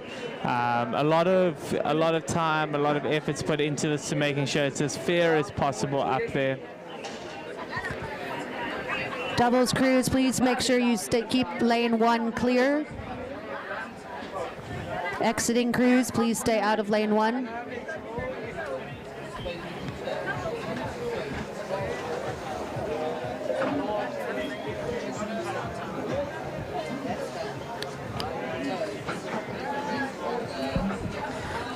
Just while we have a moment to thank you once again to our sponsors, RMB, always looking after South African rowing.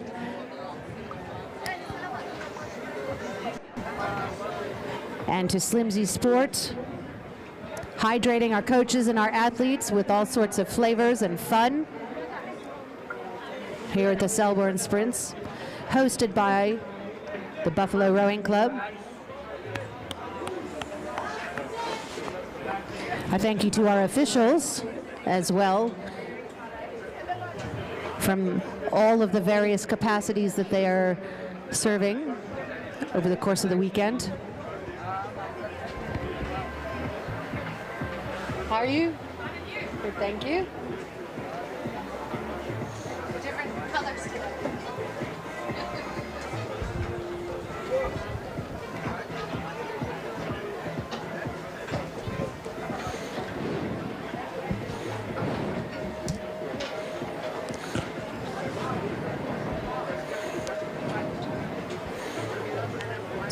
Sampa is still trying to just align this first heat up.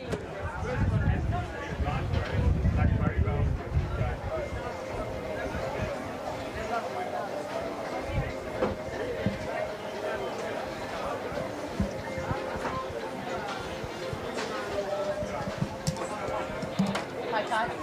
Sorry? Tight. Where you guys all going?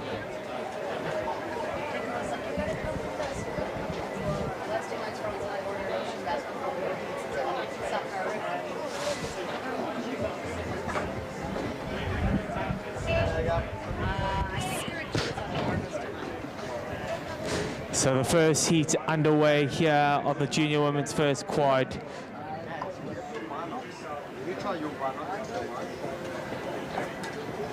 Starting to struggle with it, man.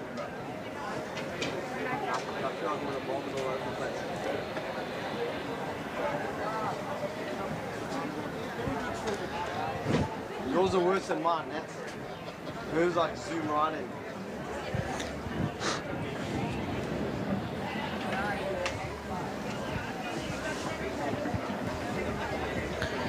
It looks like St. Andrews and St. Mary's.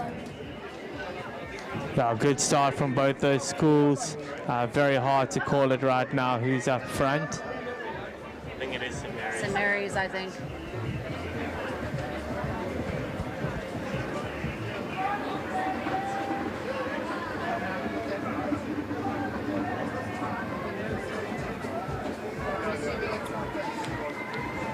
The DSG Murray crew starting to drift into the lane, grafting off of St. Andrews, it looks like. St. Mary's seem to be doing a little bit more in their rate compared to St. Andrews. They also do seem to be slightly up at the moment. It's hard to call the angle or to call the position from this angle. It looks like a half a boat length at least. I'm actually thinking bow to stern.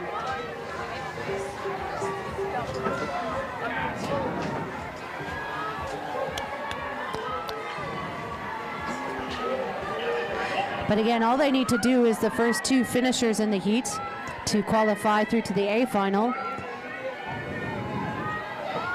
It looks like St. Andrews is just keeping composure, doing just enough to get into that second position.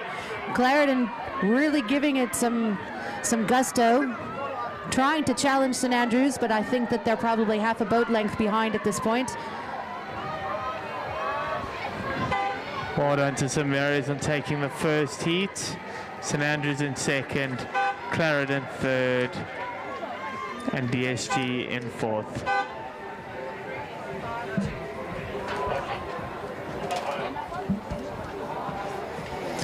And lining up down on the course, heat 2 for the junior women's first quads. Keep going. St. Mary's McGregor in lane 2. St. Stithians Taylor crew in lane 3. The Webb crew from Holy Rosary in lane 4. And Sebepalo from St. Andrews in lane 5.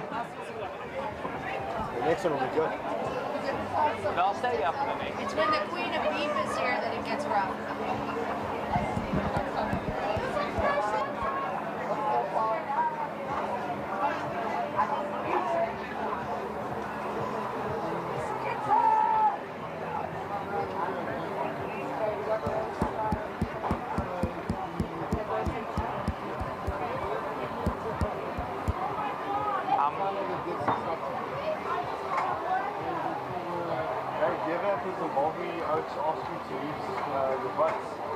Sometimes, what do you normally do? Lane the boat. Yeah? Just lane the boat. Just take a boat. We don't give them our best boats, but we do try and help them. Who's your third computer today? You don't look as professional without a third computer, eh?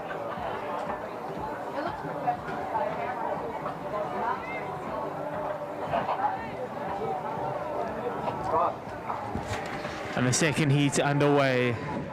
In this heat we got St. Mary's, St. Stithians, Holy Rosary and St. Andrews.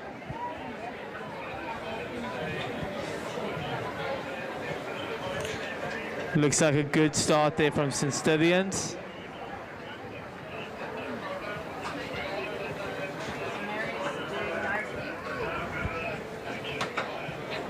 Yeah, St. Stithians strong, eh? Bernard, yeah. Bernard. I haven't seen him for a while. Is that Kate's son? Yeah. Oh, he looks That's like Dad. yeah. His brother is bending that event. Bernard? That's a weird one, isn't it? Ben Godfrey is named after Ben Bernard. And what's his name? Eddie Ben.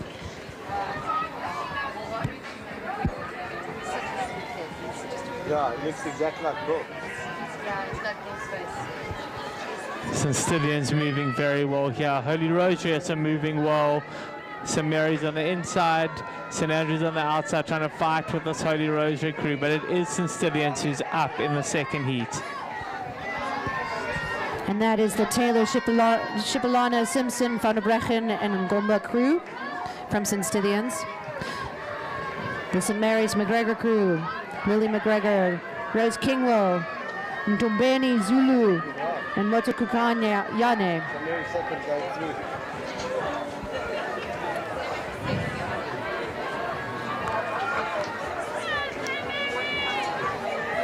Really second more beats in it. Really good row here from the St. Mary's second quad as well. Really doing a good job here. They're going to take it from Project. I think they have taken it. They might get it on a surge. St. Mary's. St. Mary's. And that is St. Mary's who took that race, followed by St. Stithians. St. Mary's just pipping St. Stithians there. Holy Rosary and St. Andrews now. St. Andrews, Holy Rosary over the line in that order.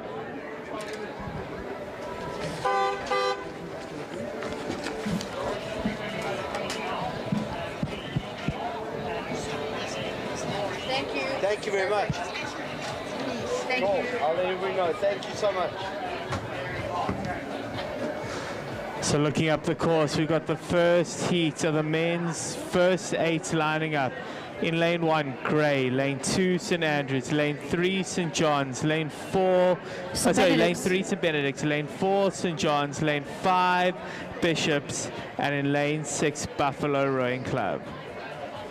Again, progressions, first 2, next 2 fastest, and the remaining going to the B final, where they'll get a race for an opportunity to join the A final later on. That's always such an exciting final to watch, the B final, with those high stakes.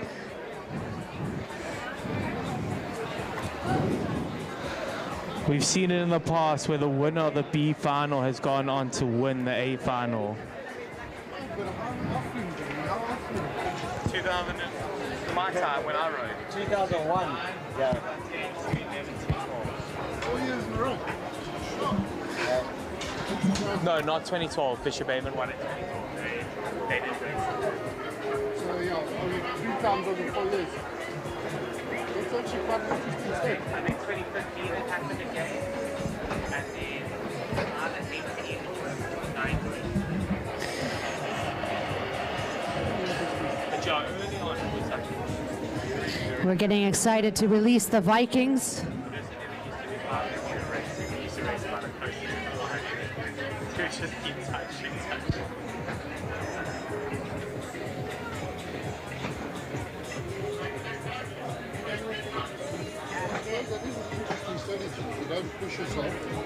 Again, with 2 heats, that means the first 2 finishers in each of the heats will progress to the A final.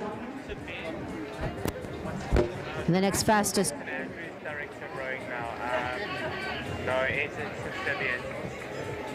So we're underway for the first heat. To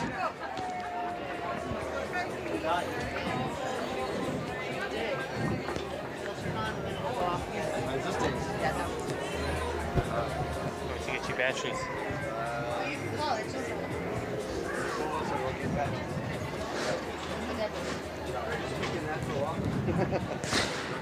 So it looks like St John's had a good start. Benny's had a good start.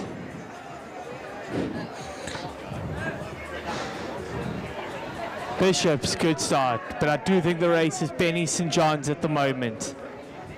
Do you think so? I think St. John's is up. I'm going to say St. John's. Bold call. I think St John's is up at the moment on Benny's.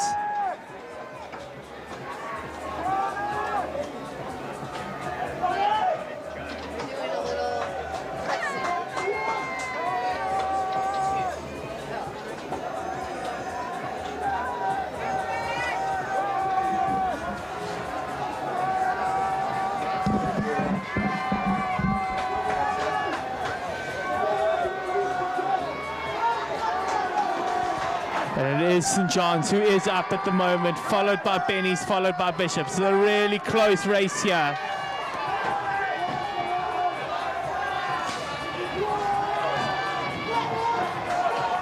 St John's will take it, followed by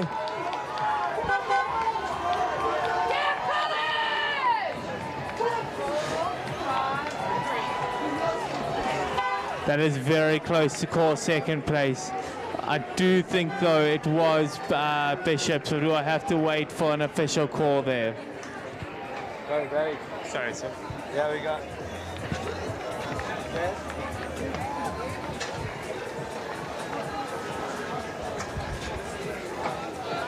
Liam, Rod, well done. That is flipping good. Well done, well done.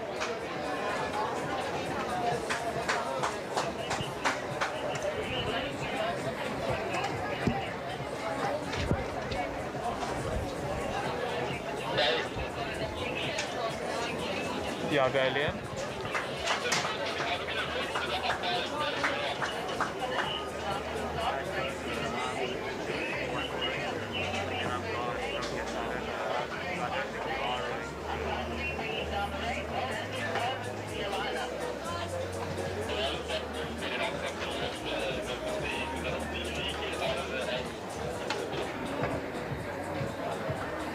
So we can just confirm that.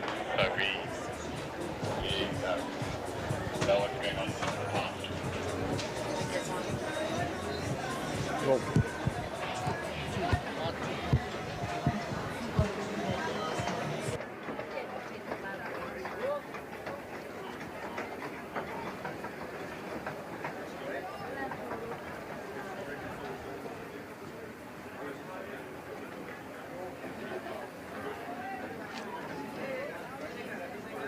Flag is up for the Heat 2.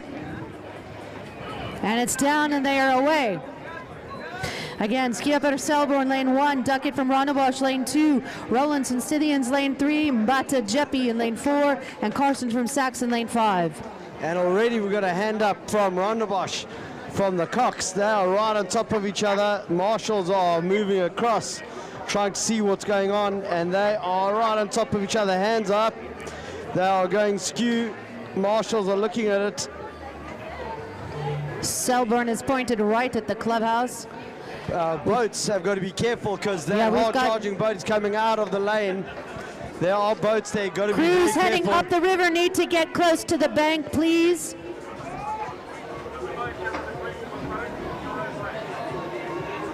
St. Stithians moving nicely. They've got a little bit of a lead. Jeppy doing very nicely as well. Sachs, Carstens holding in there, but it's Ronnebusch. Bit of a zigzag, but now they are charging. They are thundering. They are moving on everyone. They went a little bit skew initially, and they know exactly what they're doing. They've got big, strong boys in there, and they are pushing St. Stithians. They are going for 1 and 2, want to go straight through the finals. Jeppy are struggling. Sachs are struggling, but Ronnebusch, St. Stithians are not struggling at all. They've got momentum. And this is where it all happens. Those two crews, St. Stithians, Ronnebusch, they are moving. They are moving well. Right at the top. Sachs trying everything. Jeppy trying everything. But it has got to be St. Stithians, Ronnebusch, they are through. And then we've got to see what happens with the rest of the crews. Coxes, watch what's happening under the bridge. Coxes, please look at what's happening under the bridge. There is a stop boat. St. Andrews, you need to move your boat. Right. Nice hat, Roy Taylor.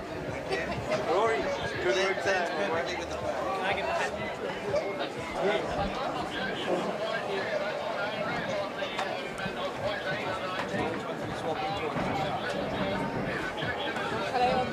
Electric wire.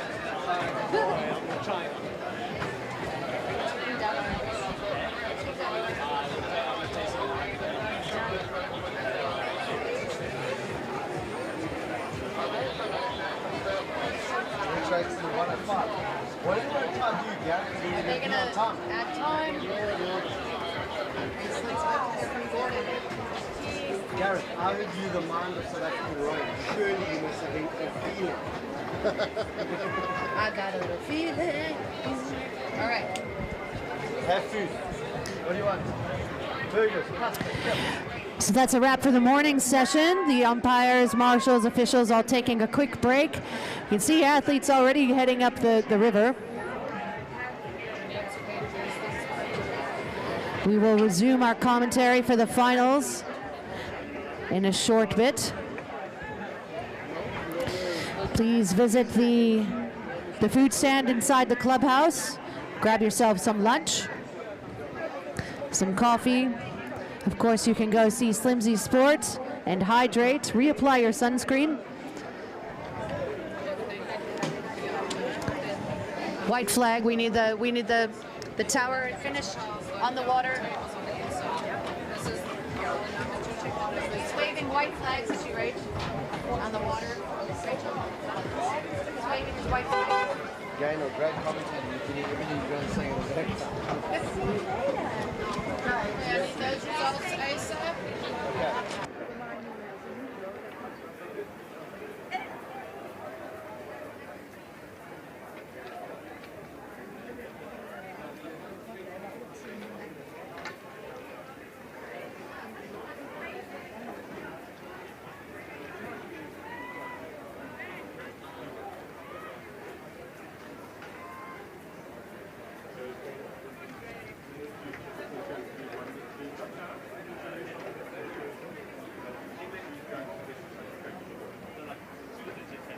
This is exactly it. But goodness, I'm no longer the chairman of the school growing club. Let's see what the next level is. That's good to know. That's the next phase.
Are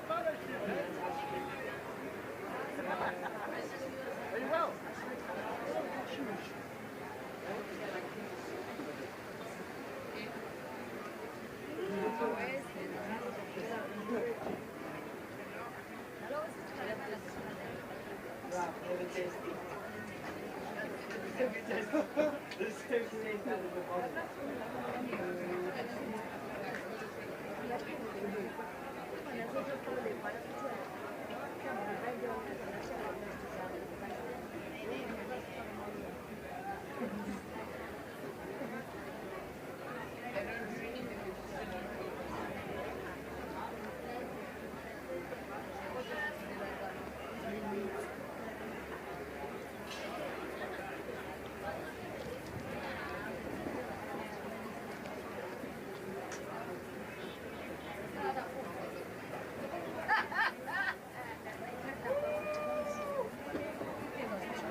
Welcome back after the lunch break. We are about to get started in a few minutes.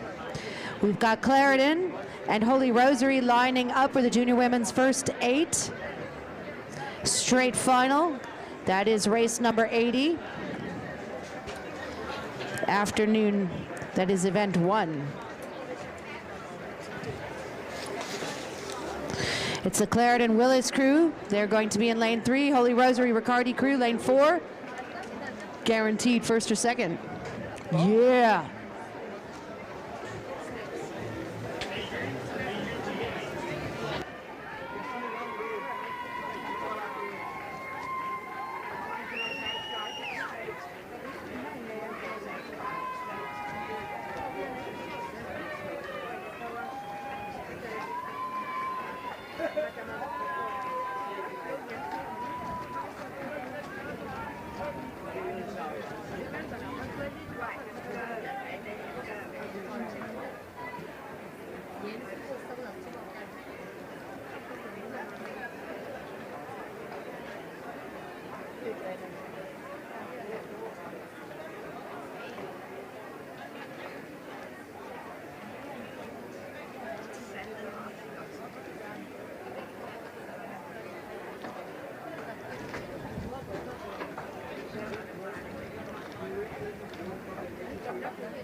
The flag is up, the flag is down, and they're on their way.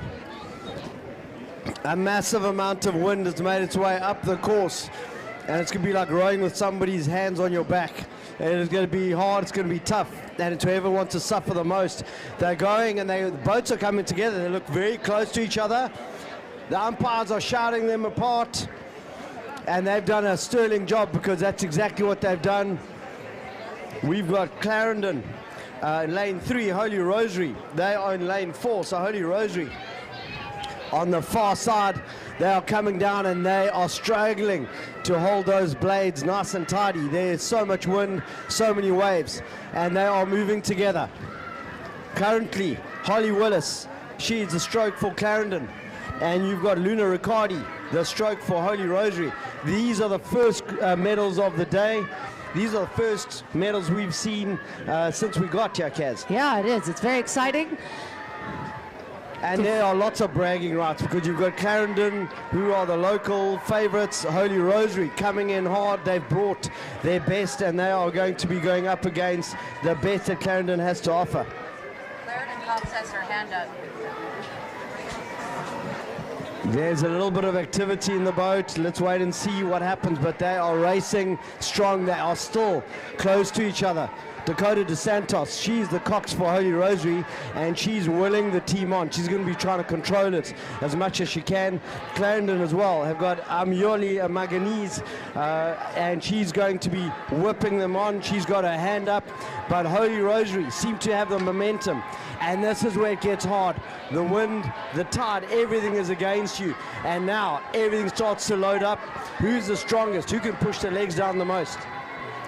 You can see, Rob, that Clarendon is really trying to pour it on. They really want to catch up that little bit of distance that they lost when they crossed the lanes. And this is when reality starts to set in. You've got about 20 strokes left, and everything is starting to slow down. Time is starting to slow down. You can't hear anything. You're going as hard as you can. Holy Rosary are just a little bit ahead. The boats are coming together. There is a lot of movement. They are holding on for dear life. Holy Rosary sliding for the line. They are going to take it. Clarendon are going to take second. Those are our medals for the day. Medals for the day. Do they get medals? 1 and 2. Should do. There is an objection though. She's got her hand up all the way down.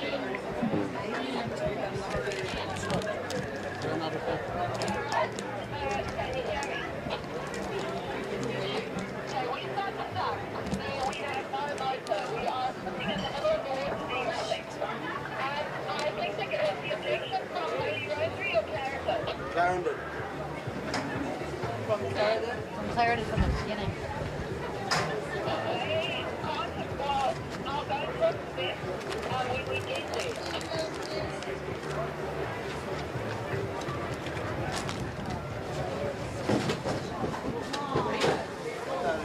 That was the speaker. You're joking. Your speaker just went down. Which speaker? Which speaker? This speaker. Check, check.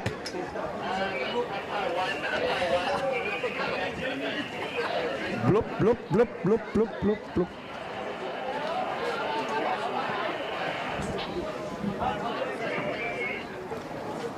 Did it sink? Yeah, it was the stand. Are things falling down from like a hut? I don't know where that was stayed. It might have been. I don't know where it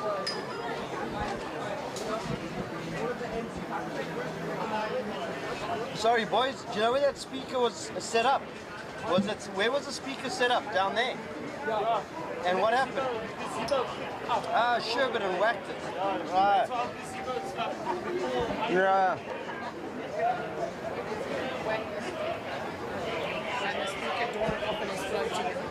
It's not the main speaker. No, we don't have a speaker. No, the general PA speaker.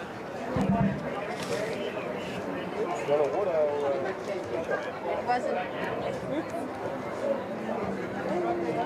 Okay, put the chair behind you. Just move that chair out the way. That's what gives you.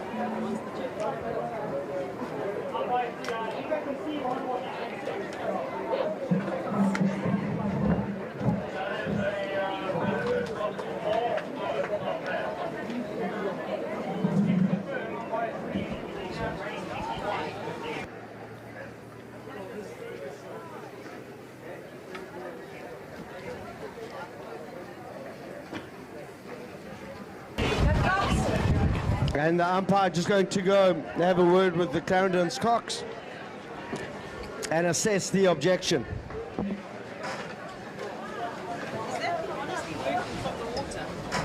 What?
The flag is up and they are away. Lane 1, St. John's House. Lane 2, St. Andrews Brook. Lane 3, St. Benedict Zeng. Lane 4, St. Stithians Waldeck Cooks. Kes Fandom. Lane 5, and Boyson Rondebosch. We've got our first medalists coming in. Very well done to the Holy Rosary crew. Good strong rowing. Dakota DeSantos, one of the top coxes in the country. And the boats are coming really close to each other. I think that's St. Andrews, St. Benedict's. The umpire's right on top of them, just keeping them apart. They are lined up nice and closely, and this is why we come to the Selborne Sprints. That's for this close racing. And that's what makes it so exciting. St. Benedict's are right next to St. Andrews. St. Stithians out of trouble, minding their own business, and on lane 1, St. John's House are driving the pace. There are different stages of water pieces to get to the finish line. It's a bit like going to Mordor. You may make it, you may not. Now they're going through the killing fields. St. Benedict's holding on to second place, but it looks like St. Stithians, Waldeck Cooks, they are driving hard.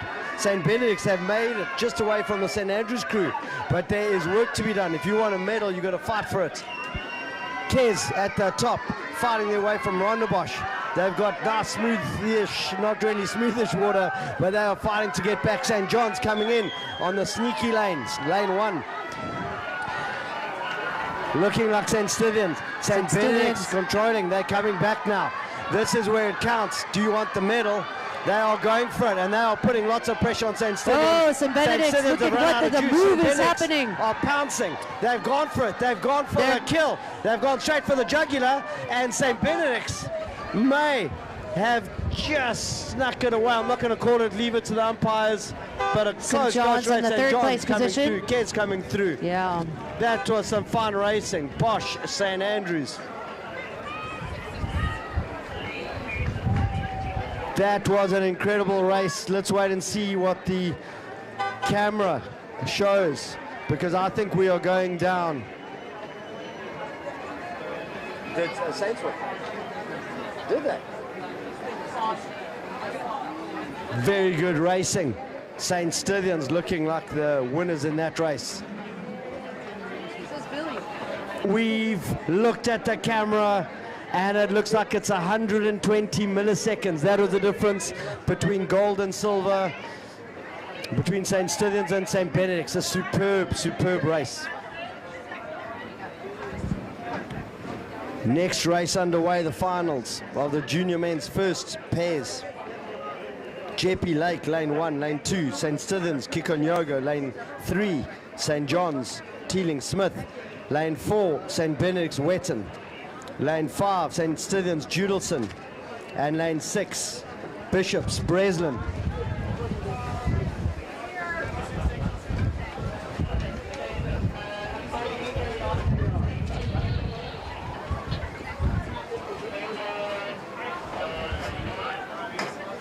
And they are underway.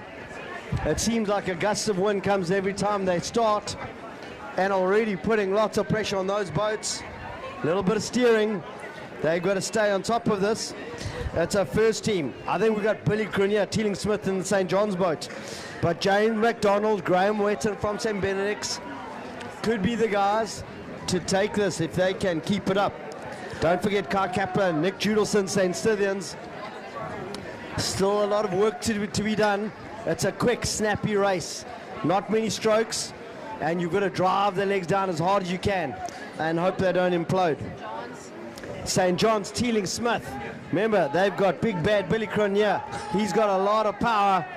He's going to be throwing everything at Teeling Smith, and if they can just keep that up, they're going to put pressure on St. Benedict's, and they are clawing back. They are moving well. St. Stithians, Judelson, and Bishops Breslin are right next to each other, and then you've got Jeppy Lake. They're in lane 1, but it looks like the St. Benedict's crew, looks like the St. John's crew. And now the wind, the water, it's going to play a factor. It starts to get hard. Look at Jeppy Lake, Ethan Lake, Luke Rathbone. They are fighting their way back to St. John's, and I think they've done just that. St. Benedict's controlling it. James MacDonald, Graham Wetton, those two have controlled it from right at the beginning. It looks like they've got open water, but they are being attacked by the Jeppe crew. They are being attacked by the St. John's crew. They are holding on. They are coming to the finish. They are hoping for it. St. Benedict's, that is a superb victory from them. They are going to take it. They have got Jeppe coming through. Jeppe are the fastest boat on the course at the moment. They are going to take second place. Then it is going to be St. John's. Well fought race. They were right up there. St. Stithians. Yeah, colours! Superb race from them and Bishop's Breslin.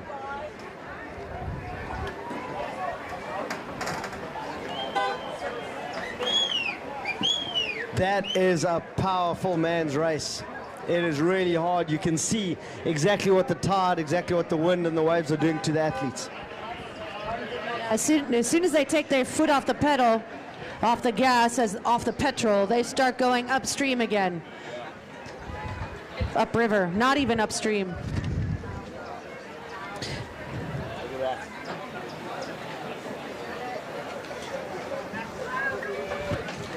Great racing, gentlemen. Please do clear the finish area.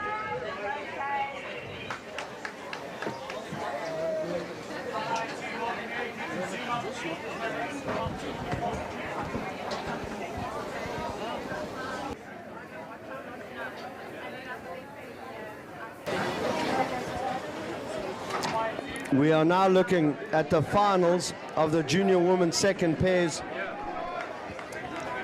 And St. Mary's got a hat trick of boats in here. St. Mary's and Beezy, lane 2, lane 3, St. Mary's Spencer, lane 5, St. Mary's Obadike, and the only ones, the solitary St. Andrews team of Anastasia Maimonis and Zodos Race.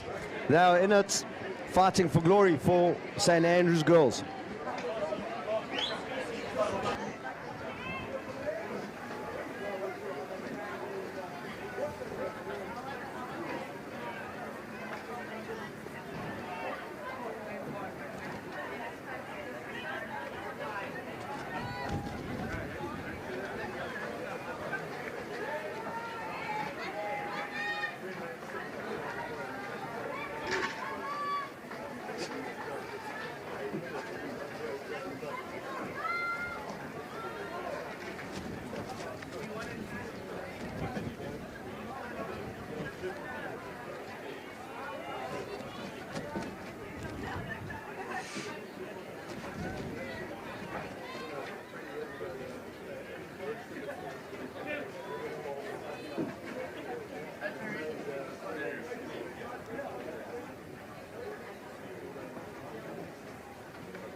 Swim coach, I'm just saying. She's a swim coach. Now looking at the teams, the 3 St. Mary's boats and St. Andrews right in the middle. It's looking like a bit of a Dagwood sandwich for St. Andrews. They've got to fight and they've got to fight hard.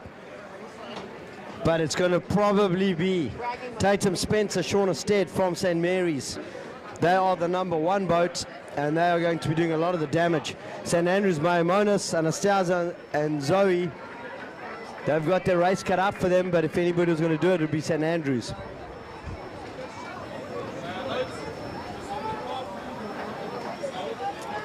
The race has started well. They're through the first 150 meters.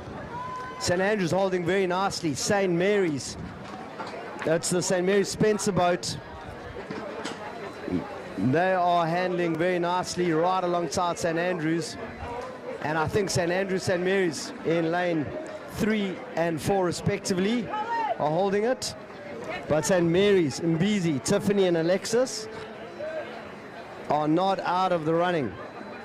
Maybe just St. Mary's Obidike, Azwama and Natasha. They might be a little bit off the boil. Out there in lane 5. And they are going a little bit angled. Big gust coming now, just about to hit them. And the gust, this is where somebody puts their hand on your shoulders and Mary's stops just the boat in its tracks. Changing its this direction. Could change everything. And they are fighting just to try to get to the finish now. It's become a race of attrition. Who's the strongest? Who can keep going no matter what they throw at you? St. Mary's Spencer looking like they're controlling it. But it is St. Andrews Maimonides. They're not giving up. They are fighting. It's almost like rowing uphill at this stage. St. Mary's and Beezy trying to fight back. It's those 3 boats. And this is a slugfest. It's like the 10th round with the champ. And St. Mary's Spencer are going. And it's a drunken punching. It is so difficult. St. Andrews are fighting it, and now they're getting hope. They can smell the finish line. It's like horses smelling the hay, and they are gone. They are trying, and they've broken through the wind. And now, will St. Mary's and Beezy, will they find something to claw back to St. Andrews? It's a difference between between silver and bronze. And I think St. Mary's and Beezy are going for an angle. They're using the wind, they're riding it, and I think they're going to take advantage. St. Mary's take the gold, St. Mary's take the silver with an angled robe from St. Mary's and Beezy and Ruth, Maimonides crew, Anastasia and Zoe making it across the line. Incredible racing. St. Mary's, Azwama, Natasha coming through 4th place.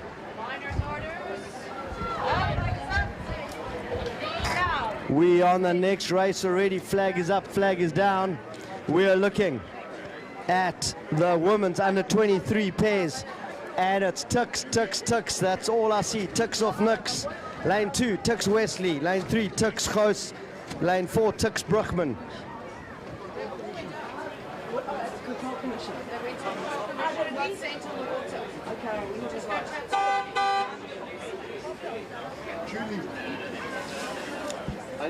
Garrett likes my work. Getting the nod of And we're looking out at the water. We only see 2 Tux crews. The wind has introduced itself, and steering is becoming an issue for the Tux boat right at the top. I only see 2 Tux boats, so somebody else must either be without a boat or they're working. But I think it could be closest to us. The Tux team are doing well right at the top, under And too much one's going on a pressure tour from towards the the- wind. That is going towards to the bank. cost them. They are going to have to hit anchors, or they're going to hit land. We don't want them in the rocks. And they're trying to turn. They're seeing the shadow of the mountain right on top of them. And they're turning. They're getting an arc in, but it's a boat closest to us.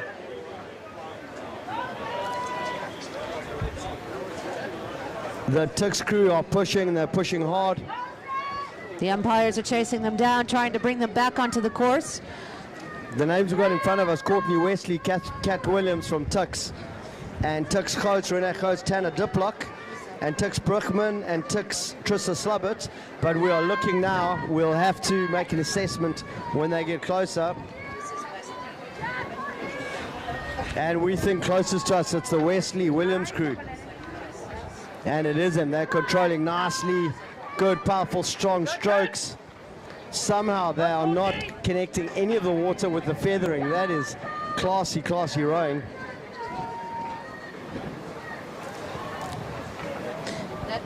And the Tux crew are coming through.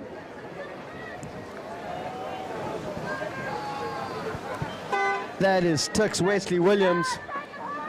Very good rowing from some of the finest athletes you're going to see all day. And right at the top, we're not sure if it's Tux Goos or Tux Bruckman. Nonetheless, Tux will get silver. And the next one is the race I've been building all day. I know the parents. I know the athletes. And I like to cause as much trouble as possible. Kaz, do you want to see who we've got out there? It is a sculling race. Junior men's under 16 sculls. Lane 1, Jonathan Delbridge from Rondebosch. Lane 2, Rafael Carrara, St. Andrews. Lane 3, Marty Michele Robeck, St. Benedict's. Ben Redfern Bishops, Lane 4. Luca Muller, St. Albans, Lane 5. And Simon Stein, Kes, Lane 6. This is going to be a difficult one to call, but I'm going to say that Luca Muller seemed to take his time in the races, just trying to position himself in the finals. Maybe that was tactical.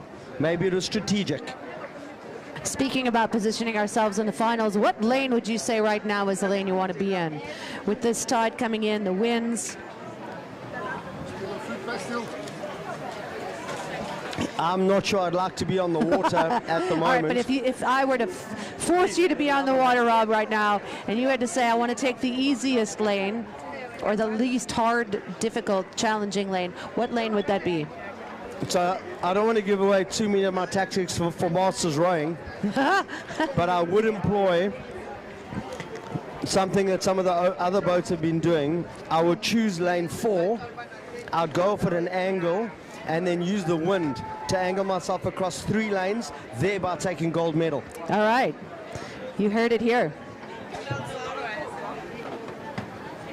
However, I'm confident I wouldn't be strong enough to go to the lead and make that maneuver, but we can keep dreaming.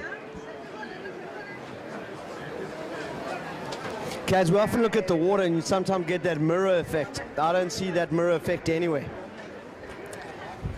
This is like that movie Dune. All I see is wind, wind, and more wind. These are like the shifting sands of the Sahara.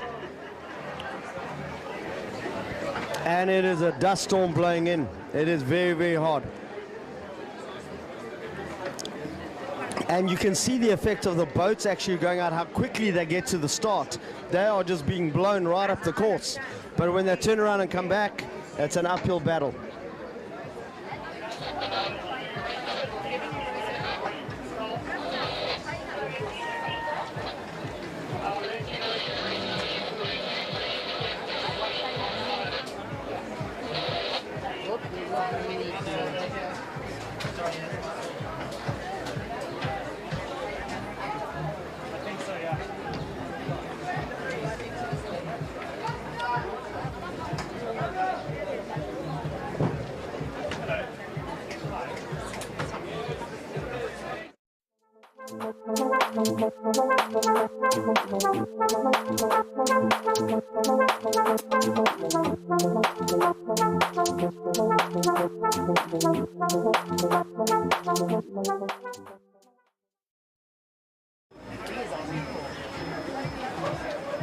Got to have clarity of mind.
Flag is up and flag is down. And this race is going to be as much as excitement as I can handle. They are smashing it. It's a 500-meter race. It'll take them probably just as long to do a 1,000-meter with favorable conditions. We've organized a flyover by SAA. Actually, SAFE, they're coming over, and this has been organized purely for this race to keep things entertaining. Is it like a gender reveal, and then it'll reveal who's going to cross the line first ahead of time? That's exactly That's right. Magic. So we're keeping an colours. eye out on the center lanes. Marty Michele Robeck, he's going to be fighting. He's got the blue, he's got the red, he's got the St. Benedict's boats, and right on top of him, Rafael Carrara from St. Andrews College, going off at a slight angle. Let's keep it on Ben Redfern. Ben Redfern is in lane 4, and he's hanging in there. On the side, Luca Muller and then Simon Stein from Kes. But Michele Robeck is taking this race out. He's got an advantage. He's moving. Ben Redfern, he's keeping it up. He keeps going. Carrara from St. Andrews changing lanes. And Jonathan Delbridge, got to be one of the strongest guys we've seen on an erg. He's hanging in there with the big guns. These are the strongest under 16 scullers you're going to see in the country. And now, how badly do these guys want it? Michele Robeck, another Ben gust. Redfern are hanging in there. Rafael Carrara is still hanging in there, and he's changed lanes a couple of times. I think he's employing my tactics of changing lanes and using wind to shunt you down the course. Let's wait and see. I don't know. And Michele Robeck is going, he's trying to control it. He's keeping an eye on Ben Redfern. And Ben Redfern is coming at him. These two are fighting. They are fighting for the last 15, the last 20, the last 30 strokes. Marty Michele Robeck has got this under control. Ben Redfern is charging. He's coming back at him. But Michele Robeck is looking. Ben Redfern catches a crab, and that's going to cost him. And it has cost him. Michele Robeck is going to take the gold medal. Ben Redfern threw everything he had at it. He's going to take silver. And third, Rafael Carrara from St. Andrews. Is he going to take it? Rondebosch is coming in on the better angle. Rondebosch is flying. He could be doing it. Jonathan Delbridge is throwing everything at it. He's dying 1,000 deaths. He's trying to get to Rafael Carrara. I can't. He can't do it. Won that. Luca Miller nearly tipped, That saved is himself, an incredible race. and Luca resumed Miller racing. coming in. Simon Stein. Sorry, Kaz, I'm speaking over you. I was too excited. I'm also speaking over you. But Luca Muller almost just went down. And we're looking at the camera. We are zooming in.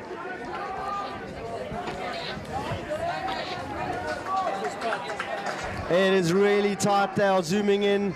We are doing a mathematical calculation. Jonathan Delbridge was finishing and going really hard. And the difference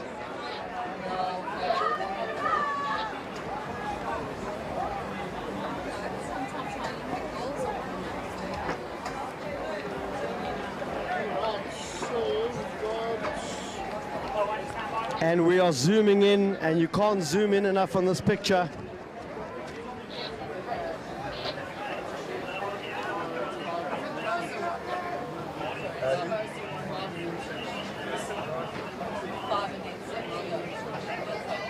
So Rafael Carrara took it. 3-4-2-1-5. Yeah. Because Delbridge was 6. That was an incredible race. Marty Michele Robeck has been getting ready for that race for some time. Ben Redfern as well. Ben Redfern went as hard as he could, tried to bridge across, paid a big price. Sebastian the Crab just nabbed him in the last few strokes. That's how much power he's putting out there. Rafael Carrara, St. Andrews. He was in lane 2, Jonathan Delbridge lane 1.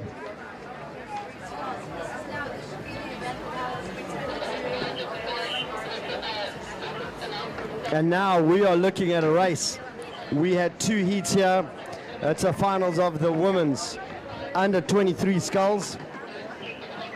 Buffalo, Lolita, Nkinkwana, Wits, Sade Peleo, Lauren Taylor, Tux, lane 3, Alicia Potkita, Wits, lane 4, Emma Morgans, Tux, lane 5, and Nokwazin Dimaza, WSURC.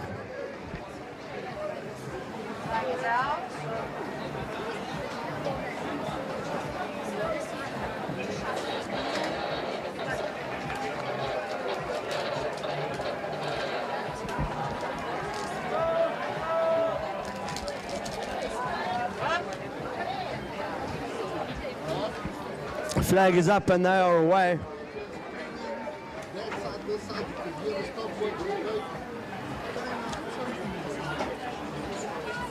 I don't know how you do it. How are you feeling? Comfy? Feeling good? Feeling strong.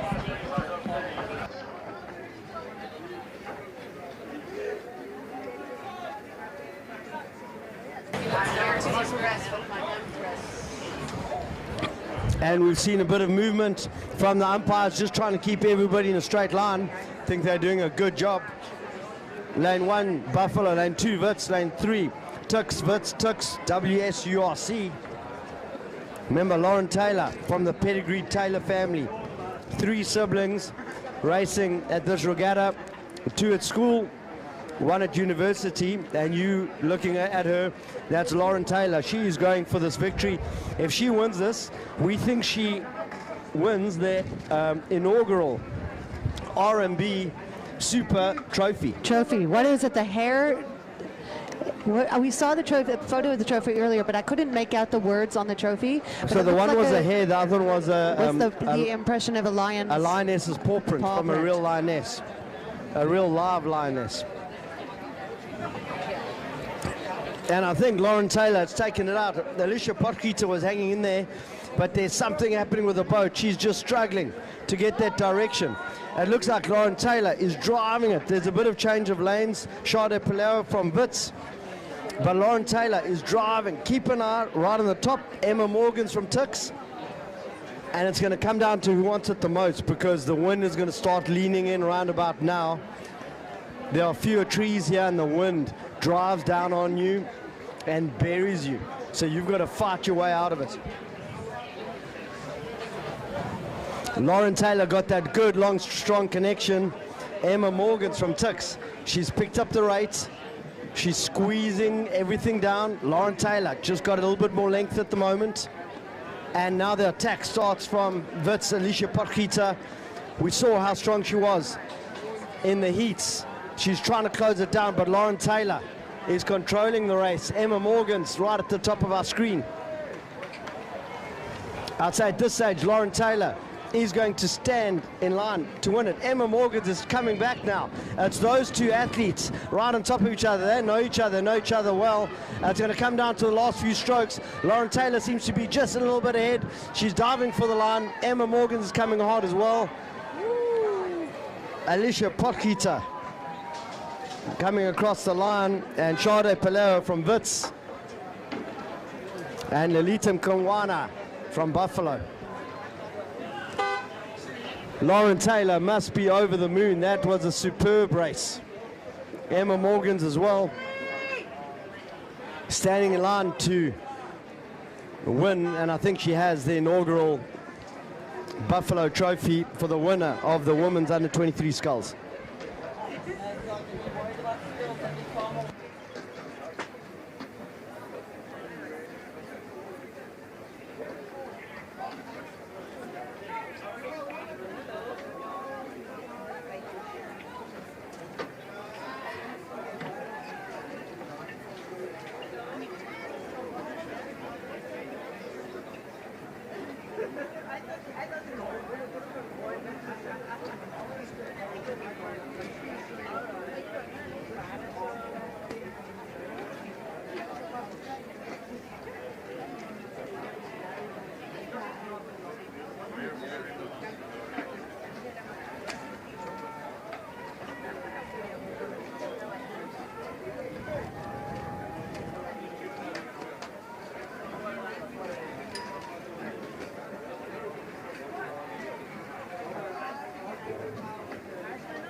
Our next event, Rob, is the final for the junior men's and junior women's under 15 octuples.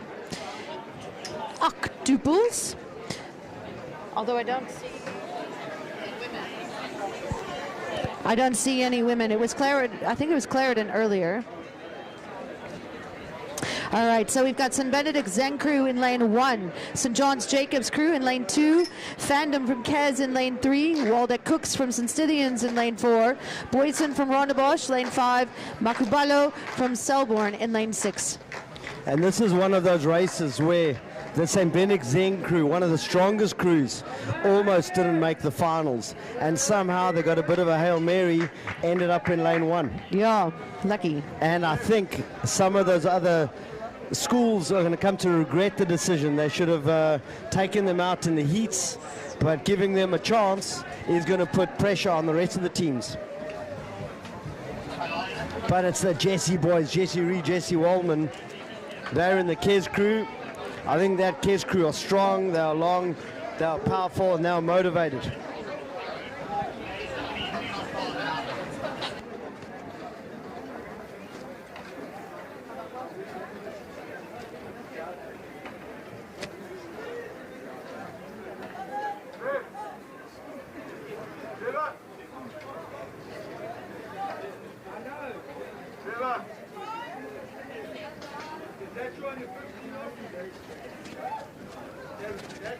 Lining up there now.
And the junior men's under 15 octuples, the coxed ox,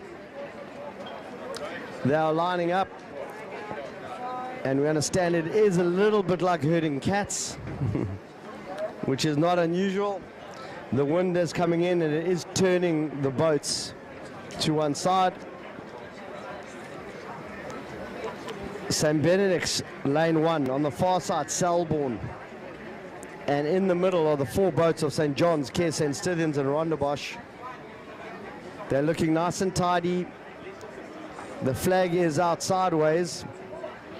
And so we are waiting for the raise of the hand.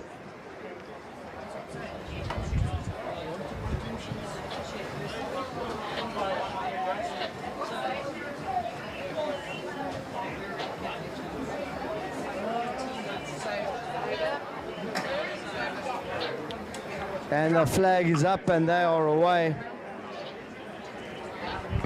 And there are a million speckles of flashing water moving away from the boats, and they are moving.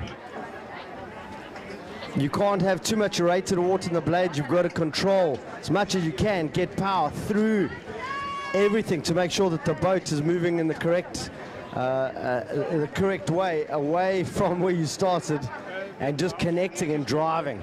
But it is going to start to hurt round about now, Kaz. Yeah, I can see already Rondebosch has pulled away from Selborne in the far lanes, but even more so on the inside lanes, it's Slims and Kez pulling out in front of them.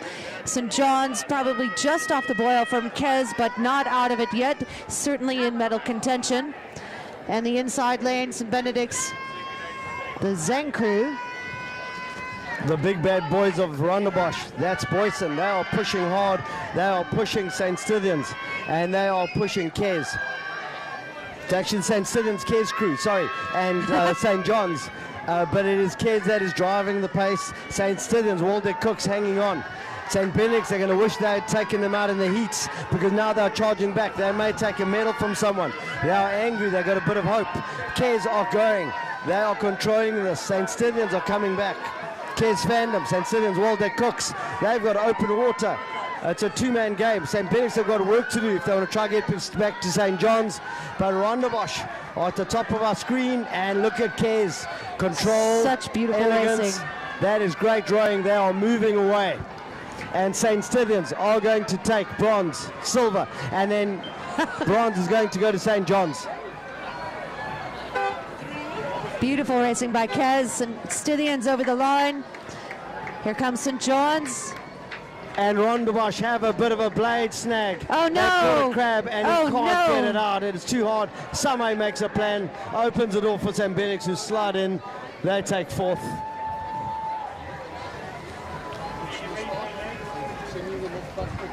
And finally the Selborne Makubala crew coming in. And that is such an important race for these young men. They know exactly what needs to be done from now until SA Champs. There is work to be done. But Kez, a master class in rowing. St. Stithians, really good work.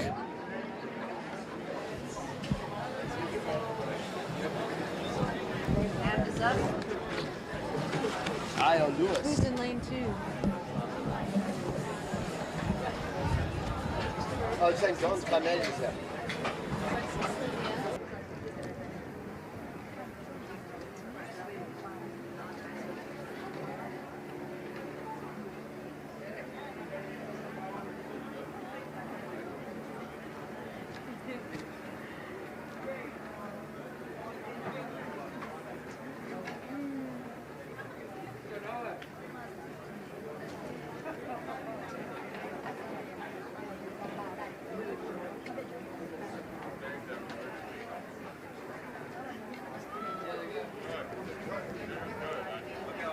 And flags are up and they are away. Sorry, this flag was like here. We see 6 boats, but we have 5 boats on the program. So somebody has snuck a boat in here. But we see Bishop's Radcliffe, lane 1, lane 2, St. Stithians Weaver, lane 3, Selborne Lewis, lane 4, St. John's Carnelli, lane 5, St. Benedict's Dos Santos. And at the top, that looks like Rondebosch. And the boats are coming together in lane 1 and 2, Bishop, St. Stithians. This is so exciting. We see flags across and they are going to stop the race from what we can see. Is that what happens when they're waving like this? And the boats do not want to listen. They are carrying on and they are pushing. A lot of waving of flags, but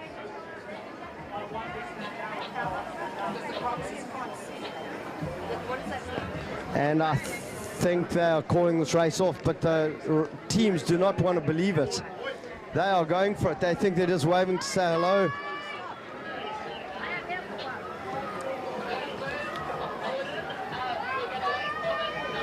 And this is going to be a tough day for these young men because they're going to have to do this race again. And we're calling it as we see it. Bishop's coming through. St. Stithians, they are fighting this race. St. Stithians, Weaver, they are pushing, but it's Selborne Lewis. St. John's Caleb, it's Selborne Lewis That's Lewis and the boys doing great job. St. Stithians trying to get back. They are pushing. St. Stithians have got it. They have not got it. Selborne's got it. Selborne, Lewis, great job. St. Stithians coming through. Then it'll be St. Benedict's, and then it'll be St. John's. And at the top of our screen, that's a Bishop's crew. And we will have to wait and see what happens there. That's usually what happens when they're stuck in the They're all like, what? And I think that was as clear as you're going to hear. The boys saw the red flag, but they didn't want to believe it.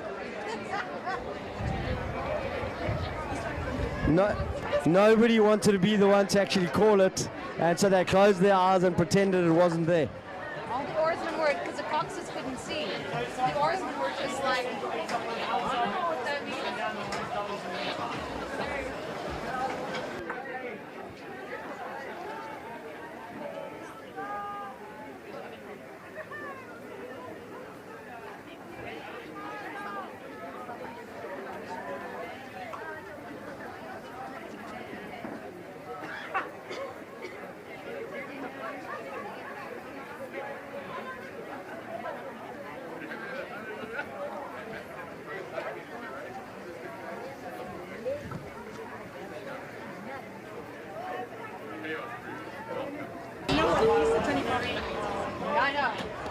And the Bishop's crew must be as happy as you're ever going to get.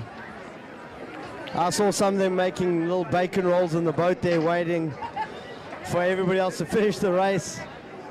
Somebody had a cup of chamomile tea, and so they've been biding their time. Going back to the start, the rest of the crews are going to have a talk and come back to themselves, see if they can repeat that race.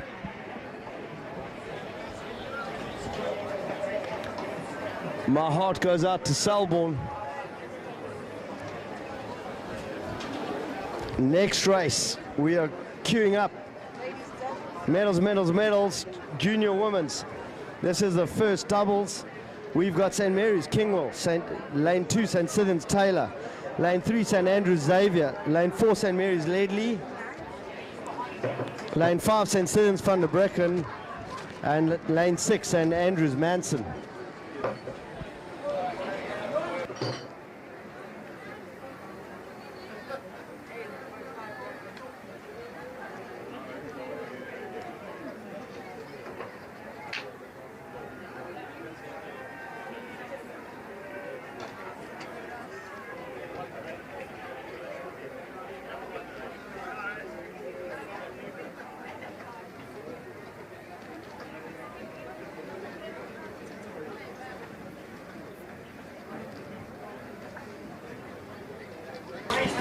And the next race has started. If our Octuples, our 8s, could please move out the way. We've got boats coming down the lanes.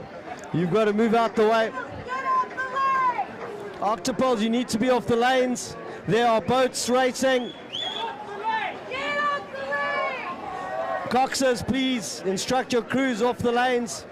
It is dangerous. Please make sure you're right off the lanes. You are still in the lanes causing trouble. Good Lord. That's Selborne. Selborne off. Out of the way. 8s, there are still boats coming down your lane. 8s, I repeat, please move them off the lanes.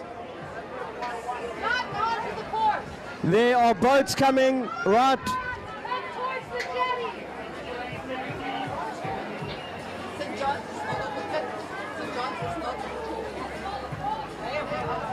And now the umpires are trying to remove the 8s from the course. We've got everybody coming down in the finals of the Junior Women's Under 19 first doubles.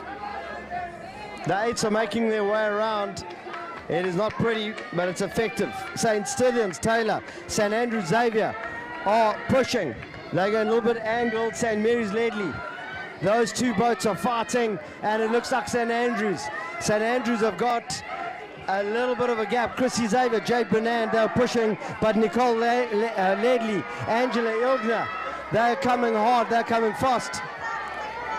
And St. Andrews are throwing everything at it, and I think they missed a bit of a blade there because they've opened the door for Nicole Ledley, Angela Ilgner. St. Mary's, Kingwell, Zulu, they're coming in for third. St. Andrews were there, but all of a sudden, St. Andrews are fighting back. They're trying to get back inches. They're almost on top of St. Mary's, but it's too close to call. I think it might be St. Mary's. Then it's St. Mary's third. It is St. Stithian's fourth. And then it's a cruise of St. Stithian, St. Andrews. Very good racing by those crews.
And we are currently at race 90.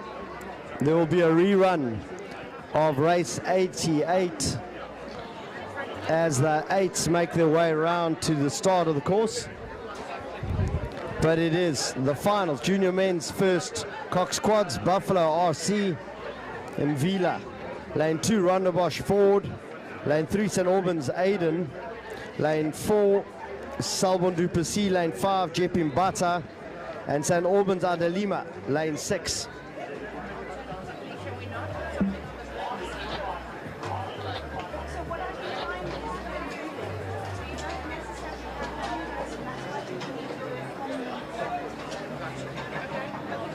Okay, so what areas do we get?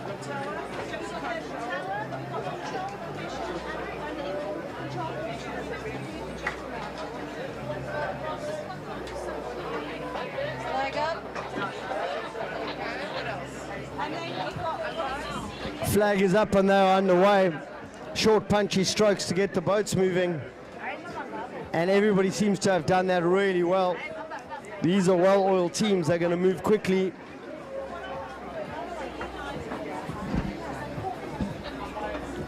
And we are expecting a lot of thunder from the St. Albans crew. St. Albans, Maddie Aiden, Julian de Villiers, Olaf Muller, George Cox, Mika Mabucho is the Cox there. Selborne, du Plessis, the only ones that are close to them. Du Plessis, Everett, Stolze, Sipamla and Takeda. But keep an eye on Jepim Bata, St. Albans out of Lima.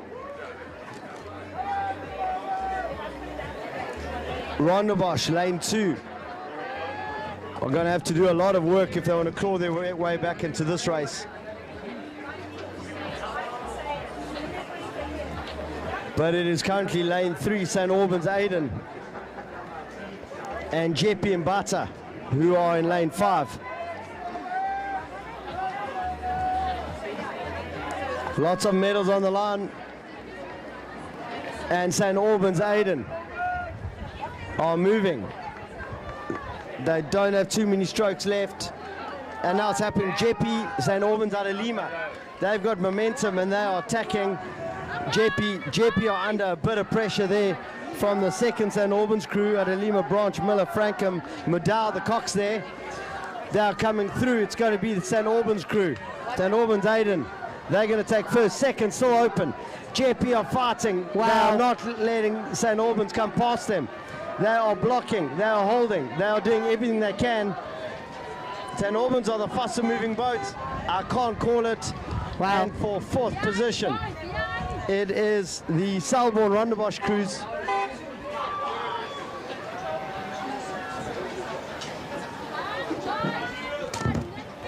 Followed by Buffalo RC.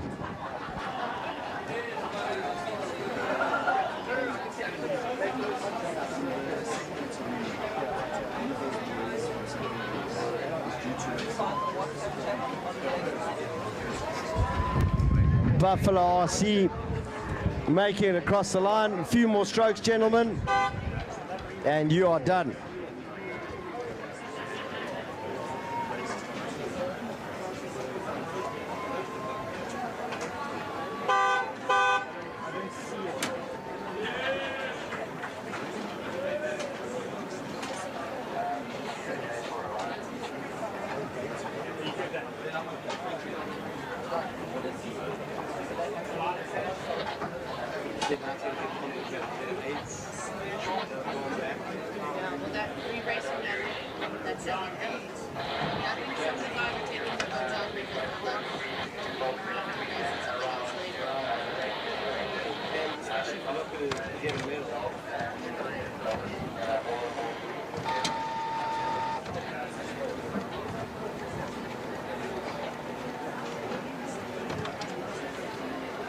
Carol, can you check that finish order for this race?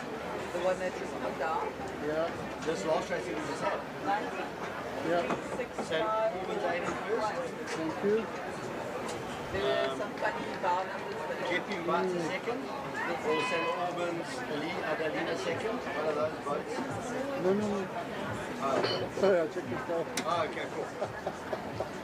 Oh, okay. At long last, he's coming right to the top. I've been waiting for this moment, Gary. Not king. Sorry, but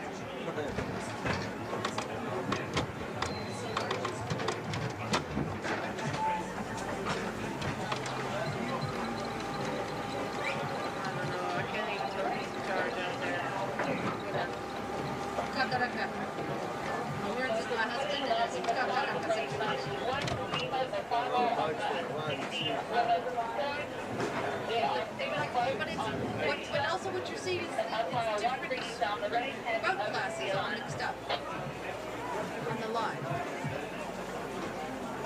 We seem to be finally getting flushing out.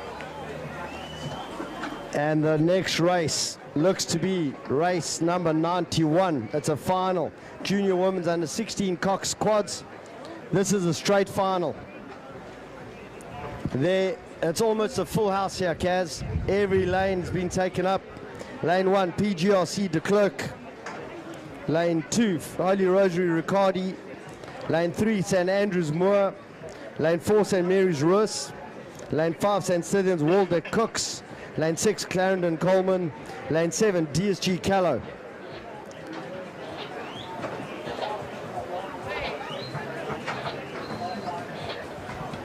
And that DSG Callow, lane 7, is a tight old lane. You're right up against the side there. You've got to maintain a solid course, otherwise you're going to hit stones.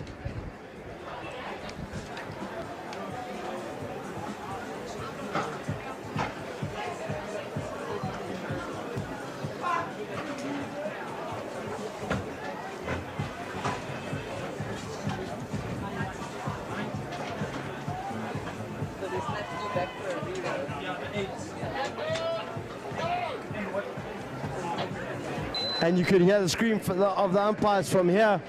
They are flags up, flags down, and they are underway. Junior women's under 16 Cox quads. And already lane 1, PGRC Holy Rosary. I'm not sure what's happening there. I think Holy Rosary may have just gone straight into the lead, but there is a little bit of movement. The St. Andrews team, right by Holy Rosary. St. Mary's Roos keep an eye on them out in lane 4.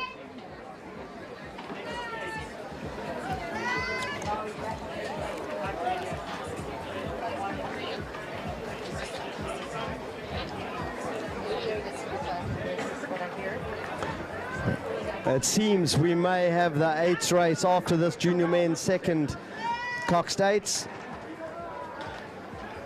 Racing is well underway here. We have Holy Rosary lane 2 just to their stroke side. St Andrews Moor, they are ahead. And then St Mary's Rus. St Mary's Rus are pushing. Walder Cook certainly not out of it from St Stithians. And keep an eye on Clarendon. Clarendon are fighting hard. They are still in the running. But it looks to me from this angle, St Mary's and St Andrews. Holy Rosary going slightly skew, but they are moving now. They are trying to claw their way back in. There's a third position that is still open. Yeah, Clarendon looks like they are going for it. But St Mary's are connecting, they are moving. St Andrews are going as well, but look at the Clarendon crew, Coleman. Holy Rosary still, they've got a little bit of movement. They are going, they've got to keep rating as hard as they can to try catch up to Clarendon. And then look at St Andrews. St Andrews Moor are pushing. They've got Sam Clark willing them on. She's saying, go harder. You've got to do it. St Andrews are close. I think they might have taken it from St Mary's. They might have done it in the last few strokes. And it is Clarendon in the third place position. Take third position from St Stithians and from Holy Rosary. They are finishing strong. And behind them, PGRC.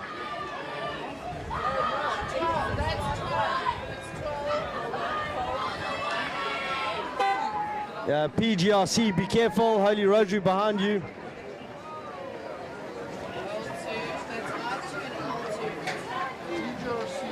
And then DSG Callow. Still a little bit of rowing to be done.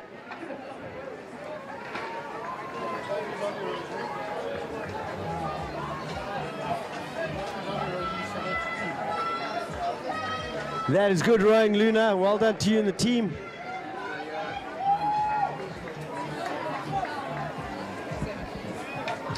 Bob, I'm looking down at the start, and I see those octuples, the under 15 octuples, coming back up to the start line. This is event 88, or race 88. 88.1. This is 88 V2, and this is going to be a great race to see what is going to come out of it. They let them cool the engines down, they gave them a 3-race break, and now they are back in for a 500-meter showdown.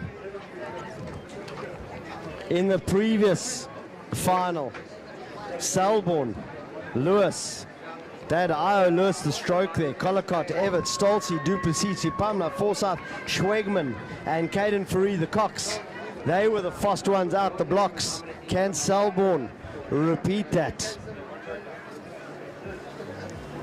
You've had one style of racing, and now what can be done?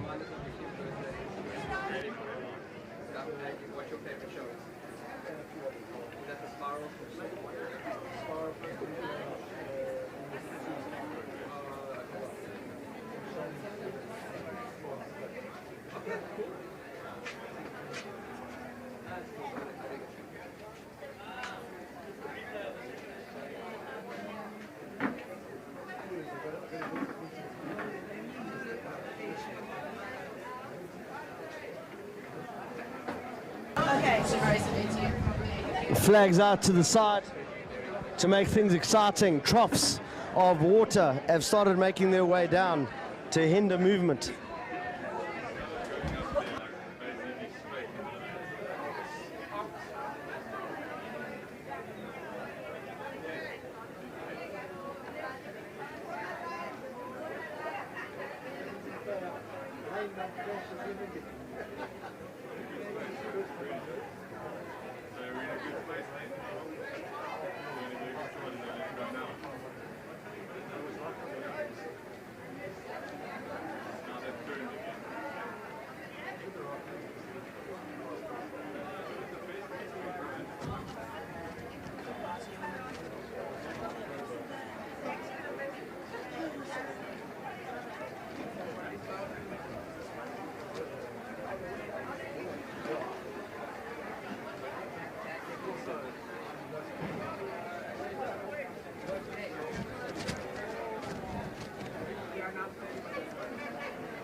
And the boats are gone. There's a flurry of white water. They are coming. We're looking at straight lines. We're looking at boats crisscrossing. Everybody seems to be going nice and tidy. Will that Bishop's crew didn't race have something extra, Kaz? Well, you would probably think so, Ralph, but I don't know. There could be a whole lot of emotion wrapped up and packed into those octuples coming down. In the previous heat, we had St. Stithians, lane 2. We had Selborne, lane 3. Those were the boats. Selborne had a great finish. Bishops, they seem the freshest out of the water. In fact, they seem to be in the lead. Bishops, Radcliffe are pushing. They've still got those fresh legs. They are moving. The rest of the crews may have burnt themselves out. We've got to see who's able to respond. St. Stithians seems to be going over into Selborne's lane at this point. Marshall's right on top of them, trying to keep them going in a straight line. Yeah. Bishop seem to be the freshest. They've got belief. They had a little bit of rest and now going for it. Selborne's making a move, though. They are upping their rate, really trying to be aggressive out there. Yeah. And Selborne have got to pick it up if they want to try to claw their way back into this race, because it looks like the Bishop's crew are sneaky. Lane 1, they are bringing it in, and that's what happens. They are going. St. Stithians are trying to rev it up. Have they spent all their matches? They burnt all their matches in the previous heats, and that just shows you what rest does. Bishops are coming through. They are taking an astounding victory here. They are going to take it. They are the strongest. St. Stithians coming in second. Selborne are going to settle for third. Those are your medals, 1, 2, and 3.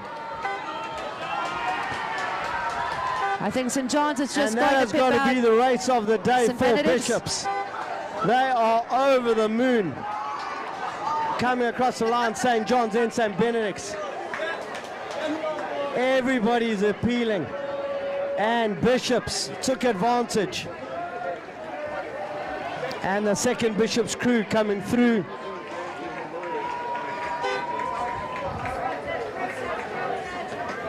And a lot of the crews are disappointed with that.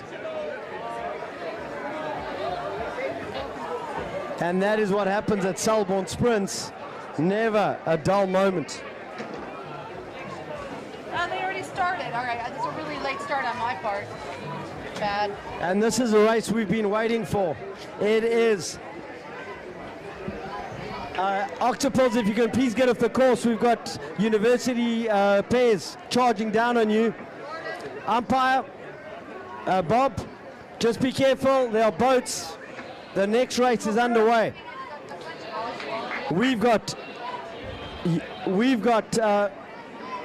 men's under 23 pairs coming down. We've got UCT Dekaza, Tix Riccardi, Tix Dlamini, Tix Leyburn, Wits Tix Saar, UCT Solot. They're coming down and boats are going skew. We have had a bit of an issue there. Miles Leyburn, Tix Dlamini. There may have been a move. Marshall's not going to allow that. 8s, please move. 8s, please move. Please get off of the lanes right now. Boats are coming down hard. It is St. a Stithians, Tix get off crew. of the It is lanes. the Tix Leyburn crew. They are fighting for bragging rights. UCT Dekaza, Hull.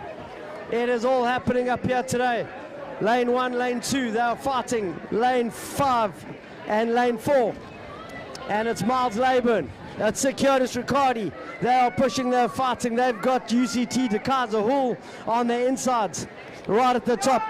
It looks like the Wits Tix Saar crew. They are pushing really hard. Tix are moving. You've got Tix UCT. And it is looking like Miles Leyburn, Bryn Rawlins. They seem to be holding. And then closest to us, it is the UCT Dekaza crew. And right at the top, they're going to have to settle for third because it is UCT Solot and Riccardi and Securus are going to come through and settle for fourth. Fifth is going to be the Wits Tix Saar crew. And then Tix Dlamini van der Brechen.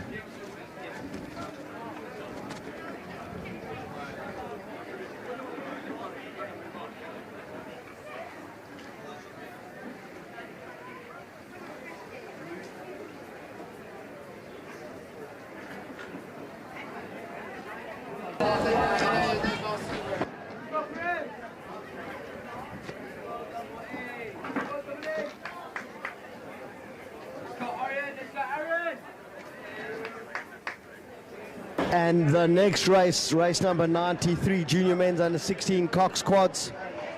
St. Albans, Georgiades, lane 1. St. Benedict's, Ramsrup, lane 2.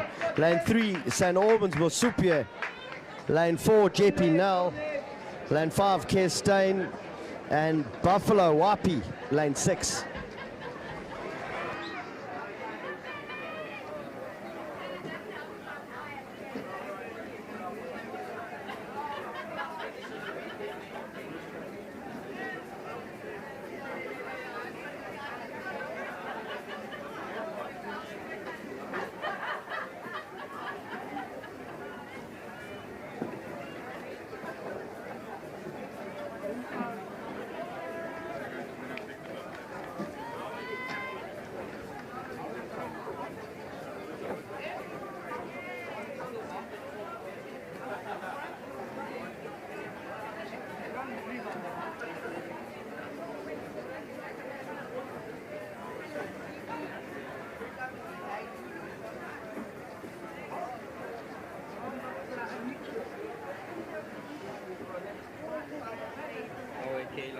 Can you hear me, bro?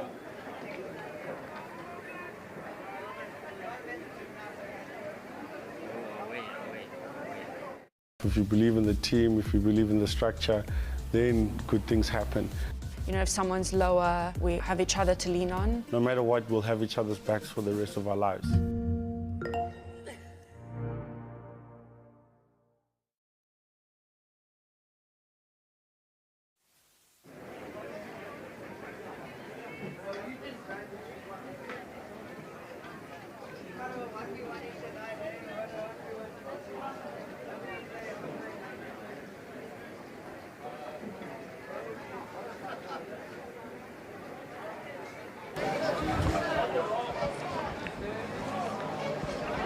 And we've got 5 boats in this race. The St. Benedict, St. Albans crew right on top of each other. 3, 4, 5. I can't see the Buffalo crew. 1, 2, 3, 5. It looks like the Buffalo crew didn't make it. St. Albans, St. Benedict, St. Albans, JP Cares. And it is all happening from the St. Albans Mosupia crew. The St. Benedict's crew are right on top of them. That is impressive from the St. Benedict's crew. They've got JP Nell, lane 4.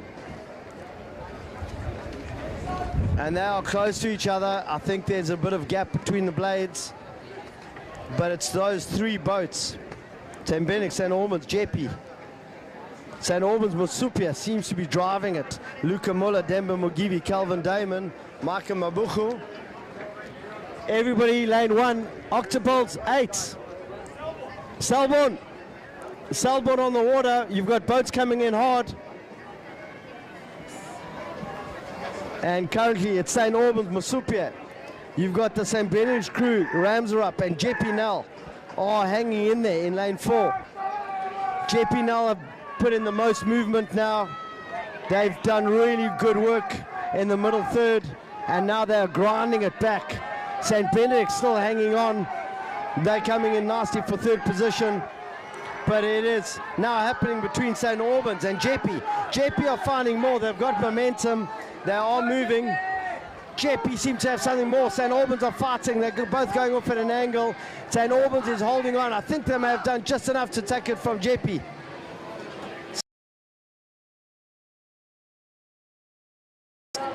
And St. Albans, St. John's need to move out of the way.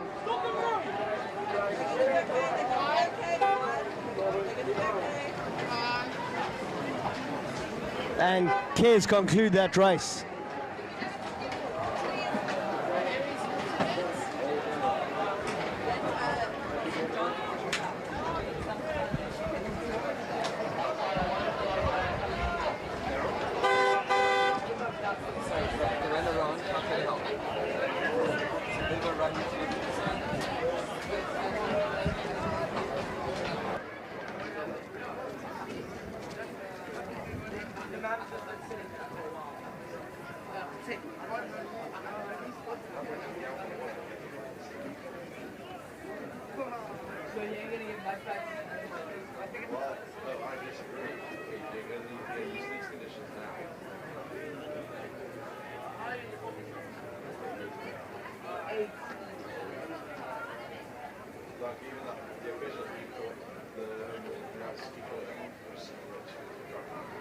It's similar to Silver Skulls. Brother, where are you going? Where are you going? My brother in Christ. Where are you going? Go to the bushes, man. Where are you going? Nadia?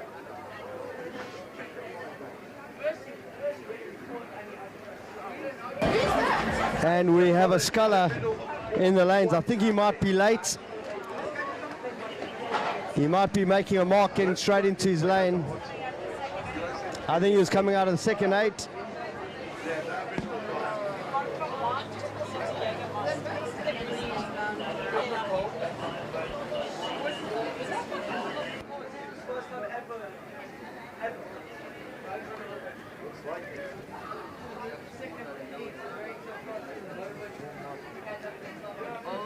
And I think that could be Delano Saar from Wits.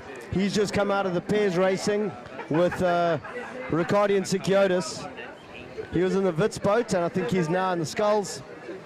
Men's under 23 sculls.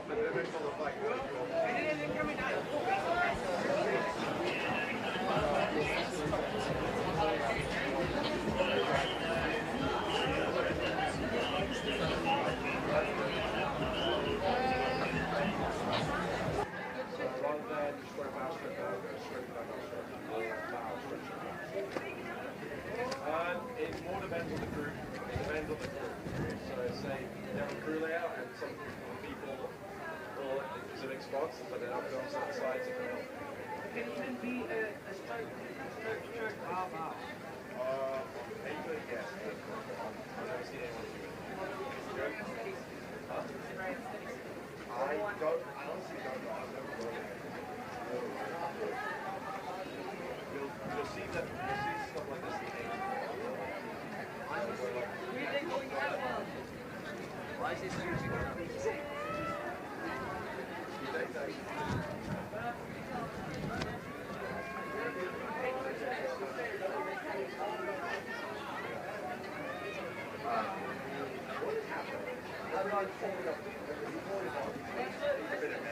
That scholar just went into the middle to get that reference.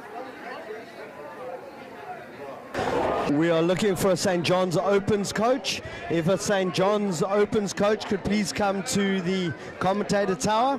The officials need to engage with you. Thank you.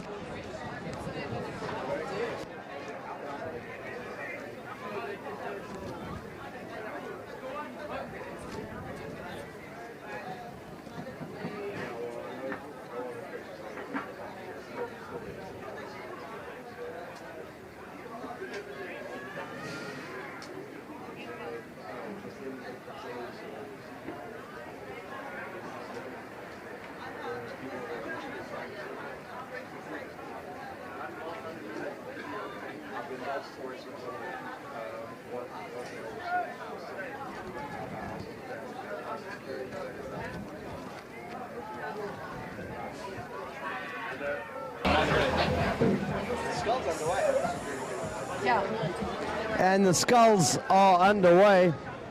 We've seen one of the scullers crossing behind them. Not sure if they're late to the start. 3, 4, 5. So we're having a look. Been a lot of action so far. It is the Selborne Slimsly Sprints. UCT, Matthew Emmett.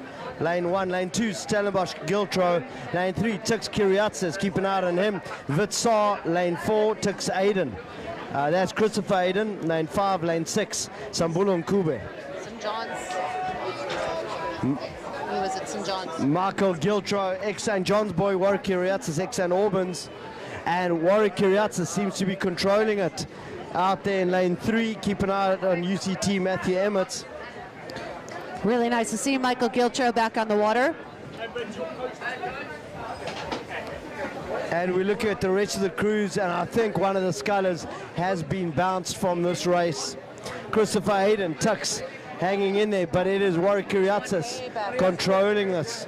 Right at the back, you've got WSURC and Kube, but I think Delano Saar may have been late getting to the start, may have been bounced. Warwick Kiriatsis, good, strong, powerful strokes. He's controlling it. He's come here to take first place.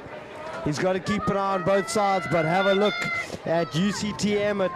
UCT Emmett is finding something. He's looking over his shoulder, and those two are racing. But Warwick Kyriatsis, he suspected something, doesn't trust anybody, he's going for it. He's leaning back, good control, strong coming from the Tick Sculler, and UCT Emmett hanging on. He's going to take second place. Third is going to go to Stellenbosch, Giltro. But first place, Warwick Kyriatsis is holding on. There's still a bit more rowing left. He's almost there, may have blown, but it's a fast finishing Matthew Emmett. And third place going to go to Michael Giltro, Stellenbosch. And then at the top, Christopher Aiden from Tux.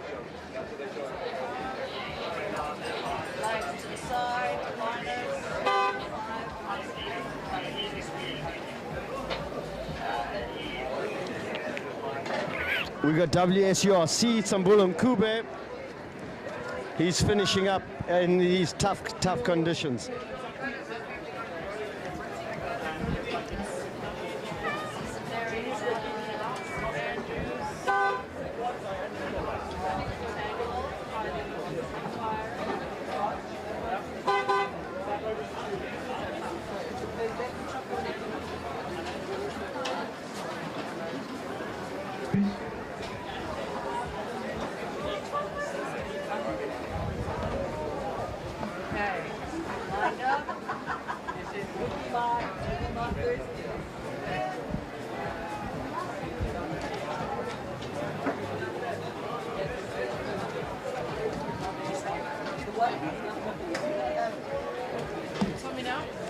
This race here, the 4 plus, it was the one we did a point toss to them in lane 7. I just want to check if you got that. I'm assuming you didn't. So it's race 106. Race 106. Yeah, St. Andrews is going in lane 7. Is that the invitation? Race 10? Race 106. Yeah. Doing his first Coxless course. Okay.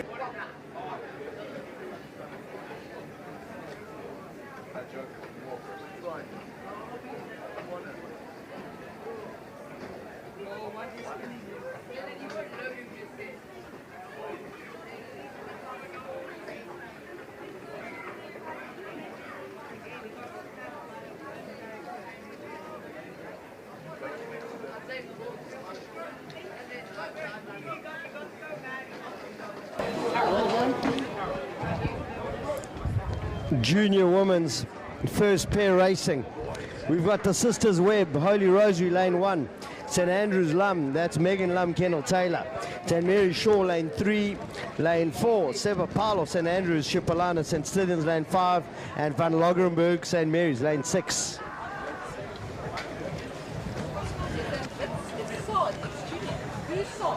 He's Delano Saw, he's a coach for St. Benedict's.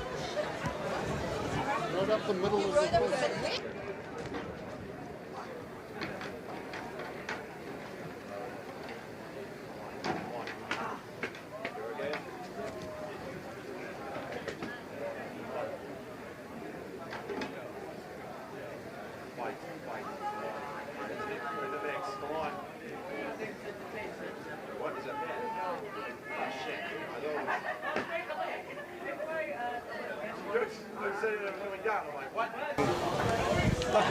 Rob, let's look out on the water. I see that the one double is they're shifting lanes like it's their job. Oh, I think that could be St. Andrews Lum. We're just having a look there. Oh, They went all the way out, and they're all the way coming there. Now they're coming back. They've done it's almost a U-turn. We'll have a look. The sun is shining brightly. Very difficult to see who's who, but it looks like St. Andrews Seva Paulo in lane 4. And it looks to me like St. Mary's Shaw. And for Holy Rosary, that might be the Sisters Webb, Hannah and Courtney. That's Shaw and Van Logrenburg. And So Shaw, Van Logrenburg, St. Mary's. They're in lane 3. Holy Rosary on the inside lane. But St. Andrews Seva Paulo, they're holding on. These are from the 2 heats, junior women's first pair racing. And it looks like St. Andrews Seva Paulo and Henry Moore They've got this race, they've got it under control. St. Mary's are fighting, but they are being held to account by the Holy Rosary team. The Webb sisters have been working on this, fighting, trying to get into the medals, and that's what they've done today. St. Andrews are going to take it. Henri, Nyakalo, St. Andrews, they're going to take gold. And then silver is going to go to St. Mary's. And third place goes to the Sisters Webb Holy Rosary. Great racing, ladies.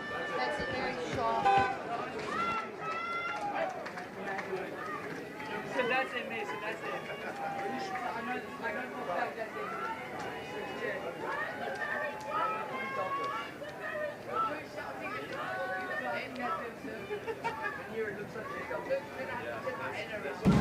And St. Andrews coming in horrible conditions, but they are going to finish just pipping St. Mary's boat and then St. Stithians, Chipolana.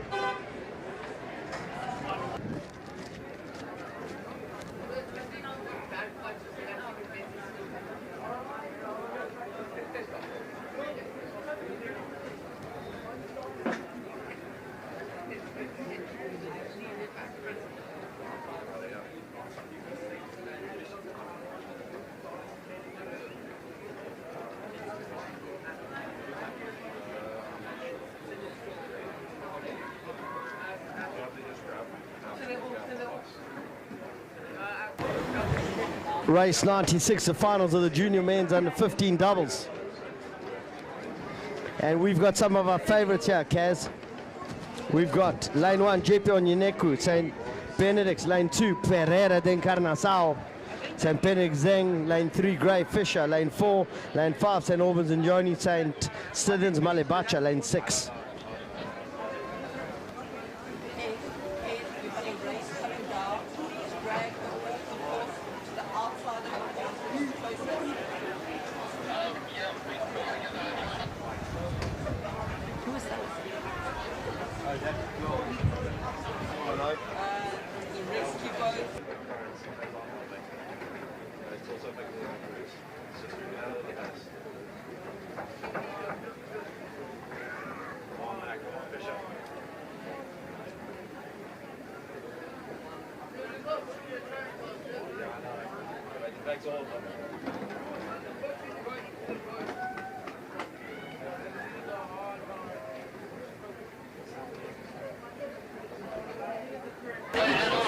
And the boat's coming in hard. That looks like Pereira de Encarnação, Kyle Ralston.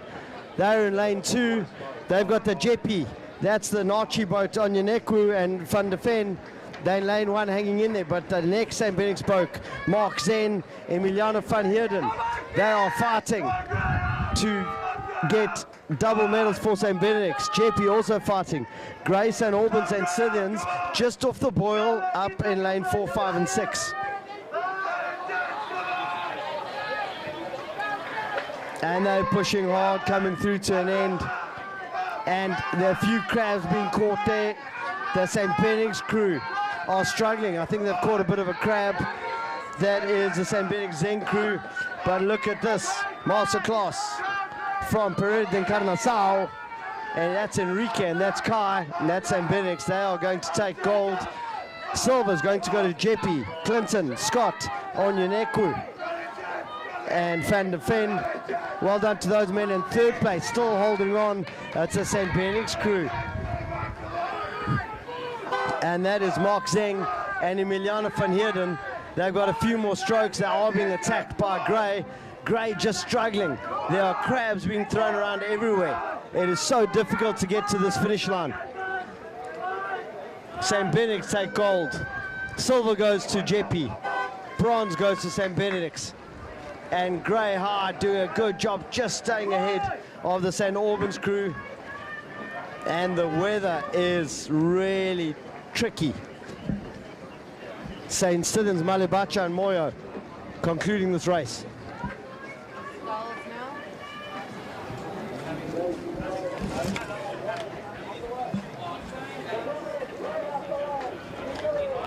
If our doubles racers can please move off the course, we've got racers coming in thick and fast.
Towing across. So it is a junior women's second sculls. There's a boat evac being done at the same time. The marshals are keeping an eye on this, but they have enough time. They've calculated it down to the second. I would say there's a 20% chance that this is successful. No, but they are moving, and they are keeping an eye on the race, which is coming down. Emma Nielsen, St. Mary's, lane 1. Lane 2, Lily Kinwana, Buffalo RC. Lane 3, Lauren Bogd, St. Stithians. Zazie Manzana, St. Stithians, lane 4. Lorelei Detlefs, St. Andrews. Lane 5 and lane 6, Grace Gibbons, Clarendon.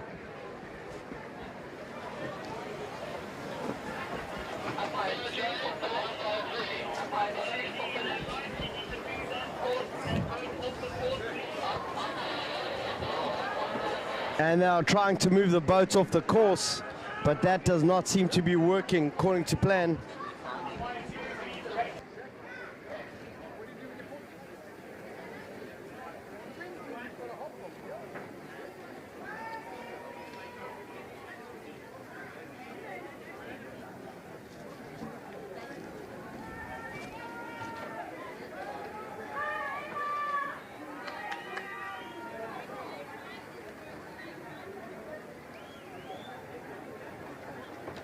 The sculling is picking up Grace Gibbons, Clarendon. She's out there in lane 6, fighting hard with Lorelei Detlefs from St. Andrews. But have a look at lane 1, Emma Nielsen. She's coming hard, and the Medivac, she might just make it.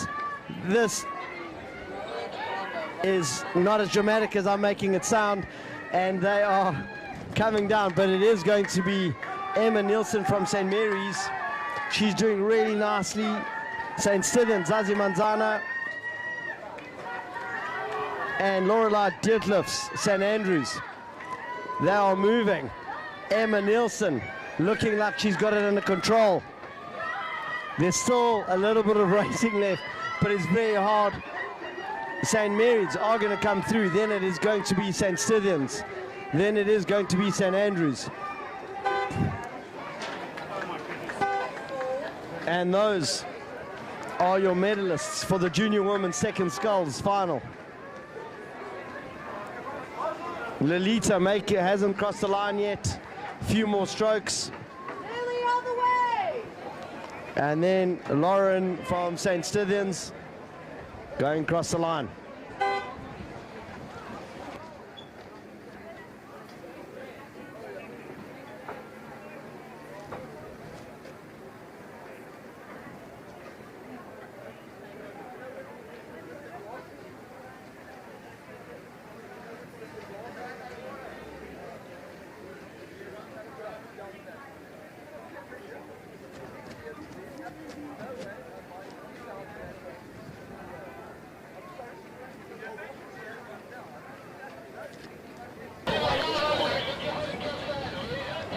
Just to let everybody know, we have found pairs of sunglasses.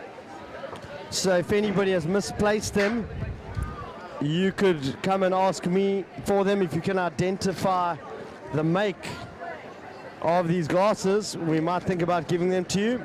Come to the commentator's tower. Thank you.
Just to let everybody know, medals will be handed out at the merch table.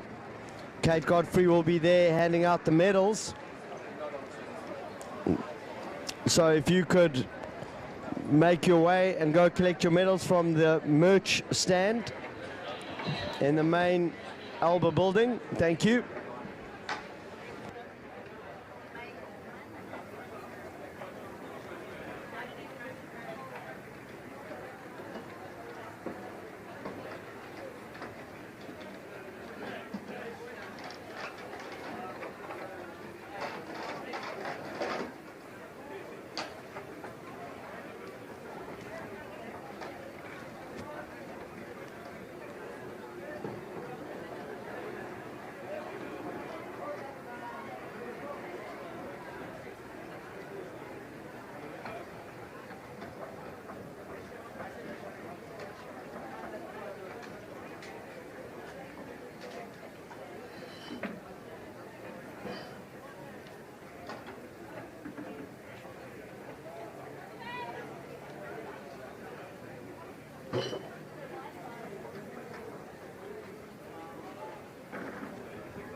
And then I went back.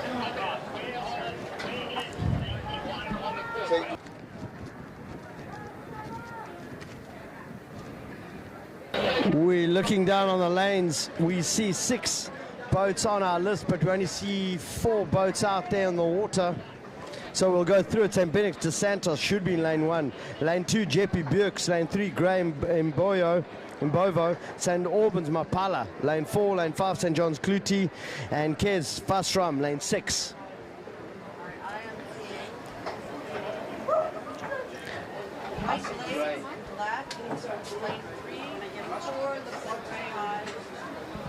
We see Grey High out there in their bright blue.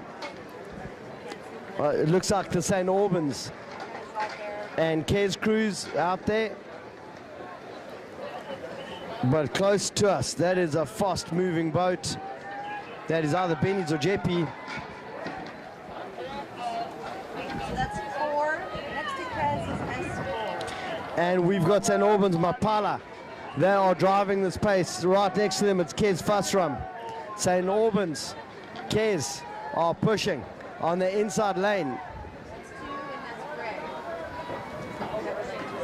It looks like the JP Burke's team will wait and see as they get closer to us, but it looks like St. Albans are fighting it out with Kez. They are pushing hard and they are running out of energy. That's the last few strokes. The wind's picked up, the tide's picked up. Look at this S2, that's JP Burke's. They are pushing hard. They've got good momentum. They are diving for the line. St. Albans seems to take it. JP is throwing themselves right next to Kez, and we're going to wait and see. And the boys are ecstatic. St. Albans know they've secured a medal there. Grey High fighting it all the way to the finish.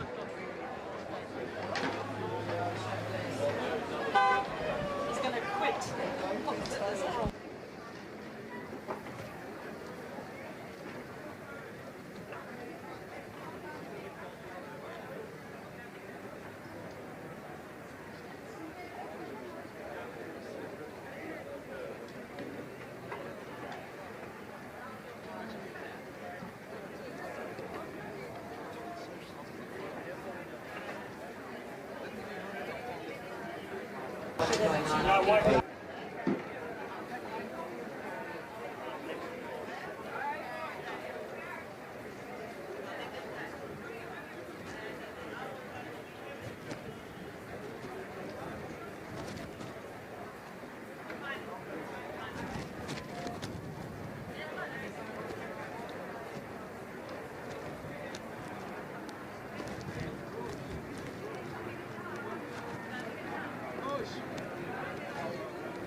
Race 99, it's a finals. Junior men's under 16 Cox quads. St. Albans, Garcia Diaz, lane 1, lane 2, Bishop's Carter, lane 3, St. Benix Ramos, lane 4, St. John's Herman, lane 5, Rondebosch Kirschbaumer, Rondebosch Edwards, lane 6. And we're expecting a lot of firepower. We only see 4 boats. We're going to try to calculate who's who. We were expecting the St. Benix crew and the St. John's crew. We think it is the St. Benix crew. So they're going to have Marty Michele Robeck in that boat. Fresh from his Skulls victory. He's pushing there, and it's the boats closest to us. That's either St. Albans or Bishops. One of those boats is not here. So St. Benix, you can hear the fans on the far side of the river. They are shouting them in, and this is St. Benix doing a great job. St. John's Herman, they are fighting their way back. They are going hard. We're having a look at lane 1, but it looks like the boys in blue and red from St. Benix are going to take the win. Second place is going to go to St. John's Herman. That is a good, strong medal. And then it's St. Albans. Garcia Diaz are going to take third position. They've still got to finish. And fourth, Rondebosch Kirschbaumer.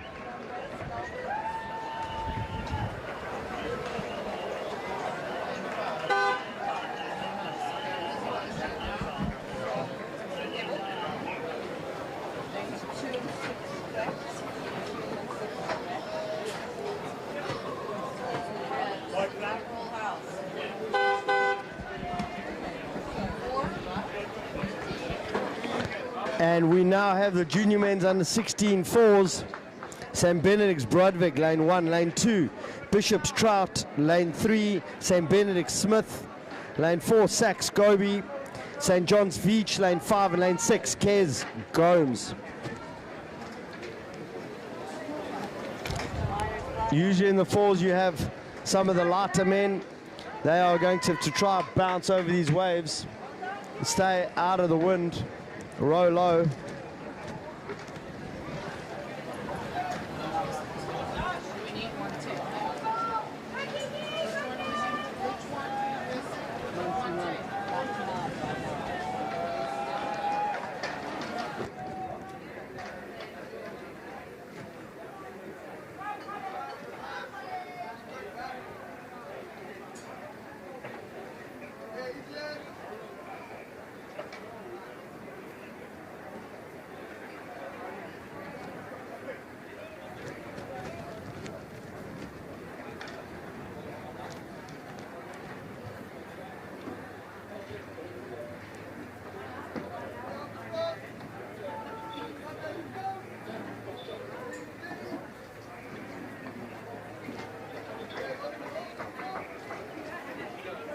And the boats are away.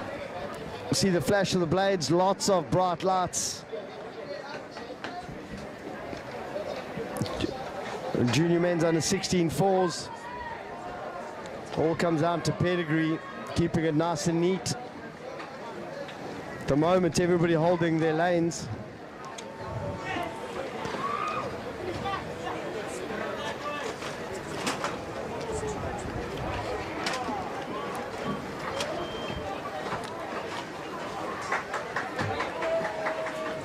At the moment, it's looking like lanes 1, 4 and 5 for Sachs. St. John's Feach, lane 5. One of the boats going at a slight angle. I think it's the St. Benix Smith boat. St. Benix Brodvig, lane 1, doing quite nicely. Right at the top, keep an eye on Kes Gomes. There's still a lot of racing left here. And I see 1, 2, 3, 4, 5 boats who are in with a chance. And lane 1, that looks like St. Benix Brodvig. They are moving, and they are moving well. They are connecting nicely together just on their side, Bishop's Trout. And then it looks like the Sachs crew and the St. John's crew. We think it's Sachs. We're looking at the colors, hard to tell. Lane 4 is Sachs Gobi. But here it is at St. Benix Brodvig. They are flying, they are coming through. They've almost got open water, and they do. Brodvig, Riccardi, home to Dominicis. They've been fighting hard all the way, and that is a masterclass from the men in blue and red. They will be over the moon. Few more strokes. Second is going to come through.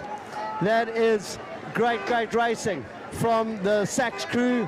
Then St. John's Feach and Bishops are very close. Kes as well. But St. Benix over the moon with that result. That Bishop's crew really came out from behind. They are very strong young men. Trout, Escort, Trail, Weldon. And here is the second St. Benix crew having an issue with that steering. And I can see now one of the blades just to be skying a little bit. But Smith, Lundberg, Fencer, and Connor Clements, they've made it to the finals. They're going to cross the line with some of the strongest oarsmen in the country. Well done.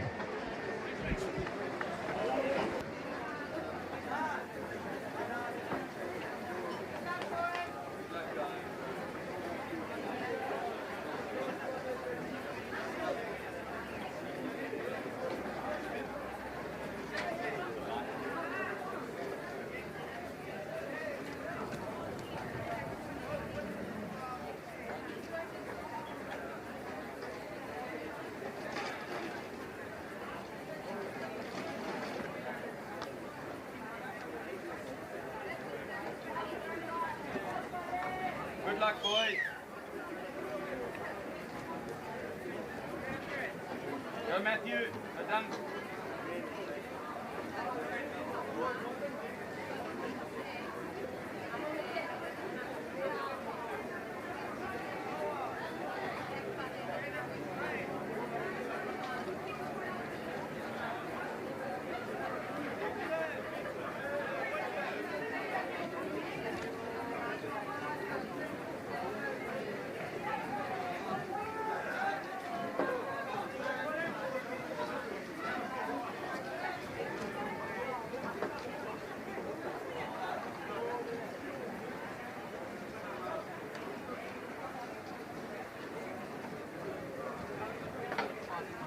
And we think they've swapped some of the boats around. And it looks like it is race 102, Clarendon, Sutherland, lane 1. Lane 2, PGRC, Bugler. Lane 3, DSG, Bartlett. Lane 4, Clarendon, Kelly. Lane 5, St. Mary's, Koali. DSG, Jess, Teeling, Smith. Lane 6, and Ella Jekwa, DSG, lane 7.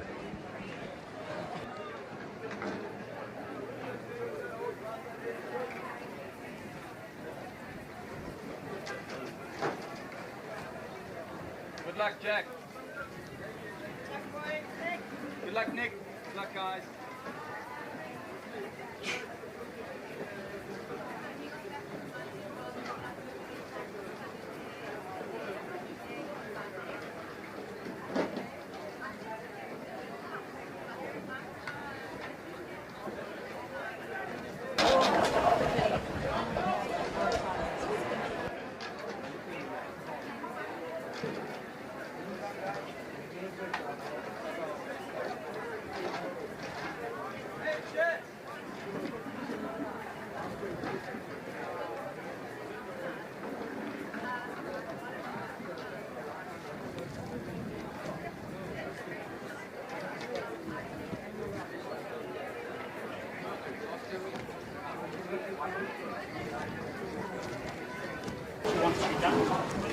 And our youngest scullers of the day, the under 15s, are making their way down in tough conditions.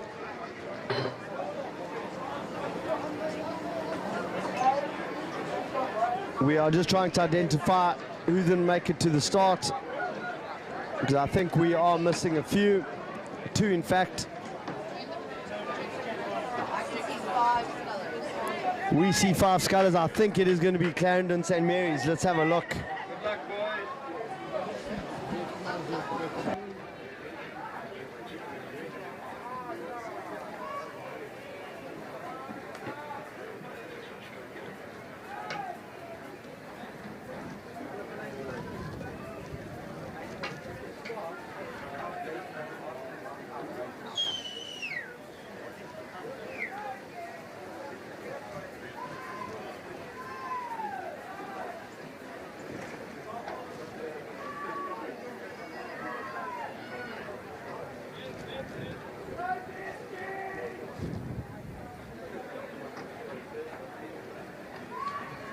Bartlett DSG and Eva Kelly Clarendon, we think she's there as well, and they are fighting this. Our under 15 scullers are fighting hard. These are really tough conditions. And there's one sculler just towards the back, and this is where you got to keep going. And look, we've got an attack coming in, but there's a crab that took the blade of that rower. They're just struggling with the conditions, still making their way down to the end, and you're struggling to stay in your boat.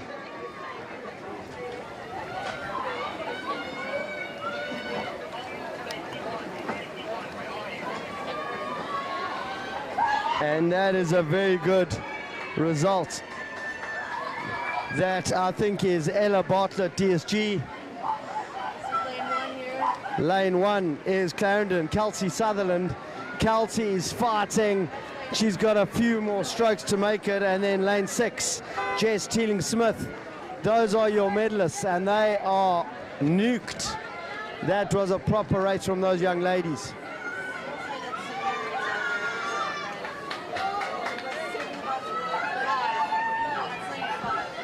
And we've just got to be careful. I think that's Ella Jekra from DSG.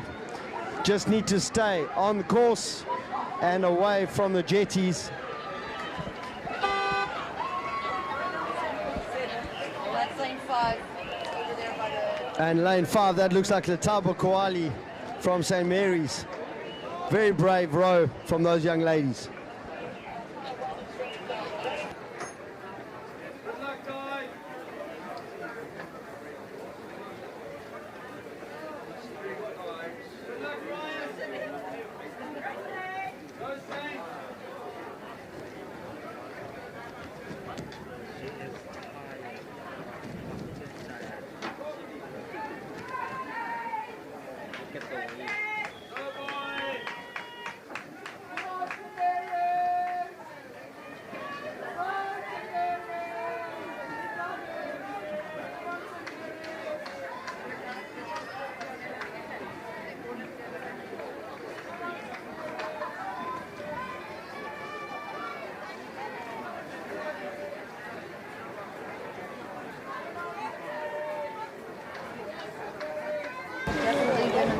And St. Mary's, Letabo Koali is not giving up. She's making way to this finish. She's fighting hard. She's almost there. Got to keep driving, keep connecting. Just one stroke at a time. Got to keep going. Letabo Koali, very brave. She's been shouted on by her friends. They wanted to get across the line. She's so close. And she's connecting and driving.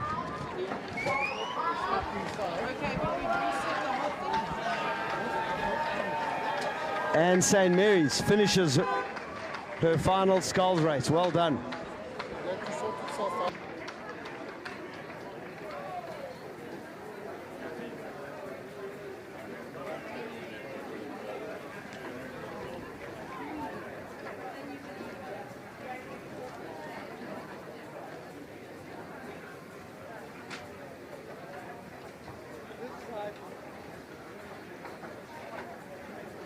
check there, browsers around the one day, couple and a half days. When you follow up.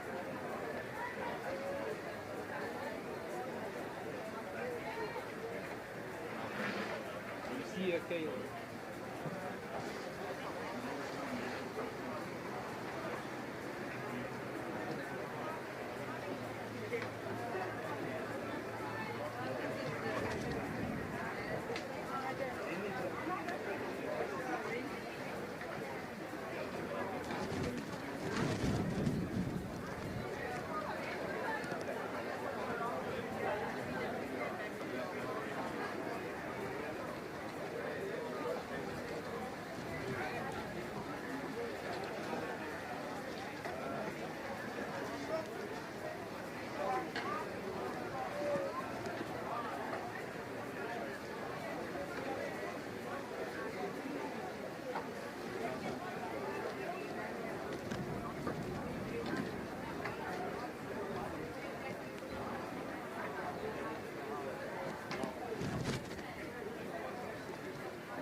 You're over that. You got the motorbike.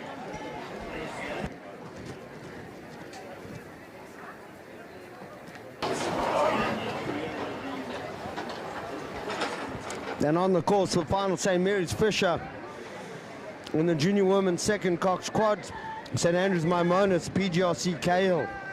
They are in lanes 2, 3 and 4, St. Mary's, St. Andrews, PGRC.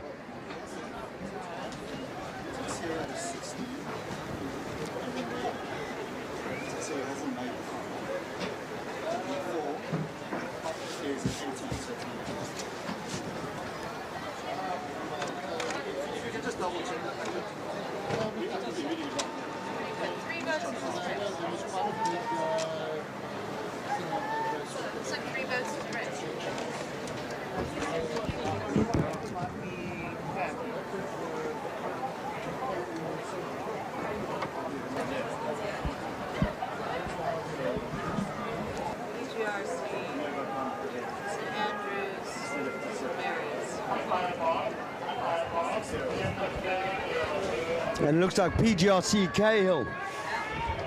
That's Lila, Simone, Lana, Lily, Erin is the cox there. They are driving this boat, but have a look at the close lane, St. Mary's Fisher.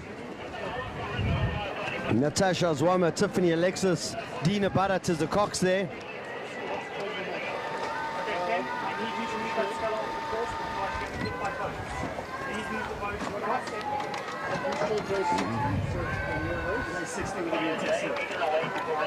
And the race is taking shape now. St. Mary's Fisher, PGRC Cahill. They are side by side. There's movement coming from St. Mary's boat. St. Andrews Maimonas has got to do a lot more work to claw back some space. They are shouting them in. St. Mary's are leaning into this. They are throwing everything at it. I think they've made a move on PGRC. There are mistakes coming in. They've got to hold it together. But St. Mary's are looking to their right, and they are going to be over the moon with that victory. They're going to take it from PGRC. And then it is going to be the St. Andrews boat of Anastasia Maimonas. A hard race, tough conditions. Very well done, athletes.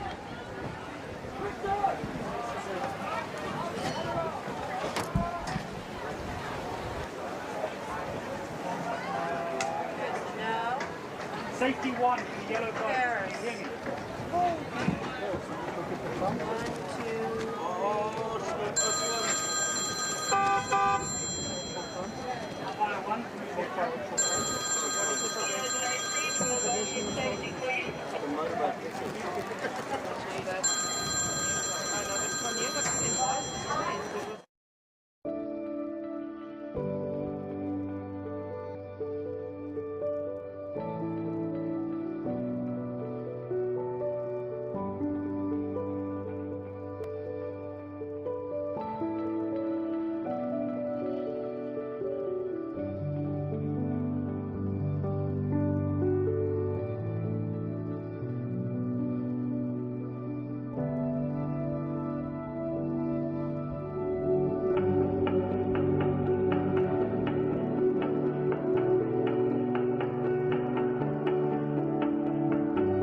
what are you carrying? Because if you're carrying Muller and Cornier, then Cornier was what?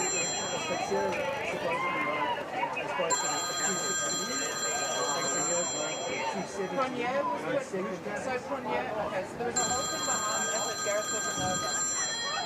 Muller interfered with Cornier, and the Piaget and the umpire decided that they would swap it out and that they weren't going to exclude Muller, but the Cornier got put into Muller's time. The others remain unaffected, and they are in the times that they were in, and the order in which they were in.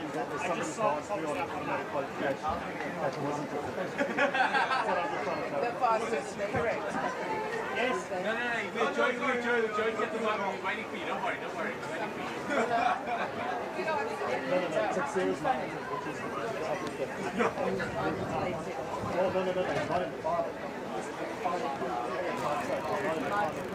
There's racing, eh? He was always in the bar. We are waiting for the next final, junior men's. Second, Pairs Racing, Bishops, Darnell, lane 1, lane 2, St. John's Canelli, lane 3, Grey Raga, St. Simon's Cambaran, lane 4, St. John's Burger, lane 6, Bishops Bromley, and lane 7, Bishops Dyer. Okay, happy? Yep. First place is. I only see one. Okay. Let me do it. I only see one St. John's. Very. What's St. John's boat? I think I see Carnelli.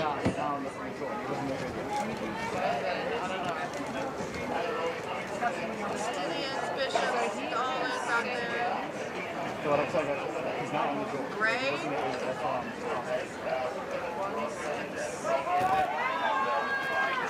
Okay, so he should be on the draw. I don't know why.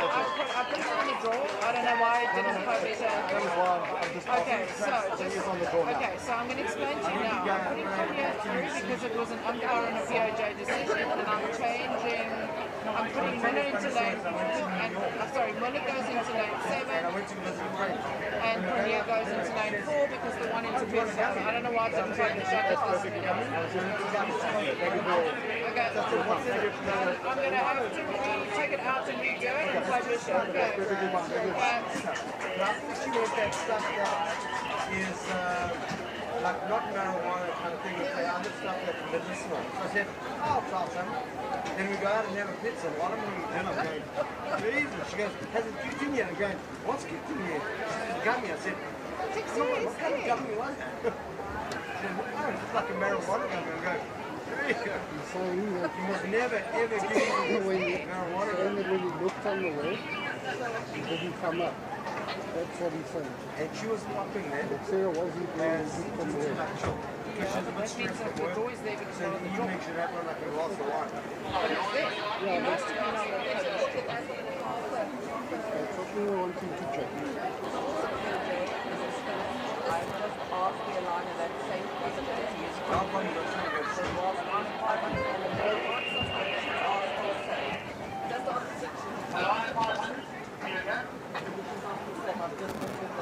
So I'm asking a stuff, specifically stuff.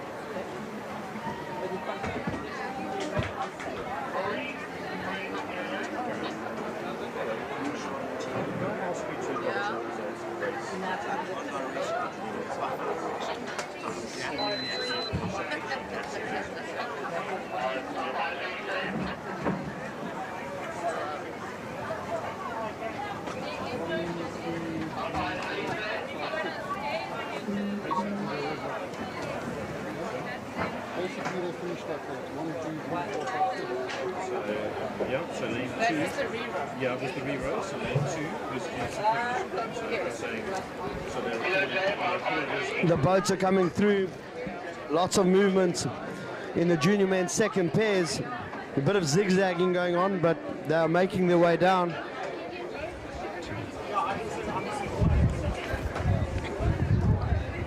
It's quite difficult to see with the bright lights of Buffalo. But St. John's Bishops out in lane 5, 6 and 7 are staying nice and neat and together. I think the Bishops crew die right at the top. Might be just going off at an angle. Should there be 7 votes or 6? So I'm expecting 7 boats, but we only see 6. And I think there is good work being done in lane 1 and 2. Not sure if it's Bishop's or St. John's.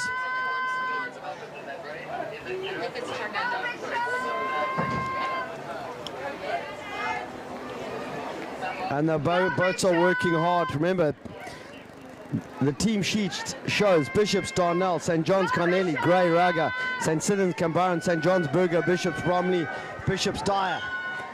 But it is all happening out there in about lane 4, 5.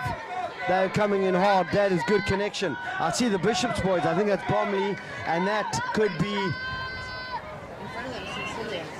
St. Stithen's Cambaran.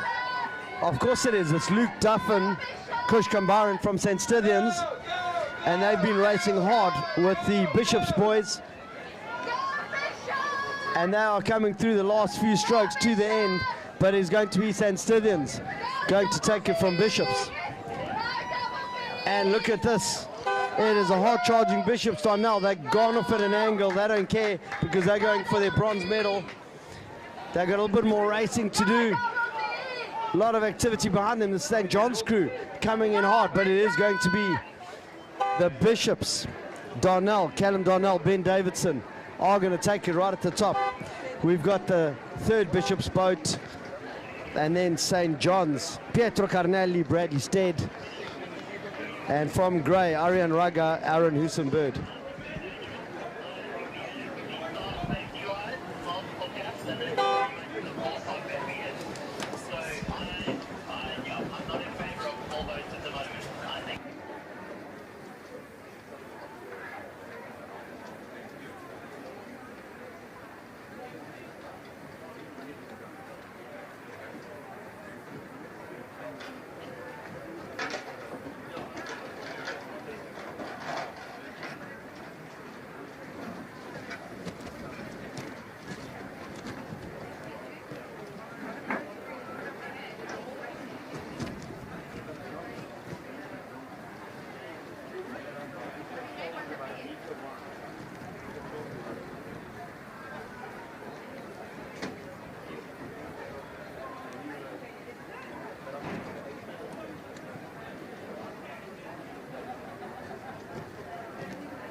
Junior women's under 16 doubles. St. Stithians Smith, lane 1. Lane 2, St. Mary's Russ. Lane 3, St. Andrews Moore. Lane 4, St. Andrews Davidson. Holy Roger Riccardi. Lane 5, Lane 6, St. Mary's Shah Naidu. It looking like Cadence Davidson, Camille Governor, St. Andrews, holding a good, strong position there. St. Andrews Moore, obviously not Henry Moore, but Robin Moore. Those two boats seem like they're controlling this race. Bright lights of the water making it very tricky for us. But the third position looks like it could be St. Stithians, Smith, and Holy Rosary, Riccardi. There's a medal in here if somebody wants it badly enough. And I think the St. Andrews team are pushing. Me? No. Can't see anything. And this looks like it is going to be a St. Andrews 1 and 2. I can't look through the I'm looking at the map. Look at the print anyway, look at it. And it looks like the St. Mary's Roast boat. They look like St. Andrews Blue, but it's St. Mary's, St. Andrews holding on. Those two boats are right neck and neck. St. Mary's Roast are moving. St. Andrews have got work to do. They're under lots of pressure, but it looks like St. Mary's is going to take it from St. Andrews. And the position that I thought was Holy Rosary is in fact St. Andrews Davidson. Lots of shouting coming from those athletes, lots of excitement, lots of tears. St. Andrews coming through. They're going to make it St. Stithians. Smith and Waldeck Cooks fighting hard, fighting all the way to the finish. St. Mary's Shah Naidu.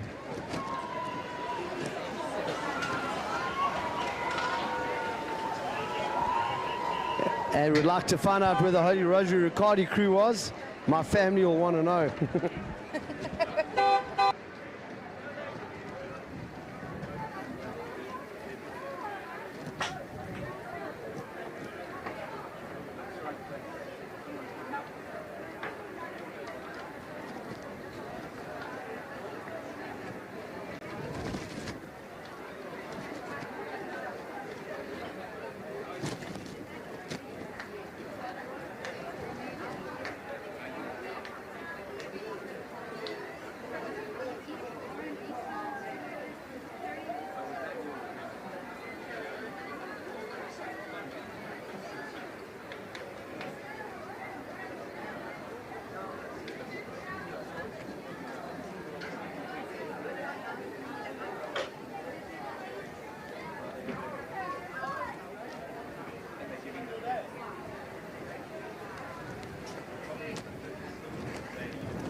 And the crews are away.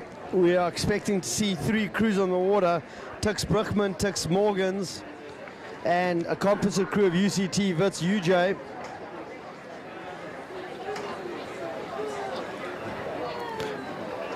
And in the Brookman crew, Brookman, Slabbert, Goos, Potgieter, and lane 3, Morgans, Taylor, Diplock, Breitenbach. The composite crew, you got Francis Hill, Sade Palau, Emma Gomes, Courtney Nicholson. Emma and Courtly, ex-Holy Rosary girls. Emma coaching at St. Mary's, Courtly at Holy Rosary. So they've taken time from their work to have a bit of fun. You see 4 boats on the way. That's just one fight. And they're moving nicely. Tix Brookman, closest to us. Tix Morgans in the center, and the composite crew at the top of our screen. UCT Wits, UJ, doing very nicely there. They seem to have a little bit of run, bit of open water possibly. Seems they do. And we've got swimmers. And just make sure those young ladies are okay, their feet are out.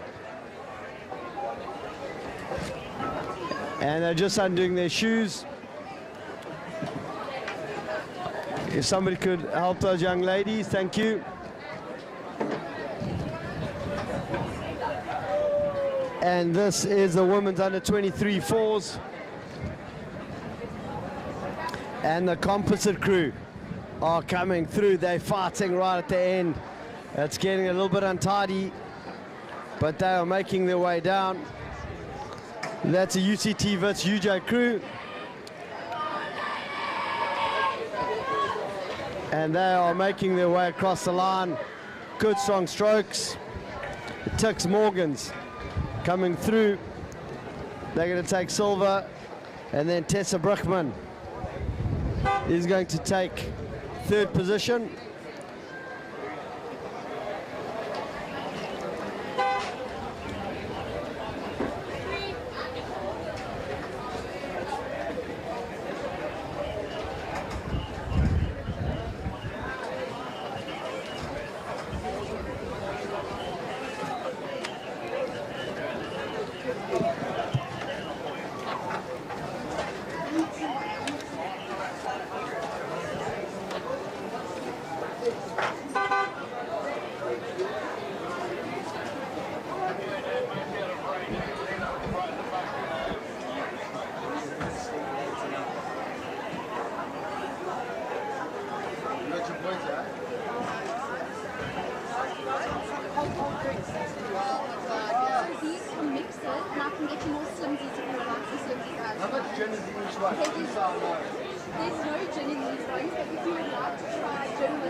And we've got the big guns coming down now to junior men's first Cox quads.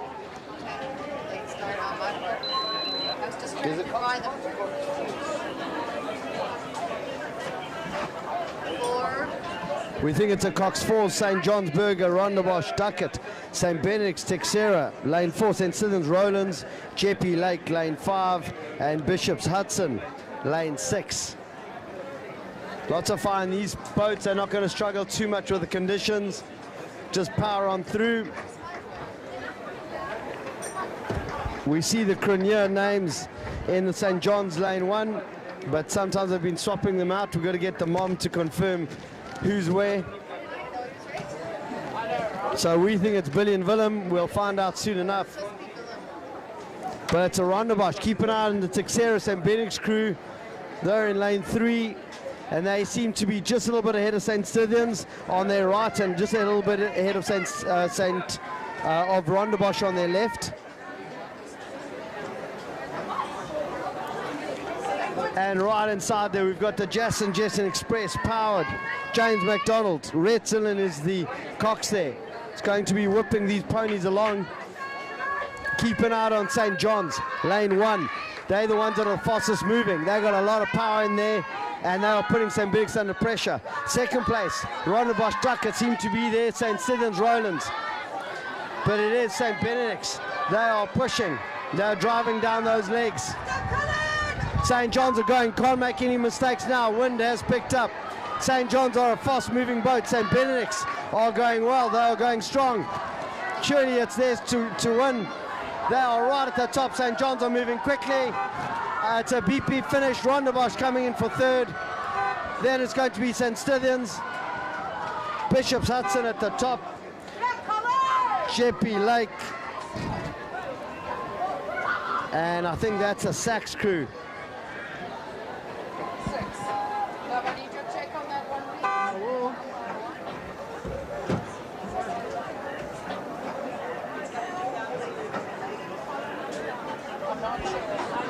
And we're looking for a photo finish. We're zooming in, trying to see how close it was. Certainly a photo finish. St. John's hard charging. They were sliding in for the line as St. Benedict's were reaching right at the end of their battery power. That's it. We're looking at the camera. Don't know yet. Yeah. I don't know. I'll send you a message when I know. Okay. Okay. Bye. St. John's from the real. No.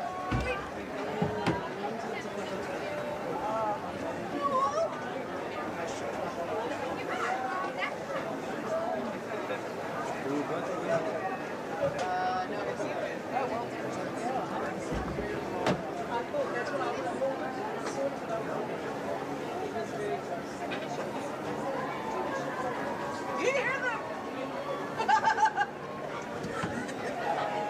Why are they screaming? They're happy. That's what he told me. I told you.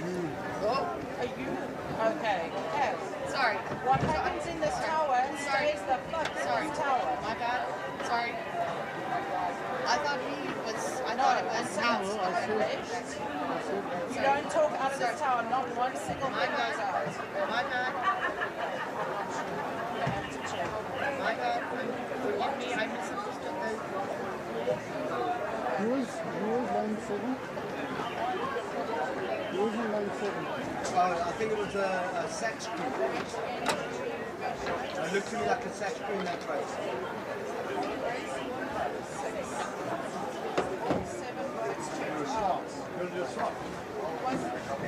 Was they not from a bee farmer? No, it was another big farm. Sorry,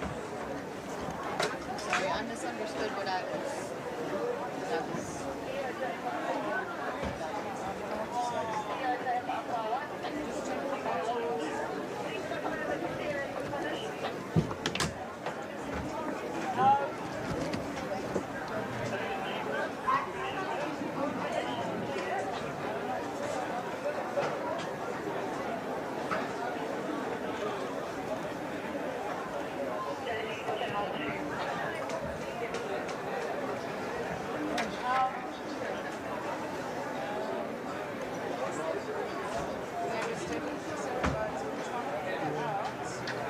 I'll put it in so to see which boat they're going. Okay, they can hear everything that's coming through these microphones.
Next race underway, junior men's first Fours, St. Benedict's, Dewuji, lane 1, lane 2, Bishop's, Breslin. Lane 3, St. John's, Duvenach at St. Stithen's, Kikon Yoga, lane 4. Lane 5, St. Andrews, Fletcher. Lane 6, Selborne, Thompson. And lane 7, Sachs, Schellhauser.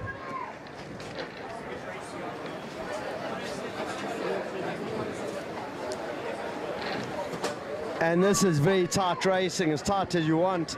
Very difficult to tell who's who. But it's looking like St. John's, Duvenach, St. Stithen's, Kikon Yoga. But Bishop's, Breslin, and keep an eye on lane 1, St. Benedict's, Dewuji. So I think it's turning into St. Benedict's, Bishop's, and St. John's. These are very close. It looks like the St. John's boat has an advantage. Then it's Bishop's, but St. Benedict's is moving very quickly in lane 1. And St. Benedict's is coming in hard. Bishop's hanging on there with Breslin. St. John seems to be in the lead, but Bishop's doing a great job here. St. Benedict's have got work to do, but they are not going to be able to hold on. St. John seems to have it, then it seems to be Bishop's. Bishop's are hard charging, very close finish. St. Benedict's are going to have to settle for third. First place is still open, then St. Stithen's, then Bishop's. Or St. Andrews, Selborne, Sachs, sorry about that. Very close racing, can't call first place, we'll have to wait and see. That was very close.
If I could ask a club rep from every club, please come see the officials tower.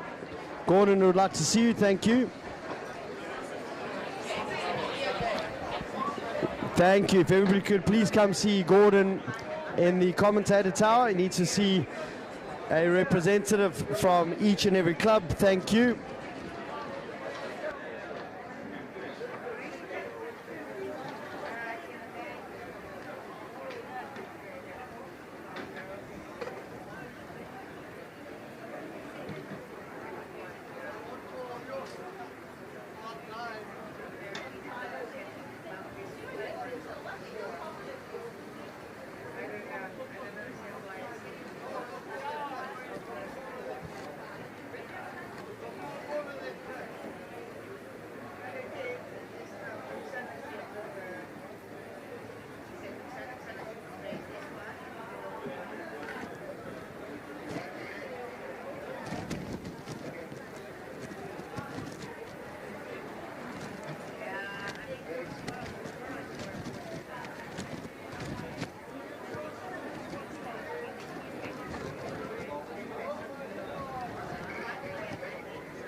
and we're waiting for the boats to come out of the bright sun.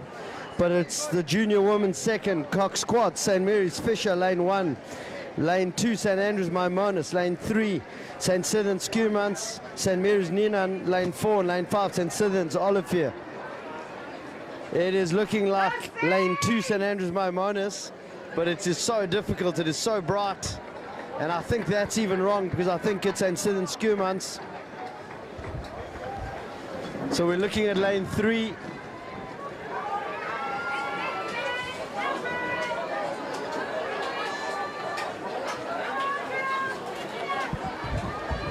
And the wind has picked up. It is really hard for these athletes.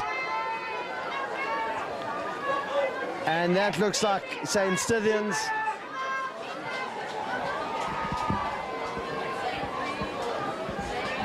So lane 3, that is Skiermont, St. Stithians, and St. Mary's Fisher. Those two are coming through over the line. St. Andrews Maimonis, hard charging. They've got St. Mary's Nina and St. Stithians Olivier. But it looks like St. Andrews have done enough. Still a bit of fighting to take place. And they're throwing everything at it. And they're almost coming to a dead standstill right at the end. But they're going to make it just across the line with St. Mary's, St. Stithians.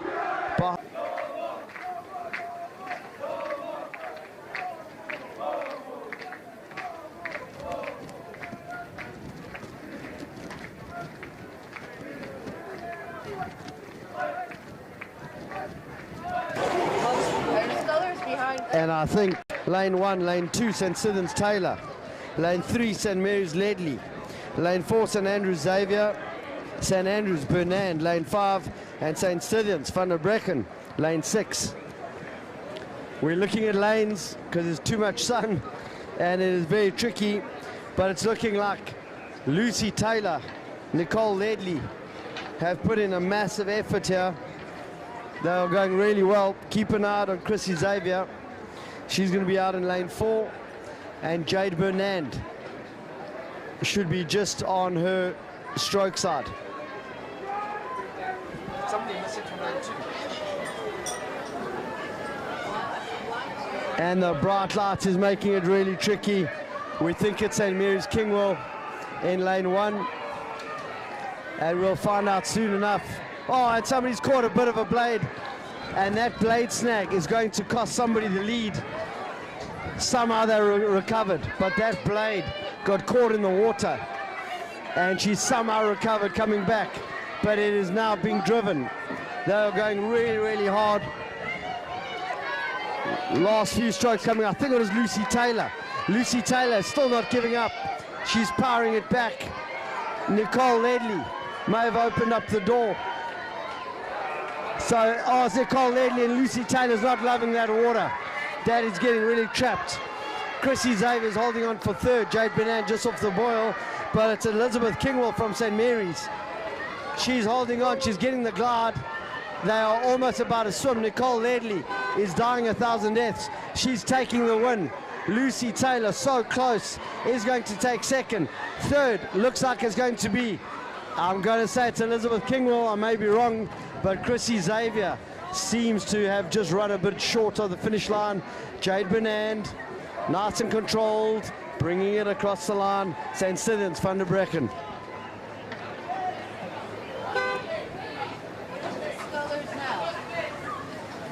What skulls are these? Under 15 skulls. And the wind is picking up, and it is becoming very, very tricky.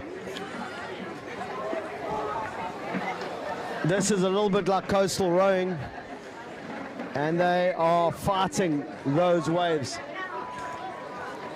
Very hard to get good connection when the water's just not there. And if you want to have some fun, this could be that race, because it's a final of the junior men's under 15 sculls. Jesse Waltman, Kez, lane 1, lane 2, Kai Rawson, St. Benedict's. Hugo Price Hughes, St. Stithians, lane 3. Dylan Leyburn, St. Stithians, lane 4. Emiliano van Heerden, St. Benedict's, lane 5. Michael Pearton, St. Albans, lane 6.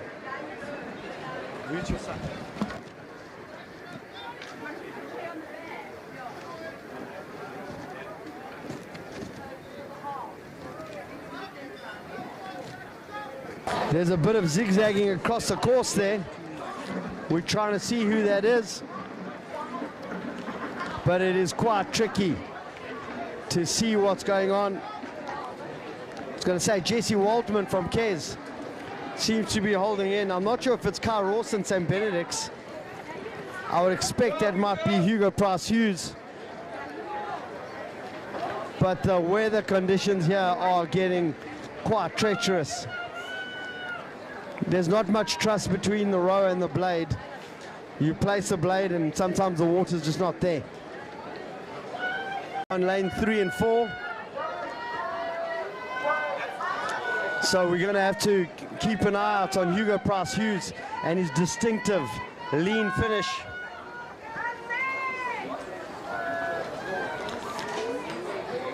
Jesse Waltman's got to be in lane 1. Who's hanging in there? And that looks like it's Hugo Price Hughes. He connects and he leans right back. He's able to hold. Good run on that boat. And just beyond him, lane 5, and I think that could be Emiliano van Heerden. It's hard to see, there's so much sun. That's 5, 4, 1. So second is lane 5. And that is Emiliano van Heerden. He's coming in on Greyhound, just behind Hugo Price Hughes. There is a boat length, maybe 1.5. Hugo Price Hughes will take it.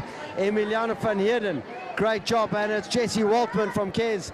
He's flying in hard. And he's up against Lane 2 is out there. Lane 2 says St. Benedict's Rawston, and they finished that race. 4 St. Stithians, Dylan Laburn. And that's the end of that race. I think he's just a commentator. No, much with all the races that have been taken up.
and the wind is picking up and it's becoming a little bit treacherous out there, so some races may be swapped out. We'll just keep an eye on what's coming down.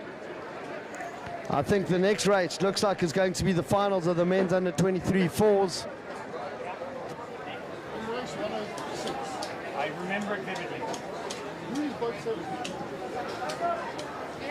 And there are going to be 7 boats. Just don't put them into the finish now. Don't put them into the final. I can't answer you.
And this looks like the finals of the men's under 23 fours.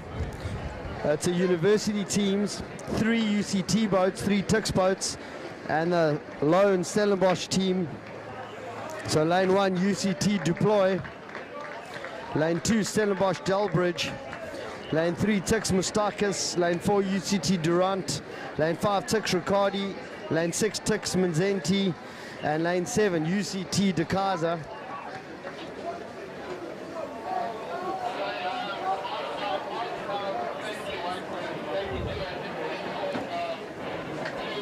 And it was only a few years ago that we're seeing these same athletes in schools racing. They've now moved up to university level and they are still rowing, and they've just mixed crews between schools.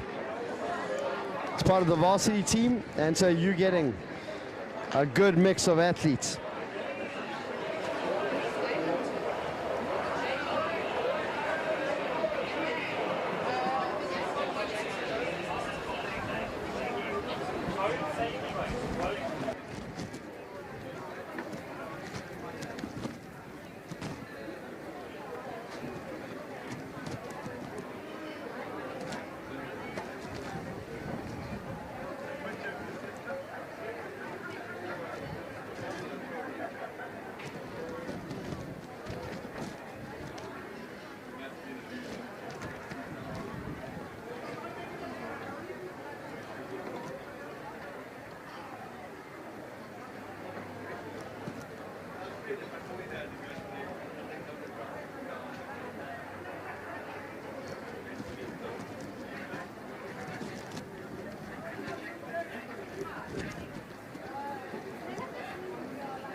And the university teams are away. And straight away, UCT and Stellenbosch do a crisscross. A lot of power, a lot of movement. I think the Stellenbosch team's gone straight out of the lanes. Everybody's trying to hold on. Remember this, we keep forgetting it's 500-meter racing at its finest. We're having a look to see which team that is, but they are flying. The Tix crew's right in the center, Tix Mustakis, Tix Riccardi, Tix Mazzenti, but you've got UCT Durant, lane 4. There's been a switch of lanes there, so it's going to be quite difficult to figure out who did what. But it is lane 2, they are moving really well. We're thinking that could be Tix Mustakis. We'll only be able to tell once I get closer.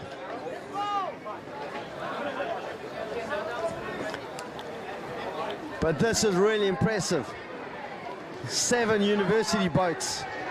These are the best of the best. They are the strong university athletes. And coming across the line here, we're looking for lane 2. That looks like the Stellenbosch crew. That is the Delbridge crew. Then it's the Tix crew. Lane 3, Tix Mustakis. Then UCT Durant. Then it's Tix. And Tix. And Tix. And finally the UCT deploy crew.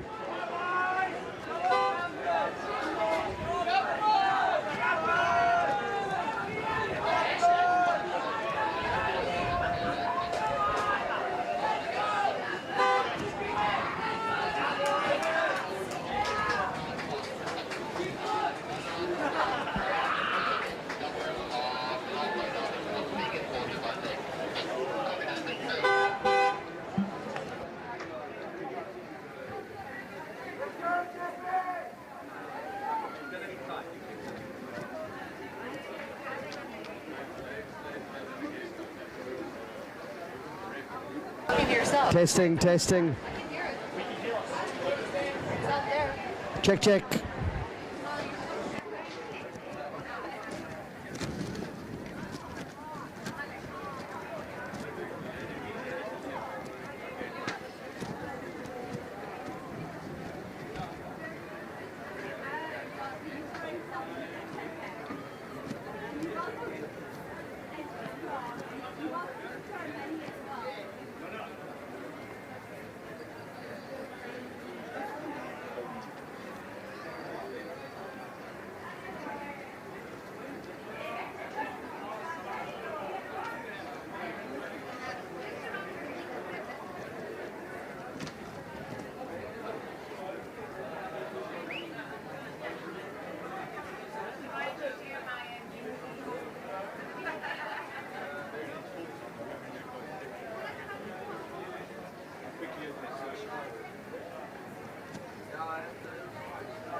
Trusting the process and loving what you're doing is vital in preparation. Got to go on camp for months on end. There's huge sacrifice in all in. We just show up every day, put in the work.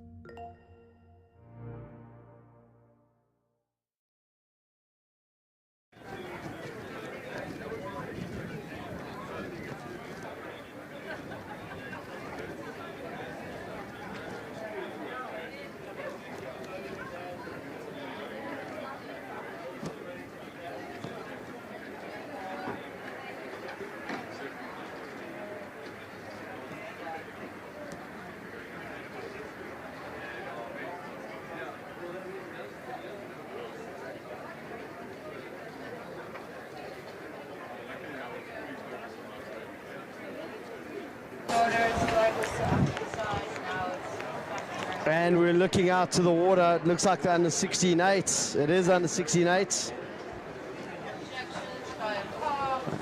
I'll just keep speaking as though somebody can hear me. Not sure. Probably a 7% chance that anybody can hear me. JP Nell, lane 1. Rondebosch, Kirschbaumer, lane 2. St. Benedict's Brodvig, lane 3, St. John's Herman, lane 4, Kerstein, lane 5, Bishop's Carter, lane 6, lane 7, the second St. Benedict's boat, Rams are up.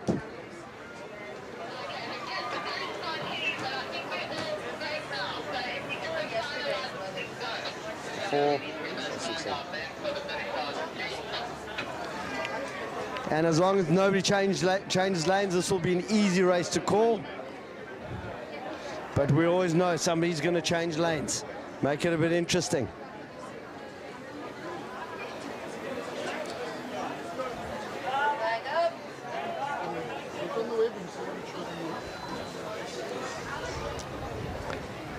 A lot of boys in this race, and they're pushing, and they're going, and they're gone. Straight away, some movement from the Rondebosch crew. Kirschbaumer, lane 2. Lane 3, St. Benedict's Brodvig. They've responded, so has St. John's Herman. Those boats are controlling right near the middle, and I think it's St. Benedict's, St. John's, and look at the Stain crew. Those 3 boats right in the middle, that's where it's all happening. Right at the top, you've got the Bishops, and you've got the St. Benedict's crews. But it looks to me to be St. Benedict's, St. John's Cares in lanes 3, 4, and 5 respectively. Rondebosch not yet out of it, just holding on, and I think Jeppy Nell have gone off at a bit of an angle, so they could be out of it at the moment, or could be a tactical play. Let's wait and see, but it is being driven. They are going fast. They don't care about the waves, the wind. They are pushing. St. Benedict's are right alongside Cares, St. John's and Cares. And they're going hard, and they are coming down, and we see a few crabs right at the top. I think that is St. Benedict's Ramps are up crew, and they're fighting hard, and they're picking up. You can hear the shouting coming from the St. John's and the St. Benedict's parents. The waves are picking up. Any crab now is going to hinder movement of the boat. St. Benedict seem to be moving well. They've got a lot of movement. They are going. St. John's are a little bit off the boil. St. Benedict's is holding on. Rondebosch is trying to fight for 3rd place, but St. Benedict's are driving. They're going to take 1st place. 2nd is going to St. John's. 3rd place goes right up to the team without a bar number. Who is that?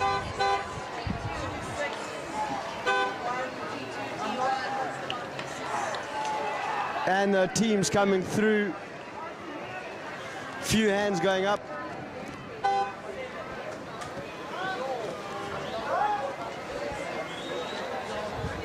And I think it was the Bishop's crew coming in for that 3rd position. We'll wait and see. Few teams have their hands up. Maybe a few complaints about the weather, the wind.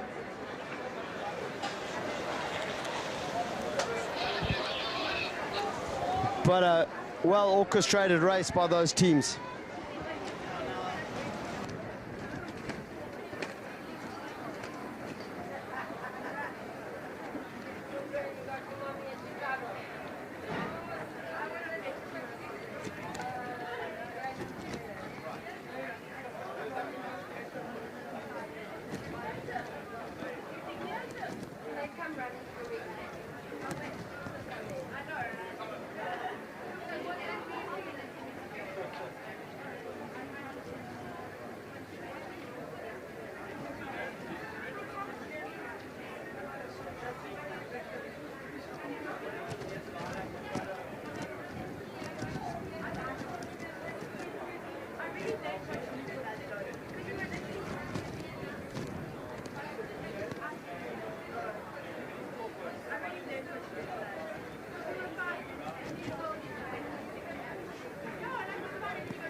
And they've been going hard. It looks like the Clarendon Holy Rosary crew.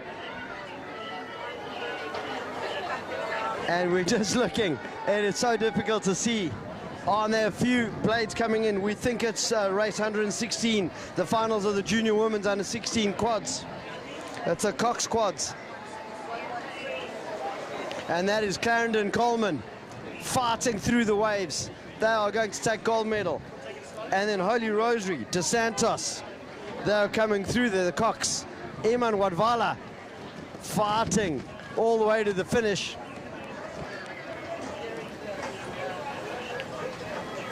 And they're going to take second place. Well done, Holy Rosary, almost across the line. There you go.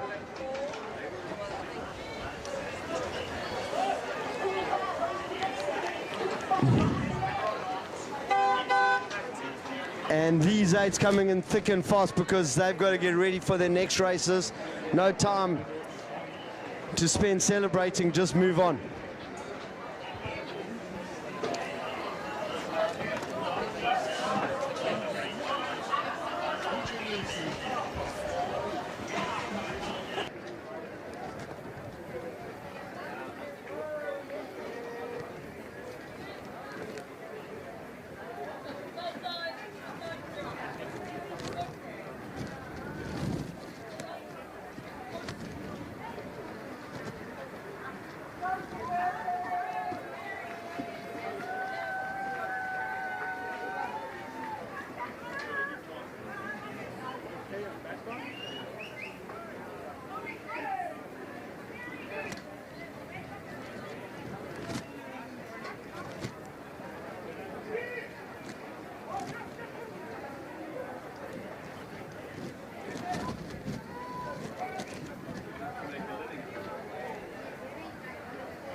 We think I'm on the speaker, I don't know anymore.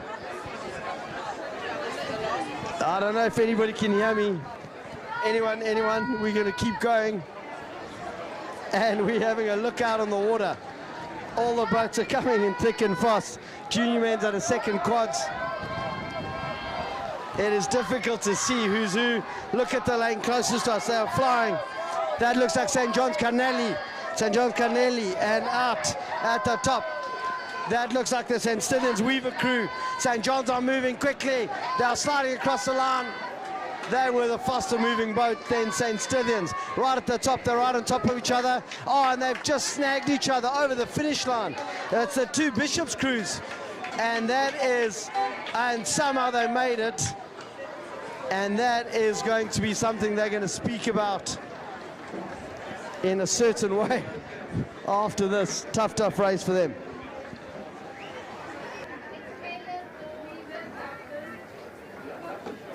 Can't even see the boats.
working. Check, check, check.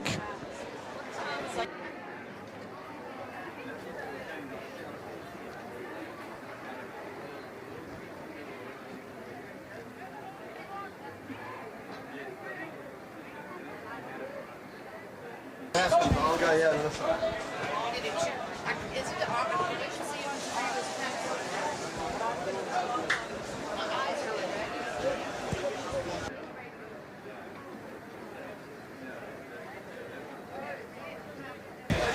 Rob, check, check. Can you hear me? Rob?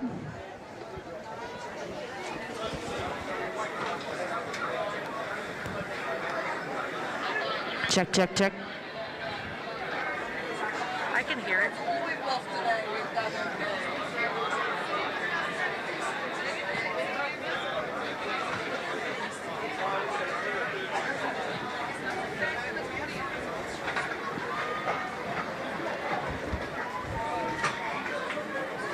St. Andrews and St. Stithians.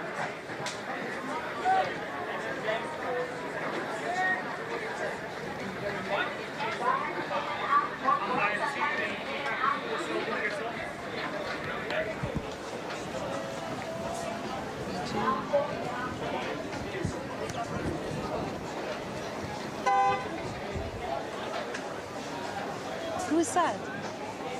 M2. What?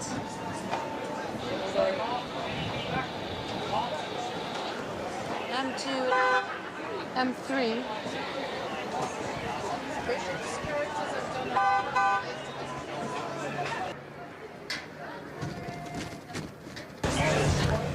Rob Riccardi, check, check, check.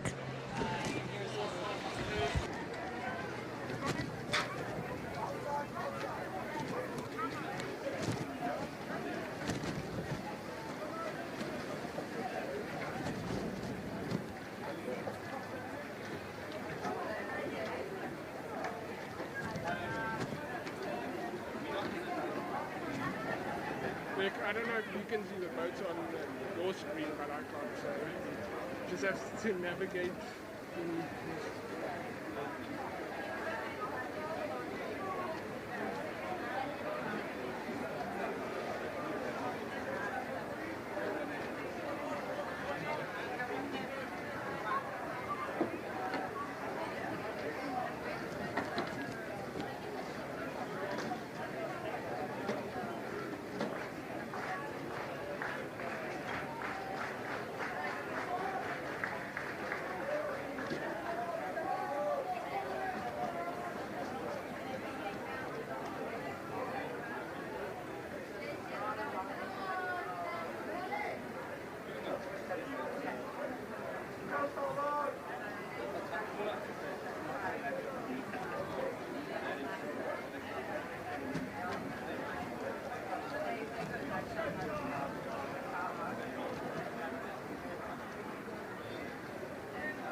Check, check. Just checking some of the speakers. I may be speaking to no one. We'll find out soon enough. If you can hear us in the clubhouse, give us a wave. Check, check. Can you hear us in the clubhouse? Wave to us at the finish table, at the finish tower. No, nothing. Check, Nothing. check. Check, check, check, check. That's definitely going out. Yours, Mark. Check, check.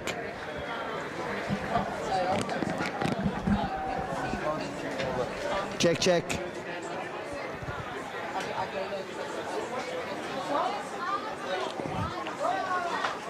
Check, check.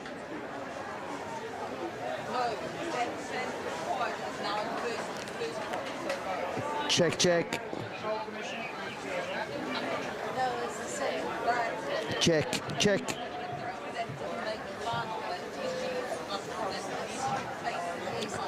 One, two, three, check, check.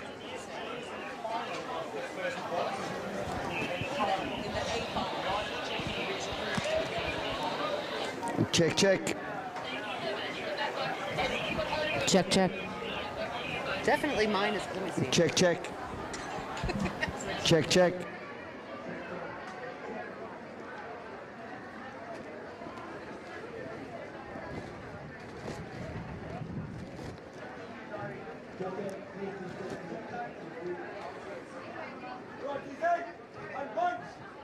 Pa, pa. Rob, I feel like an old person. I'm losing all my senses. I can't see, I can't hear. Check, check. Check, check.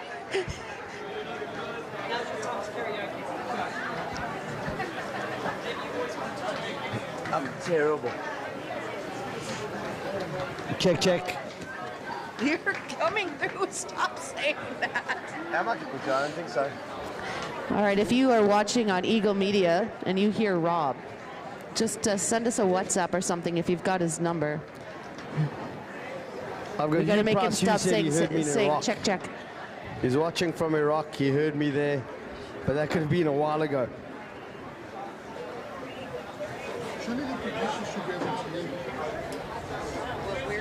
Check, check, check.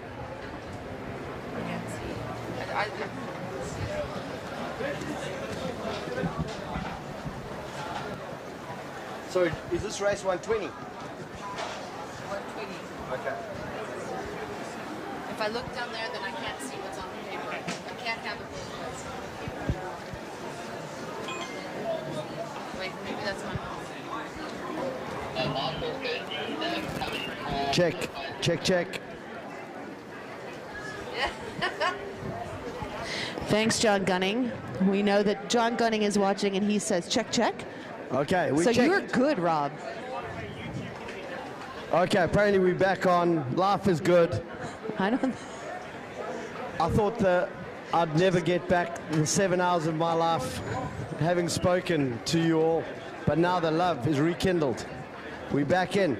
We're looking Even the music at race is coming 120. on. Music's come back on. I'm feeling a little bit younger. The vibe's good. Junior women's first Cox quad, and this is a final only. We're looking out to the water and we think they're on their way down. I see 6 boats. I think it's Clarendon Willis, lane 1, lane 2, St. Andrews Sebapalo, lane 3, St. Mary's Shore, lane 4, St. Sidon Chikwatamba, lane 5, Holy Rosary Webb, lane 6, St. Mary's Ninan. As long as it starts. And we're just looking at the lanes. This will tell us, every lane tells a story. St. Sidon, Chikwatamba, lane 4, doing very nicely. Holy Rosary Webb hanging in there, lane 5. But it looks like St. Mary's Shore doing a lot of the initial driving. But remember, as they head to 100 meters to go, wind is introduced, reality sets in.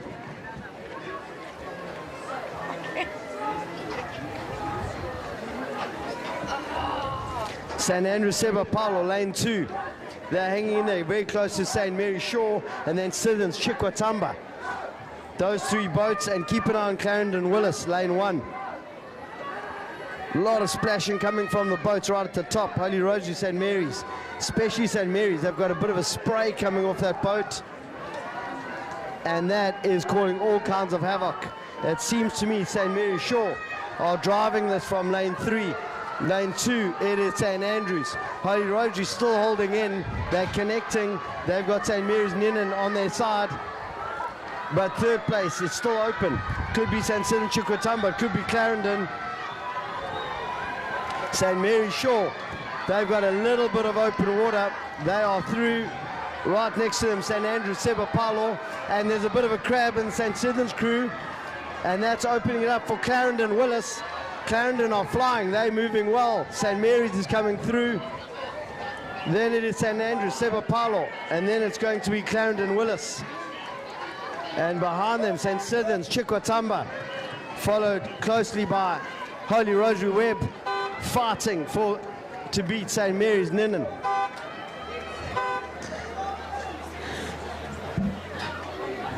The spray when the blades hit those waves as they're in the recovery phase, and that spray goes up, it just gives you an idea exactly how wicked this wind is today. And that the waves are there catching the blades as they're trying to get them back into the water. And we've got lots of kind people saying they've been listening to me and you saying check, check. Check, check. So we'll never get that embarrassment back, but we live the good life. And now we are waiting for the next race. I think we're skipping right to 127. No, 122. That seems to be the race that's still on the cards. In my excitement, I keep looking up the river to the start line, and then I blind myself, and then I try to see, and then I think, all right, well, let me look in the lanes, but then I realize I can't actually see the paper. So the struggle is real. The struggle is real.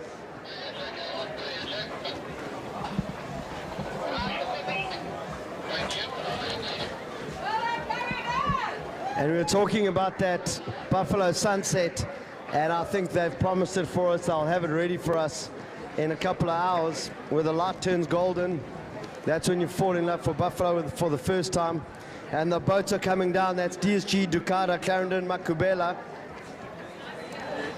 Closest to us is Ducata, Zinati, lane 3, and Melissa Makubela, Clarendon, lane 4. Clarendon seems to have an advantage. They're moving nicely, and they've already got a gap. So they've got Melissa Makubela, Eva, Konda, Kelsey, Amioli is the cox there. That's a Clarendon team. We got a good pronunciation coming through. Hang on. Makubela. That sounds about right.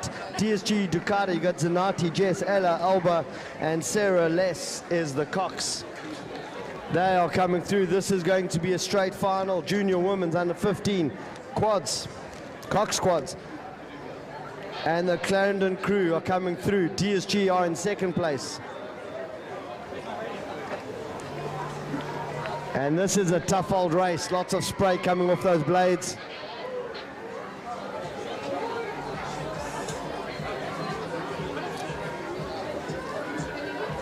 But they are not stopping. They're driving it away. They want to go as fast as they can.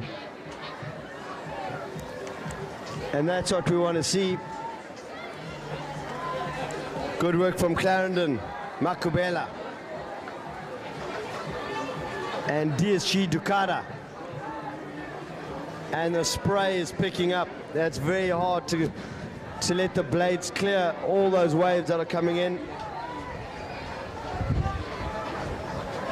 And you thought it was windy earlier, now it is getting properly windy. And to get across the line, it's hard work. Clarendon fighting.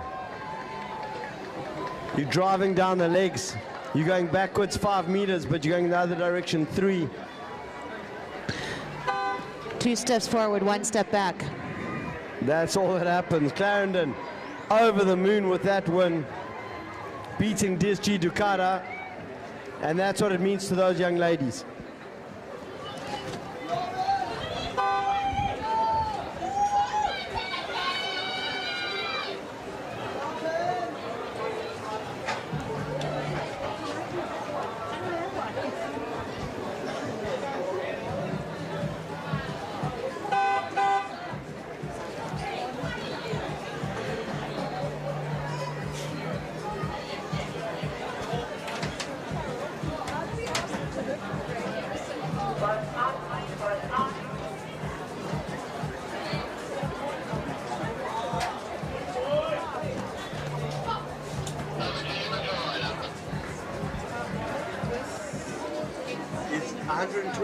cancelled.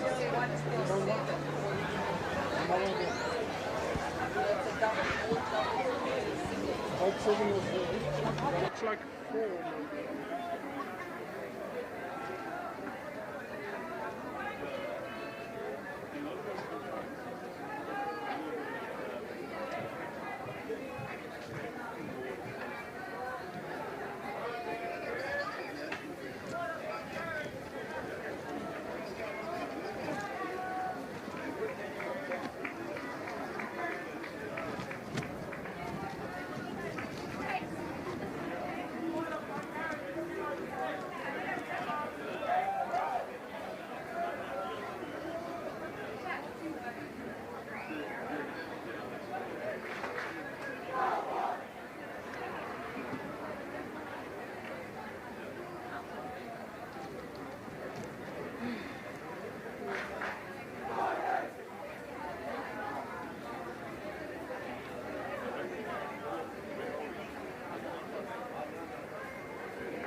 We think it is race 128, the B finals, junior men's first eights. We will know as they get closer. 3 boats. This is a B final. They're trying to get The winner will go through to the A finals. So this is for proper bragging rights right at the top. I think it could be St. Andrews Fletcher or Grey Dunnington. We'll see as they get closer. Jeppe and Bata, they should be in the middle. And Selborne Skippers closest to us. They are pushing and they are flying. And this is where it's going to get hard. Any blade gets caught, that's going to cost them the finals. Only one boat is going to make this. They are charging. They are going really hard. And this looks like Selborne Skippers. And Selborne are going really well. They've got the angle. They've got the movement. They're taking it from Grey. They're taking it from St. Andrews. And Selborne are going through to the finals. And they will keep going. They are over the moon. Good racing. That was a nice race, Rob.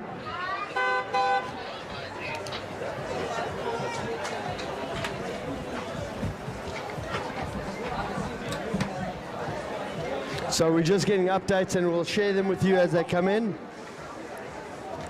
But there have been slight changes. We've seen a lot of athletes taking a swim, a lot of water in the boats. And so this is purely for the safety of our athletes and making sure the regatta runs as it ought to.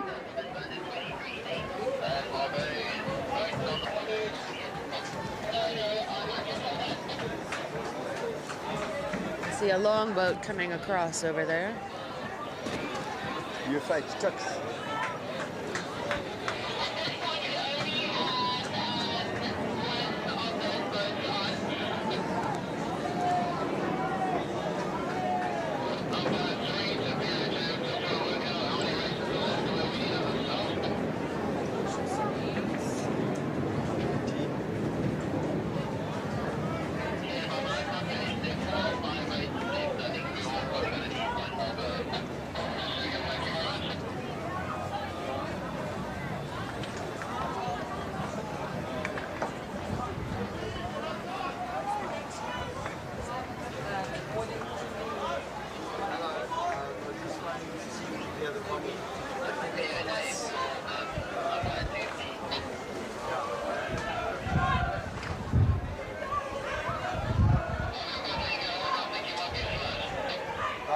Okay, but you can't hear anything or nothing?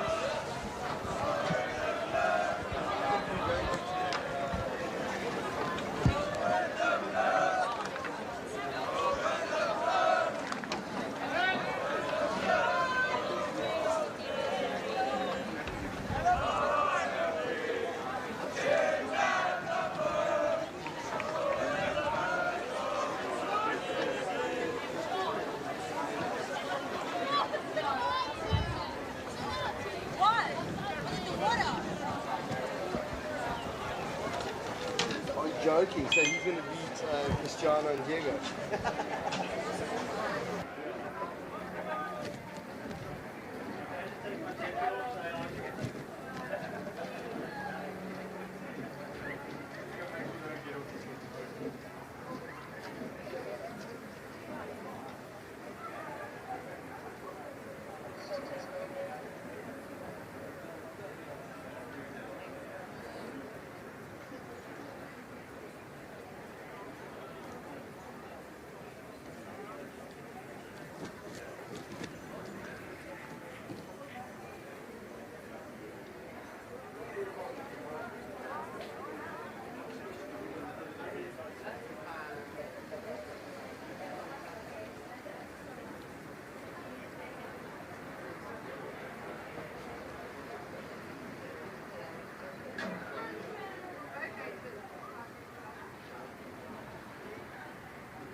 Well, I am zooming in.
Could I please have a Bishop's representative coming to the commentators tower?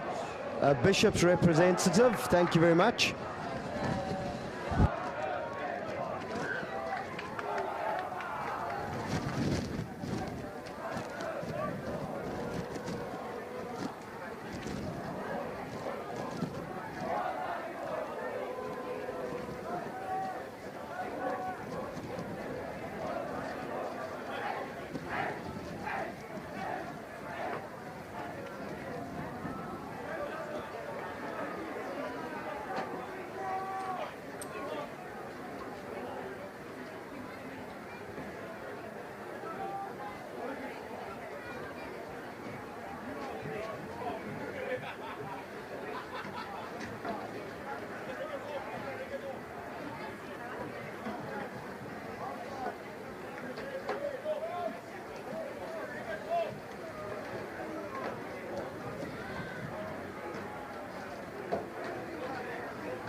actually hurt your eyes. At least the red is white, but it doesn't hurt your eyes.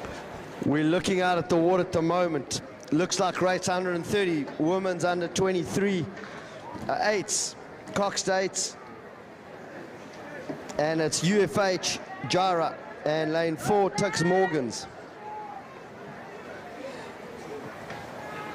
This is a straight finals.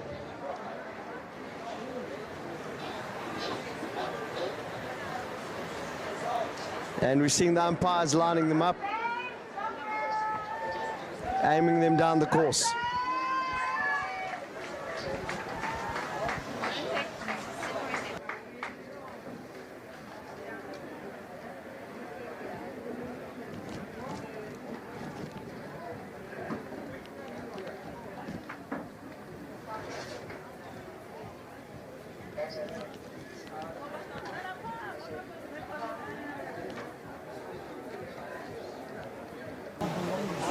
And we've got a lot of the big boats getting out onto the water. We're sending out the 4s, quads, ox 8s. And I think we've only got the 8s left for the day.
And we heard the umpire and away they go. Boats are moving down. We've been told it's race 130 UFH Jara, Tux Morgans. That's my boy, saved my life.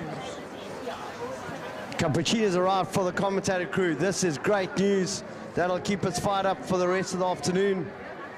There are 2 boats, 2 universities coming down. UFH seems to have taken it out 2 ticks. We'll wait and see as soon as they get here. And that is a significant surge from that team. So we have it down lane 3, UFH, ticks. Lane 4, UFH lane 3.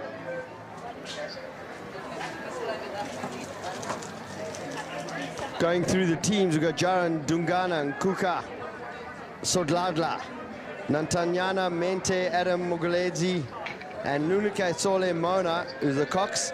For Tux, we've got Emma Morgans, Breitenbach, Brookman, Taylor, Diplock, Slubbert, Portgita, Goos, Charlotte Green is the Cox there.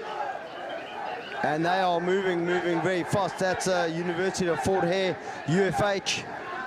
We will know as they get closer which university team that is, because the glare is making it a bit tricky. A lot of spray coming from the second boat.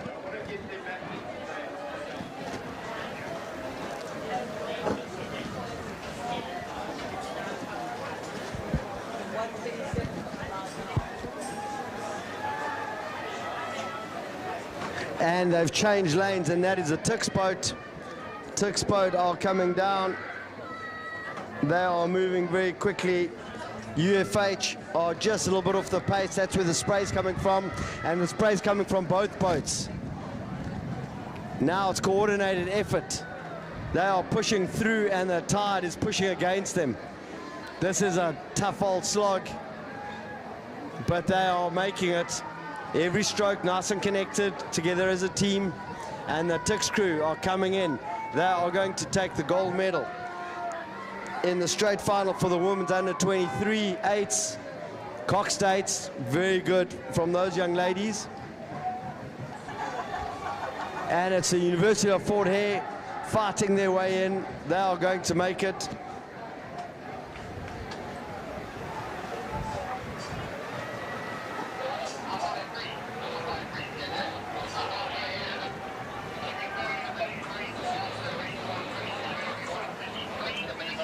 UFH coming through. They are going to take silver. Now we are moving on to the next races which are lining up. These look to be like the smaller boats.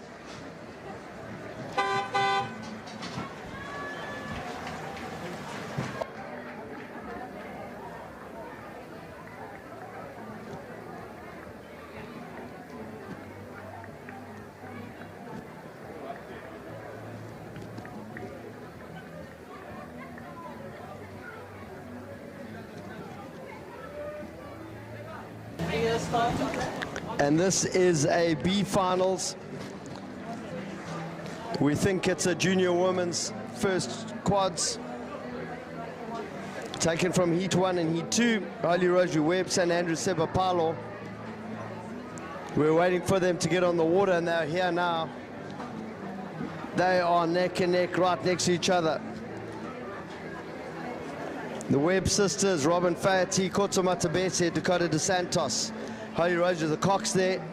St. Andrews, Sebapalo, they got Henri Moore, Megan Lam, Kendall Taylor, and Tandi Chabalala as the Cox. They are next to each other, and they are still working to try and make a place in the finals.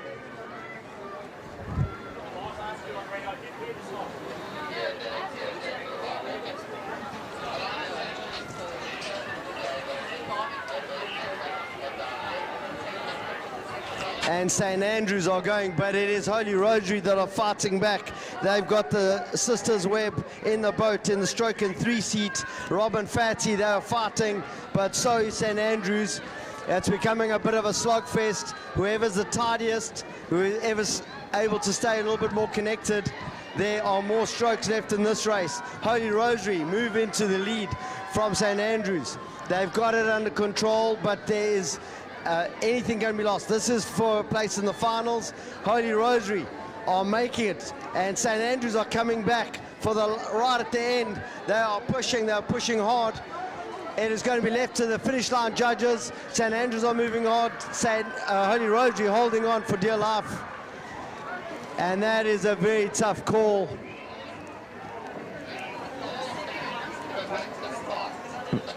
Very good racing, and they are going to be tied for the finals, whoever makes it. We'll wait and see. Holy Rosary was in the lead. St. Andrews made a surge towards the end.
Careful boats, Holy Rosary tucks.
What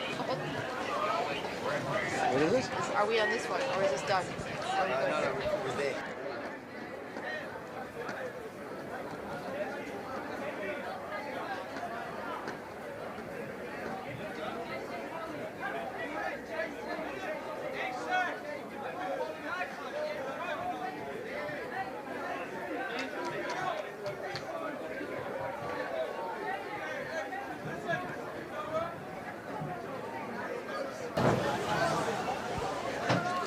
And these are where the challenges are, because UFH have done a quick boat swap and they've got to get that team to the start of the men's under 23 eights. Their team has just finished. They've just got onto the boat now and they are going to make a rapid move to the start to make it in time for that race.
So still coming down, Kaz. We've got the men's under 23 eights, UFH, UCT, Tux.